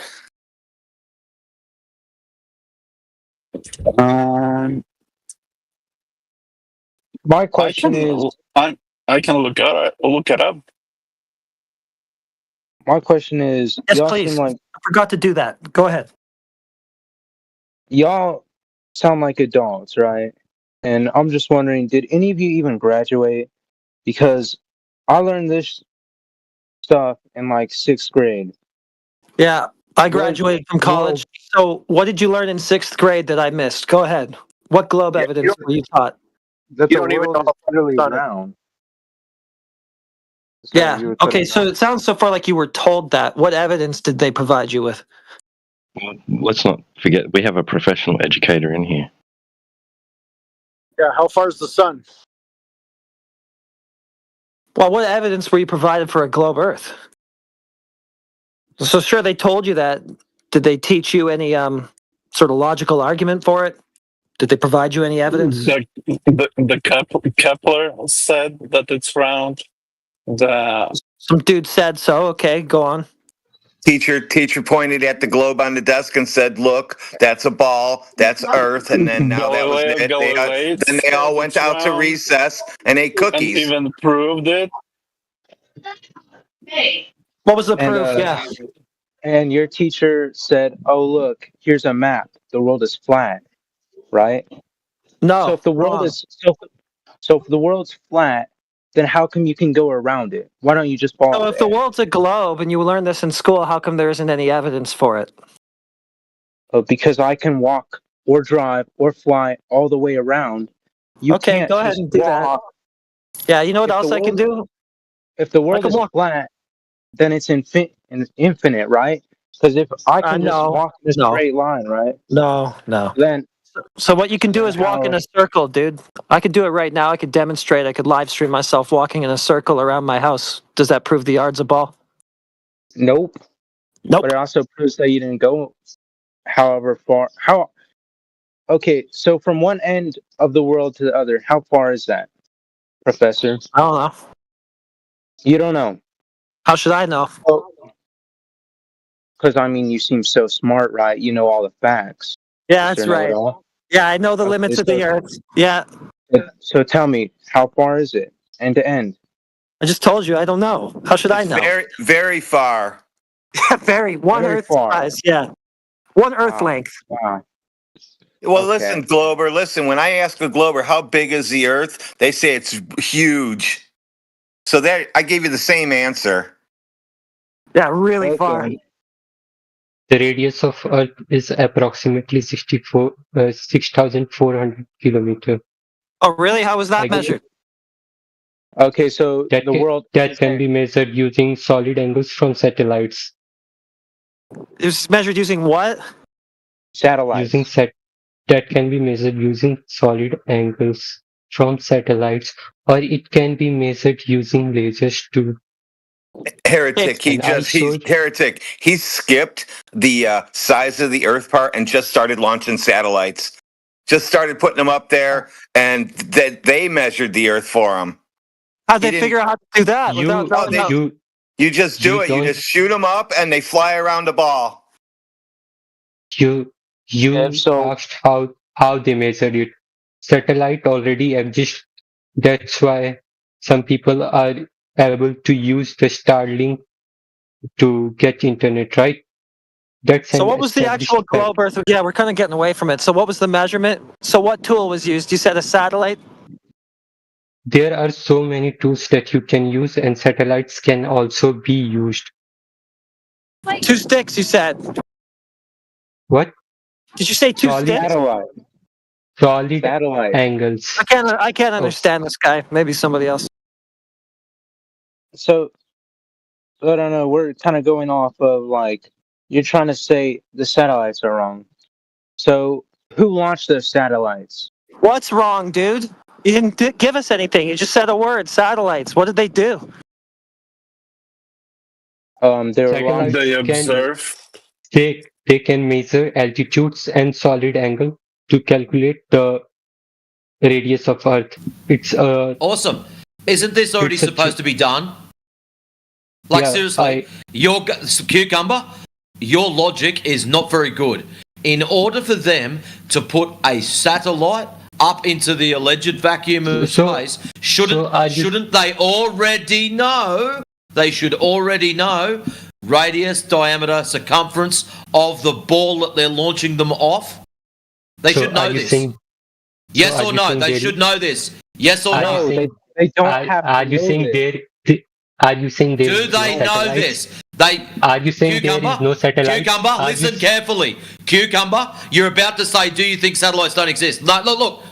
Was satellites around when Eratosthenes stuck his sticks in the ground? Yes or no? I am saying that. Because your claim is satellites are proof of this. Well, satellites wasn't there when Eratosthenes was allegedly trying to measure his poxy shadows. You're right. I said I said satellites can be used right now to measure the radius of curvature of Earth using the physics of solid angle. This is not proof. What is not proof? You don't believe Your satellites satellites are not exist? proof. Your satellites are in a violation of natural law. You claim that they're in space. This is a fail. They cannot be up there. Why can't there you is be no up there? space. Why can't no you be up space? there? No space for you. Why no space for me? You don't believe It satellite does not exist? exist. You believe satellite doesn't exist? Did I say satellite does not exist? No, I did not. Space not exist. Okay, so satellite exists. Yes or no? They hang them off the end of balloons. They're called satelloons. Well, I mean, and if you that's ask nicely, there's some gentlemen here that would probably give you some nice images of them. And So post them now up in the tool, slideshow. now the tool he's saying that was used to measure it, it's in question whether it's even there, whether it even exists. It does exist. I'm asking if you all believe it exists or not. Well, if it requires belief, then no. So anyways, Cucumber, So you if your believe curvature satellite- so existed, why can't we just measure it from the ground? You if can you've got measure it from curvature, you can measure you would it be from able ground. to, you and me could go outside with a big long laser, shoot it across a large body of water, say 30 miles, and measure the drop over distance. Why can't we do that? Someone already did that. I sent you the paper of Walter the Bislin. calculations. And obviously, when you posted that up, you put a patch over your eye because you did not read one single response to what you posted up. I read the response. Do you know how I know that? Do you know how I know read that, the- Cucumber? I read the response. Do you know how I know that? Stop. Don't try to you can sidestep it. Do you understand how I know this? You can literally see me responding to the people who were talking about this. in So the why chat. didn't you respond to DJ? I did respond to him. See the chat. I stopped responding when I started talking. There are only 2 messages that are being shown to me. You can. 2 new So notifications. you didn't see the one at 50 minutes past the hour? 50 No. past the hour. Yeah. You did not see that? Our time frame is different, so it is not relevant for you to state time. 50 past the hour. 50 minutes past the hour. I Okay, so don't my understand question what. is, you guys just totally disregarded me. If the world is flat, then how come I can go around it? When you go In a around to straight-ass go line? to circumnavigate, to go around in a circle, it doesn't mean you're going around a I'm not ball. talking about going around in a circle. Anybody can go around in a circle and say that's proof that the world isn't flat. Well, I mean, can you start off? And anyone could go around in a circle and say it's proof that it is flat because you're going around in a I'm saying circle. go in a Circle, straight two-dimensional. Can Go you in a actually Go and do it straight then. line. Can you Ottawa, start the how about we save the bullshit? How about if you're concerned about going in a straight line, you start walking and do your best JC as you cross the oceans, and when you get north, travelling all the way south, and you get all the way back to your house, then jump on here and show us. That'd be swell.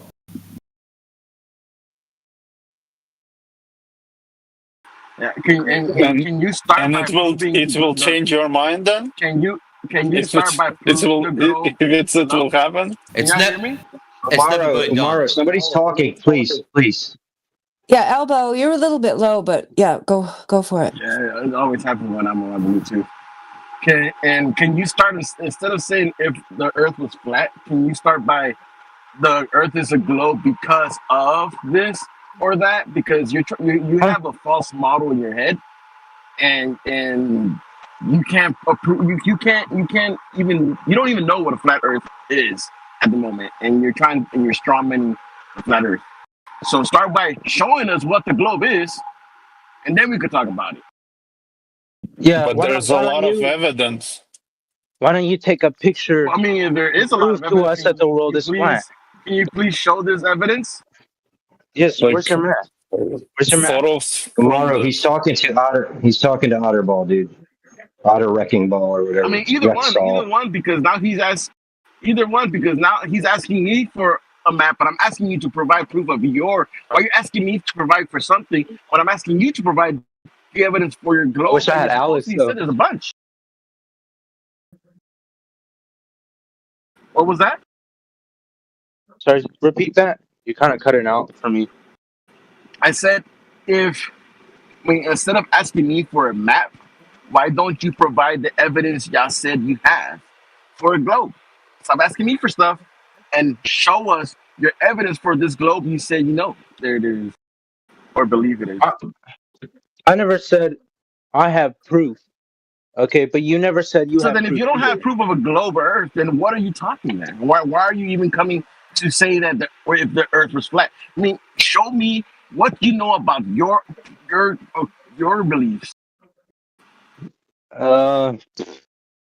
You're literally asking. Let's see. Yeah, What happened, mate? show Didn't you me go the to evidence school? of what you believe. You're asking a 17-year-old, bro. I don't know all the math, but I can tell So you. then how are you going to argue? The Hey, fact that I 17-year-old, know. when you I know- first dropped in here, you claimed that we were not the intelligent ones, that we must have missed school. And now, when pressed about the information, you're not so wise. How interesting. He says he learned it in grade 6, but now 17 isn't old enough. I know it's pretty funny that 17-year-old is telling adults that the world is flat, and also asking them to prove with their knowledge and their intelligence from graduating from college, tell me to prove to actually convince me. I want you to convince me that the world is flat. Dude, you dropped out half of that. We missed most of it. Sorry. Okay. I want you to convince breaking up. me that. Oh shit. No, we can't convince you. Only you can convince yourself. No, I want you to prove your best evidence, your best excuses. How about you believe you live on a ball? How about you prove to yourself, instead of just listening to the cool stories you were told in school, how about you go out and try to verify any of the stories? You go out and verify for yourself any one of the stories you were told and see how you come out. But why don't you prove? Why don't you verify your stories that the world is flat? That sounds like a fool's errand trying to convince you because you're already convinced of a globe and you didn't need any evidence for that. So why would it be any different in this case? Okay. So who told you that the world is flat? Did you just learn this yourself, or who taught you that? The world did. The earth did. The world. Okay, so the world speaks now, right? It speaks English or Spanish. Oh, it's self-evident, dude. It's called self-evident. No, it's called assuming something without the actual facts. That is a theory. So it's an assumption. It's an assumption that water finds its level. Yes, it is. It's not observed. It's not measured. It's not demonstrated. It's not practically used like that. Okay. So when you go to the beach, Otter, when you go to the beach, you look at the beach, you don't see any curvature. So why would you assume there's curvature? You only assume what you see. You only assume what you touch, feel, hear. Okay, so you're. So why would you assume something that none of your senses has picked up?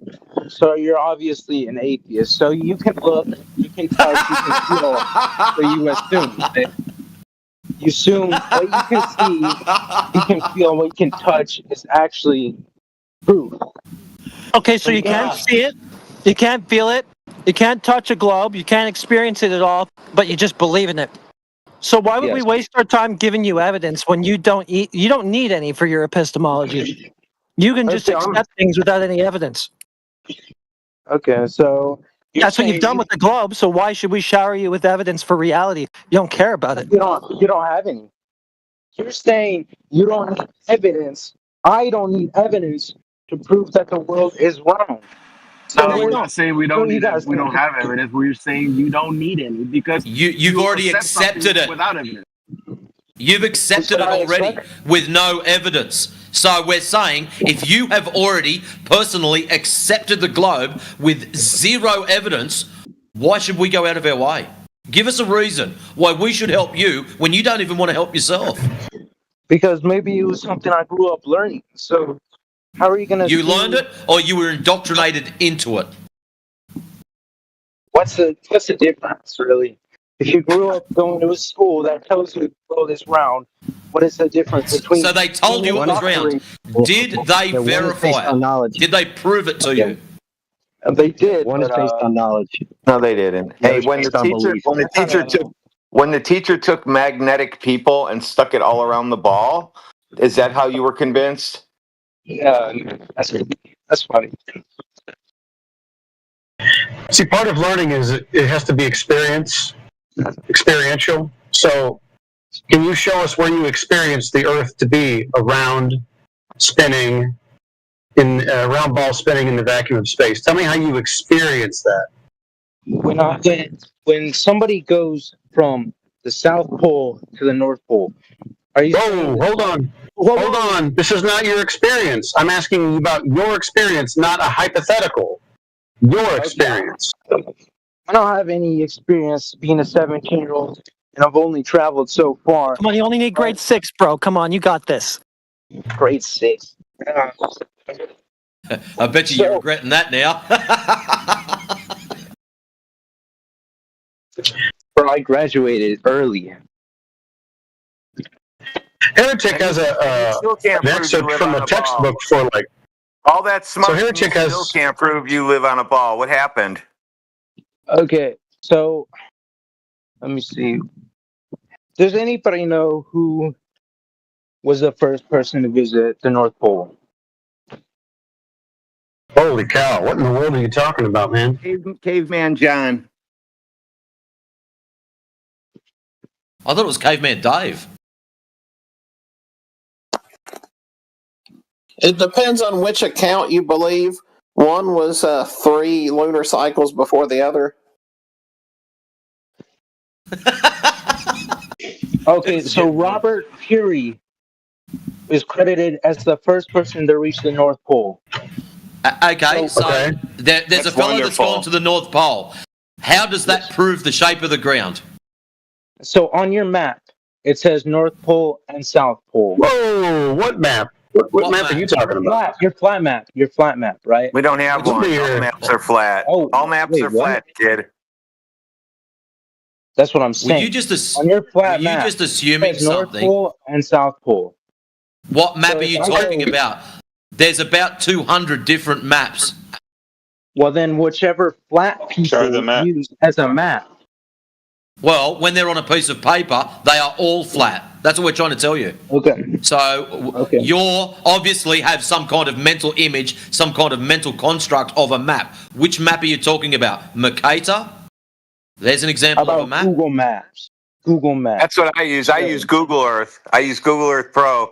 That way I can draw a line across the United States and then pick elevation profile, and it'll just show you that the United States is basically flat besides for the mountains. Flat line. So, yeah. All right. So that's the United States. Are you saying? No, wait. That's awesome. Hold on. That's not true. I also did Africa. So Africa's flat too. So just the United States and Africa. Have any of you ever been to Africa? Oh my gosh, dude. So 20 questions, man. No, I know I'm asking 20 questions. You're giving me So what about would that prove? Congratulations, we go to Africa, dodge lions and shit. What is this going to prove? That even though you're looking straight, it still looks flat. I can sit here on my back porch and look straight.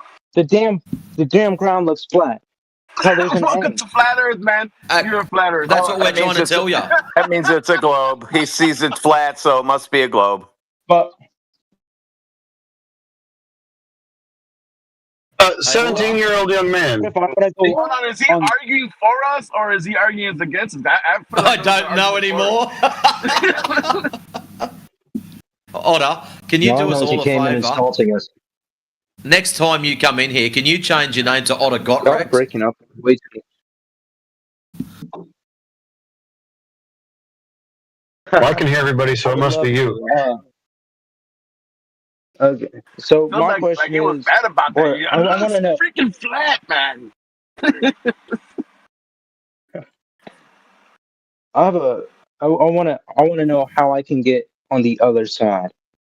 Other side On of the other what? side of what? Oh, let me handle this one. The Earth, the other side of the Earth. So guess what? So you think Earth is a disc in space? No, I think the Earth's flat.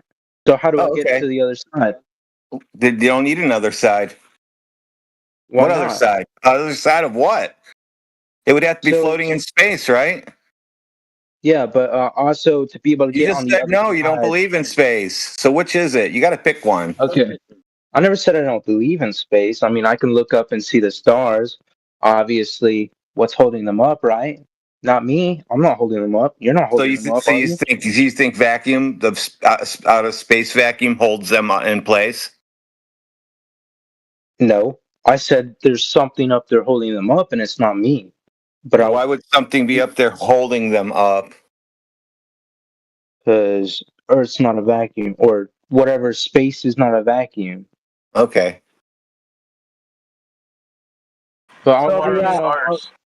So the globe's outer space cosmology is all false then, you agree?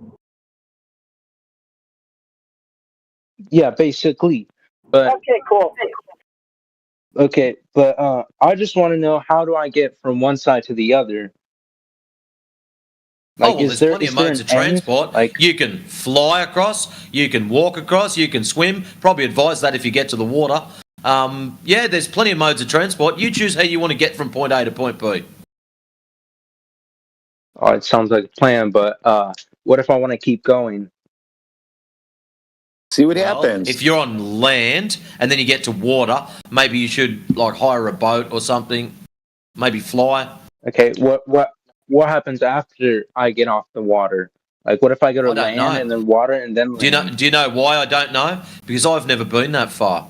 I can tell you I've been as far south as Melbourne, and I've been as far north as a lovely trip around Lake Superior into Ontario when I went to the United States and into bottom edge of Canada. So outside of that, I've never run into a wall. I've never fallen off an edge. So all these maybe I should get stopped ideas. Well, the only thing that stopped me was the nice Border Patrol guy asked me for my passport. He stamped it. I said, have a nice day, and I went through it. That's the closest to a border or an edge that I'd ever come to. So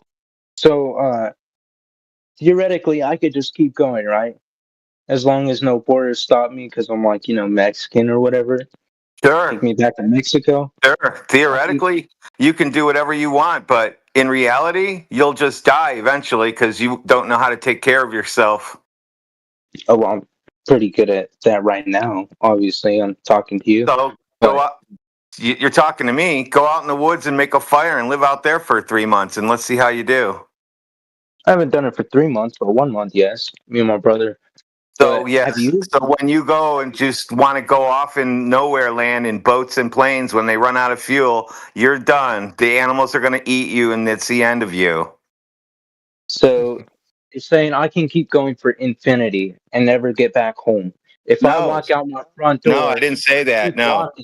No, you can't. You can't walk in a straight line. How can I not walk in a straight line? Am I drunk? Because you don't have any reference to go by that proves that you're walking in a straight line. Have you ever heard of a compass? It has north, Oh, that makes you south, walk in a west. circle. Yeah, that points north. Yeah, so if I go out my front door, which is pointing north, and I keep walking, is it just going to suddenly turn around and say south? Oh, now And then I'm you going hit the the wrong north. way. Then what? Which way is it going to point after you hit north? North.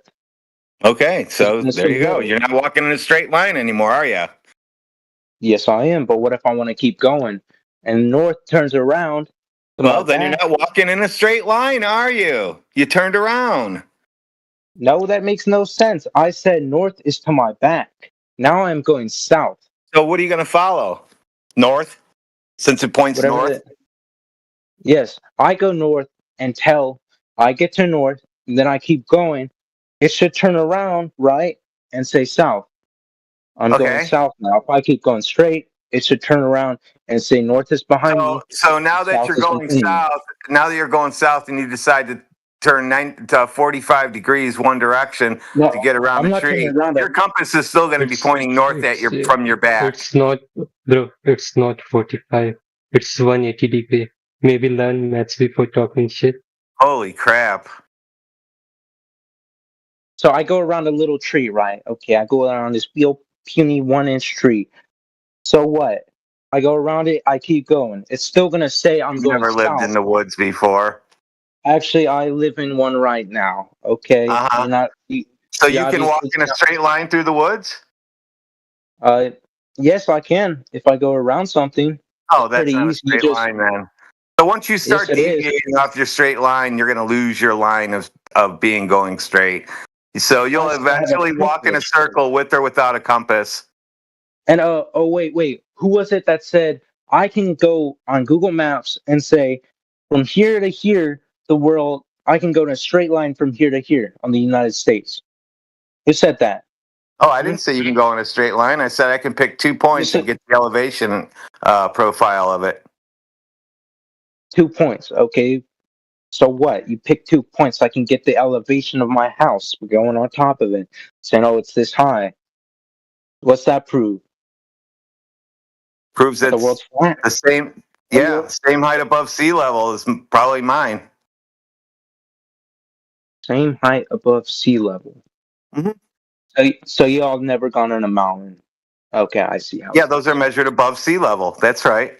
Yes, they are indeed. Okay, then why? How did being above sea level say, well, you've never been in a mountain? You don't make. You're starting to not make sense. You said this point and this point are all the same above sea level. I So you're saying said a mount. it's basically flat all the way across, except for mountains and shit. Remember when I said the mountains and shit part? Oh yeah, totally. Okay, but you're deviating me off my path. I'm trying to no, get. I'm not letting you trying to run us around in a circle. I'm going to stick you to your whatever you're saying. I'm going to make you either prove it or give up on it. I'm trying to prove that I can go from here to here in a straight line across the United States. Go ahead. You try and prove it. And you said you can do that on your map. Let me see you get over 16-foot walls over the highway. Let me see you climb those. Oh, it's pretty easy. It's called going through a gate. Oh, right. You've Yeah, never been on a highway before. Yeah, sure. Me with 260 hours of driving time. Okay, so 260 hours of driving time. Hey, kid, when I went to the Holy United crap. States, I probably 36 drove that last days, month. I probably drove that. 16,000 miles in Yeah, 36 last 2 days. months I drove that. I said hours, not miles, fool. Miles. What, you think it takes 5 minutes to drive that far? Yeah, I mean, it's all animals with you, man. You haven't been up on a mountain. You're calling grown men fools. At I 80 mean, miles where did you learn per your hour, manners, you brother? can go a mile Where'd you learn per your hour manners from? per minute. And at 80 miles per hour, you can go at mile per minute.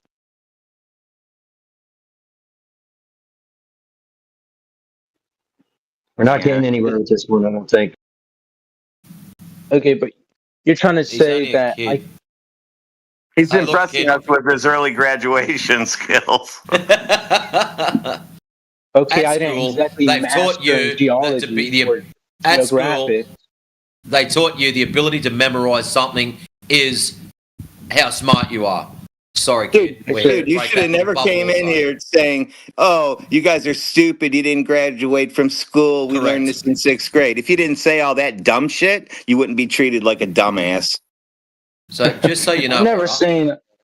Otter, Yes. don't just you're only burying yourself. Just so you know, in this panel, there's school teachers, engineers. It sounds like one of them does some field of science because he's always messing around with equipment and shit in the background. Look, we've got people from all walks of life that come through here that are flat earthers that have been for quite some time, and Is that what they you are teach your not dumbasses. So please, for the love of I God, never don't called just anyone- jump into a room and put someone down before you've spoken to them. I've never All called right? anyone a dumbass. That word never came out of my mouth till now. You insinuated as much. Don't play The tone used at the start didn't suggest otherwise. I'm just saying. You had the assumption at the start, flat earthers are just stupid. They must have not learned something. That was you at the start. And as you've just noticed, with your last 20 minutes of talking, you don't know as much as what you thought you did. And this is quite a common thing. It's not just you, it's most of the Globers that come in. So don't feel bad by any means. You're not the first, you won't be the last. I don't feel bad. What we want you to do is prove to yourself that you live on a globe. We want you to think for yourself. We don't just want you to be a sheep like everyone else. I was told it was a ball. I believe it's a ball. We don't want you to do that. We want you to know you live on a ball because you've experienced curvature. Because something in your life has to happen because it's a ball. All right? It cannot be anything else. You can't do that particular job. If it was any other shape, that would not exist. It would not happen. We want you to think critically. We want you to break things down. Have a look at what you were taught at school and go out and try to verify this stuff. The basic one, it's a ball, it should have curvature. So let's go out and measure the curvature. We go out and do this and we don't find any curvature. So that gives us the question, well, if there's no curvature, what is it? And that's what you've already been asking us. What is it? Why the lie? Where's the edge? These are the usual questions we get every day. So these are people that have already accepted that something's not right. They just don't know how to word it because they've never been out and experienced and tried to find out for themselves. Okay, I understand. Thank you. I have one more question. Yeah, sure. I'll just keep listening. Might be a dumb one, I guess, because I'm really stupid. So if I'm in the United States and I look up in the sky and I see the Big Dipper, right? Can people in China see the same thing I'm seeing? Or has anybody been outside of the United States and looked up in the sky and said, during night or during day, whatever time it is, and said, oh, look, there's the Big Dipper? Can't see stars during the day. Yeah, if you're going to be on a different part of the Earth, you're going to see different stars. That's just, part of our experience. Doesn't have anything to do with the Earth being curved. Not one bit. No, but if you're saying the Earth is flat, I should be able to look up and see the same stars from both spots, right? No. Why would you assume that? This is the problem, okay? You have in your mind some kind of flat Earth model. I can already tell because you asked about maps. I didn't assume it. I was just wondering if I can. I didn't assume. Okay. I'm asking you a question if I can. Okay. No, people on different parts of the Earth see different stars depending on where they're at. This is well known. Doesn't have anything to do with it being flat around. Yes, but I could be here. I could place something on this side of the world and the other side of the world and look up. If it's flat, I should be able to see the same thing, right? Hold up. Just before I go to no. Does a warehouse behave the same? Like someone just said, the warehouse. If you're in an exceptionally large warehouse and you're right down one end, you look up at the lights and you can see the lights in your area because they're directly above you. But if you look right down the other end, due to perspective and other things, you can't see the lights. You can see that it's illuminated, but you can't see the lights. You can't make them out. Now, walk all the way down the other end and look up. You can see them clear as a bell. And the original ones that you're at point A now are hard to witness. That's the same thing that happens outside. That's it. It's really simple. A lot of people try to overcomplicate it, but that's all that's happening. Just imagine you're in a really big warehouse. You're at one spot looking at the lights. Then you walk down the other end. So your spot might be the United States. You come over to the other end, Australia, look up, and you'll see different lights. That's all that happens, mate. But anyways, I'm going to go to work. You all have yourselves a great day, and I'll catch you this afternoon. Peace, guys. Peace.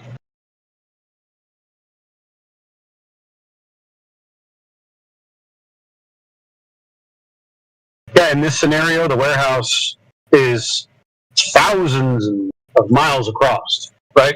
So, different place, different things.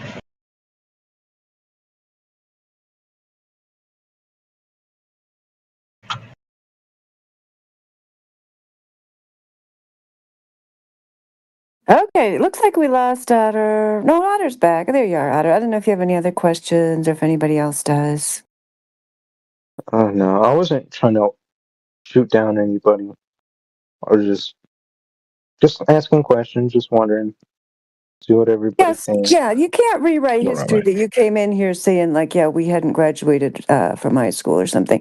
We're aware that that's the stereotype that you might have been exposed to, so hopefully, since now you've talked to real live flat earthers, you'll understand that the stereotype's false, so that if anyone at your school starts calling flat earthers retards, you'll say, well, I talked to some of them and they didn't really seem that retarded, right? That's what you're going to say? Yeah, I wasn't saying like y'all weren't smart. I was just wondering, like, what school you went to that said Earth is flat, because Otter, everybody here, I promise you, went to the same public indoctrination system that you went to, got the same education, left that concentration camp with the same globe belief that you did. Okay? We all got the same story. The problem is that once that story was compared with reality, we all realized that it was just a fiction. In reality, none of the things that you were told about the Earth being a ball are true. None of them. okay. Yeah, see, I wasn't trying to shoot anybody down. It was a genuine question. Like, I was wondering if anybody had went through the same thing as I did, and because I don't know, I know I maybe knew like one teacher that said the world is round. I mean, or is flat, but the school kicked him out pretty quick. That's all I'm saying. I wonder why they did that. That was my only question. I wasn't trying to say like, oh, you guys aren't smart. Obviously, Wasn't that fascinating?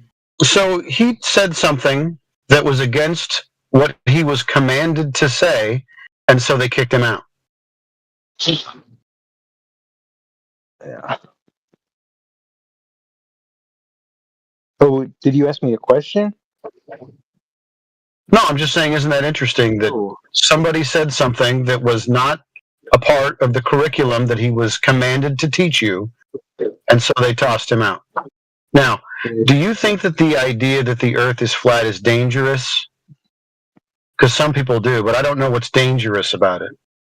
I don't know, but I wouldn't say dangerous, but I can't say anybody what they're thinking, their thought process is dangerous unless they're like terrorists. But I don't think anybody's thought process is dangerous. If the world is flat and everybody and people flat earthers know or know it's flat, then it shouldn't be dangerous because they know what reality is. It should just be that's what they know, that's what they believe, that's what they've learned. It's not dangerous, it's just Right, well, it begs the question then, why do people get excommunicated from, well, their jobs, their families? So there's some pilots that have come out and said, yeah, the Earth is flat, we're aware of this, and then they get grounded, so they get fired from their jobs as pilots. So apparently this is a dangerous idea, but I'm wondering, is it so dangerous for people to think the Earth is flat, or is it dangerous for the people who want you to believe that it's a globe because that's what they want you to believe? Maybe it's dangerous to the objective that they're trying to achieve. That's what I'm wondering. I think they assume it's dangerous because that's what they've been teaching the whole time, or for centuries, at multiple years. They can't just go back on their word and say, "Oh, we were wrong." Like nobody likes to admit they're wrong. Right, so people that are wrong are afraid. So they actually ruin somebody else's livelihood because they don't want to admit they're wrong. I think that's a little bit messed up. I don't know about you. It is, but I mean, it's the real world. That's how people are. Yeah, well, that sucks. I mean, I think that should change. It doesn't seem to me like flat Earth is very dangerous. It sounds like insecure, indoctrinated people are the bigger danger, since they'll just fire somebody for saying something that to me is quite harmless. That's true about just about everything, though. Yeah, right. I get what you're saying. And just to clarify, there are some dangerous thought processes out there. So, I'd be careful to speak in generalities. Yeah, But, in general, it's not very. Wow. Imagine thinking that, like, encouraging people to challenge what they're told is dangerous. That can be dangerous depending on how you're thinking and what you're trying to I think assume. it's extremely healthy. I mean, if someone tells you something and they don't offer you evidence, Yes, I would think it would be very healthy to go and check for yourself to see if that's true. If there was any means by which you could go and check it. If there wasn't, and you were just left without any ability to verify it or falsify it, then you could just simply choose not to believe it because you don't have a reason to believe it, right? Yes, that makes sense. I mean, yeah. As I said, I'm only 17. I'm still learning how this world rolls, but I understand a few things, and I go to chats like this to see what everybody thinks and get my opinion and see everybody's opinion, see what I like, see what I, you know what I mean?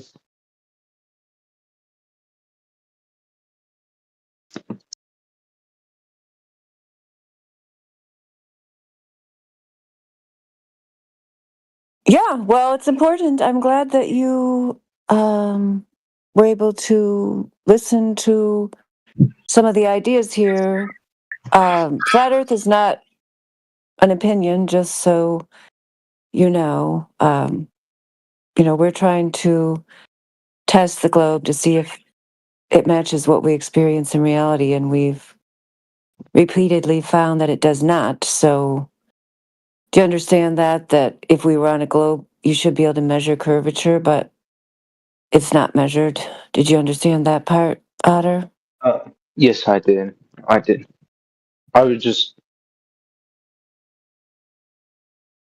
like, how do you figure out the math for curvature?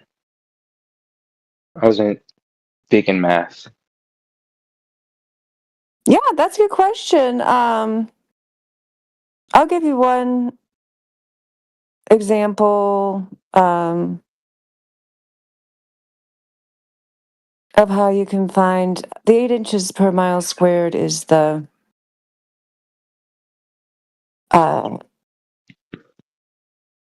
approximation that is very close for distances up to 1,000 miles, which is 1,000 miles is much more than what we're talking about. And well, yes, of course. So that's the rate, 8 inches per mile squared. So the first diagram there at 29 minutes after the hour, you might have to save it and look at it later. This is for a 50-mile observation, and it's just explaining how you can find that drop using the assumed radius of the Earth, which we don't claim that radius. We're testing the radius they give us, and we're seeing in the second image there, 29 minutes after the hour, you can see this is the predicted drop below the horizon that you would have if we were on a globe of that dimension. So because it's a squared function, it's exponential growth, it's going to increase more and more each time you increase the mileage. So at 10 miles, there'll be 66 feet of drop. At 20 miles, 266 feet of drop, and so on. So I'll tell you in a minute, Joe Cup. when you get up to 52 miles, which is the observation I personally made, the city of Chicago skyline across Lake Michigan, you should have 1,800 feet of curvature hiding the tallest building completely, like you see in that image at 30 minutes after the hour. So you can check all these numbers if you're interested. There's also Earth curve calculators you can find on the internet where you can put in your observer height, the distance you're looking, and it'll give you the expected hidden height. So the hidden height, I mean, the alleged hidden height, the expected hidden height, which we're not actually finding, that's all based on the geometry of a sphere. It's a fixed radius, so that gives us a fixed rate of curvature increase. And that's what we're testing and finding that in the real world, we don't see this. Does that make sense? Yes, ma'am. Yeah. Well, yes, it does. Yeah, I mean, that's the basic argument. And then that's one observation. The Chicago skyline, we have a lot more observations, and then we also have the laser tests. Joka was asking for the book. There it is, The Greatest Lie on Earth. That's proof that our world is not a moving globe, Edward Hendry. Has anybody in here talked to you about the laser tests? No, I do not believe so. But based on what you say, the laser test, it makes sense. Yeah, the laser test is similar justification as the long distance observations. It's just that you've got a laser and you're hitting a target at various distances, and those distances you the laser would not be able to hit the target if we were on a globe. So there's one of them, that's the FE core test. That's a popular one. Let me find Dr. John Dee's test, because you might like his channel, so then you can get a chance to look in this in more detail when you get a chance. Yeah, it's not a mirage. It's not a mirage, Mushkane. I mean, gosh, these globers.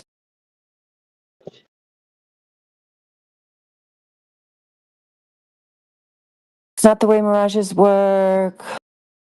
Been demonstrated by Rob Skiba that it's not a mirage. If you cared enough, you could also drive a boat across Lake Michigan. But you don't care enough, I know. Are mirages like something you see? Your eyes are tricked to see something, or are mirages like refracting of light to make it look like something is or isn't there? Yeah, Mushkane is just referring to a ridiculous news anchor who doesn't know what he's talking about that claimed this was a mirage. But yeah, this is not a mirage. It's actually there. There's different kinds of mirages. I mean, if you're interested in learning about mirages, we can show you. But the Chicago skyline observation, the skyline is actually there. The city is there. It's not a mirage. Well, Joshua Nowicki took that footage, right? Like that famous footage that the news weatherman was talking about, right? When he exclaimed, "It's a mirage," right? That's right. Joshua Nowicki, and now he has a YouTube channel, and he has time-lapse photography, which lasts from early evening into the late evening. And how long does that mirage last? Because he just films the entire skyline from one point to another point in time, like over long periods, and it doesn't change. Wouldn't a mirage, especially as the temperature changes, because mirages are claimed to be temperature inversions and things like that, right? Wouldn't it seem to distort and then change and go up and down and move around and get bigger or smaller or whatever? You're right about that, T-Dub. Mirages are caused by temperature effects. So if there's an extended observation of that, over the day or into the evening, the temperature is going to change. So yeah, you're right. It would change the effect.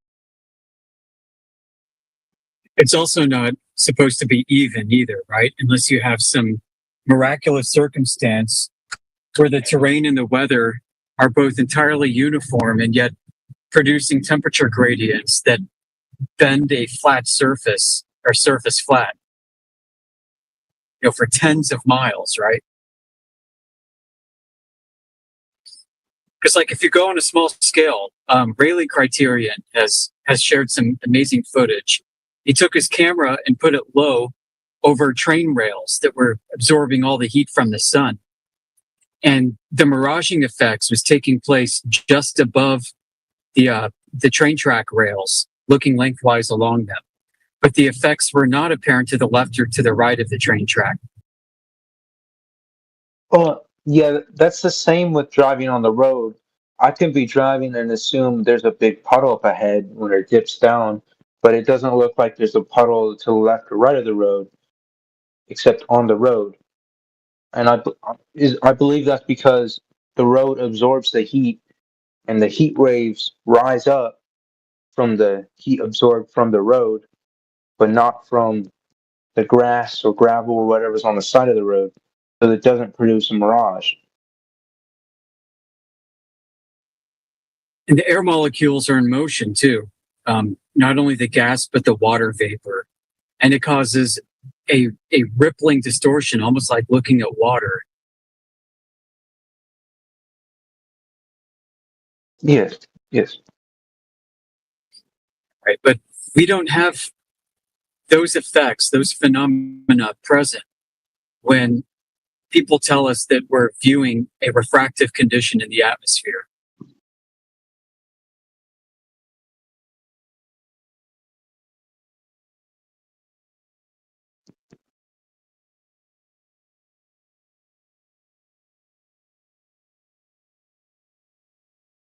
No, it gets even worse in infrared. It gets worse for the globe because infrared has such a long wavelength that that this spectrum of light doesn't bend as easily as it does in the visible spectrum.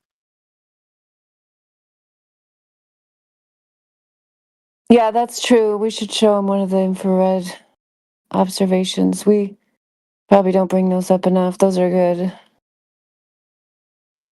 If you bear with me for a moment, I can share some that I have real quick.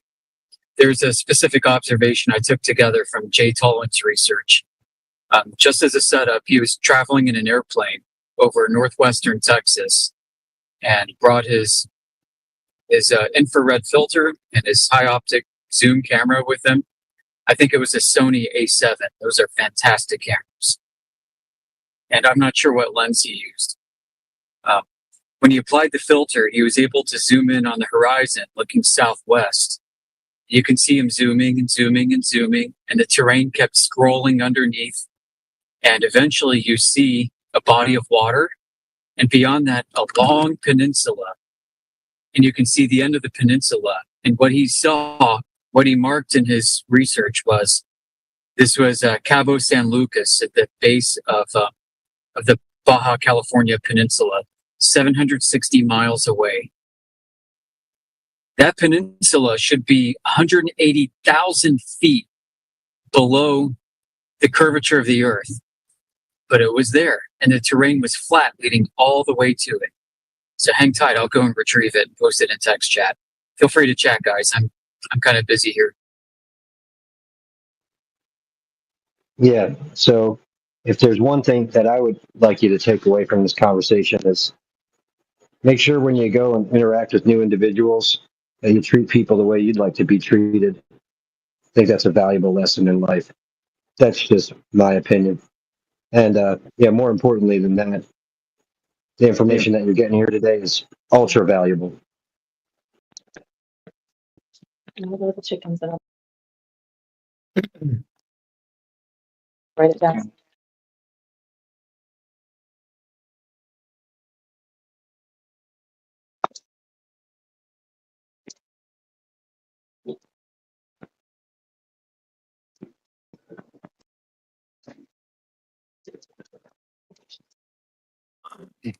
Apparently, they make an infrared filter for the P900 now, or at least that size. So looks like I'm gonna go buy one. I don't have to mod the camera now.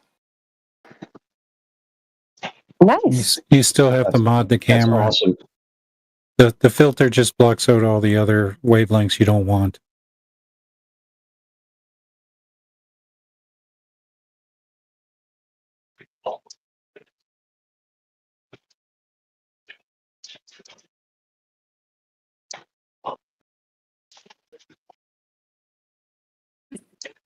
Stand by. I just uploaded some images and a description of the observation of the Baja Peninsula. A GIF is loading right now showing the zip.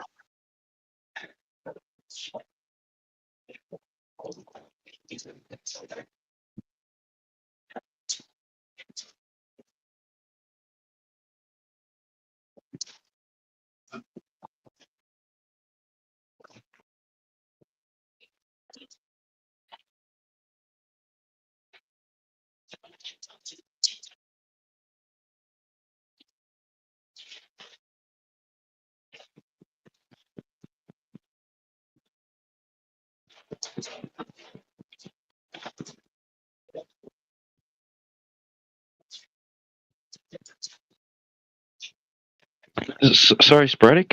What are we seeing here? So I put a text description above the 4-panel set of images. What you're seeing is Jay Tolan riding in an airplane. So, yep, he's over northwestern Texas, looking southwest.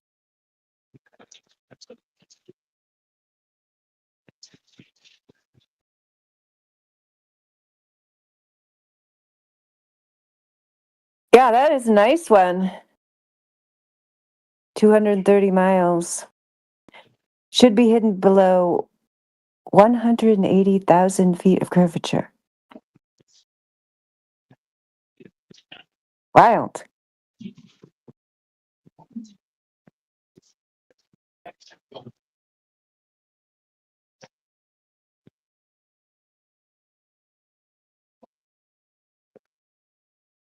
By the way, Amish, has our friend been back on any of the channels lately? No.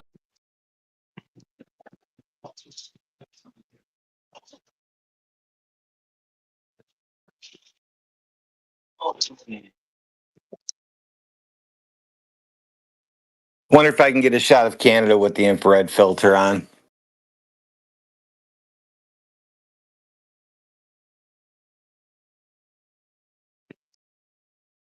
I hope so. Yeah, it's worth a try. You would think even from my house, because I'm only 15 miles from Lake Erie and I can see downtown from where I'm at. That's the lake. I can't see the lake because it's like drops down. Amazing.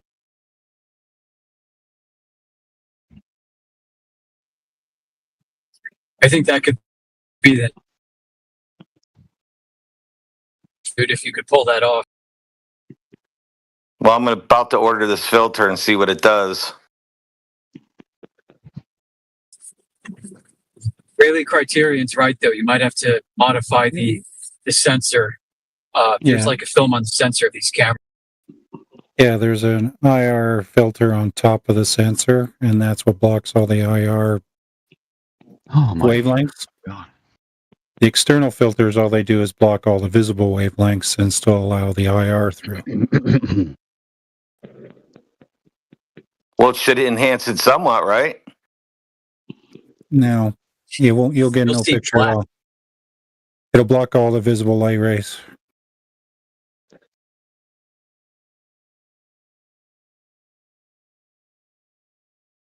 Well, I don't think I want to modify the P900. Yeah, there's always a chance when you take it apart, it doesn't go back together exactly like it was supposed to.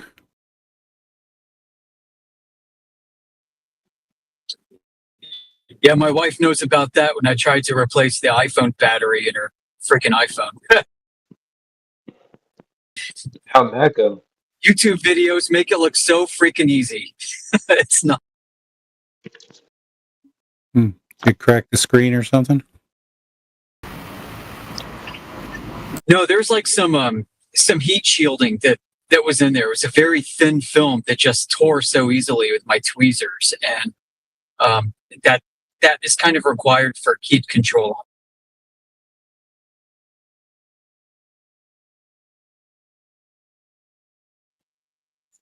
I think it's conductive or something. It allows heat to transfer from the battery easily to the case.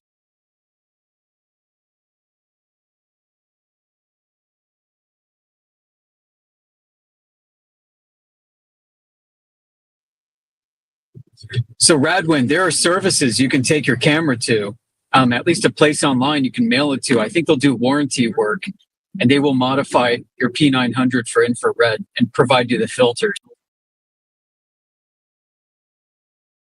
So I can shoot regular pictures with it too?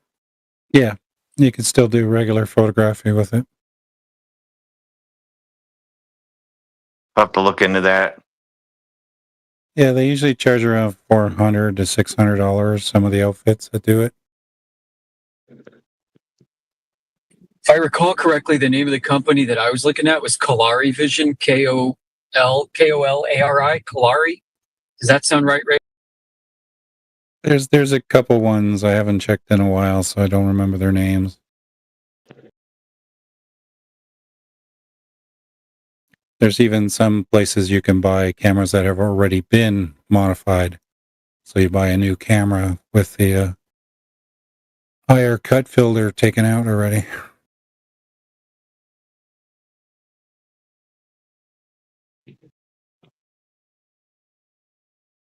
That's what I need to do, is just buy one made already.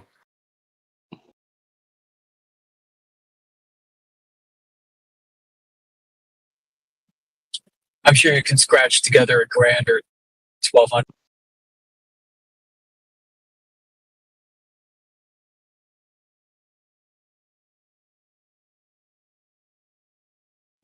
Yeah, and then I have to explain how the new equipment just magically appeared in the house. Get another P900 the same as your old. I bought this with all the credits on Amazon I have. Just say a friend sent it to you. Yeah, you're borrowing it. You can say that you're borrowing it from me.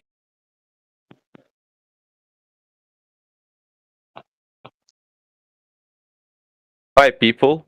People, how you doing, man?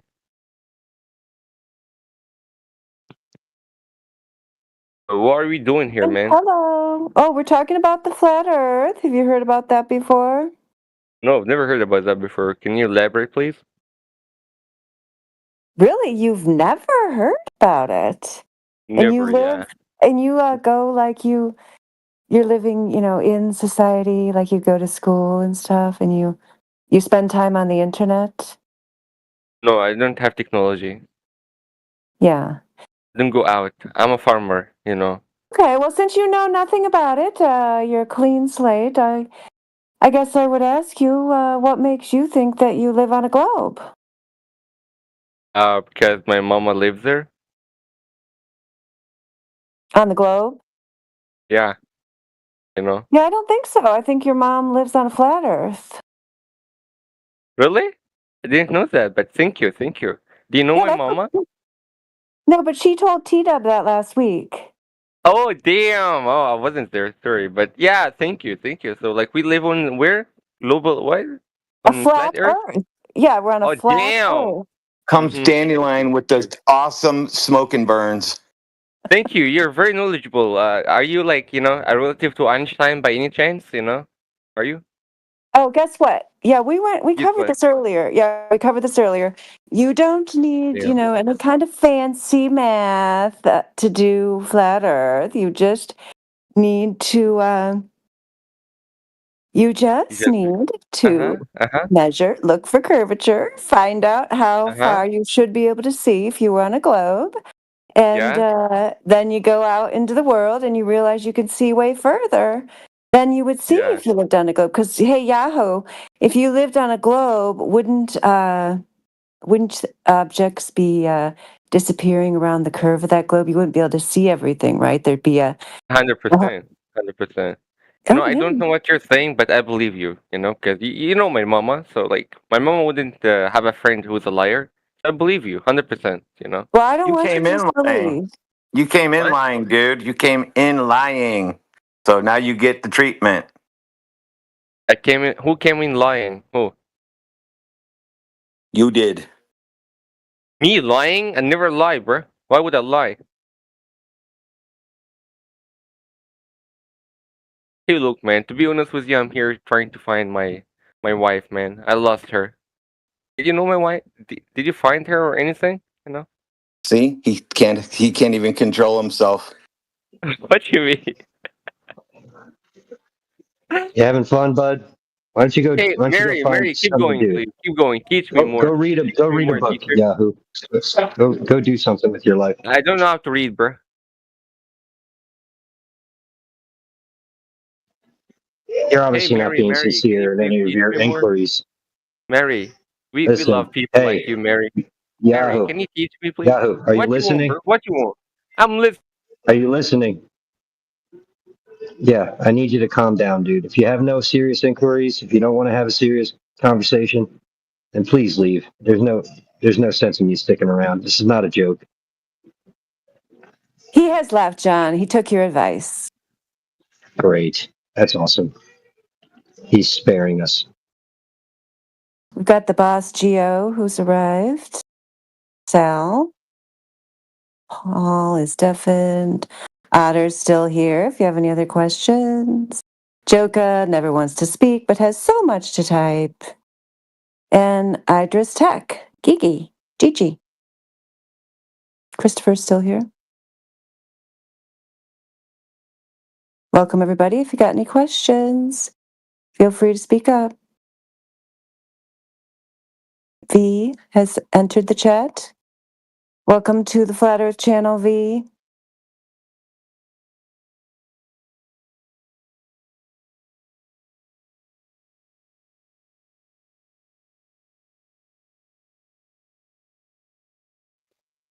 I hope that's not the V that was here this morning. I don't know what happened with the V this morning. Kempo Beats recognized him as some troll that was coming in it from he has different accounts all the time.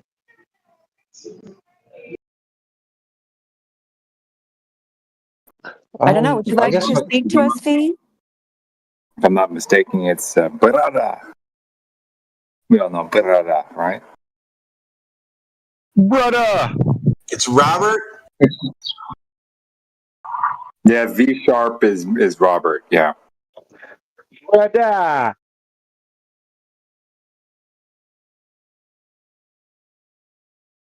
I don't know. This guy's not V sharp. He's just V. I don't know. But whatever you think. Well, he got perma-banned by DJ this morning, and then he was already out of the server before DJ could get the command in. So that's what wound up happening with that. But yeah, So- he's been changed. Yeah. Apparently, he changes his name all the time. Sorry about that, TJ. No, you're right. You're right. Sorry, I'm cutting. So what I suggest we do, right?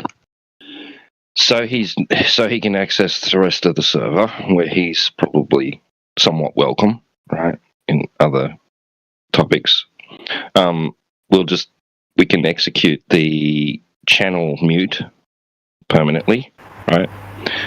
And then he won't be server wide muted. And if at any point a moderator wishes to, heal him of the mute in this channel so he can speak, we can just do that at any time we like, and then just reinstate the mute, just at moderation discretion. So yeah, because we have that ability here.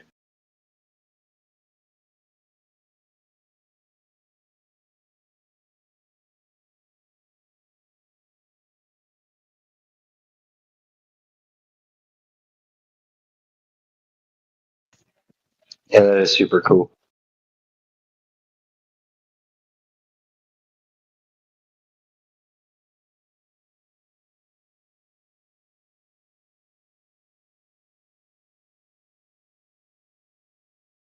Umaro's back. Did you find any evidence, measurements of curvature, Umaru? Yeah, I found a lot of debates on the flat earthers. They want to look at it? Can I share it? I guess if you think it's valuable.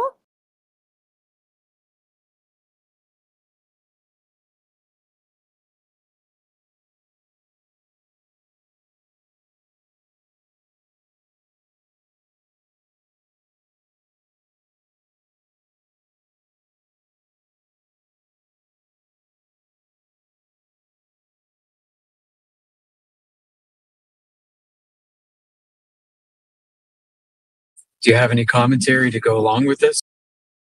No. I'm just excited. We got 41 people on the panel right now. It's pretty awesome. Well, Good on he everybody. Thanks for being. posted not a Professor Dave's disk in space. So Professor Dave makes up his own model and debunks it. So that's not proof of anything, son. But still, they cannot prove it. And it's not a single flat earther believes that is the flat earth. What is the flat earth? It's the thing you're standing on. It's a belief? No, it's the thing you are standing on.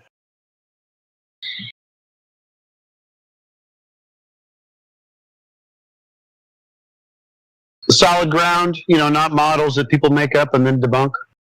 Solid ground. Yeah, solid ground is solid ground. Okay. Now, the surface of the solid ground overall, as far as we can measure, there's no curvature defined. Did Dave address that in his debate? I not saw all his debates, if what. And I don't possess that knowledge to debate you. Oh, so you don't have any Earth curvature to show us? No problem. Nobody really ever has, so. If you're interested to watch his debates with Earth Flatter, like those kind of people. Bro, we've seen these already. These are the people that believe that they live on an azimuthal equidistant projection with a solid sun and moon above them at some height. Nobody here believes in that fairy tale. In fact, that was debunked by flat earthers way back in 2016. But how you will prove the stars are moving or the planet are moving? You can watch them move. You see the they the move. Planet move. Everybody sees that. The stars move. All of them. Well, planet means wandering star. Stars, yeah. Yeah, they all move. So the Earth's not spinning. So you agree it's a flat, stationary Earth. No, I don't agree that the Earth is stationary. Oh, so do you have some way to prove that it's moving?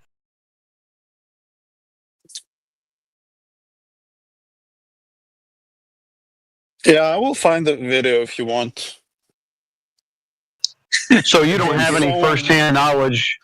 You don't have any firsthand knowledge that the Earth is moving. Oh, that's great. Nobody else does either. I saw the debate.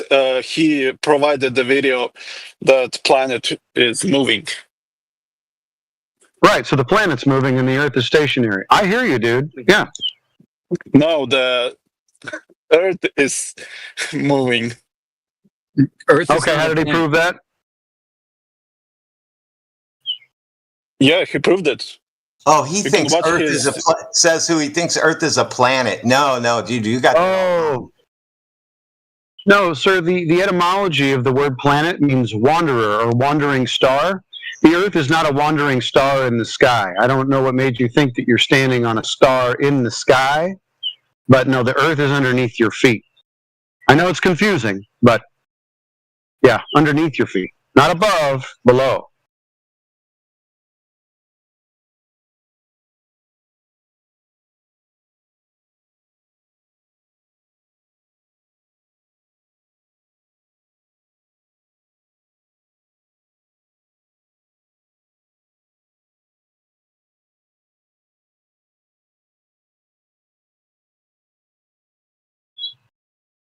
Were you aware that the azimuthal equidistant projection is a projection of a globe?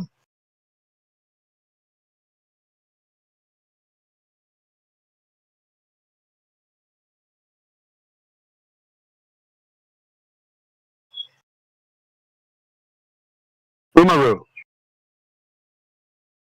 Yeah, what? Are you aware that the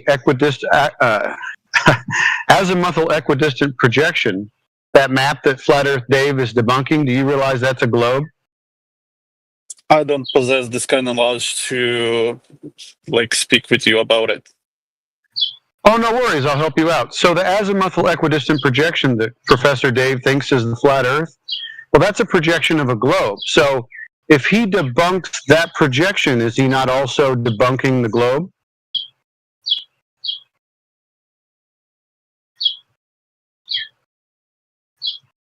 I don't saw a lot, like a lot of his debates with flat Earth. Like, it's so fun.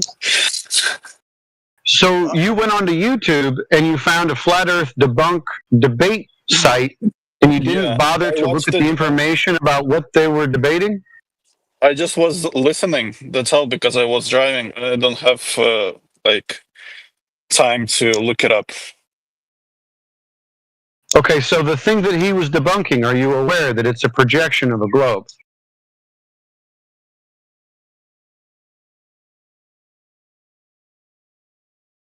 So you were hoping to debunk the flat Earth with some kind of Professor Dave video, and he actually helped you debunk the globe. I think that's hilarious. No, I just want to like those kind of people invite in this kind of like server to speak about it. Who, Professor Dave? No, he's been here before. Yeah. He left with his tail between his leg. Oh, yeah. No, we kicked his ass too. I mean, not this particular server, but 24/7, yeah.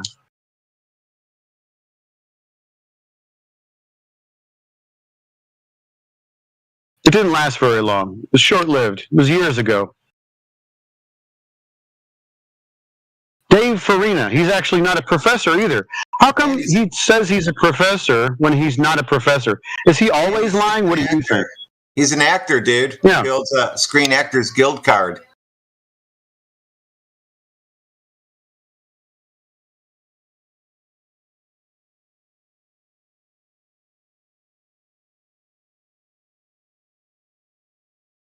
I think you should go to the comments of all these guys. Dave Farina, Jaron, Fight the Tight Shirt, McToon. Invite them all in here in the comments, and then watch what happens. It'll be fun. Yeah, I would like to to see that. Yeah. They'll have all the same arguments that you've heard probably today, and they'll have the same rebuttals. Usually it goes something like this. Nuh-uh. That's the rebuttal that we get. Nuh-uh.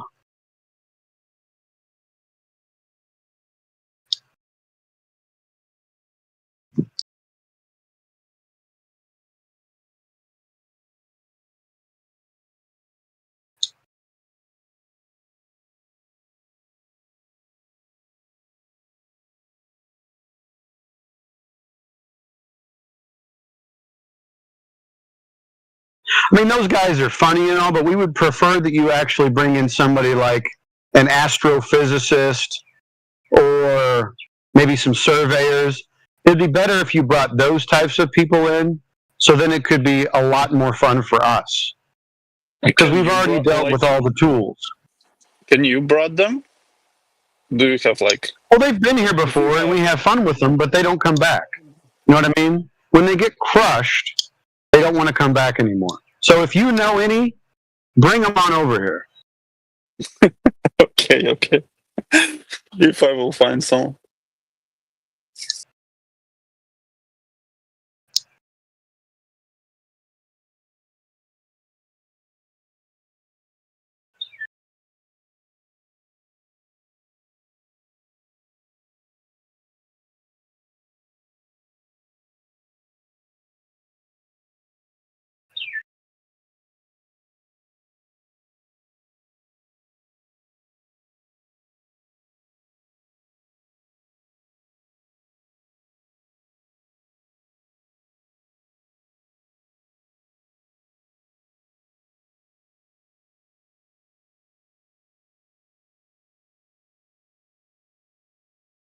I just want to ask, like, why you guys are existing?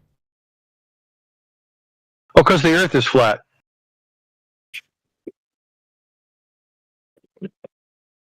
There's no curvature in reality. It's just an idea. It's a mathematical concept. The globe.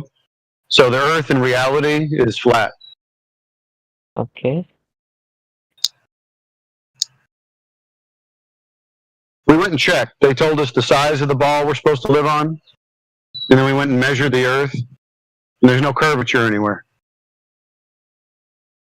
Vivek is supporting you. Nice. I appreciate that. Yep.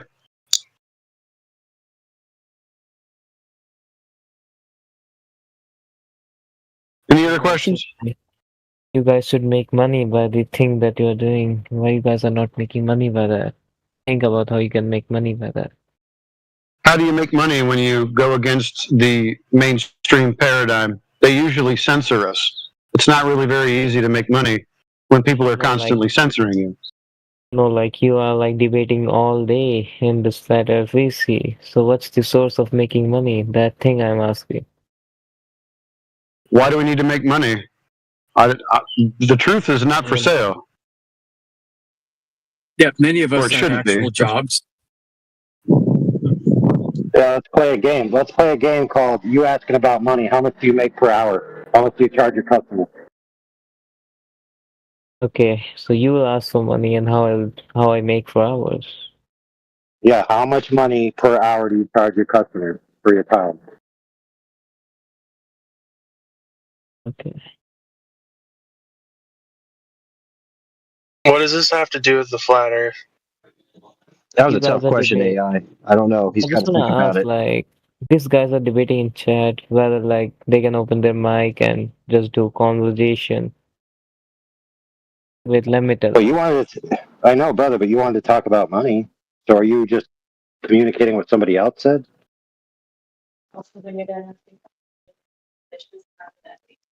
Or did you really want to know? I'm just caring about you. Like, why you guys are not making. Yeah. So I asked you, how much do you charge your customers per hour for your time?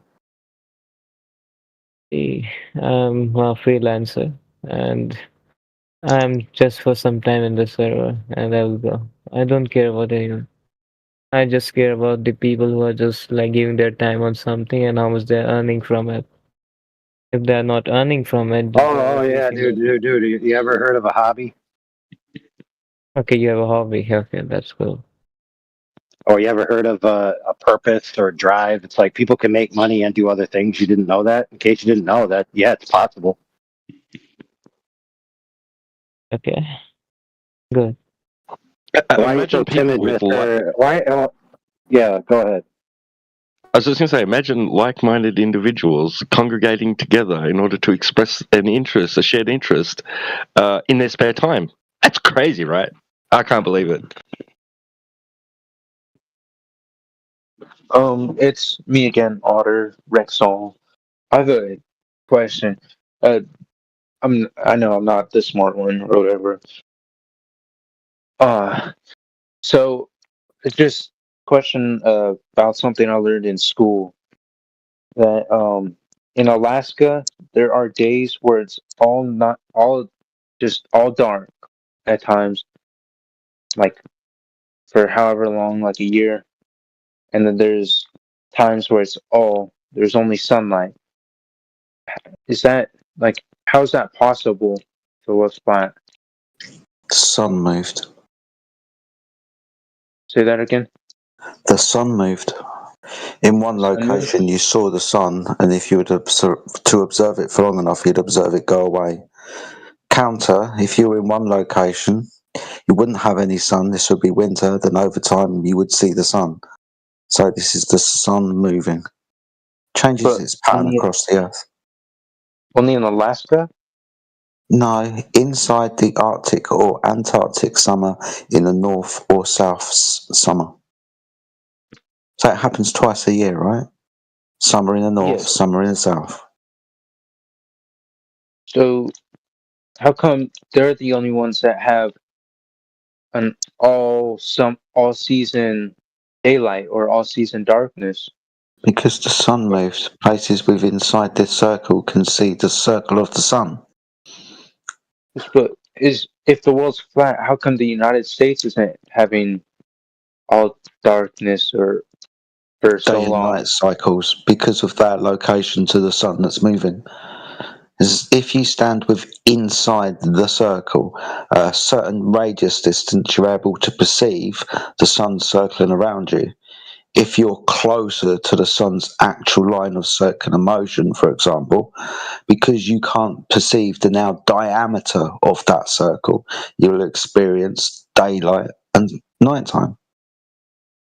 So right now, do you know where the sun and the moon, like which continent are over right now, or like where they I are? mean, yeah, it's just a quick look on timeanddate.com. It's probably like somewhere in Australia or somewhere around there. Okay, so you're saying, so if the sun, North of the equator. if Sorry, the sun carry on, is, well, bad. So if the sun is in a certain circle, right? It's like goes in a circle, right? Well, that's what we observe, right? The sun circling around the observer. So if the sun is going in the circle, where is Alaska?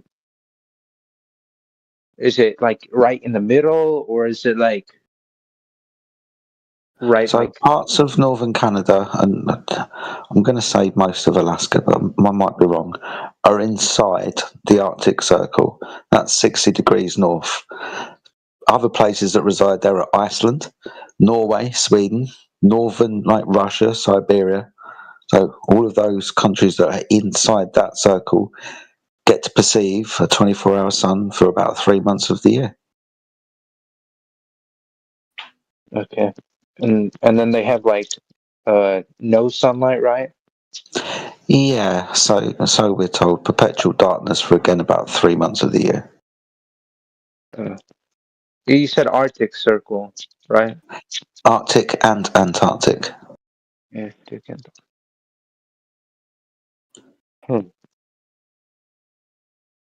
I'm just trying to, like, from my mind, like, if I went up high enough, like where I'm trying to picture everything, like where everything is, like the sun. So in this circle, in your circle, who's in the middle? Like the the closest you can get to the very dot of the circle. So which one? Whichever one the sun and the moon's path they're on. Okay, so we usually describe these things of in the north and in the south, right? So they circle the north, and we get north from celestial north, which is a rotation in the sky. So the sun, moon, and stars rotate in the sky around north or south.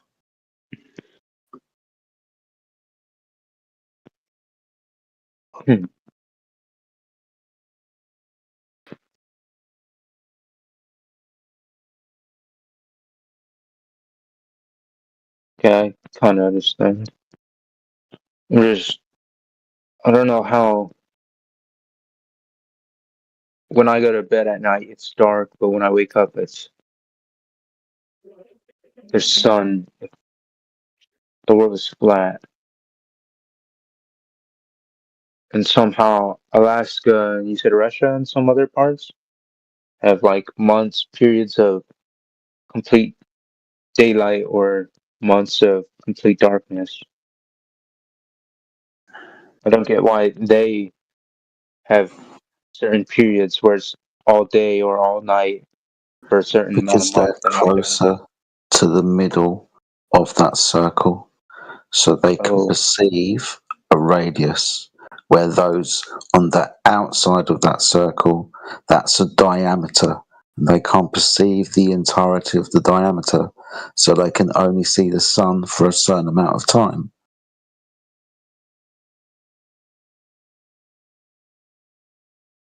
Okay.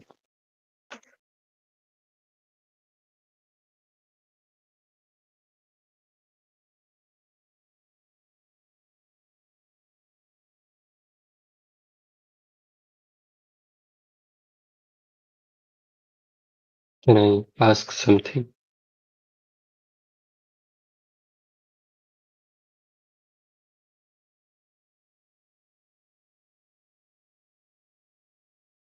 Go ahead. If the Earth is flat, what will happen if we keep going towards the corner of the Earth?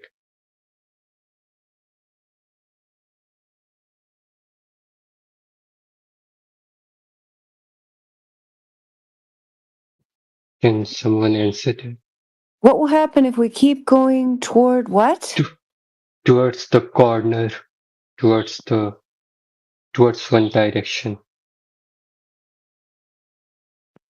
What's the end point of the flat surface? I believe No I idea. heard somebody- You can't go in a straight line, is what I've been told. You can go in a straight line. Your claims are not right. What if I fly? Nobody's just. What if in a flat Earth you can go on a straight line if the Earth is flat?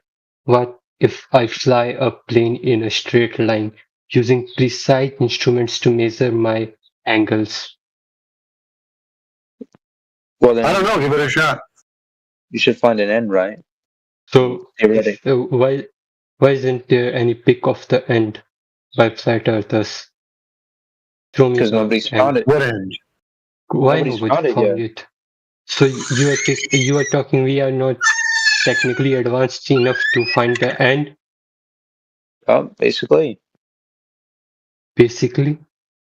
and the people who believes in Earth is spherical can go to space, and you all can't find the end of your flat Earth. Why is it incumbent upon us to go and find the limitations of reality when everybody else? My It's claim. like every time yeah, it's you. Sorry, I forgot. Please carry on. Your claim is Earth is flat, I tried right? to give you So a fucking answer, but you talk all the way through it. I was being sarcastic. Every time I open my mouth, you jump straight through me. This is why I disengaged from you last time, and I'm going to do it now. So, can someone answer why you all are not able to show the end of the Earth? No worries. Which direction is the end of the Earth? Cucumber. You can go in any direction. It doesn't matter. Oh, really? Okay, so the end of the Earth is in any direction. Why is this in your head that you can go in any direction and find the end of it? So you are saying Earth is infinite in some direction? No, I didn't say that. I'm asking you which direction that you could go, and you said any direction. So apparently you have in your mind, excuse me, it's just like Jedi. I'm talking and you're starting to butt in. Shut up. Go ahead and speak. So speak something you have sense. You have in your mind, apparently you can go in any direction and find the end of the Earth. Why do you have that in your mind? So if the Earth is not infinite in any direction, wait a second. If the Earth is not infinite, the direction to which you go doesn't matter if you are going in a straight line. Okay. Makes sense to you? It's a hypothetical. I can see your logic there. It is a hypothetical, but let's just say that's true. Which way do you think we should go? Which way do you think we should go? Any direction. No, I'm asking you. You pick one. I want to see what you're picturing in your mind. Which direction should we go? Go to north. Okay, we're going to go north. Just pick an arbitrary direction and just keep moving in a straight line. If the Earth is not infinite, you will find the end. It doesn't matter which direction you go. Okay, that's a lovely hypothetical. It's not a hypothetical. I would kind of tend to agree.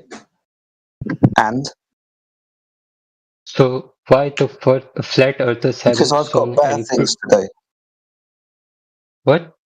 I've got better things to do than start.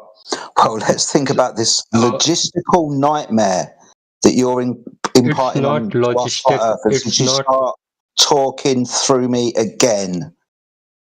I mean, for the third time, Sunshine. Can you be quiet for more than 60 seconds, do you reckon? Oh, he's never touched that. No. What I'm pointing out, I mean, I agreed with your hypothetical, right?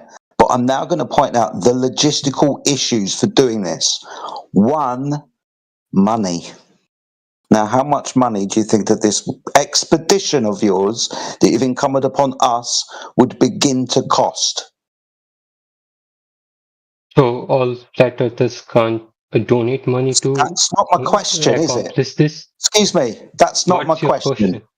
It's not my question. I've asked you to give me a ballpark figure of how much you think that this enterprise would cost.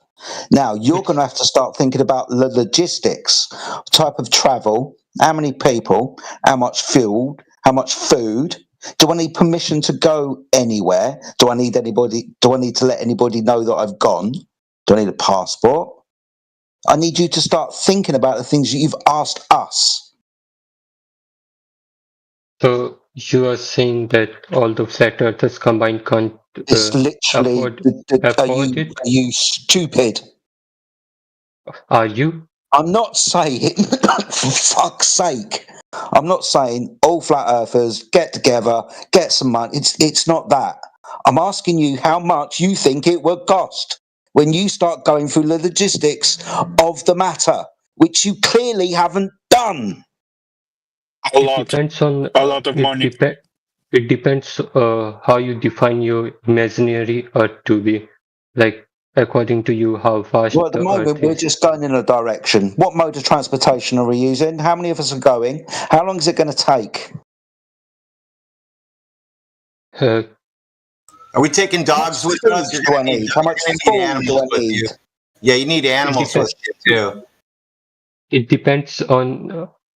It depends what. Oh, it depends, does it? Have you started it figuring out depends it on. starts depending on a lot of things? Are there any gas stations there? You can So use you a are saying plane. you can use a plane. You can use a plane. So what? The one in my garage. The one that doesn't run out of fuel ever. It just runs forever. And doesn't need maintenance either. You can refuel. So now we got to take a maintenance team with us and another plane just to carry those guys with all of their tools. So now keep going. Let's add up this bill. Use boats. Use vehicles. Oh, we're boats use ground now. vehicles. Why Boats not now. boats? Type of boat. Why not boats? Sailboat. A boat Use will any carry kind. a plane. I just say it's going to say aircraft carrier in a minute. What are you saying? You can't use a boat to go straight. What? Not over snow. Oh my gosh. I just looked it up on Siri or Google. For around the world, tickets can range from 2,500 to 3,000. Why are we going around the world? We're not trying to come back from where we started, man, who's just jumped in the conversation. Apparently, we're trying to find the edges of reality. So a round the world trip isn't going to suffice. I'm not saying that. I'm just saying that's an rough estimate. Like around the Otter, world. you're not paying attention to the claim, bro. We're trying to find the edge. We're not trying to circumnavigate. You're missing the plot. You've lost the plot, Otter. Just be quiet. I'm saying like, if he's talking about the actual Earth that exists and the data that is available. Oh, be quiet. You're just getting... You all should be. You all should be. Just shut up. Shut up. That's not how you argue. Dude, if you can't, the way that you argue is by answering things, and you never give a straight answer. That's why we have giving a straight answer, and then you start talking through people every single time. Every single time we've brought something to you, you've gone away and then you've respawned like nothing has happened. hours you've been doing this. I replied to the claims. I gave you the article about measurement of radius of Earth. I gave The you measurement of the article radius about of the Earth. What the fuck? No, sorry. I gave you the link to the Hypothetical measurement mathematics. of I You gave gave you us the the mathematics. hypothetical mathematics, and then we went to look in reality. Then we started to question you about what the horizon was. We've been here. Do you remember?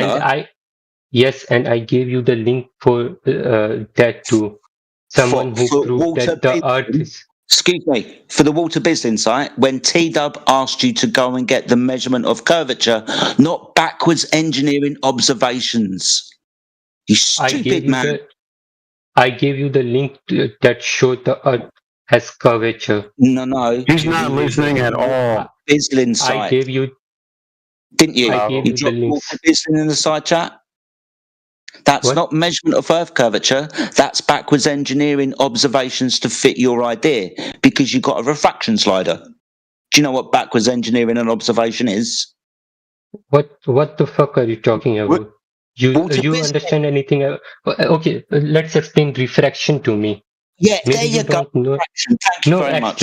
Explain refraction to me. Do you understand the science? Shut up. Explain refraction to me. Refraction. Backwards engineering. The observation. What's refraction? Explain refraction. What, Snell's law? No, I'm asking. What refraction? What, Snell's law? The law of refraction. Well, we won't be talking about Snell's law when we're making what's refractive index? Excuse me. What's refractive index? You throw me because you don't want to be embarrassed. You think you've got some kind of gotcha, do you? Is that what you think's happening, is it? That's what he thinks, but he can't stop asking the question. You can ask the question 5 times and you don't even listen to his answer because you're sure it's a gotcha and it's not. So shut up and listen. Let him explain then. Go ahead. You can explain what your backwards engineering of the observations using refraction because shush, you dropped Walter Bislin. Excuse me, you need to shut up. What is refraction? I asked what is refraction and said No. I will explain refraction, Snell's law, to you very simply. It's the boundary layer between 2 isotropic mediums that diverts the ray of light. For example, if you've got a glass of water, because the physical boundary that intercedes the light path. As explained within Snell's law, would you like the equations? Now you'll notice we're talking about the atmosphere. You'll notice that's one isotropic media. There's no physical boundary layer or separation between 2 different isotropic media. So maybe I should have asked you to explain what refraction was and tell me what the very fuck it's got to do with this. Now, shall I point out your backwards engineering because you got a refraction slider in your Walter Bislin calculator? Stop talking. T-Dub gave you the very specific option to go and find the measurements of Earth curvature, not backwards engineering observations to fit your preconceived ideas because of some fantasy you've got about light bending. Yeah, so you were saying the light doesn't bend. Excuse me, did you provide Earth curve measurements? Yeah, I did. No, you didn't. You backwards engineer observations using a refraction slider. Do I need to bend you over and spank this into you? You went through the link. Excuse me. Is this a direct measurement of the curvature of the Earth curving? It proves the curvature of Earth. No, it backwards engineers observations to fit your preconceived ideas. Yes. It's more scientific than you. Now, excuse me. One question. Does this mathematics in Walter Bislin's calculator, is that a prediction of how far an optic should see across the surface of the Earth? Yeah. Yeah, it can give you the data about. Are you on the flat side, Jedi? Excuse me, I'm going to ask you where the angular resolution limit of the optic is in this prediction. Or somebody could see, because it's not in that. Overcomplicated English words, please. You don't know what you're talking about, dude. You're making predictions about how far you should see, and you haven't even thought about the angular resolution of an optic. You fool! you know. I just entered the server and I wanted to know who's the But then don't jump into conversations that don't include you. Otherwise, you will feel the wrath end of me. This man has been playing us around for the last 5 hours. He's making claims he doesn't understand. I'm asking him within his prediction given by Walter Bislin, where's the angle resolution limit of the optic?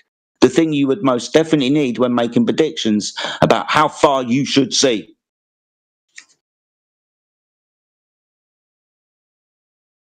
I got server muted. What the hell? Who server Good. muted me?